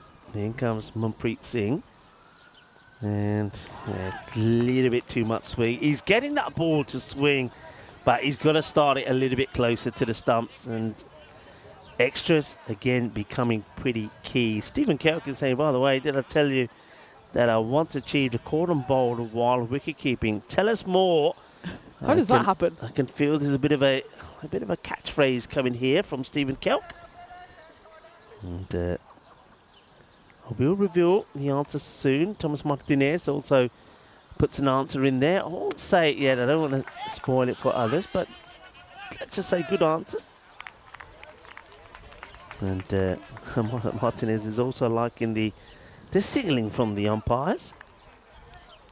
But yeah, come on, Stephen Kelk. We want to know, how did you achieve that cordon bowl while wicket keeping? I'm trying to wrap my brain around it, and my brain is faltering. We're into the second innings of game 5, but there must be some kind of loophole. Can't imagine how you achieve that otherwise. Well, yeah, I suppose unless you're saying that you started the match as a wicket keeper, and then somebody got injured or you got injured in some sort of way, and then bowled, and then still listed as a keeper, it was caught on bowl by itself. But that's one way it's possible, I suppose. But we'll keep an eye on it to see how the outcome was. It's a good delivery. It does beat the outside edge, but no bat involved as Augustine tries to go straight down the ground this time. And this time also manages to keep that ball pretty straight, Manpreet. So 3 wides in the over and a single and a dot. And if you want to know why, if people want to know why wide balls are so costly, and I know that I talk a lot about the wide balls, is if you look at the first over from Gurvinder Singh, it went for 16. In that over, there were 2 wides in the first 4 deliveries, which went wide, single, but the extra balls that were bowled because of those wides, so the last 2 balls all got crunched for 6. And that's why wides can be so crucial, and that's why coaches pull their hair out when wides are bowled, because they know that those extra balls could be so costly. So not only, so in a way you could say that those wides cost 14 runs, 1 each for the wide of course, and then the 2 sixes that were hit. So that's massive. So that's why you've got to try and eliminate wides and the extras. Things like free hits and wides, they do hurt you. That's well bowled, really good. I love the way that Manpreet Singh has adjusted his line here. He at the beginning of this over was getting so much swing away. So he's obviously held the ball differently, he's held the seam differently, and he's got that ball to go dead straight now, and he's looks to finish. Can he finish the over well? So far he hasn't been punished for the extra balls he's bowled. This will be the last of them, and he will get punished here. So again, that's the story. 3 wides in the over, and that means 3 extra balls. And in this over, you could say that those cost 8 runs, because it was single, and a 6. And a 4 of the last ball. So that is the extras on this occasion. So that extra wides end up costing 6 runs, and in a close match like this, it can be crucial. So though the Titans have lost a crucial wicket, they've still got one big batter out there in Augustine, and they're probably, by my reckoning, ahead here. 27 for 1 after 2. Take a look at the standings, and it's a tight game, and it's tight in this table, isn't it? As the Royal Strikers, they've certainly been the winners of the day, the only side to pick up 2 wins from 2. Otherwise, honours shared amongst, well, by the end of the day, it will be the remaining 3 sides who will have all picked up at least 1 win, and whoever's on the wrong end of this result will be not quite curtains, but certainly we're slowly and ominously moving towards the window to draw them for the side that will be bottom at the halfway stage of Group B. Catch, and taken. Good win there. And what a big wicket this is. Manuel Augustine will go. So though they're conceding runs by bowling too many extras, they've picked up 2 valuable wickets. I mean, that is quite a wide delivery, but he lashes out at it, but the catch gets taken. He makes it look easy, and that is the end of Manuel Augustine. So he's gone. They also have taken the wicket of Karoli as well. So the 2 batters that performed and scored majority of the runs for the Titans in that close encounter against the Super Kings are back in the shed. Big wicket, and it's both openers, as you said, Rico. Their day is done, and I feel a tight game coming on here as the power hitters keep on picking up wickets, but they also keep on giving a few runs here and there to the Titans, which has allowed the Titans to more or less stay on that run rate. It's still below 11, so they're by no means out of this. They just need someone to score some runs, and they've turned here to the captain, Chaco Martin, who takes a big swing and a miss at his first delivery. Chaco Martin, he did show some power in the last match. He got to double figures. He played 2 big solid strokes for boundaries, and then he got out at the crucial stage, did the captain.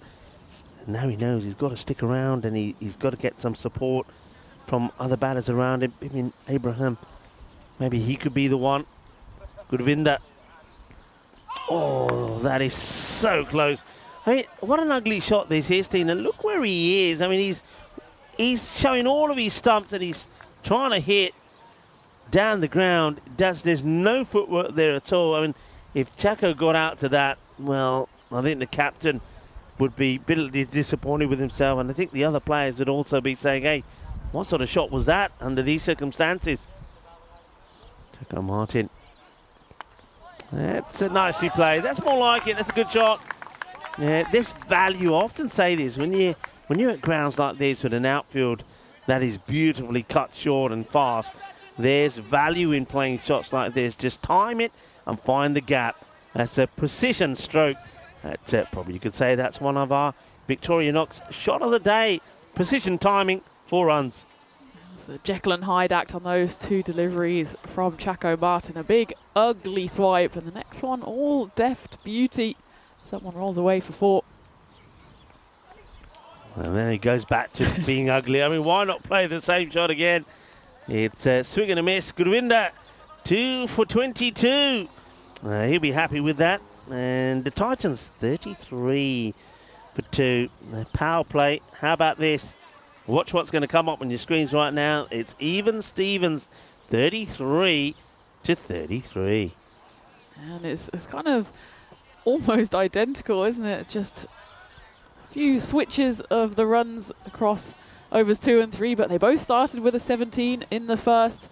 And you could see that power hitter's innings was a bit helter-skelter, a few big overs, a few measly ones, and the MMA Titans, that run rate is still under control, 76 runs in 42. I think when it's a close game like this as well, you don't even think about that bonus point. You just want to get the run and the wins on the board. And chance. Oh, that's a great catch. That is such a good catch. Jaswinder Singh, the captain, makes this look so easy. I mean, it's a pressure catch. He's running across from long off to straight behind the stumps, and he takes his side on. Any error here, and that ball's going for 6. What a good catch. And the power hitters, you got to say, they're catching at the moment, is keeping them in front. Another batter has to go, and that is the end of Bibin. Yeah, Bibin departs 3 off 5, and it's all the threes up, 33 for 3.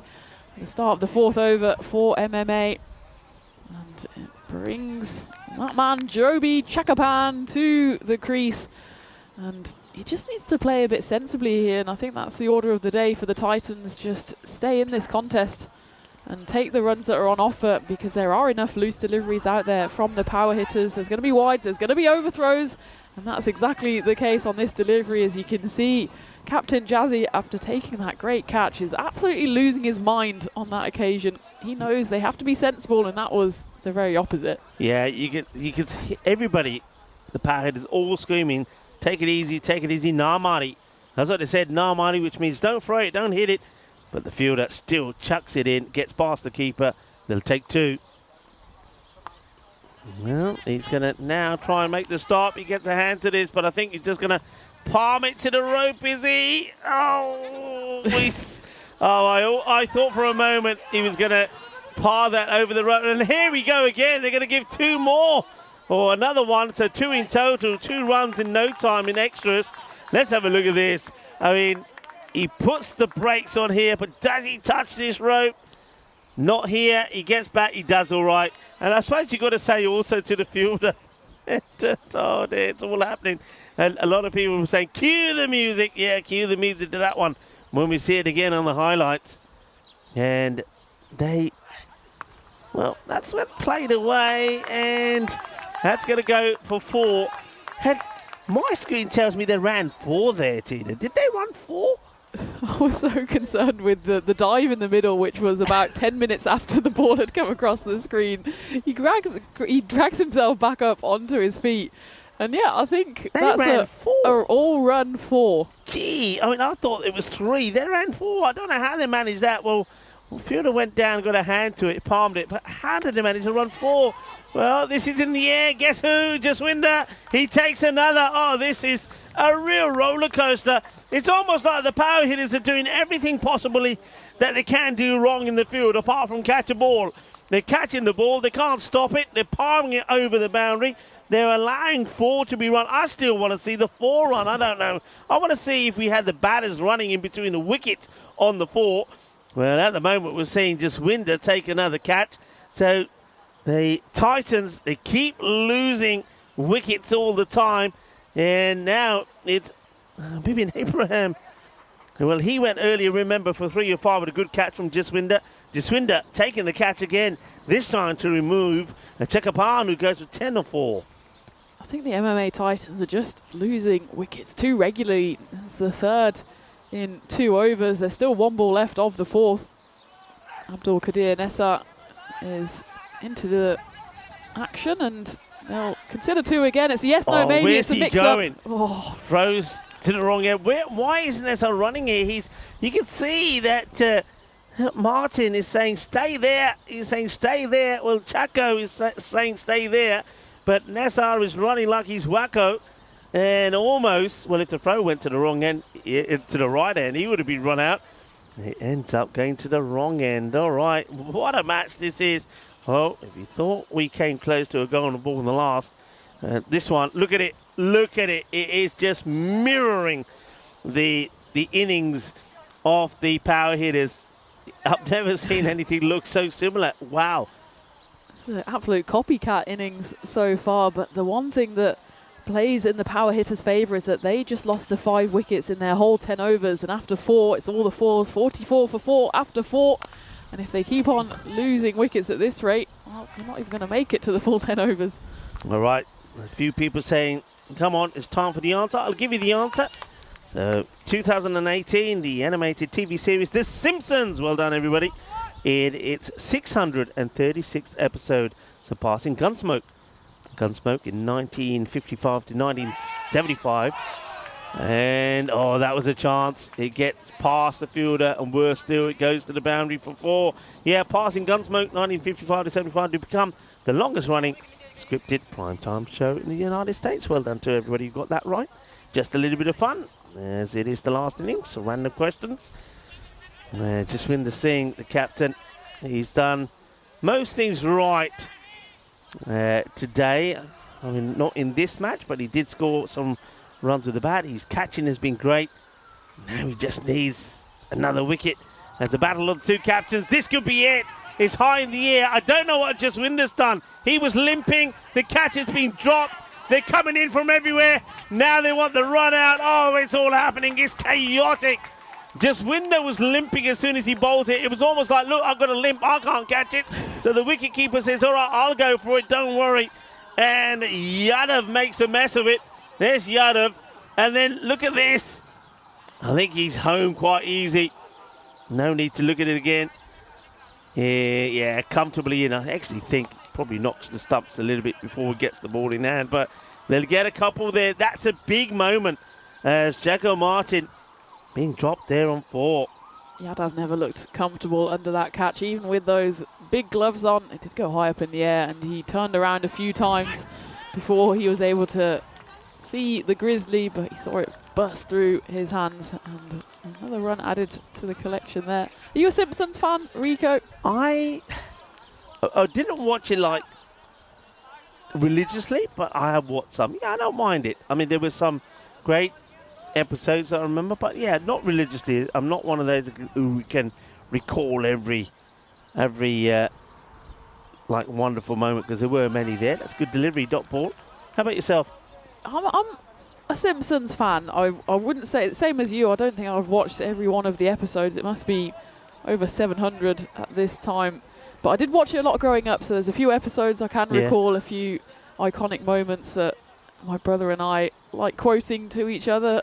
A bit of a soundtrack to my childhood. I remember it was on at 6:30. I think it was 6:30 on Channel 4 through the 2010s. Over the head of the fielder. That's a good strike. Nassar gets a good, solid shot in here. Gets the elevation right. Now that's going to be 4 runs to finish the over. So Jaswinder, he'll go for 12 in that one. They're needing 11 and over. This is going to be so close. It's 56 on the board for 4 at the halfway mark, as Jaswinder probably knows he should have got the wicket of Jacko Martin. How important could that be? I remember there was a time, as we have a look at what's happening tonight in Belgium, Antwerp are taking on the 12 stars of, I would say, Hofstad. How would you say that? Well, if it's German, it'd be Hofstade. Hofstade. Yeah. But my Flemish is not up to scratch. Okay. Well, I'm sure that Phil G has probably done the homework, and he'll tell us exactly how it's said later tonight. Go well there, folks. I know Phil G, he's become the night master, isn't he? As he does another night series. And I will be tuning in tonight, Phil, I promise. The No night excuses watchman. for today. The night watchman he's been The dubbed. night watchman, I like that. That is nice. The night watchman, and it looks like the wicket keeper is going to have to put a lid on here. Yeah, what a match this is. It's going to be pretty close, and this is, I don't think this guy played the last match. This is Aniruddha Pal, who's going to come on and have a bowl.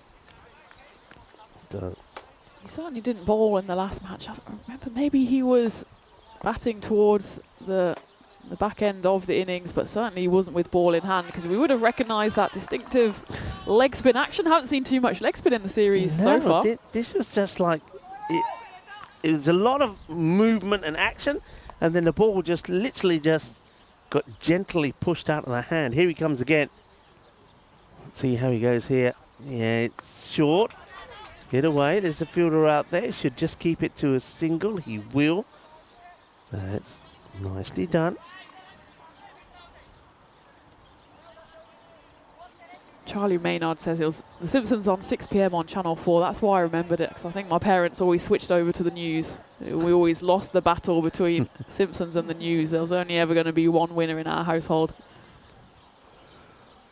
It's a little bit too wide. Just got to get that arm to go up a little bit higher here. Does the bowler Pal.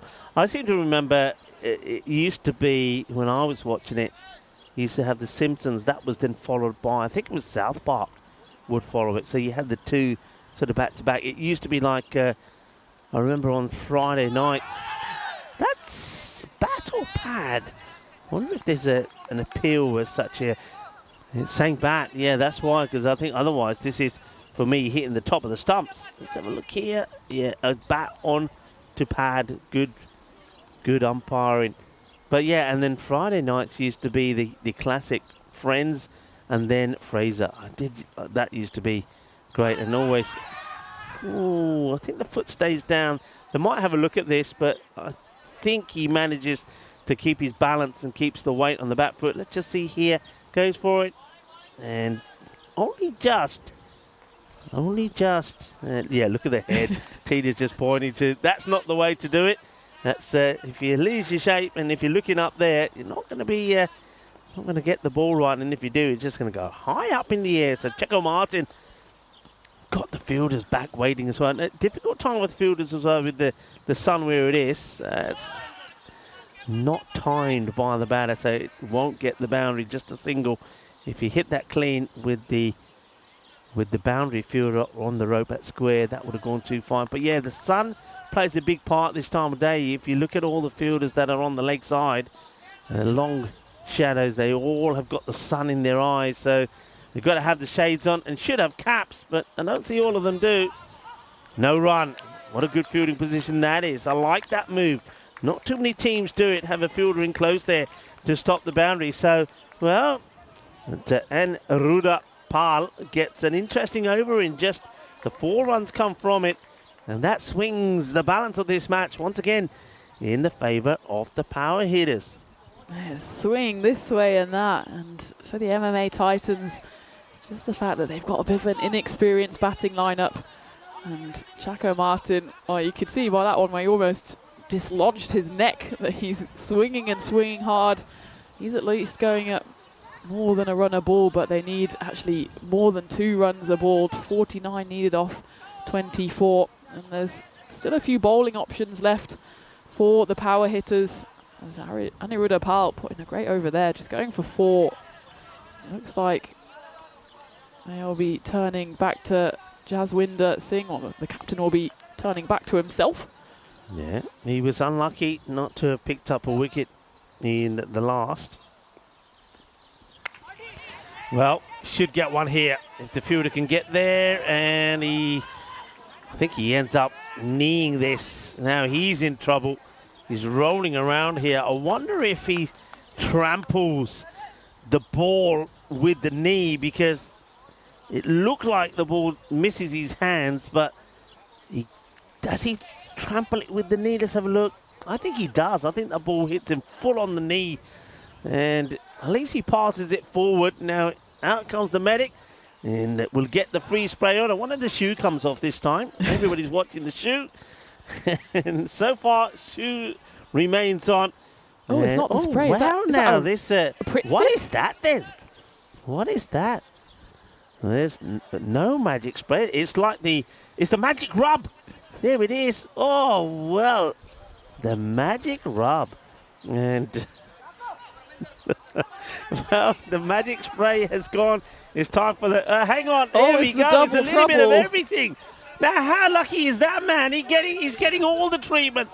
He's like new. He's like new. His jump called Singh. You know what? If that was heat rub followed by cold spray, it's just zero effect. It's just one after the other cancelled out. But whatever it did, it worked as he leaps up like a newly born deer. Yeah, look at him now. He's got 22 on his back. When we said earlier when we talked about numbers, 22 is like two happy ducks. Well, he did get a double helping, didn't he? He got the rubber and the free spray. Let's take a look at this, and yeah, it was a little bit of let's play dare. So, they need something happening here. They need a couple of boundaries from somewhere because the rate has now gone up to 13. Jaswinder Singh again. That's not a good ball. That's the ugly delivery, and it's put away quite emphatically actually by Kedar Nisar. That's a good shot from him. Remember, he played a nice shot in the last match as well, and I said, well, look, he's a decent bowler, but that's a good shot. I think he might even get 6 here. I think that's right on the rope. It's just checking this. I think it does. I think the rope does move. Well, one man who knows is that fielder there. Would you go? Here's a question for you. Would you go back to, there's the six runs. Would you go back to Pal to bowl another? The reason why I ask, and more on it after this one from Jaswinder, and that's up in the air, and it will go all the way. Bolle, bolle, bolle, kinna sona, que guay, que genial, que grande. Es un golpe muy dulce, más dulce de tarta de chocolate. 6 carreras más, so that'll help. The reason I talk about Pal, I think he's the sort of bowler where the captain sometimes gives the ball to, and if they come up with an over like that, you take it and say, right, I'll take it and run. I don't want to get greedy and give him another, because I think he's also one that could go for a lot of runs if they try and be greedy and go to him again. That's my thoughts. It'd be interesting to see what Jaswinder will do. What about you? What would you do? You give him another? I think I might be greedy, actually, which is not the first time that's been levelled at me. And the thing is, they haven't used any more than the 5 bowlers. So if it doesn't go to Aniruddha Pal, you're looking at your 6th bowler. And if you're going to bowl as number 6, generally there's a reason why he's number 6 and not number 5. So be an interesting call. I'm glad I'm not the one making it. Oh, this is a real teaser, but he's just going to drop. Now they're going to go for 2 here. In comes the throw, and they'll get the 2. So a productive over so far. And with those 2, that's 15. And now who's on the floor? Now it looks like Jaswinder ends up on the floor. He needs his shoes taken off immediately as we take a look at the action coming your way. Thanks to Vinny Sandhu, who will be joining you across the airwaves tomorrow. And it's the final stages of Group A, and all still to play for, as every side has double headers again. And by the end of tomorrow, about this time tomorrow, we'll know the first 2 of the finalists making their way to finals day on Friday. Yeah, I suppose match number 2 there, Gazira United and Southern Crusaders, that's the big one. 2 teams. Well, Gazira United will be hoping they go into that one undefeated if they can get past Goza CC in the morning. And then I suppose the next big one probably could be the Masida Warriors. See how they get on. If they can get a win or 2 wins there. So they're hoping, I suppose, Gazira and Southern Crusaders, one of them will lose one. And if Masida can win both their matches, then that could be a good sign. Now, it looks like here Jaswinder might be going off. Remember when in that last over when there was that catching opportunity for the wicketkeeper Yadav, and I thought I saw him hold up and just not go for it. Well, he has come and bowled a second over, but now he seems to be in a fair bit of trouble. We saw him go down right after he finished the over, so it looks like Jaswinder is going off. That's not a good sign. So off he goes, and well, I'm not sure what the issue is here, but he certainly doesn't look like he's fit to continue. We'll have to wait and see what the outcome there is. Now, I don't know if a 12th has come on, so we'll get updated on that if that is the case. But if not, then, well, he's leaving his team one man short in the field. That's not ideal. It is Parminder who's come on to replace him, so at least they have their full complement. But it's not easy when you get to the spiky end of the game and your captain goes off. Well, they are going back. Look, it's Pal. So let's see. He starts with a dot. Will he get 2 good overs in? And that's a wide. It's a brave choice. Maybe it's a choice that was taken out of Jaswinder Singh's hands as he was limping off the field to get some more hot-cold treatment.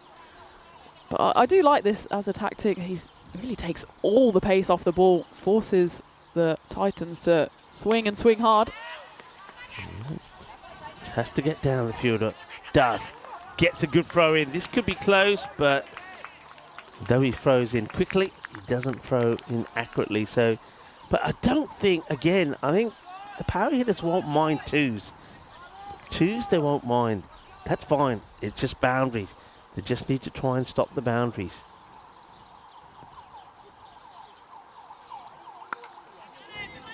Drags it. Won't go to the boundary. Will they try 2 this time? Throw comes in and well backed up and well taken by the keeper. So let's see. Abdul Qadir Nasara. He's a powerful hitter. 22 of 13 is Nasara. This is Chaco Martin who now gets a wide and leaves it. That's a good leave. So yeah, Chaco Martin still there, the captain. Needed somebody to stay there with him, and Qadir Nasara is doing just that. Pal.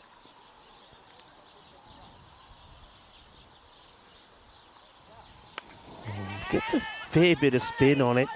Bat on ball, fielder gets down, batters think about another. Probably from that distance should have gone 2. I don't think that anybody out there's got an arm that's so strong and powerful that's going to get it right into the gloves of the keeper. But they settled just for a single. Nessar probably will look to go. Well, he charges. That's pretty well bowled. I thought it would be another short one there from Pal, and that Nessar would wait for it and try to jump across and play it on the leg side. But I think he outfoxes the batter. So Pal looks like he's he's going to prove me wrong. And Tina, you would have been right to go back to him. He went for 4 in his first. And so far in this one, it's just gone for the 7. It's almost a match-winning spell, even if he goes for a 6 here, which will, in fact, be the case. But it still proves my point because he would take 17 off his 2 overs, especially having not bowled in that first game, been fresh to the crease. But that big 6 off the bat of Chaco Martin certainly keeps the Titans in contention, as we've got a thriller on our hands. It's 2-2. As look at that. It's pretty much a mirror image there for the Titans as they find themselves now needing 20 runs off the final 2 overs. It's quite incredible how close they are. I mean, at the end of the 8th, it was 93 for 4. Here we got 89 for 4. It's so close. And who's going to hold their nerve? That's what it comes down to. Who's going to hold their nerve? I think there is a 12th man that is on. I've just clocked him. And see, at the moment, looks like he's being put at backward point. So this is Parminder. So they've still got 11 out there, which is good. So now they've just got to get the field right. They're moving square leg. Interesting field choice. Square leg now comes into the behind square position. That's because third has been pushed back. And gets played out to mid-wicket. Got to get the throw in pretty quickly. And, oh dear. Oh no! Oh my word. Now then. This has hit the edge of the pitch and the ball has gone and hit the helmet. Watch what happens here. Oh, you're kidding me. Now then, all right, interesting. Tyrone Peters, what are you going to do about this? The ball has hit the helmet. That's got to be 5 runs. Yes. Wow. 5 runs. I've never seen anything like this. Never. The ball has been thrown in. It hits the edge of the pitch, bounces over the stumps, and hits the helmet. That's game-changing. How cruel is that? But the question is, we say it all the time, get the lid off there. Oh, the ball has hit the lid. That's 5 to go on the thing is, it's 5 plus the 1, is it? Does the 1 they run also count? I think it does, because it's 1 completed run and 5. So that's 6. That's a balle just there. Oh, I've never seen that. I mean, it's so unlucky because obviously with the artificial slightly raised, that wouldn't happen on a turf wicket. So I think they're trying to work this out. First of all, the scorers have to try and find a way to input this. This is just really crazy, really crazy. Can we see, Elsa? Can we see the whole thing again from when the throw comes in? This is just crazy. It's the first time I think I've ever seen this. The throw comes in, it hits the edge of the pitch, it then bounces over the stumps, which I think if it hit the stumps would have been out, then hits the lid. Here we go. Here it is, watch. And it spins as well. It's going actually towards the diagonal on the pitch, and it's that spin that kind of takes it for a beeline straight to the helmet. And well, there's intense discussions going on because I think they're trying to work out if they crossed. Well, they're saying let's play, but we need to know what the score is. What they put on the score here. Oh, wow. What have they put on the score? Will it just go on as penalty? Probably go on as penalty runs, I'm guessing. Penalty runs 5 and 1. Oh, that's in the air. Catching chance, no. And we'll go to the boundary. Oh. Shorter delivery this time from Manpreet Singh. Does surprise, the batter goes to the boundary. But remember how in the previous match, the Titans, at the end of the innings from the Malta Super Kings, they threw a ball over the wicketkeeper, which should have been 1, maybe 2 runs the most. It was 5 runs. And they lost, you could say they lost the game because of it. Well, Howard, look at the batter here. What is the batter doing here? Moving around all over the place is Jacko Martin to try to put the bowler off. Well, the name is Jacko, and Jacko is doing the moonwalk there. Jacko's the name, doing the moonwalk, doing everything to try and put off Manpreet. Manpreet, to his credit, gets the ball on the pegs. What a finish we're going to have here. It's a run a ball required. Run a ball required. 9 of 9. 2 batters talking to each other, probably just saying, hey, we just need singles. Don't need to go for the big shot unless it's on. Nassau is probably thinking, if it's there, I'm going for it. Oh, that's well bowled. They like this, you know. And it's given. It is out. I was pretty sure there was something on this. It was not the biggest of appeals, but I think this is, see, Tina, I think this is where sometimes, you know, when you say to a batter, hey, don't need to play a big shot. So he doesn't. He just tried to push it. And by trying to be over defensive, he gives his wicket away. There could be another further twist in this match. He couldn't do right for doing wrong there, as he went for the good effort, and he gets his side into a position where they're more than in this game. And well, if he guided that down to third for 4 runs, we would have said, what a brilliant shot. The amount of times they go for big swings, miss, and we say, well, that was brainless cricket. He did engage his brain there, didn't quite engage his hand-eye coordination, just tickles one through. As Yadu Krishnan comes in, can he be the hero for the Titans? Well, Yadu, what's his game plan? Well, he hits his into the deck to the fielder. One passes it on to the other. They keep it to just a single. And now, well, singles now don't win you. Guess what singles brings you? Singles brings us a golden ball. We won't mind that either. Balls. This is such a huge delivery because also is Martin that's on strike. Now, if he's going to start the next over as the non-striker, You want to be thinking of sending this onto the boundary. He's moving around again. In comes the delivery. Hits it well along the deck. And he's going to go all the way. 4 runs. Tremendous shot. That will release all the pressure. And look at Chaco. After he plays his shot, he gets to the other end and he's signaling to his team, don't worry, he's saying, I got this. Don't worry. I've got this in the bag for us. The Titans needing 4 off the last over. 105 for 5.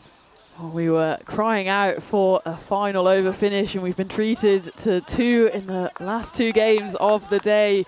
And how important could those 5 runs be? The penalty runs in the most bizarre of circumstances. I've never seen that before. You just know it. They're going to make the difference in this match. They are going to make the difference in this match. And that's exactly what we were saying in that previous game as well, where the difference was those wild overthrows on the last ball of the first innings. That took the Malta Super Kings up past 100. The winning margin there was 3 runs. Well, 3 runs is exactly how many runs the power hitters have to play with. 3 would take it to a golden ball, 4 would take the win for the Titans. And it looks like will be Chamkar Singh with ball in hand. Well, it's not the best of deliveries, but the batter, they take a single, but that's not the worst result. If you left that, it would have been a wide. So 3 of 5. Chamkar Singh looking to try and win it for his team by bowling what would be quite a remarkable over. Titans on the verge of registering their first win. One team will go home with a victory, the other with 2 losses. Which way will it go? 3 runs in 5. Chamkar. And that's so close to finding the edge. It's a dot ball. I don't know why Chaco Martin started to do this. He's moving all over the place. Just stand still and play. Chaco, the captain, 32 of 18, wants to be the hero, but almost does the same thing that Nessar did and edges it to the keeper. Yadav, 3 or 4. Chamkar gets another dot ball in here. Now it's getting interesting. Now it's getting very interesting. 3 of 3. Anybody tingling? We were close in the last match. We're close again in this. It's a definite tingle going on. Will we see golden ball number 76? While Chamkar Singh is doing everything he possibly can to take his team over the line. 1 single off the first 3 deliveries. Pitch is up. Oh, this is now they've got to try and come back. But oh, what's the fielder doing? Oh no! Oh no! They should have only just got the one. The fielder has slipped and fallen, and then it's Mohit Mittal who then struggles to get the ball. Look, he just can't get it. Did this with a sub? Down he goes. They'll get to. Look at Chamkar. He can't believe it, and now he's saying, "Look, you might as well all come in." Because 1 required, the scores are tied. There's 2 balls to go. The last one should have just been a single, but that's pressure for you. And it comes down to the 5 penalty runs, maybe. Here comes Chamkar. And it's just played away. And in comes a throw. It will be victory to the Titans. The Titans have won it. And it is the captain, Chaco Martin, that holds his nerve and takes his team, leads his team to victory. You got to feel so much for the power hitters, because that loss, you feel, could be the end of their campaign here. They got 2 matches to play, but having lost 2, it's going to be very difficult to come back from it. Titans, that one keeps their hopes alive. But the cruelest of methods with those 5 penalty runs. And I suppose the moral of the story here, everybody that's watching from around the world, and to all the youngsters and all the new teams, is that if you don't need a helmet on, take it off the field of play, because just like that, in the cruelest of manners, you can end up giving 5 runs away. Yeah, it was cruel, and lesson learned. I think we'll not see a helmet anywhere near the fielding innings of the power hitters going forward unless it's on the head of the wicketkeeper, because there it was just lurking on the AstroTurf, and we never thought that it would come in from the fielder, take a right turn and hit the helmet. But you've got to expect the unexpected here on the European Cricket Network. And again, second game running, we've had a final over finish. Yeah, and the Titans, well, they felt what it's like to lose a close one. They would have been bitterly disappointed to go down to the Malta Super Kings in a match that really they looked like they were going to win, and they were the favourites for most of it, but they ended up losing it. And then in this one, it was close, but the most bizarre of things we're going to see at the moment. First, the power hitters. I love the way they fielded, the catches they took, but you could see that Jaswinder, he was struggling when he took that catch. He was hobbling, and there was one of his own bowling which went up in the air, which if it went to hand it could have been his, but the wicketkeeper puts it down, and that was the other. How important those misses were. But remember that Chaco, he was dropped on 4, and it was that chance by Yadav, and that one cost them big time. If he took that catch, it would have been game over. And this, there it is that where this match was done and settled. 5 penalty runs going on to the batting side of Titans, and in the end they would win, and only by the narrowest of margins with a ball to go by 5 wickets. But what a match, and the power hitters. So once again, I think a lot of people around the world, a lot of the neutrals will feel from. And then this one, the pressure, and he just couldn't deal with the pressure there, Mohit Mittal. And right at the end, a little collision between Chamkor and the captain, but Chaco didn't care because he wins the match for the Titans. The Titans, well, they'll be here again in a couple of days' time fighting to see if they can improve on that victory. They've given themselves a chance, whereas the power hitters know that they need results to go their way and probably need to have some very big victories themselves if they are to make it into Friday's final day. What a match, what a finish. Just catching my breath, and there you see at the bottom, not too often the case that the extras are also adorned with those 5 penalty runs. And the 5 runs are, of course, the difference between the two sides, but we can look to several other instances of misfields, of dropped opportunities, where we thought the power hitters might be within a shot. And, well, fair play to the bowlers. They didn't have too many runs to play with, and I thought Chamkar Singh in particular, he had just the 4 runs to defend in the final over, and he took it to the penultimate ball. So they do have some promising signs here for the power hitters, but they're going to need miracles and snookers and everything else on that final group stage game for them on 2 days' time. Yeah, they're going to need everything, and they gave it their all, but I think power hitters, a bit like the Titans, they're very similar actually, the two teams. Both fielded very well, both took some good catches. I suppose maybe the Titans were just a little bit sharper and a little bit cleaner in the field, and also I think they were more hungry for making some of those singles and doubling up on those singles. They were prepared to take the risk to get the runs on the board, and that's what it comes down to in the end. And I think you could probably say that for the second match in a row, that the Titans, they sort of improved on what they didn't do well against the Malta Super Kings. They ran better, they converted those singles, they ran singles hard, they turned singles into 2s, they caused errors in the field from the power hitters. There was a number of occasions where the power hitters overthrew, and all those little runs in close matches like this, as we said before, really do count. But there's the story for you. If you're not using a helmet, if the wicketkeeper's not wearing a helmet, take it off the field of play, because it could cost you big time. And I know a lot of people in the chat saying you'll never know for sure, but that could be where they lose this match. It certainly won't be a case of them losing a match like that in future, because that helmet will probably not even be in the dugout, it'll be in the neighbouring field, because it was just a criminal mistake, wasn't it? Who could write it?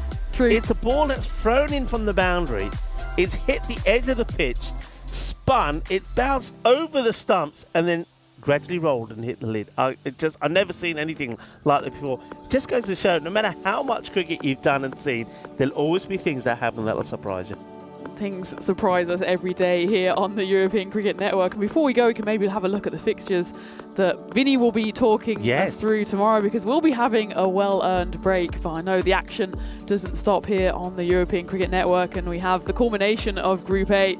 We've already chatted through a couple, but there's a few big games. Budjuma Blasters, I think, is probably a step too far for them, but they'll still have a role to play, because if they can pick up points against some of the leaders like the Southern Crusaders, then they'll blow the door wide open for the likes of Kazira United and Goes OCC. Yeah, and we're going to see some good players in action as well. Of course, Jagat Poonam has been very good.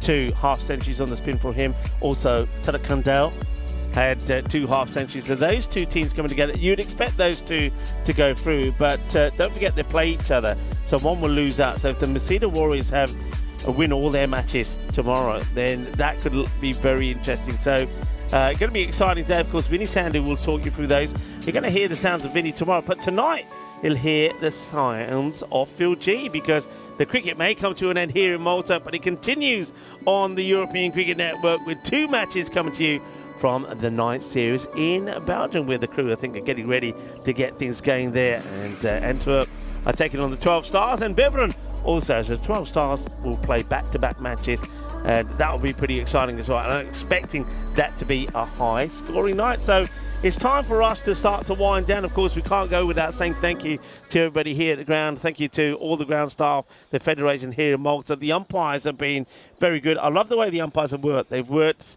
with each other really well. They've got the decisions right. Well done. And a big thank you to Tara and Peters for that as well. To the Blue Crew, great work from them here today as well. And of course, we can't go without saying a big thank you to our viewers that are tuning in from around the world. You've all been absolutely brilliant. I know that some new viewers did come on board. Remember, if you are new, give us a like, hit the like button, tell your friends, tell your family, and of course, don't forget to join Vinny Sandhu tomorrow. Well, it's time for us. Look, it is International Dance Day. Come on, Tina. We've got to dance. We've got to move our body. Thank you for watching. Be good, be safe, be kind.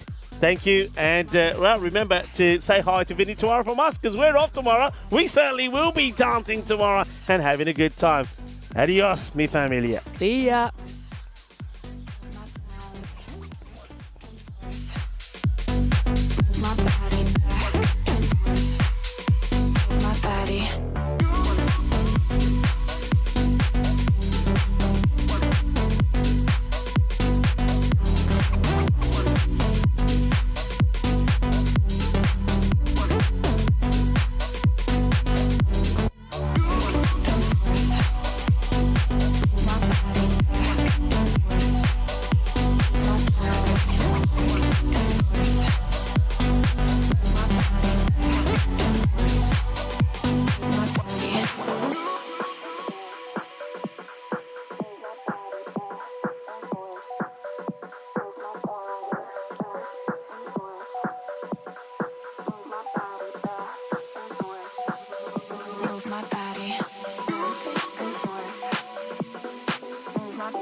my body back and forth. Move my body.